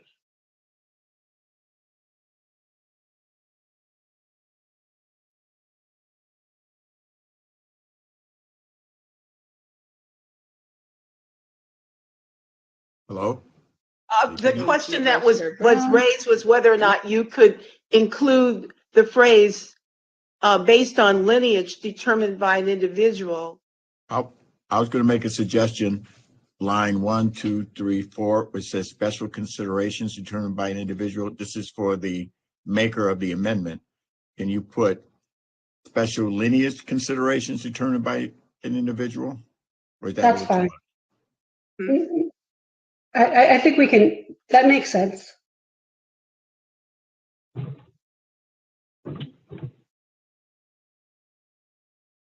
Trying to get to a compromise so we can get beyond this. Would it be, member John Sawyer, would it be special considerations including lineage? Either way, I'm good. If the people who want to insist on some type of lineage consideration, if they're good with it, I'm ecstatic. I think that language reads just fine. Special lineage considerations. My question is, what does it actually do beyond the generic language of the bill, which we are asked to take forward and further specify? Thank you. It gives the economists a benchmark. What the economists are saying that they need is a benchmark for purposes of calculations. Now they have their benchmark, 2.6. But they had the benchmark in the first one. Special means. Nobody knows what the special means. That's very subjective. That's what was that special is already in the legislation. But the question is, how are you defining African American here? That's right. So you still have to do that work. Special lineage consideration. There you go. So are you saying that you're for a moment you're using the language of African American, but what you really mean are people who can, who have this lineage, or are you trying to create a two system, a two-tier system or something where you are looking at the general population of people who we can consider Black, and then you want to have some kind of special consideration provision for people who can identify themselves or who identify themselves in a lineage model? And descendants of a free person living in the U.S. prior to the end of the 19th century. Okay, so if it's both, then my question is that we still have to go and define who are African American here. So what's the determination by which we are assigning this 2.6 million African Americans? What is that based on? Is that on census? I have a report here that was given. So people out. who just tick Black in the census? Yeah, and I think we're going to try to pare it down when you get into lineage, when you get into your about free persons. That's when we start to get a little more specificity. I'll just say I think that's incredibly problematic because an article just was released about Native American in 2020, the notified as Native American and Alaska Native alone on the census was 9.7 million, which and Native Americans have this because they realize their numbers aren't that large, but yet the census allows for self-selection. And so people who are not, in fact, Native American, are not, descendants of indigenous peoples whose lands were stolen, are self-selecting as Native American. And it's taking away from the specific needs of fully recognized tribes. That's not the thing. And using that as a benchmark is extremely problematic. I'm sorry, Madam Chair. Madam Chair, you're cutting in and out. There's something wrong with your internet. I can't make out everything. Okay. Anyways. Sorry, I didn't mean to impose. Member Scott Lewis.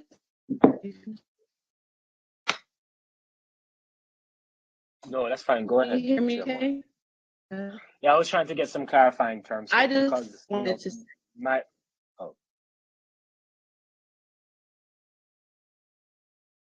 Go ahead, please, Chairman.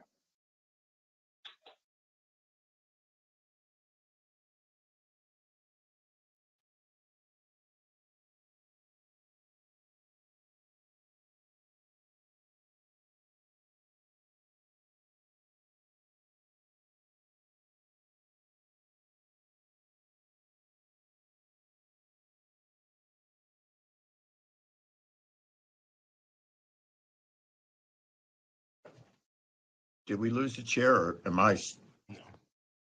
No, I see you and hear you, Member John Sawyer. I believe the chair just joined again. Sorry. There you are. I apologize. I didn't mean to cut anyone off. I just wanted to say that there was an article that was just released about how people have been self-selecting as Native and Indigenous on the census forms, which is directly harming the Indigenous and Native American population that actually does have lineage to the original peoples of this land and were robbed of their land by colonizers. And so to Member Scott Lewis's point, okay, we're using the census, which is a self-selecting process.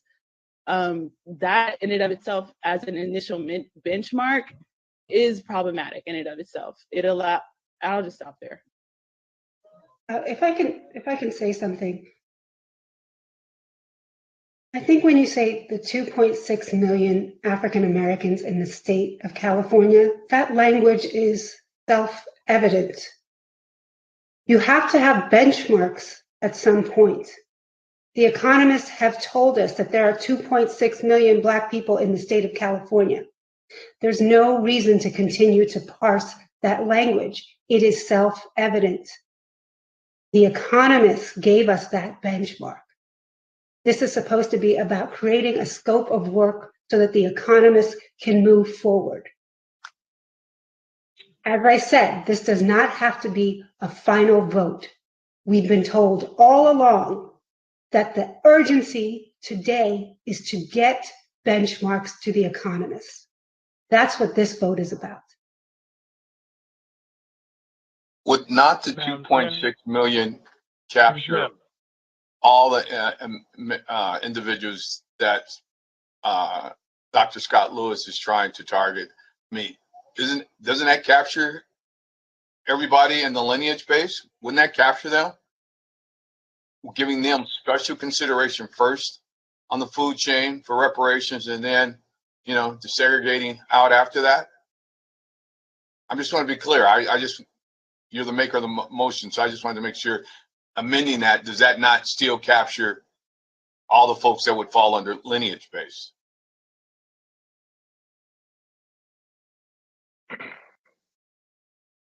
So what it would do is it would maintain what we can think of as the status quo of how Blackness is identified and calculated in the state. Meaning you're using effectively a racist model for identifying a group of people. That's right. Without actually giving that group of people the terms by which they can identify themselves.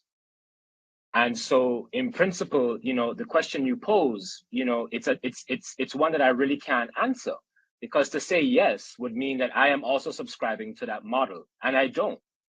What I'm saying is that to be Black, and to be Black with a heritage that comes out of the period of enslavement in this country, is a very specific thing. It is a very specific group of people, and it is on the basis of the injuries of those people that the bill is asking for us to come up with a remedy of reparation. So you saying that number would be smaller than 2.6 million? Presuming that everybody who can somehow, to answer your question, I would say yes, likely, yes. I don't know, I'm not a census worker. I don't know, right, who is on the other side of filling out the form, but I would presume yes, right? But if you think about the waves of immigrants to the state, if you think about the refugeeism in the 90s to the state, right? There's a question as to how are Ethiopian and Eritrean second generation, right, meaning first generation born, how are they identifying themselves? But what does it mean again, I don't see how broadening the pool then narrow. I thought we look at all African Americans. This is the way I'm interpreting it as a person who looks at it. We're looking at, except the fact there's 2.6 million African Americans in California.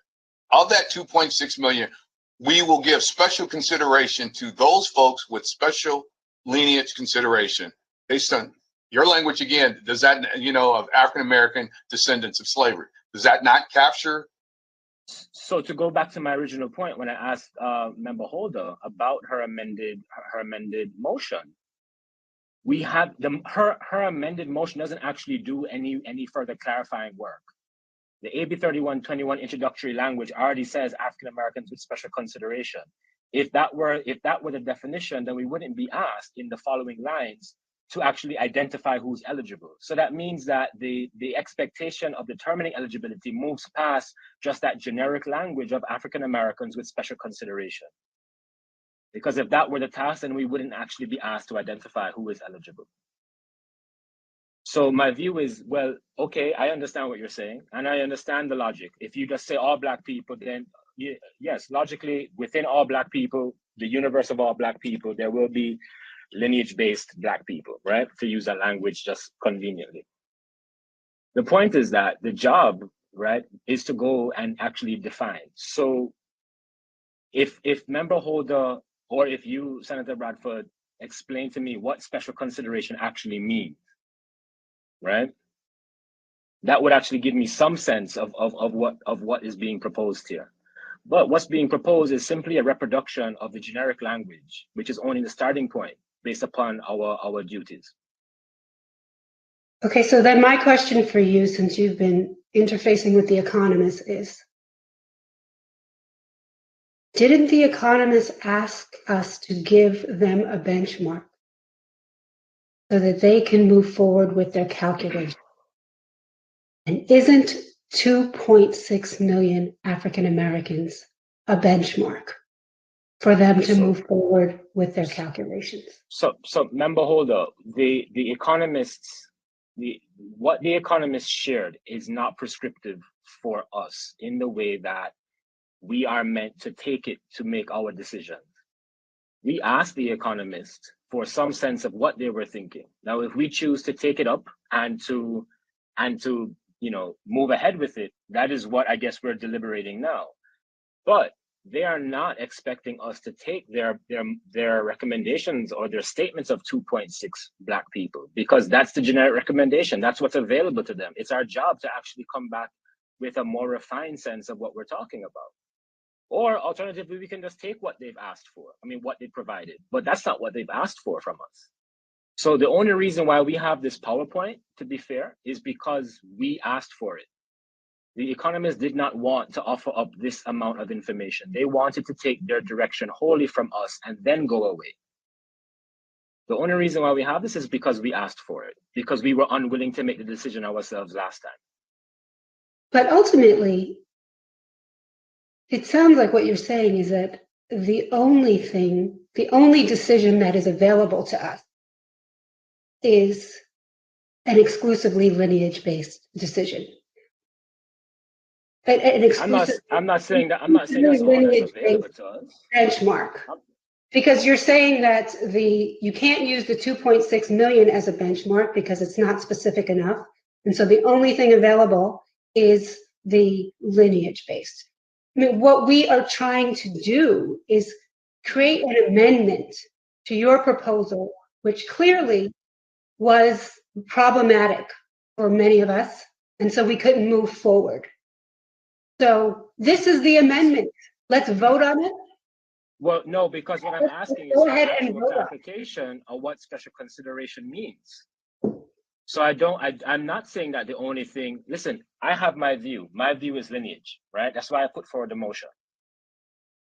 What I'm saying is that my problem with your amendment and why I find your amended motion problematic is that it doesn't actually provide any further clarification than the generic language of AB 3121.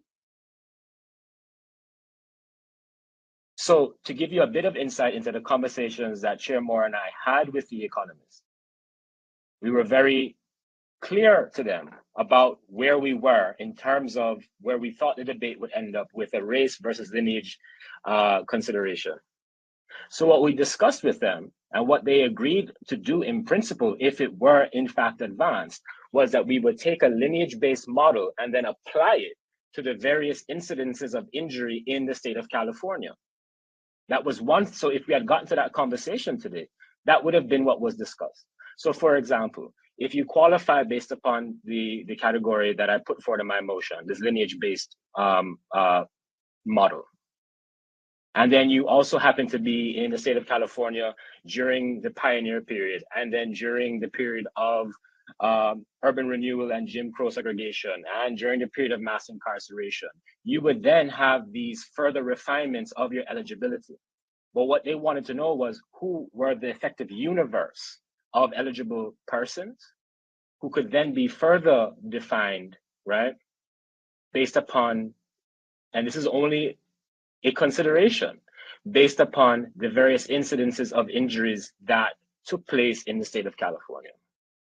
So what I'm saying is that if you're trying to advance in your amendment this 2.6 million, that's fine. What I'm asking for, meaning I don't agree with it, but what I'm saying, it's fine for you to do that. But as a member of the task force, what I'm asking for is further clarification about the special consideration, because it means nothing more than it meant to us in June of last year, when we first talked about the question of special consideration and what it meant. And this is why we had Shirley Weber come to talk to us a few meetings ago, because we couldn't understand, or we couldn't come to terms on what special consideration meant.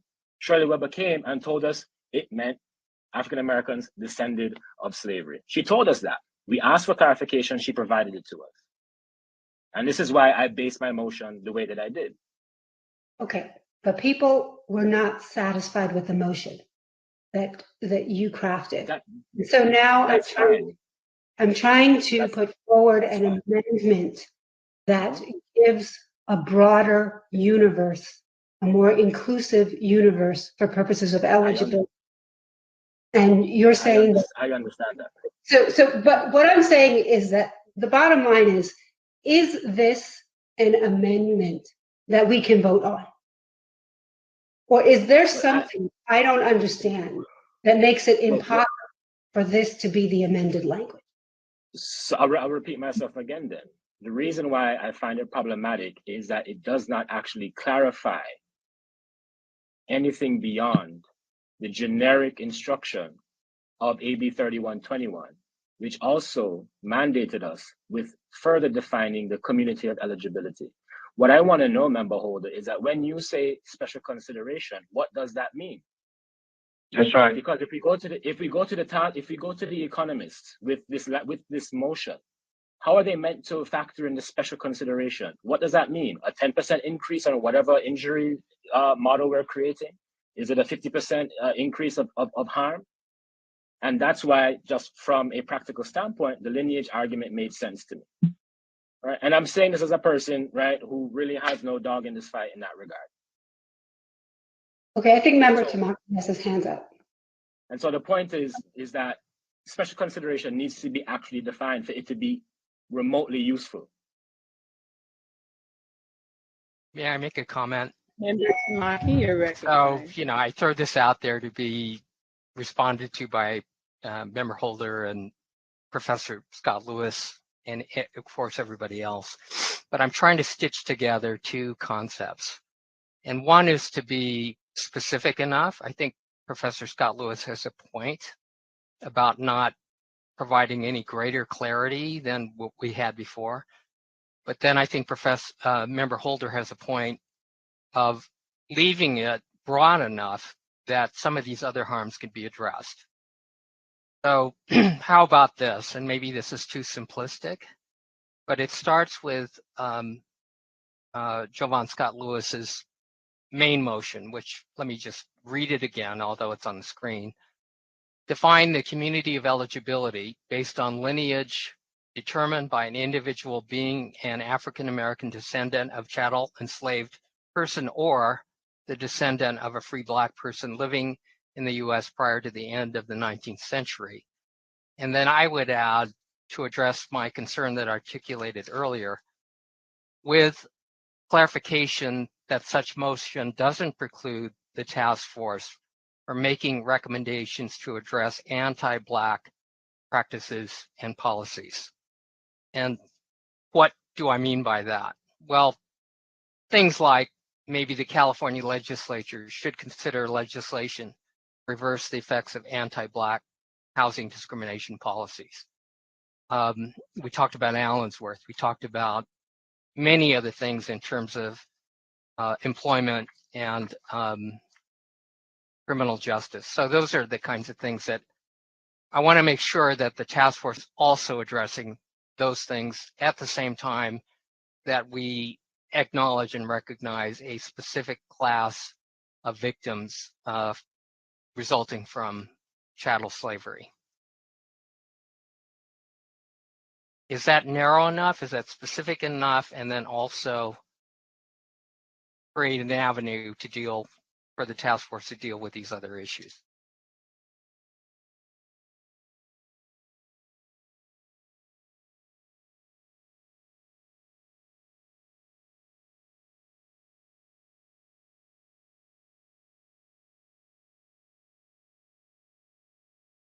If I respectfully, Member Tamaki, I would disagree with that articulation.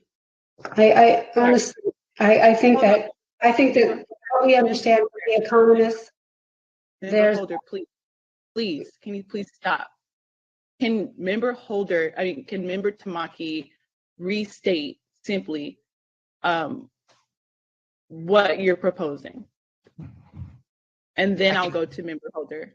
I could restate it. I mean, conceptually, I'm trying to knit together two concepts that now are being treated as mutually exclusive. And one concept is to recognize a distinct, specific class of harmed individuals. The other concept is to have the task force address the continuing harm of anti-Black hatred and its consequences. And they're related, but they're two different things. One has to do with compensating and acknowledging and providing an identity for a distinctly harmed American group of people.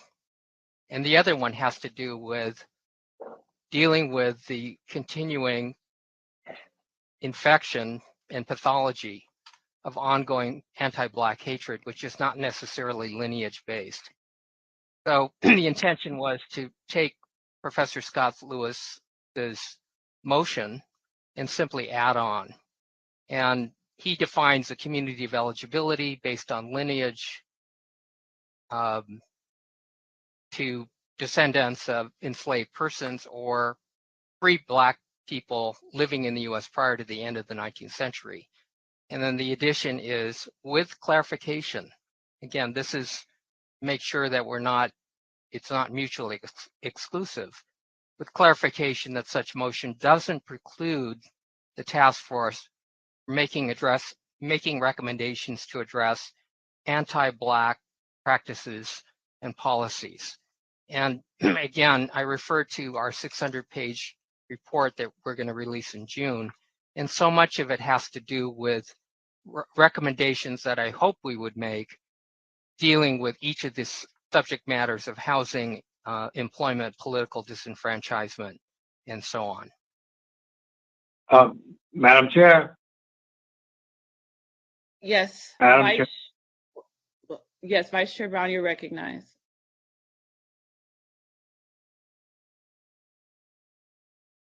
I still raise the question. Does this task force feel the moral obligation for us to lay a solid foundation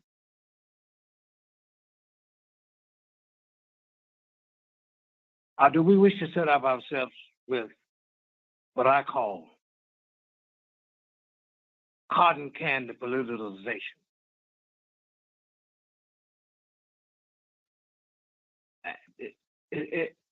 It confuses me. You're in a state where the Black population is only about 5 to 6%. You're in a state where there was a 209 and has not been successful at all in terms of repealing it. You're in a state where we have to be practical servants trying to deliver for the people. I don't purport to know all things, but the way I see this going, we're setting ourselves up for another study. The Ghana Murdoch.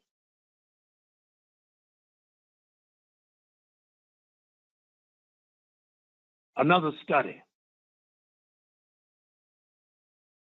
The Kerner Commission report. Another study that was represented in Andrew Hacker's book, Two Nations Divided and Unequal and Hostile. Is that what we want to be known for? Another study? Are we going to give a basic plan to hold this state accountable, to do something, to pay back, to give release for those descendants of chattel slavery who are still there in that state of California?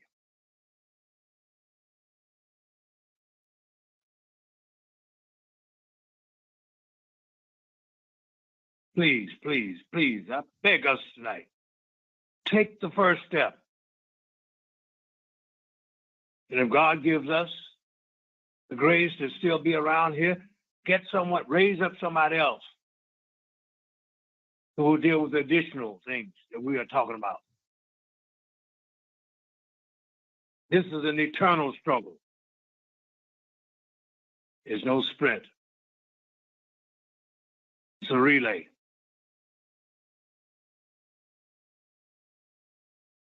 Thank you, Vice Chair Brown. I'll just say quickly, and then I'll go to Member Holder. I think Member Tamaki, I think there might be a misunderstanding on your part in terms of what the mission of this task force is as it's outlined in the statute.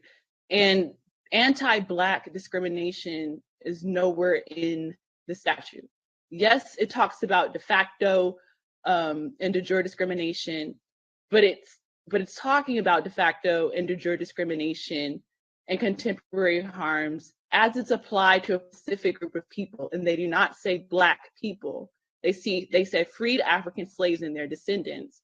That's very clear in the statute. Also, in terms of the apology, It's asking California to draft an apology to freed slaves, African slaves, and their descendants. It's not saying to all Black people. So how can we, as a task force, say that we want to give reparations to people that we're not even apologizing to? Because that's not prescribed in the statute. I see your point in connection with compensation in particular. You know, I see your point. But What I'm concerned about, what I'm concerned about also, if you can just let me finish on this point, Camila, is what about the Fillmore that was relocating 20,000 people, wiped out 900 Black businesses? What about the redlining that created the areas that are most polluted and most impoverished? I think the task force certainly addresses those things in its report. And I think that we have something to say about that. And I think that doesn't preclude at all the reparations portion, in particular compensation to descendants of American slavery. So I'm struggling with how to reconcile those two things. And I don't see them as mutually exclusive. So if you think that's off base, please help me understand that. Madam Chair, may I speak? To the brother since he invoked the Fillmore. Yeah. We have a local task force on reparations. We're addressing the Fillmore. I'm very well versed in that. We got to brighten the corner where we are. We got to give emergency treatment to where it is needed.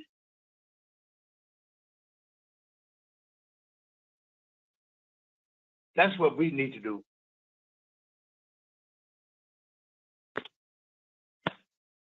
And then the last point that I wanted to raise, well, actually, let's go to Member Holder. Go ahead, Member Holder. Mm-hmm. I think it's 6:30 and we have to take a vote. And I think that the language in the original motion was unsatisfactory. And so I've tried to amend it to respond to the concerns about making it too exclusionary. So this broadens it. And now this process is being blocked. And I feel like we're being told that, no, we're not going to accept any amendment that broadens it. Can we vote on the amended version?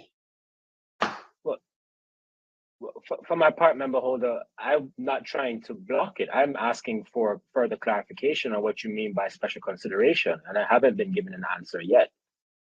What I will do is I will share an email that Chair Moore and I, as advisory group members to The Economist, just received from Garrity and Mullen. And it reads, Dear Chair Moore and Member Scott Lewis, guidance on the benchmark from the Reparations Task Force can include direction to do our calculations based upon a subset of the 2.6 million. There's nothing sacred about the 2.6 million figure. We used it for illustrative purposes. We also illustrated in our PowerPoint what might be done with an estimated 2 million who are Black American descendants of US slavery. And so this, I mean, I can add that to the chat if it's helpful. So again, that 2.6 million, as I mentioned earlier, was not meant to be prescriptive from The Economist. It was used for illustrative purposes in the absence of clear guidance from us about which community we were talking about. But in effect, that is saying that the only language that will be acceptable for purposes of a vote is if we have 2 million. We can't use the broader 2.6 million. And may I add something? I've been raising my hand for a while here. And Member Gross, you're recognized. Mm-hmm. So we're talking about two classes of people and two important forms of harm that, and those two forms of harm were specified in the bill. It's about what happened for those of us who were our descendants of and yes. Who is this? Karen Johnson, you have to turn off your. Yes. Can I help you? What is it? Karen Johnson, you're not on mute. Up on mute, please. Thank you. I lost my train of thought. So anyway, that we're talking about two classes of harm that the bill said we needed to take a look at. And the reality is that the legacy of the enslavement period impacts all Black people in California that our findings have clearly illustrated. And so is there a way to think about this community of eligibility with the special consideration, meaning that we, and now I actually think we're starting to get into forms of reparation, and that's where the special consideration will then need to be further defined. But that for folks who are direct descendants, that there are certain forms of reparations that are dedicated specifically to them. And that then those who have been harmed by anti-Blackness, which is the legacy of enslavement, that casts a net that is broad enough to include everybody Black, no matter where you came from or when you came, but that you are here, then those calculations are based on the broader 2.6 million. But it does seem like, Member Scott Lewis, that you're taking us a little bit ahead in further defining the special consideration into the forms of reparations. Respectfully, Member Groves, what you and Member Holder are outlining is outside of the scope of the statute. And what Member Jovan Scott Lewis moved and Member Scott Montgomery Stepp properly seconded is in alignment or is within the scope of the statute. I just want to continue to make that clear. I referenced in my presentation at least 4 different statutory provisions that reference the lingering negative effects on slavery, which requires the task force to study and develop reparations proposals on the lingering negative effects of slavery against freed African slaves and their descendants, nobody else. So to the point of the report, the 600-page report, not only are we discussing freed African slaves and their descendants, we have some information in there about Native Americans and indigenous original peoples. We have information on there about Asian Americans, Latino Americans, and the harms they endured in California, but we're not mandated to create reparations proposals for those groups. The statute tells us that we need to develop reparations proposals as it pertains to freed African slaves and their descendants who were deemed United States citizens from 1868 to present. When it talks about the lingering negative effects and legacy of slavery, it particularizes it to a particular group, which is freed African slaves and their descendants. So again, the original motion is in complete alignment with the statute, and the amended motion is outside of the scope of the statute. So in order to have reconsideration of the original motion, what must we do? That's the pleasure. We're going back and forth on this, so we have to do something.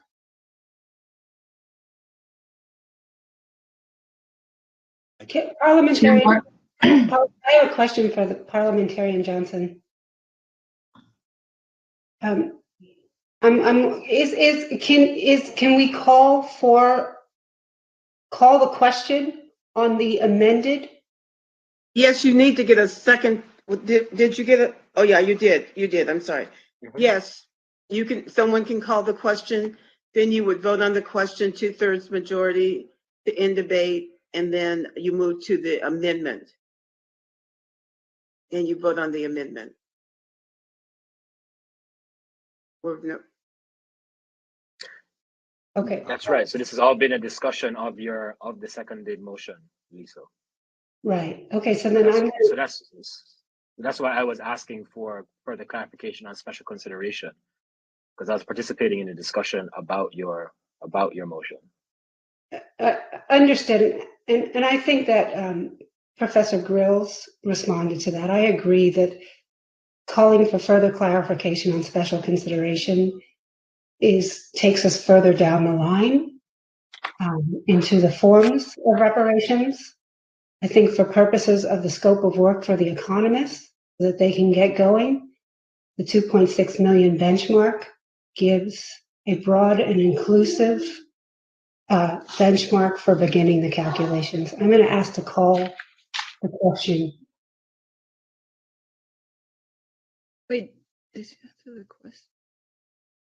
So did you answer the question in terms of, because he asked repeatedly in terms of what special consideration means in this particular amendment?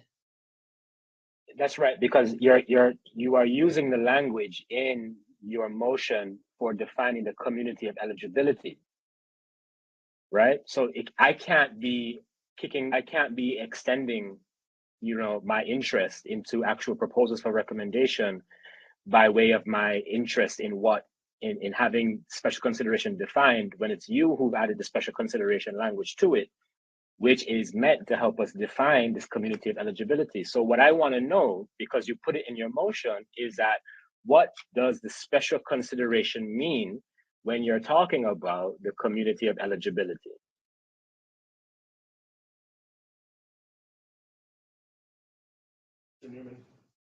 Would it clarify to take the word special out and have lineage considerations?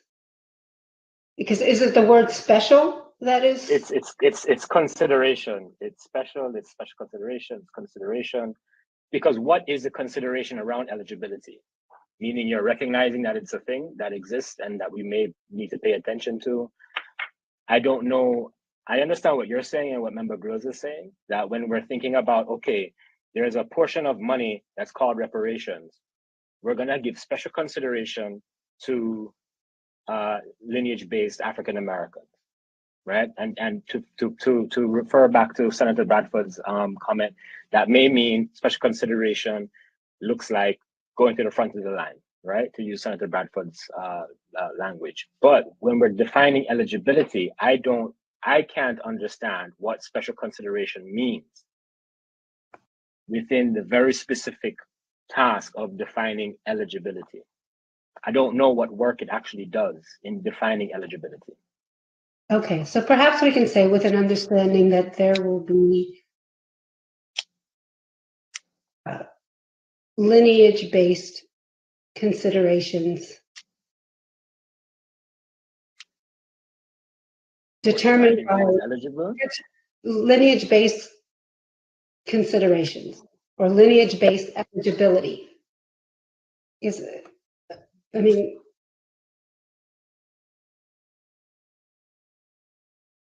almost like you're asking Member Lewis that we start specifying things. So one of the things that came to mind as you're asking for this clarification is, are we saying that there's a special lineage consideration, meaning primacy is given to direct descendants when it comes to cash payments, that is reserved for them, and that then the anti-Black harms is open to the 2.6 million as we look at individual and or structural or systemic strategies for reparations. Again, respectfully, Member Grills, your anti-Black harms is not in the statute. Okay, so but as an example though, if I may. Out. The legacy of enslavement, that is in the statute. It pertains to freed African slaves and their descendants who were deemed United States citizens from 1868 to present. So essentially, Member Holder and Member Grills, you all are asking for the statute to be rewritten to include other groups and to include anti-Black discrimination. That's what you're asking for. That needs to be very clear. I think they disagree with, and so do I, with your interpretation of the bill as an author of the bill. So I think that's part of the back and forth, Madam Chair, that your interpretation is not being challenged, but has a differing understanding, and that's why we keep going back and forth. Madam Parliamentarian, can We have reconsideration on the motion, On which motion? On the amendment? on the first motion. Well, there's not amendment. while there's an amendment pending. So we need to vote up or down the amendment. Yes, and then you can go back to the main Call for motion. the question. I thought it was already called. Do they need a second? So we can at least. Yes, you go need a through that. second. A second. Intern. Yes, I'm sorry. This is the vote on the call of the question, call for the question, the previous question. Chair Moore, Aye. Vice Chair Brown, What are we voting on? the call of the question, call the previous question on the amendment. On the Restate the amendment. motion. Pardon me? Restate the amendment. Restate the amendment, please. Okay, this is to end debate on the amendment. And then he's asking. We can have the end of the debate. Yes, and Yes. Vice Chair Brown, did you have any further questions of me? no, I'm saying if this is up to end the debate, my Yeah. vote is yes. Is yes? Thank you. That's all. Member Bradford, Purposes of ending the debate, yes. Aye. thank you. Member Grills. Aye. Member Holder. Aye. Aye. Member Lewis. Aye. Member Tamaki. Aye. Member Montgomery Stepp. Aye. Thank you. Madam Chair, there were 9 members voting. There were 9 ayes and 0 nays to end debate. Thank you. So the debate has ended. And so the amendment's already on the floor. It's been properly moved and seconded. So Parliamentarian Johnson, please do a roll call vote on the amendment on the floor. And again, the amendment is define the community of eligibility to be consistent with the 2.6 million African Americans in the state of California, with an understanding that there will be special lineage considerations determined by an individual being an African American descendant of chattel enslaved person or the descendant of a free Black living in the United States prior to the end of the 19th century. Parliamentarian Johnson? Thank you. Chair Moore, No. Vice Chair Brown, No. Member Bradford, Abstain. Member Grills. Aye. Member Holder.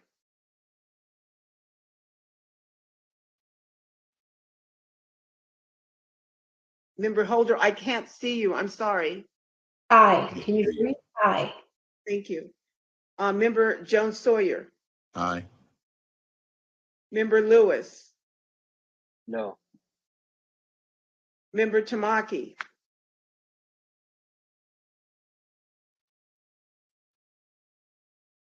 Abstain.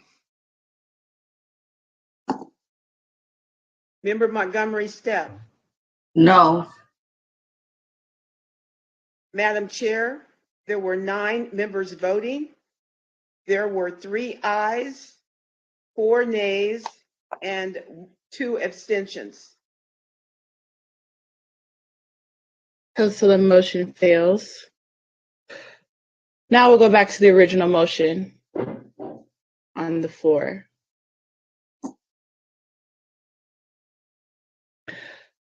Reconsideration. Sorry, go ahead. Okay.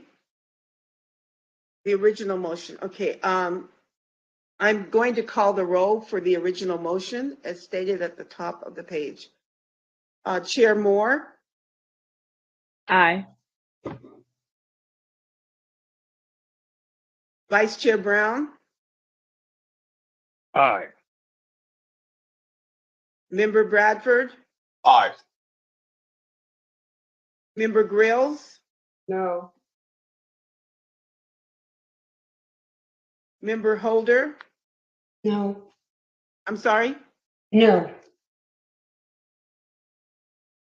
Member Holder voted yes, aye? No. She Can you voted. repeat? No. Thank you. Member Holder voted no, nay. Member Jones Sawyer,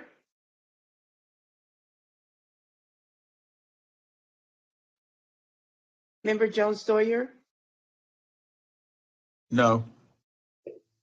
I'm sorry, the paper is hiding you all, so I can't see if you I can said speak. no. Thank you. Member Lewis, I'm sorry, Member Jones Sawyer voted no. Member Lewis? Aye. Member Lewis voted aye. Member Tamaki? No. Member Tamaki voted nay. Member Montgomery Stepp? Aye. Member Montgomery Stepp voted aye. Madam Chair, there were 9 members voting. 5 members voted aye, and 4 members voted nay. Thank you. There are 9 members voting, 5 members voted aye, 4 members voted nay. The ayes have it and the motion carries.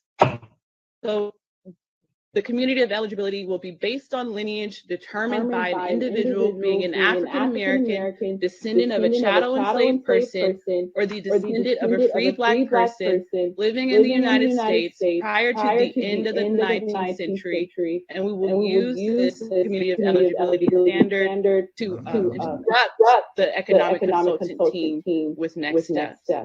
Thank you. Look at God. So we will now move to the next item on the agenda, which we know has been tabled until tomorrow. Attorney Newman, Parliamentarian Johnson, are they still here, or we're moving to discuss it tomorrow, right? Go ahead, Bradford. It was tabled. Go ahead, Bradford. Okay, great. All right. Oh my God. Go back to my agenda. All I'll right, talk to y'all so in a minute. that concludes our agenda today, and we will recess until tomorrow morning at 9 a.m. Thank you, esteemed task force members. Thank you to DOJ staff. Thank you to the members of the public and the press who have endured technical difficulties throughout the day. Really appreciate it, and we will recess until tomorrow morning at 9 a.m. Thank you. Oh, it absolutely was my God, Mr. Bobby Generic. It absolutely was my God. I don't know about your God, but it absolutely was my God. You see, I can't work without my God. My God animates my body. My God is my very breath. You understand? My God is my heartbeat. My God is the blood that courses through my temple. I am the temple of the Spirit of the living God. Yes, I am. So please, if you ain't got no God, then you ain't got no God. But I acknowledge that I am the face of God, the voice of God, the body temple of the Spirit of the living God. As are my comrades. Yes, we are. We didn't come this far without the God that animates these bodies. The ancestors relied on God. So if you ain't got no God, that's on you. But I understand who to give the glory and the praise to. We've been at this since 2019. This is the biggest victory ever. Ever. Our ancestors are with us. The Most High is with us. No weapon that was formed against us today prevailed. The The G-O-D was bigger than the puckery. And I'm celebrating that God within each and every one of us. I'm celebrating. Your God to my God. I thank each and every one of you for being present today, for being present over the last 9 months. I thank y'all for calling in from all over the country. Whenever I heed the call, y'all been right there rolling with your sister. I thank each and every one of you because our gods, the God within each and every one of you, showed up and out. Yes, you did. Every time we heed the call, y'all were right there from all over the country. And you heard it from me first.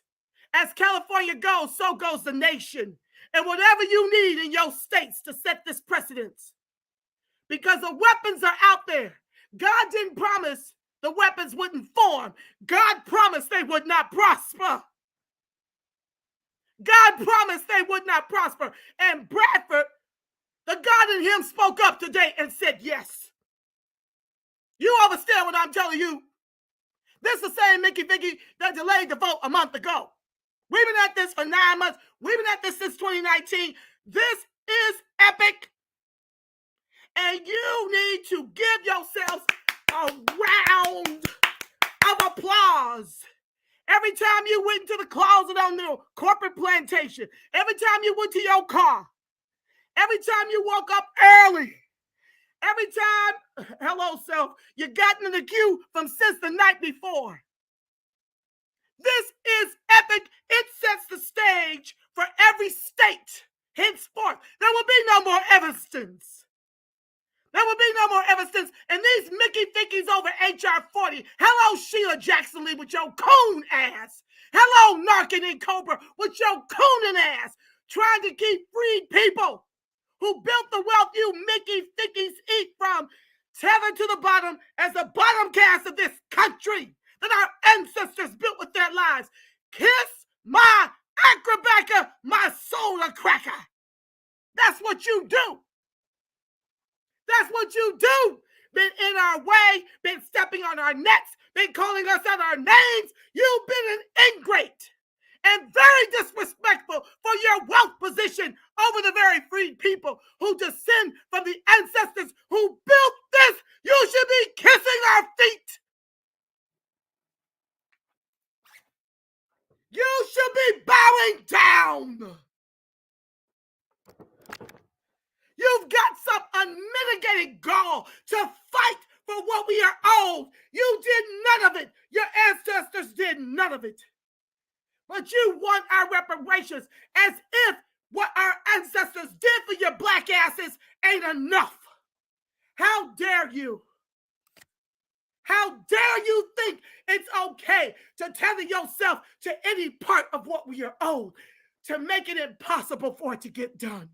You ought to be ashamed of yourselves. I can sit up here and cite the numbers, and Grill sits up here and says, not everybody is living like that.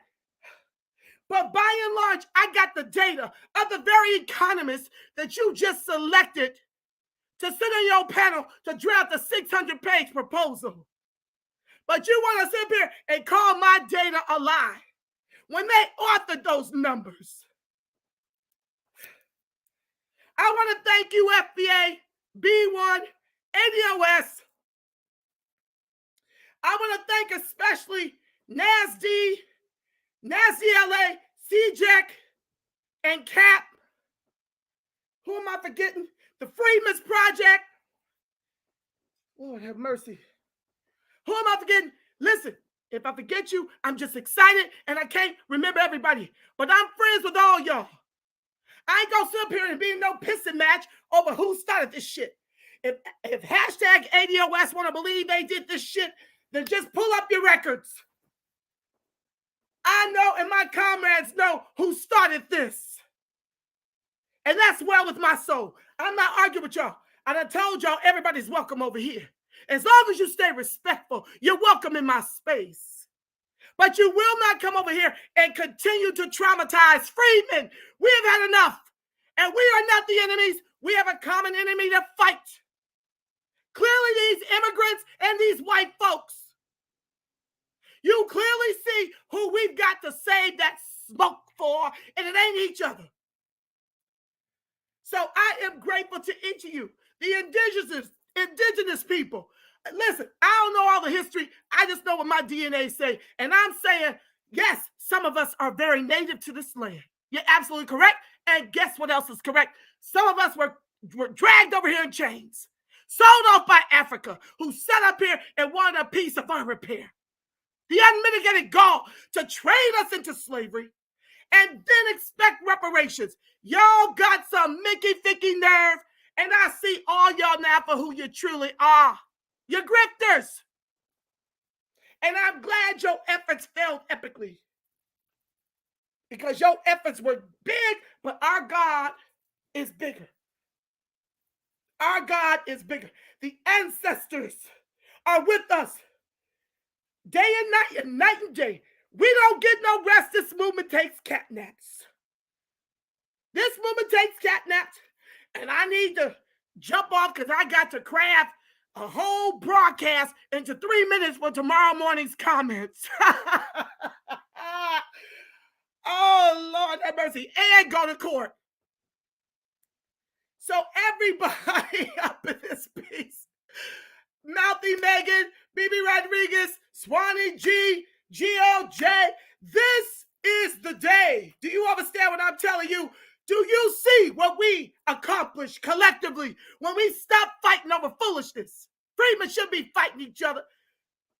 Look at us, ancestors. We stand in your shoes and on your shoulders. Thank you for inspiring us to continue this fight.